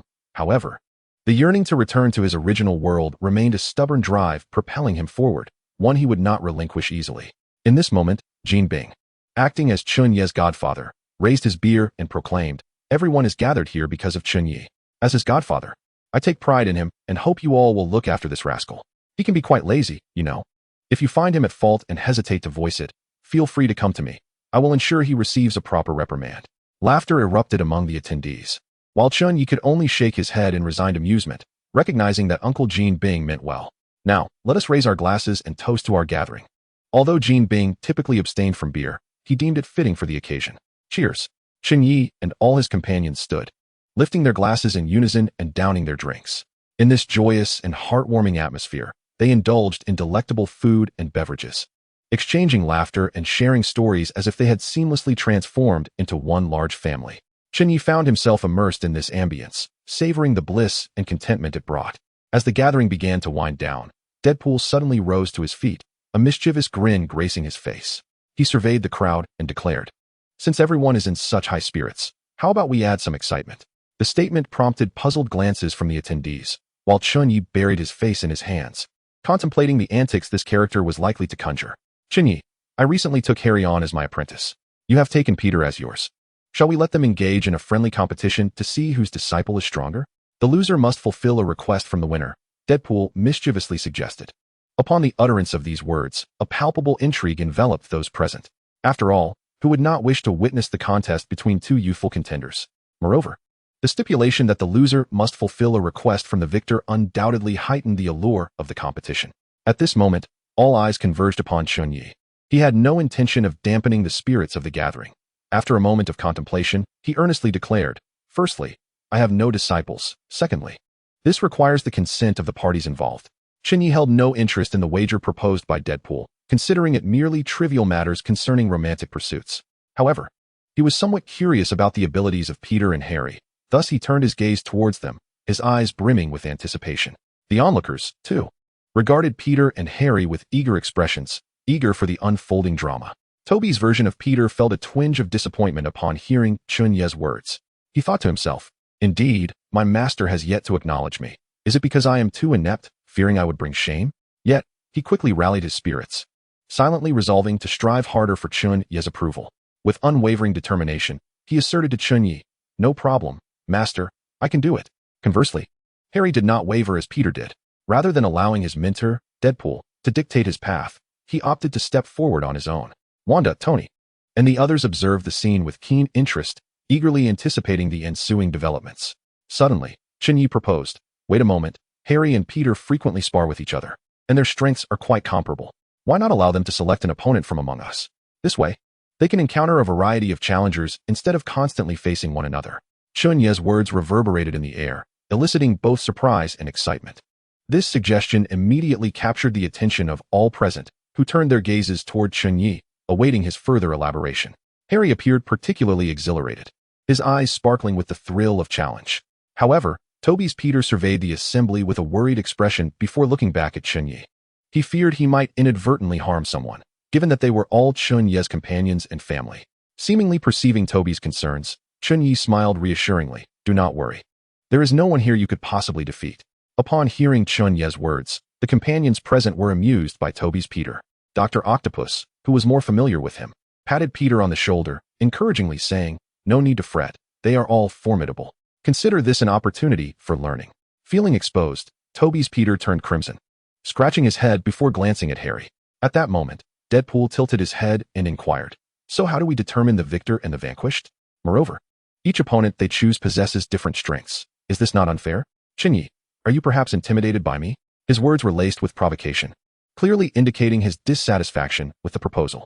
At that moment, Harry and Peter turned their gazes toward Chen Ye upon hearing Deadpool's question, evidently eager to grasp the rules of the contest.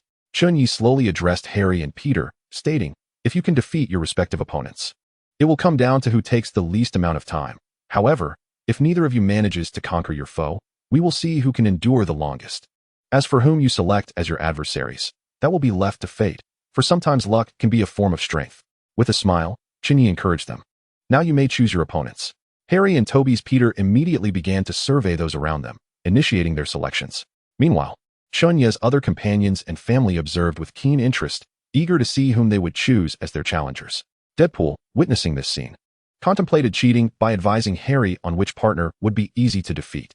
However, before he could utter a word, Wanda once more employed her chaotic magic, hurling Deadpool against the wall and sealing his mouth shut. The muffled sounds of his discontent echoed, clearly expressing his frustration with Wanda's actions. Damn it! I cannot take home a woman like her. Deadpool lamented internally, yet his grievances went unheard due to his silent state. Toby's Peter was diligently scrutinizing Chen Ye's companions, his gaze flitting among them in search of a suitable opponent. His attention first landed on the chatting family of Kim, but he shook his head, dismissing the idea. That was the godfather of his master, and the sheer musculature of the godfather suggested he was not to be trifled with. Next, he noticed the duo of the blind mentor and daredevil, again negating the possibility in his mind. I cannot harm individuals with disabilities. Even if I were to win, I would not earn anyone's respect. Despite their apparent limitations, their strength was not to be underestimated. Toby's Peter was a principled individual, unwilling to inflict harm on those impaired, nor to gain acknowledgement through defeating them.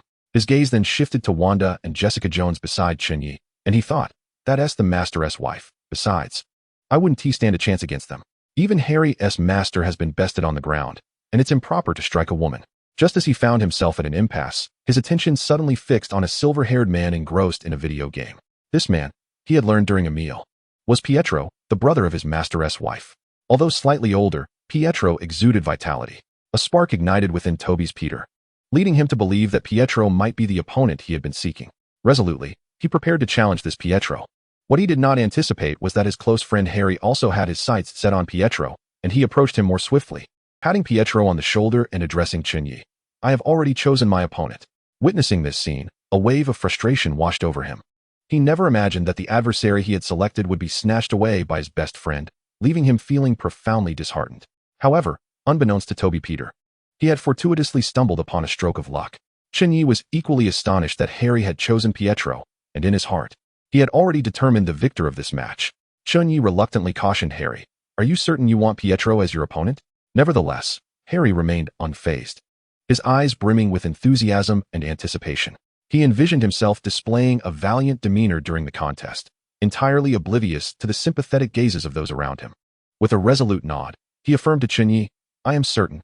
Harry's voice resonated with confidence and determination, yet his mentor, Deadpool, stood nearby, anxiously emitting whimpering sounds, seemingly attempting to urge him towards a more prudent choice.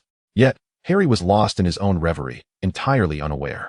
Chen Ye regarded Peter with curiosity, pondering who he would select as his opponent. As long as it was not too outrageous, Peter would likely prevail. After all, no one could surpass Pietro in terms of speed. Chen Ye cast a sympathetic glance at the exuberant Harry, fully aware that some individuals had already lost before the contest had even commenced. Chapter 121. Chen Ye selects an opponent for Toby's Peter. While Toby's Peter was still grappling with whom to choose as his adversary, Tony approached Chen Ye and remarked, "Why not hand over that tesseract for me to study for a couple of days?" Tony was utterly disinterested in the duel between the two youngsters.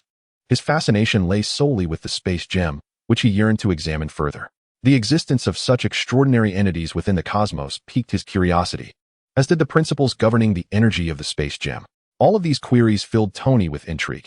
Had he not been unable to best Chen Ye, he would have attempted to seize the space gem for himself, perhaps enhancing his armor in the process. For a mere $5 million a day. Let me borrow it for a few days. He extended 5 fingers, his eyes shimmering with anticipation.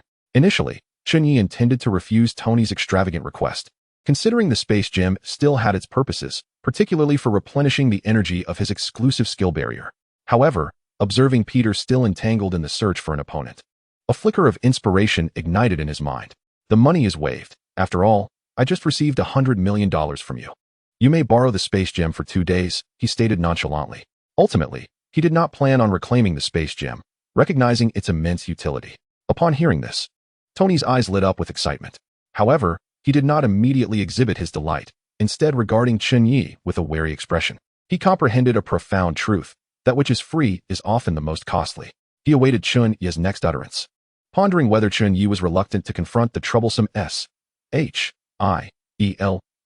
if it were for the sake of the space stone. Tony would not hesitate to shield Chen Ye from this inconvenience. However, a confrontation with this young lad was imperative, as Chen Ye gestured towards Peter.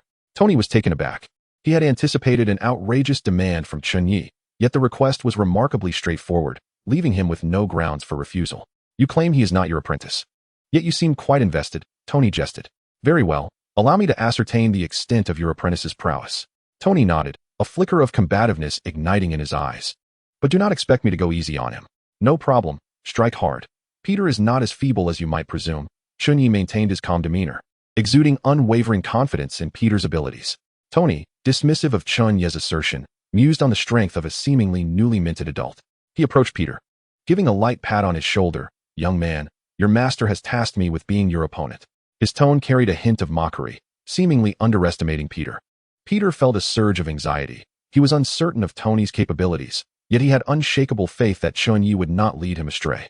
Thus, he nodded, striving to project an air of composure. Since the opponent has been chosen, let us expedite this duel. With that, Tony intended to exit the dining area to prepare for the contest, eager to conclude the skirmish and return home to study the space stone. However, as Tony and his entourage moved towards the exit, Chen Ye halted them. No need, we can spar right here. The assembly was perplexed. The space was limited. How could they engage in combat? How can we fight here? Harry was the first to voice his concern. Are you willing to sacrifice your restaurant? Wanda exclaimed in astonishment. Tony had no objections, though he recognized that such a setting would indeed restrict his abilities. He regarded Chen Ye, curious about his intentions. With a mysterious smile, Chen Ye softly remarked, "Who said we must battle here?" His gaze swept over the group, ultimately resting upon a blank wall in the corner of the restaurant. At the moment when all eyes were fixed upon him, that wall suddenly transformed, revealing a doorway. The emergence of this portal astonished and baffled everyone present. They exchanged bewildered glances, each face reflecting confusion. Yet, Chen Ye exuded tranquility as he gently pushed the door open and turned to the individuals in the restaurant. "Why are you still standing there? Come along." As if awakening from a dream, the group immediately followed Chen Ye's lead, stepping through the enigmatic doorway. Upon entering the door, they found themselves in a square room, approximately 100 square meters in size.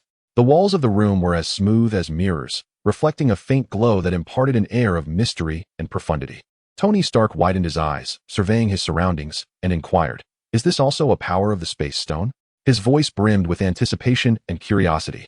Freed from his restraints by Wanda, Deadpool was equally exhilarated, exploring the room with fervor, seemingly eager to uncover the secrets of this hidden space. Despite having dwelled here for some time, he had never discovered this concealed dimension.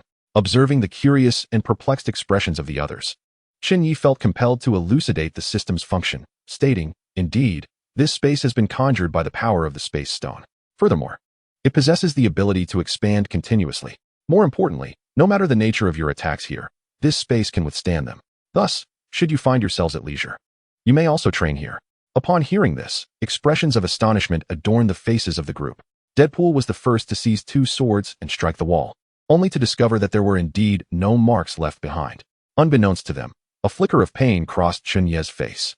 Heaven knows he had expended over 200 friend points for this space. Nevertheless, witnessing their shocked and delighted expressions, Chen Ye could only console himself that it was not in vain. "All right, enough experimentation. Let the competition begin. Harry, you start with Pietro," Chen Ye interjected, urging them to commence the match.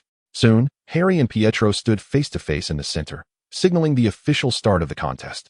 Jessica Jones, appointed as the referee by Chen Ye, began timing the bout. Pietro donned protective goggles and queried Harry, "Should I go easy on you?" His tone exuded confidence, as if the outcome of the match was already predetermined in his mind. Without hesitation, Harry retrieved his lost driver, his gaze resolute as he replied, "No need. I will give it my all." Pietro shrugged nonchalantly. Observing Deadpool, who appeared despondent, Chen Ye suggested, "Shall we declare the betting void?" He was acutely aware that Harry stood little chance, having sensed that Pietro had already activated his mutant super speed. Deadpool turned to Chen Ye defiantly and remarked, "Don't underestimate Harry. He has the transformation device you gave him, coupled with the world's most invincible combat techniques that I taught him. He cannot lose." Chen Ye gently shook his head and pointed towards Harry, who was engaged in the match, advising, "It seems to be over. You might want to turn around and see your apprentice's current predicament." Deadpool, skeptical yet curious, turned to find Harry already bound with a rope that seemed to have materialized from thin air, his lost driver now in Pietro's possession. "No, Harry, how could you lose so quickly? My beach, sunshine, and beautiful women." Deadpool lamented, cradling his head in despair. Unwilling to accept defeat, he approached Quicksilver, lamenting, "Could you not make way for the child?" The onlookers chuckled and shook their heads. Although this contest held no suspense, the impending match between Chen Ye's disciple, Peter, and Tony piqued their keen interest. Chapter 122. Iron Man vs. Tobey's Spider-Man. Chen Ye stood before Harry, observing his despondent demeanor with a hint of amusement. He placed a reassuring hand on Harry's shoulder and remarked, "Harry, sometimes fortune is a form of strength. Before engaging with your opponent, one must scrutinize and comprehend them. Only then can one attain the wisdom of knowing oneself and the adversary, ensuring victory in every battle." As Harry absorbed Chen Ye's words, a flicker of confusion crossed his eyes. He had yet to fully recover from the earlier match, having barely had the chance to transform into Kamen Rider before succumbing to defeat.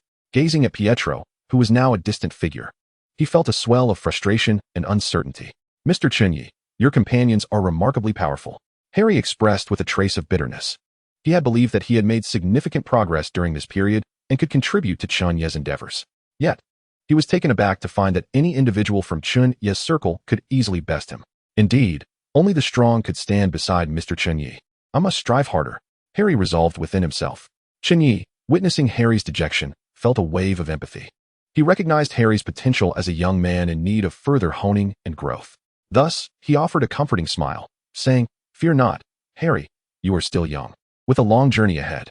One day, you too shall possess strength akin to theirs. In truth, you merely faced the wrong opponent." At that moment, Deadpool approached, wrapping an arm around Harry's shoulder and pulling him closer. Casting a disdainful glance at Chen Ye, he proclaimed, "Step aside, kid. This is my apprentice. No need for your consolation." As Deadpool ambled away with Harry, he began to boast, "Harry, this was merely a fluke. Pietro's powers just happened to counter yours. If I were to intervene, Pietro would stand no chance against me. In my prime, he begged for mercy at my hands. As long as you diligently learn from me, within 3 years, you shall have your vengeance." Of course, Deadpool would not divulge that he was uncertain of his ability to best Pietro, having been outwitted by him during the last mission to rescue Tony Stark. Harry, upon hearing Deadpool's words, felt a surge of admiration and aspiration. He understood that his mentor was a formidable force. If he dedicated himself to learning and enhancing his abilities, he would certainly support Mr. Chen Ye in the future. Thus, he nodded earnestly and declared, "Thank you, Master. I will diligently study under you. I will certainly assist you and Mr. Chen Ye. I am your true master. As long as I can assist my master, there's no need to dwell on what Mr. Chen Ye is up to," Deadpool remarked while playfully draping his arm around Harry's neck. Deadpool could not fathom why those who had spent time with Chen Ye remained so fixated on him. What, after all, set Chen Ye apart from him? Aside from being slightly wealthier, younger, stronger, and equally handsome, what distinguished him? The more Deadpool pondered, the more perplexed he became, shaking his head in an effort to cast these troubling thoughts aside. Ultimately, it was futile to overthink it. "At least I have more ladies than he does." He patted Harry on the shoulder and mischievously whispered, "Make sure to set me up with a few more ladies when we return. That way, I can better impart my skills to you." Meanwhile, Toby's version of Peter stood in the center of the arena, facing the relaxed demeanor of Tony Stark. Taking a deep breath, the weight of the formidable power displayed by those around his master Chen Ye pressed heavily on him. He was acutely aware that this Tony was not to be underestimated. Although he had mentally prepared himself, the recent bout between Pietro and Harry had underscored the importance of vigilance in every battle. Toby understood that he must summon all his strength. He could not afford to lose disgracefully nor bring shame upon his master, Chen Ye. With this mental resolve, Toby donned his spider mask, steeling himself for the challenges ahead. Tony, observing Toby's cheap Spider-Man suit, chuckled and remarked, "It seems your master didn't prepare you a decent costume." As he spoke, Tony's iron suit enveloped him, radiating a brilliant glow. Witnessing this spectacle, Toby exclaimed, "That's incredibly cool." To Toby's awe, Tony responded proudly, "If you can best me, I'll craft you a better suit in honor of your master." However, in Tony's mind, he had no doubts about emerging victorious. This was merely a teaching match. Jessica Jones, seeing that both were ready, declared the contest officially underway.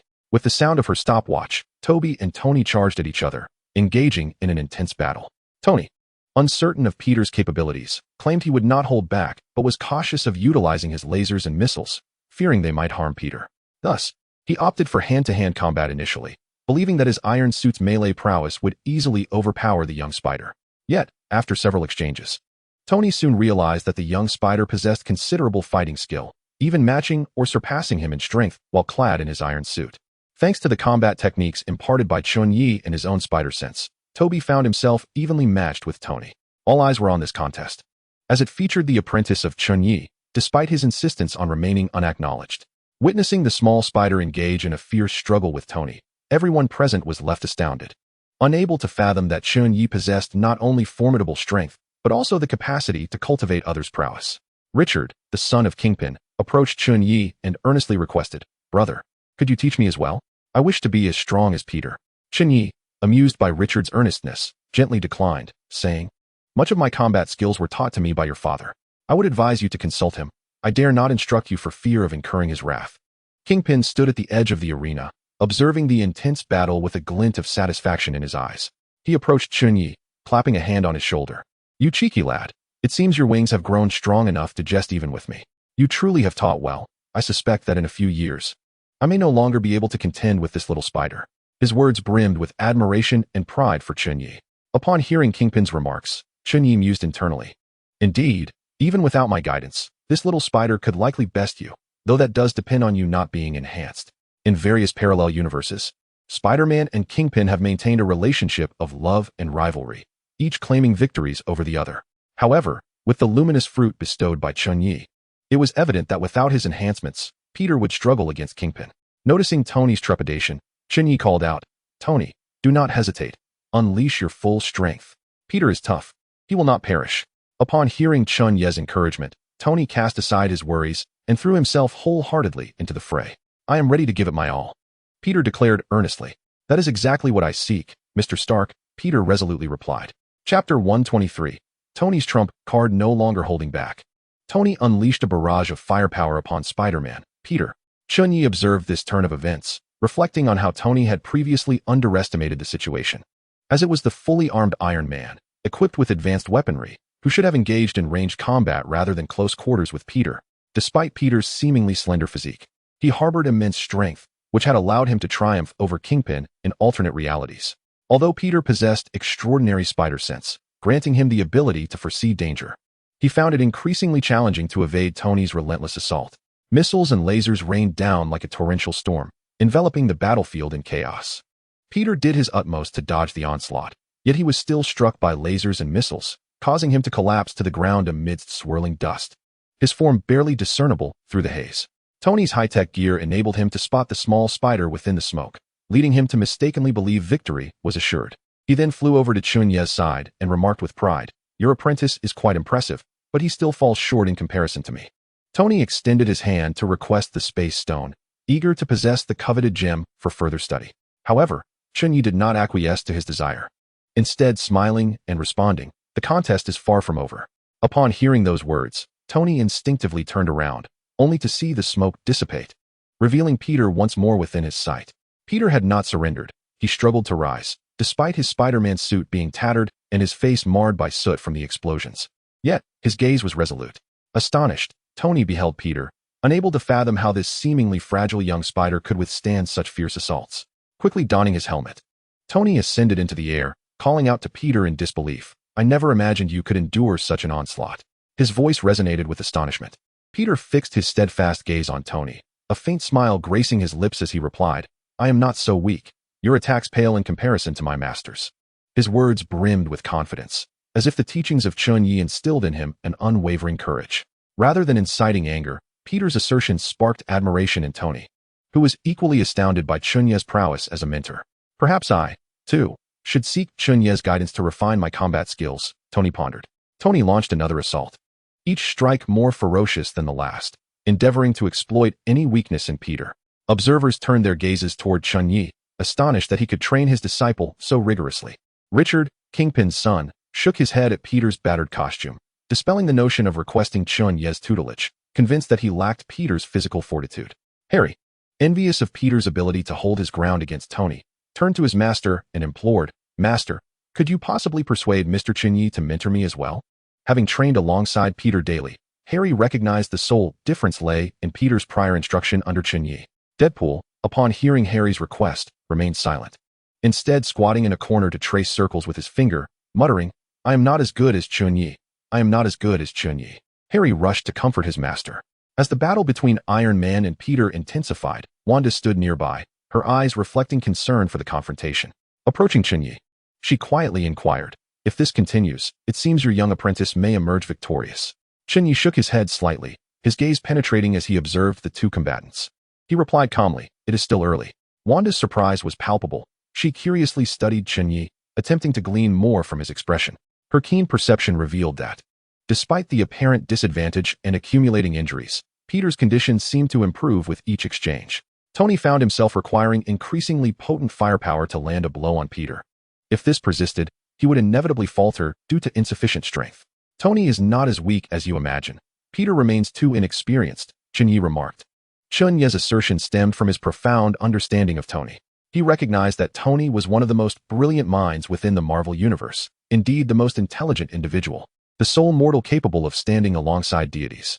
Although Chen Ye was oblivious to Tony's forthcoming intentions, he was acutely aware that Peter, in his current state, was hardly a match. Your pride simply cannot allow you to be bested by my pupil, Chen Ye silently mused. In the midst of the battle, Tony too felt the weight of pressure. Observing the energy levels of his armor dwindling, a conflict arose within him. He realized that if this continued, he might very well lose the fight. Thus, he began to consult Jarvis through his helmet. Jarvis, have you yet analyzed the weaknesses of this little spider? The combat prowess of the young arachnid exceeded Tony's expectations. While he had the means to defeat him effortlessly, employing his trump card was a consideration he hesitated to act upon, as it was specifically devised for Chen Ye. Stubbornly, Tony persisted in his assault on the young spider. Yet Peter's speed and reflexes eluded him, allowing him to deftly evade each strike. Tony couldn't help but marvel at Peter's innate talent and potential. It seems I must resort to my trump card, Tony whispered to himself, his eyes igniting with a determined glimmer. In the blink of an eye, he transformed into a mere wisp, vanishing from the competition room. Peter's attack missed, leaving him momentarily stunned. Confusion etched across his face as he turned his gaze toward Chen Ye, as if inquiring about Tony's whereabouts. The others in the room exchanged glances. Their eyes also fixed on Chen Ye, anticipating his elucidation. Chen Ye furrowed his brow, cognizant of Tony's capability to utilize the home system, enabling instantaneous teleportation to any location. It appeared Tony had returned to his home. Inwardly, Chen Ye commended Tony, a genius indeed, for mastering the home system with such swiftness. He recalled that Tony had arrived by flight. Therefore, if he had teleported, it must have been to the dining area. The question lingered in his mind. When had Tony returned home? Perhaps during the time he conversed with Master Gui? Was Tony's return prompted by the need for his armor? Chen Ye speculated. Indeed, 5 seconds later, Tony reappeared in the room, now adorned in a brand new suit of Iron Man armor. The onlookers were taken aback, exclaiming in awe. The intricacy of the armor's design and the fluidity of its lines showcased Tony's unparalleled craftsmanship. Observing the astonished expressions of the crowd, a sense of pride swelled within Tony. He knew this armor was undoubtedly his magnum opus. With a smile, he explained, "This is my newly designed armor, originally crafted to contend with Chen Ye. Hence I have named it the Anti-Lord of Hell Battle Armor." Upon hearing Tony's words, the gazes of the assembly shifted toward Chen Ye. Chen Ye felt somewhat bewildered. He had not anticipated Tony would be so focused on him. He chuckled inwardly. "I share a deep bond with my brother. Yet you choose to engage me in a battle of wits. Are you Iron Man or Batman?" Chapter 124. Tony's Anti-Demon Lord Armor Series. Anti-Demon Lord Armor.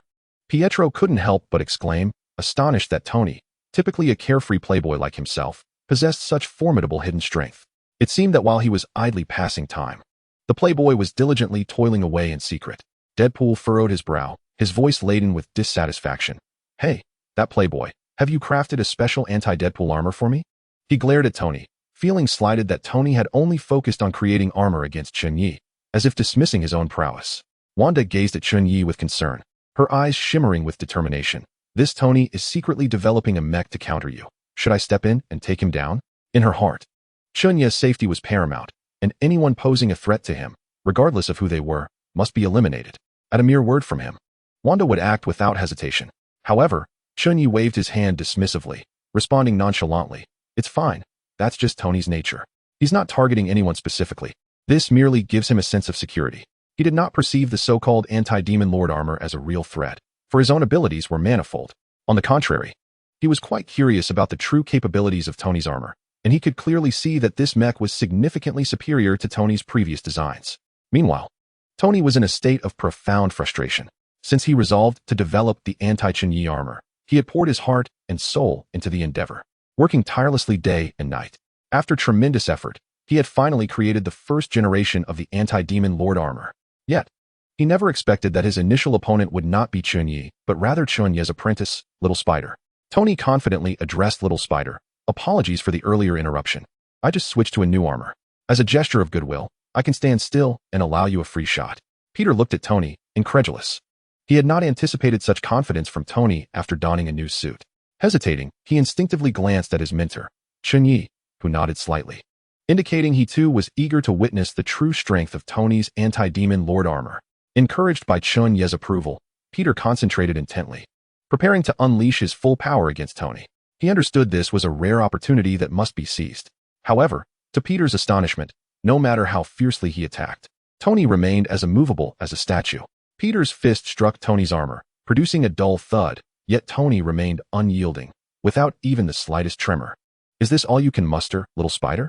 Tony taunted, his words igniting a fire of anger within Peter, compelling him to exert more force.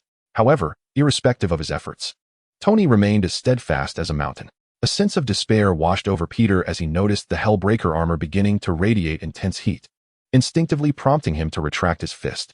He realized that if he persisted, his hand would likely suffer burns. Observing this, Tony confidently remarked, "My armor is capable of automatic high-temperature heating." Noticing Peter's refusal to yield, a cold smirk crept across Tony's lips. He continued, "Moreover, the capabilities of my Hellbreaker armor surpass those of ordinary suits by several magnitudes. I have specifically equipped it with monitoring devices designed to counter Chen Ye's high-speed movements, capable of decelerating by hundreds of times. Should anyone approach my vicinity, the armor will retaliate automatically." Upon hearing this, Peter felt a heavy weight settle in his heart. He understood that Tony was thoroughly prepared, and overcoming him would be no simple feat. Nevertheless, he did not falter. Taking a deep breath, he braced himself for the forthcoming challenge. "Now, it is time for you to witness the prowess of this armor, specially crafted for your master," Tony declared before launching a fierce assault on Peter. The Hellbreaker armor resembled a ferocious beast, each strike landing with unerring precision upon Peter. He could barely defend himself, utterly powerless to counterattack. Each of Peter's attempts at retaliation was effortlessly neutralized by Tony, rendering his efforts mere futile struggles in Tony's eyes. Soon, Peter found himself sprawled on the ground, devoid of the ability to continue the fight. Gasping for breath, frustration and disappointment filled his eyes as he lay there. He had believed himself strong enough to contend with Tony, yet reality ruthlessly revealed the vast gulf between them. Before long, the referee Jessica Jones announced Tony's victory. However, Tony felt no joy in his triumph. Instead, a frown marred his brow. His carefully prepared trump card for Chen Ye had been exposed so swiftly, forcing him to rethink and redesign a new Hellbreaker 20. The original version had become obsolete. The essence of a trump card lies in its surprise. And this one had been revealed too soon. Meanwhile, Peter struggled to his feet, his demeanor a reflection of his gloom and frustration as he approached. He had initially believed victory was within his grasp, only to be thwarted by the very armor meant to challenge his master, leaving him questioning whether he had inadvertently borne the brunt of his master's burdens. Chen Ye stepped forward to offer solace, saying, "It's all right. You did remarkably well. Significantly better than last time. Losing to Tony's trump card is no disgrace. Even I will require time to contend with this armor." Upon hearing the comforting words of his master, Peter felt a significant alleviation of his earlier gloom. Yet he remained astounded by the disparity in strength between himself and his mentor. The formidable anti-hell mech, which had posed an insurmountable challenge for him, appeared merely to require a bit of time for Master Chen Ye to handle. Truly, the depths of his master's power were unfathomable. After offering solace to Peter, Chen Ye strode directly toward the gathered onlookers surrounding Tony. Everyone began to scrutinize Tony's new anti-hell mech, marveling at its strength and exquisite craftsmanship. However, Tony, acutely aware of their gazes, was engulfed by a sense of dismay. He realized that his trump card had been laid bare, presenting a considerable risk. "Well, what a surprise you've concocted here," Chen Ye teased. With an exasperated expression, Tony retorted, "This was originally intended for you. I've taken a significant loss. Hand over the space gem at once." He had resolved to acquire the space gem to delve into the development of the second generation of the anti-hell mech, vowing not to re-emerge until his research was complete. Observing Tony's earnest demeanor, Chen Ye couldn't help but chuckle. He retrieved the space gem and handed it to the visibly disgruntled Tony, who promptly vanished from sight upon receiving it. Chen Ye shook his head at the spot where Tony had stood, knowing that the fellow was undoubtedly eager to return and commence his research on the mech. With a sigh, he mused to himself, "It's merely a trump card that has been unveiled, as if no one else possesses their own secrets." Chapter 125. The Arrogant Captain Marvel. Following the joyous atmosphere of a family gathering, the next morning, Chen Ye gradually awoke to the warmth of the sun. He stretched languidly, savoring this rare moment of leisure. After rising, he lingered upstairs for a while longer, reveling in the tranquility. Downstairs, the Lucky restaurant had undergone a remarkable transformation, becoming their chosen venue for gatherings. The restaurant buzzed with life, filled with laughter and merriment. Harry and Toby's version of Peter dashed into the combat arena, igniting a fierce practice session. Their movements were swift and precise, with each exchange of offense and defense infused with power and skill. Meanwhile, Tony immersed himself in his weapon development. Whenever a new idea or invention sparked in his mind, he eagerly took it to the combat arena for testing. Witnessing the impressive capabilities of his weapons in action always brought a satisfied smile to his face. The immediate feedback and testing were far more exhilarating than any external trials. Aunt May, who had taken the previous day off, was taken aback to see so many new faces in the restaurant, including the renowned billionaire Tony Stark. She nearly leapt in surprise, thinking her establishment had suddenly become popular, which delighted her secretly. However, when Chen Ye explained that these individuals were his companions rather than patrons, Aunt May's heart settled. Nevertheless, she remained astounded by the extent of Chen Ye's connections. She never anticipated that her boss was acquainted with such formidable individuals, including the billionaire Stark, who was among his friends. This revelation deepened Aunt May's admiration for Chen Ye, leading her to believe that young Parker's future employment prospects were secure, prompting her to work even harder. Chen Ye, undeterred by the presence of those in the combat space, made his way directly to the kitchen, busily preparing breakfast. Before he could take more than a few bites, he suddenly sensed a formidable aura rapidly approaching the dining area. He swiftly seized a freshly steamed bun and, with a quick motion, propelled himself toward the source of the energy. Simultaneously, in the skies above, Carol was racing towards her destination at an astonishing speed, guided by the coordinates provided by the black egg, eager to complete her mission and return to the cosmos. Just before reaching her target, she unexpectedly spotted two figures soaring toward her like meteors. A sense of urgency gripped her heart as she adjusted her flight path to meet them in midair. Both parties halted, establishing a subtle standoff. Carol scrutinized the two individuals, attempting to glean more information from their appearances and energies. The first figure to catch her eye was a man clad in a white suit, exuding a melancholic beauty as if he had weathered countless storms yet remained unyielding. Beside him stood a wolf, silently accompanying him, its deep-set eyes radiating a profound sense of solitude. Though he appeared nonchalant, Carol could sense the immense power surging within him, akin to a slumbering beast poised to awaken at any moment. The second individual was an Asian man dressed casually, seemingly at ease in flip-flops, clutching a bun as if he had just emerged from a street-side eatery. Meanwhile, Chen Ye was also observing the newcomers, noting the blonde hair and attire reminiscent of Superman. Deducing that this must be Captain Marvel, the ace up the black egg's sleeve. It seemed that the black egg had been pushed to its limits, even summoning Captain Marvel. Chen Ye mused to himself. Carol realized that she had now entered the dominion of Hell's Kitchen. Among the two men before her, one was likely the legendary ruler of Hell she had been tasked to locate. The black egg had informed her of the mission's location and the target's name, but had not yet provided a photograph of the Hell Lord before she hastily departed. Gazing at the two, Carol felt that the man in the white suit bore a stronger resemblance to the Hell Lord. With this thought, she addressed him directly. "You must be the ruler of Hell. I am here on Nick Fury's orders to find you." The man in the white suit, John Wick, turned to Chen Ye and remarked, "She is looking for you. If there's nothing else, I shall take my leave." John sensed a formidable presence approaching the dining area. Although he felt rather lethargic at the moment, he considered his duty as a security guard. Should this person prove to be an enemy, it could lead to greater harm. Thus, he intercepted them midair. Upon realizing they were seeking Chen Ye, John understood his involvement was no longer necessary. Upon hearing Carol's words, Chen Ye merely smiled faintly and continued savoring his bun. He glanced at Carol, a glimmer of mockery flickering in his eyes. "Oh, come now. They are here to see the Lord of Hell, not me, Chen Ye. You should engage with them appropriately." Carol, having overheard their exchange, recognized her error in misidentifying the individual before her. She conceded that she had underestimated the Asian man, who was indeed the Lord of Hell. However, the identity of this Lord held no significance for her. She was confident that even combined, they would not stand a chance against her. "You are the Lord of Hell, are you not? Nick Fury has sent me to inform you that should you join the Avengers, all your past transgressions will be forgiven," Carol stated with a brusque tone. She failed to comprehend why Nick Fury continued to court these nefarious figures. In her eyes, any source of instability was inherently malevolent and deserving of eradication. Yet, Chen Ye paid her words little heed. With a subtle smile, he replied, "Is that all? If there is nothing further, I suggest you take your leave. Return to Black Egg and convey that as long as no one provokes me, I remain a remarkably benevolent individual." With that, he prepared to depart. Carol was incensed by Chen Ye's demeanor. She believed she had shown sufficient mercy, only to find this so-called Lord of Hell utterly ungrateful. Coldly, she retorted, "Are you certain? This is your final ultimatum. Should you refuse to join the Avengers, do not blame us for our lack of courtesy. Just as Carol was about to act, the voice of Black Egg echoed. Chen Ye, are you truly willing to condemn all of Hell's Kitchen because of your decision? It turned out Black Egg had fitted Carol with surveillance and audio devices. Upon hearing Nick Fury's voice, Chen Ye felt no surprise, as if everything had been anticipated. He coolly remarked, you remain as cowardly as ever, Nick Fury.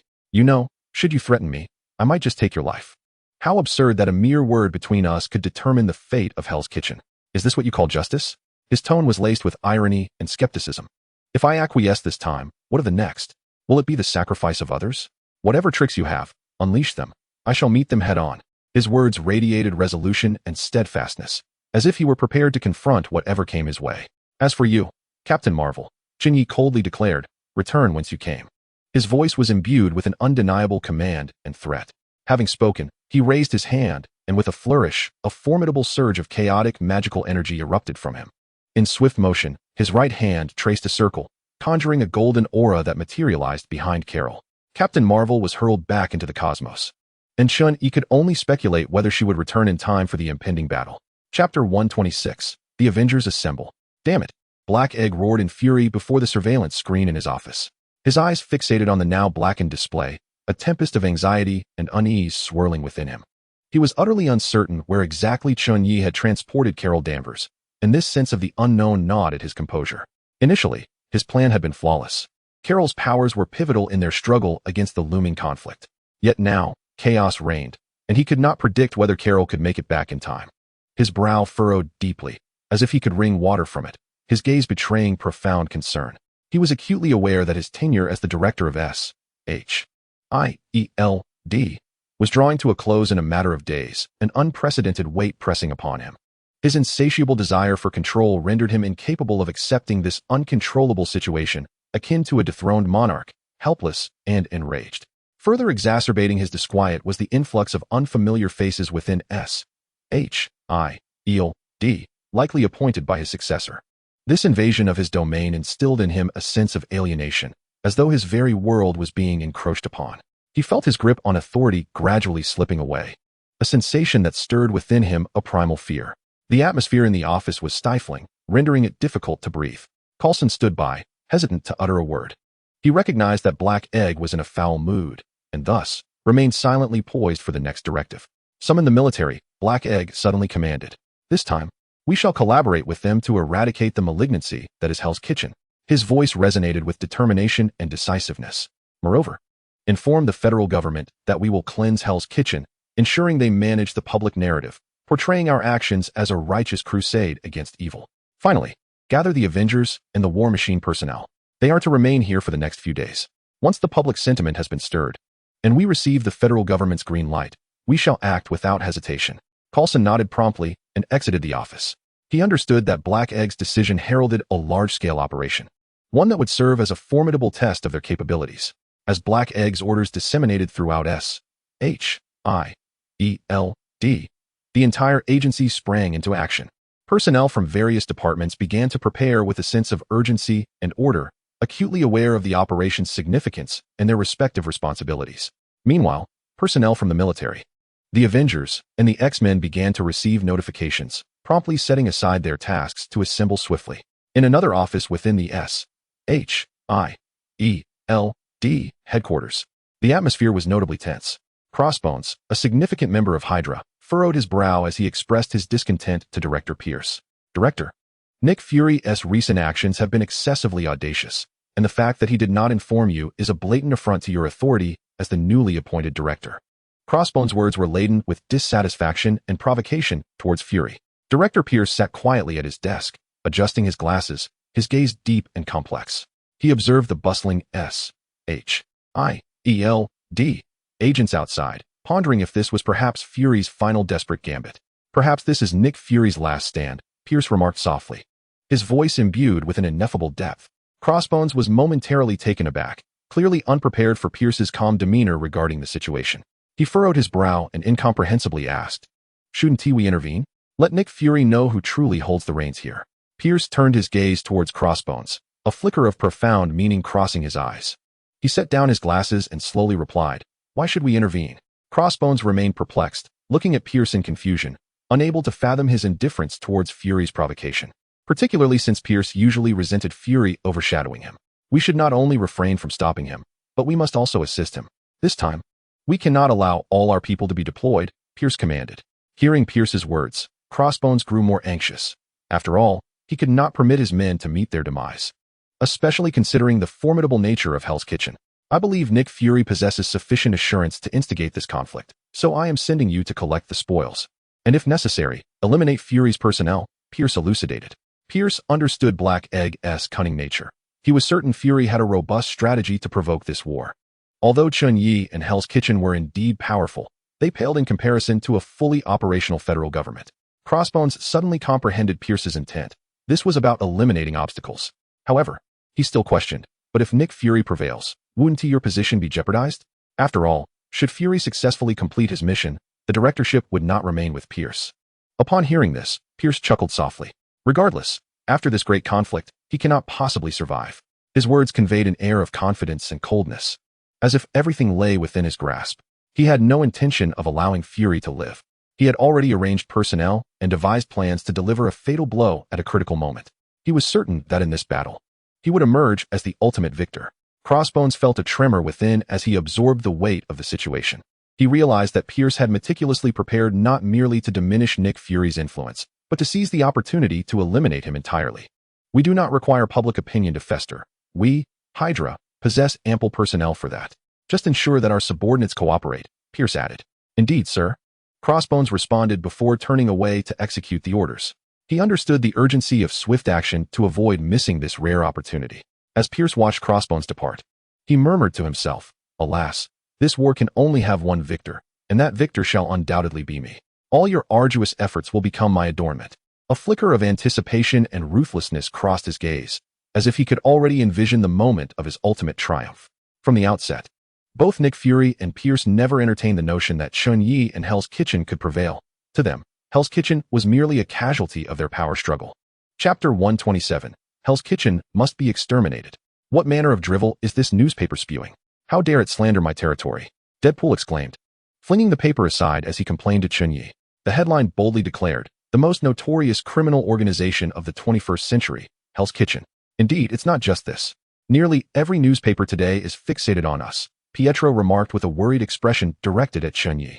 Chen Ye perused the papers, noting a myriad of sensational titles. Shock.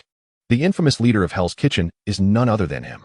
The Playboy Stark and the leader of Hell's Kitchen, a tale that must be told.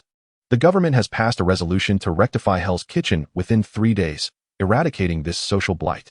Chen Ye couldn't help but be taken aback by the audacity and connections of Black Egg, who had resorted to public opinion as a means to dismantle Hell's Kitchen. He could not deny that Hell's Kitchen once bore such a reputation, but through his efforts, it had transformed and shed much of its former malevolence. Aunt May, perceiving her boss's expression, recognized his thoughts. She picked up the remote, hoping to lighten the mood for everyone. However, the television broadcast featured a reporter interviewing a federal legislator. What prompted the federal government to suddenly decide to eradicate Hell's Kitchen?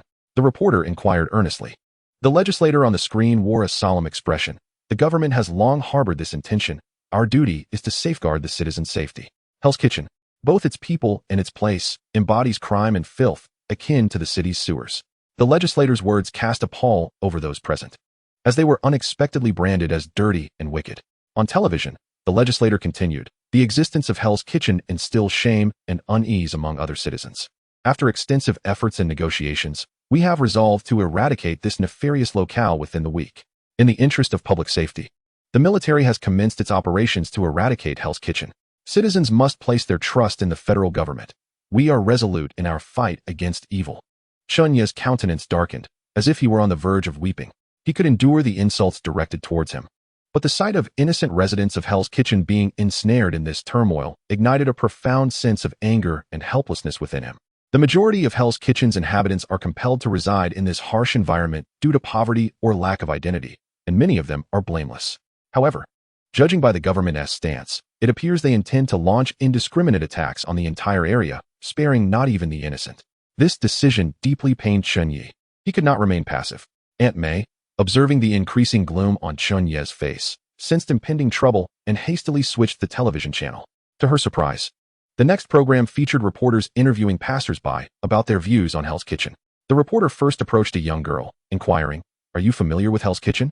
The girl immediately displayed a fearful expression, her voice trembling as she replied, "My mother said if I misbehave, she would send me to Hell's Kitchen, where the devils would eat me." After speaking, she clung tightly to her mother, tears welling in her eyes as she choked out, "I am very obedient. I do not want to go to Hell's Kitchen." Next, the reporter interviewed a young man on a skateboard, who disdainfully remarked, "Of course I know Hell's Kitchen. It's where the trash resides. I've heard that all sorts of criminal activities occur there. A friend of mine went in once and never came out." Finally, the reporter spoke with an elderly gentleman, who expressed his anger, saying, "I certainly know that place. Hell's Kitchen has existed since the day I was born. It is rife with darkness and crime, where innocent people suffer. I cannot comprehend why the federal government has permitted such a place to exist. Thank heavens, they have finally resolved to eliminate it." Listening to the comments of these passers-by, Chen Ye felt an increasing weight on his heart. He understood that, in the eyes of many, the residents of Hell's Kitchen were merely trash, criminals, a blight upon society. Yet, many among them were innocent. They simply lived in a realm saturated with vice and darkness. Drawing a deep breath, he resolved to fight for these blameless souls. He could not allow the government to launch indiscriminate assaults on the entirety of Hell's Kitchen, inflicting harm upon the innocent. "Wow, we have become the quintessential villains in the eyes of others." Chen Ye. At that moment, Deadpool observed the commentary with a nonchalant demeanor, as if the remarks did not pertain to him. Aunt May, comforting him, added, "Mr. Chen Ye, do not take it to heart. These statements come from those who have never set foot in Hell's Kitchen. We all know you are a good person, and Hell's Kitchen is gradually improving. It is not as dreadful as they claim." Peter rose to his feet and declared resolutely, "Rest assured, I shall unwaveringly support you. Wherever you go, I shall follow." His gaze was imbued with unwavering trust and encouragement for Chen Ye. Deadpool also stood, addressing Chen Ye, "I shall guard the lovely young lady of Hell's Kitchen." A playful smirk danced upon his lips, yet his eyes sparkled with sincerity and determination. Chen Ye smiled and replied, "Do not worry. I am not as fragile as you may think.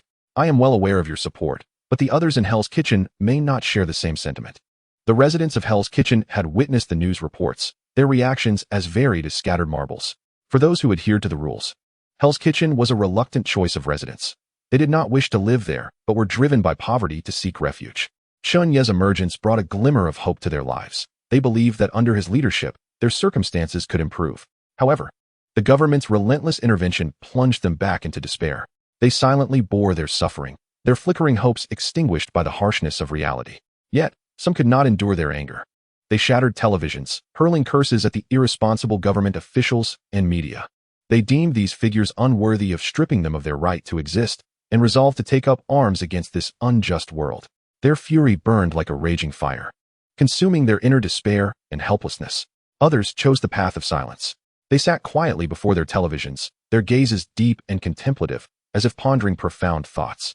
Their hearts were laden with confusion and uncertainty, unsure of the direction their futures would take. They had been born and raised in this place. Hell's Kitchen was their home. Leaving would mean losing everything, their sense of belonging and security. Some blamed Chen Ye for their plight. They believed that his frequent disturbances had provoked the federal government's intervention. They thought he had threatened certain interests, leading to their misfortune. Their hearts brimmed with resentment and dissatisfaction towards him, viewing him as the architect of their tribulations. Yet, in truth, Chen Ye's intentions were to better the lives of the residents. He forbade the trafficking of drugs and human beings to safeguard their rights. His actions inadvertently threatened certain vested interests, inviting governmental repression. However, these residents were unaware of the truth and could only judge based on the visible facts. Chapter 128. The awakened underground Emperor Jin. The moment Chen Ye stepped out of the restaurant, a frown creased his brow. The once familiar streets were now thrown into chaos. The community, previously orderly, resembled a boiling pot of porridge. Residents, gripped by fear, were in a state of panic, their faces etched with helplessness and despair. All of this is a consequence of the federal government's obliteration policy, which acts like a merciless hammer, shattering the order painstakingly established. Can't we seek assistance from other media to clarify the situation? Hell's Kitchen is not as they perceive it. Pietro's voice interrupted Chen Ye's contemplation. His eyes filled with helplessness and indignation, as if protesting against the injustices of the world. Chen Ye turned to meet Pietro's gaze and sighed. They will never comprehend our efforts. They only see the surface of the sins, oblivious to our struggles to instigate change here. Pietro clenched his fists and exclaimed with fervor, "They cannot be so unreasonable." His voice was laced with fury and resentment, as if challenging the world's unfairness. Chen Ye scoffed at Pietro's words. "Reasoning? That is the endeavor of the weak. The strong wield their fists. Strength is power. Yet, what the federal government fails to grasp is who the true stronghold is. He pivoted back into the restaurant, facing Pietro with newfound determination. Prepare yourself. A great battle is imminent. His voice resonated with resolve. Pietro's gaze sharpened, akin to a beast poised to pounce on its prey. Meanwhile, Deadpool dogs saluted, indicating their readiness. In the principal's office of the Hell's Kitchen Community College, the atmosphere was palpably heavy. Dr. Octopus furrowed his brow, holding a resignation letter, sighing helplessly. The situation is indeed dire, with numerous teachers and professors opting to depart. He addressed those present, continuing, moreover, some parents have decided to withdraw their children from school, fearing for their safety here. The Punisher slammed his fist against the wall, his eyes ablaze with rage and helplessness. He had finally secured a stable life in Hell's Kitchen, able to see his child daily. Yet now it seemed all would be jeopardized by the federal government. Damn the federal government, he muttered under his breath, his hands clenched into fists. As the principal, Jean Bing absently puffed on a cigar, his expression obscured by swirling smoke. He inquired coolly, how many students remain at the school? Master Ye, seated on the sofa with his sword resting against him, replied gravely, currently, there are approximately 300 children, all orphans with nowhere else to go. Adding professors and security personnel, there are still over 30 of us, our own. Jean Bing nodded, inhaling deeply from his cigar before exhaling slowly. He turned to Master Yi, stating, then, this school is entrusted to your protection. William and Frank, you shall follow Master Yi. Master Yi nodded, fully aware of the gravity of his responsibility. He could not allow any harm to befall these children. He would protect them as if they were his own. Rest assured, the future of the children is entrusted to me. Sandman William Beck has also expressed his intentions, his gaze resolute and filled with affection. In the nursery of the community school, he encounters numerous children of similar age to his own daughter. Each time he sees them, it is as if he glimpses his daughter herself. He has resolved to dedicate the remainder of his life to safeguarding these children. I shall not permit anyone to disrupt my son's existence, even at the cost of my own life. The Punisher, Frank, spoke with determination and a glint of menace in his eyes. Nick Fury had already informed him yesterday to hastily depart with his son. Frank had also consulted his child regarding their course of action. He was determined to advance alongside Chen Ye, yet his greatest concern remained for his child. When he divulged this matter to his offspring, the child retorted, if not in Hell's Kitchen, where can I go? This remark left Frank momentarily speechless. For Hell's Kitchen was home for both him and his child. Without this place, where could his child possibly go? No one would be permitted to shatter his son's life again. Having endured such loss once, Frank could not afford to repeat the same error. Not even if that person was his dearest friend, Nick Fury. Dr. Otto, would you consider returning to the apartment with Dr. Ethan? After all, it is considerably safer there. Jean Bing inquired. What do you take us for, a couple of old bones? We are not so feeble. As educators, we cannot flee in the face of adversity. I shall stand shoulder to shoulder with you, Dr. Ethan responded. Dr. Octopus smiled but remained silent. However, Jean Bing discerned the answer in his eyes. Very well. I entrust my son to your care. With Vanessa and Wanda protecting me, I feel at ease, Jean Bing declared before rising to leave the office. Principal, where are you headed? Please do not act recklessly. If anything were to happen to you, Chen Ye would be profoundly distressed, Master Yi cautioned. Jean Bing halted. Glancing back at Master Yi, he took a deep drag from his cigar and slowly exhaled the smoke. I am the Underground Emperor, Jean Bing. I have merely retired, not passed away. Some seem to have forgotten my existence, yet forgetting comes at a price. His voice exuded authority and dominance, reminiscent of the days when he ruled the underworld. He was aware that there were matters Chen Ye preferred to avoid, so as the Godfather, he would assist this kind-hearted protege of his. When it comes to threats and kidnappings, Jean Bing is a seasoned expert. He knows how to instill fear and compel pleas for mercy from those in despair. Now, he is prepared to remind those who have forgotten him of his existence, to make them aware that even in retirement, Hell's Kitchen remains the same inferno it has always been. He intends to remind the federal legislators that they may have forgotten the terror Hell's Kitchen once instilled in them. If they have, Jean Bing is more than willing to allow them to relive those harrowing days. However, this time, he will ensure that they pay a far greater price.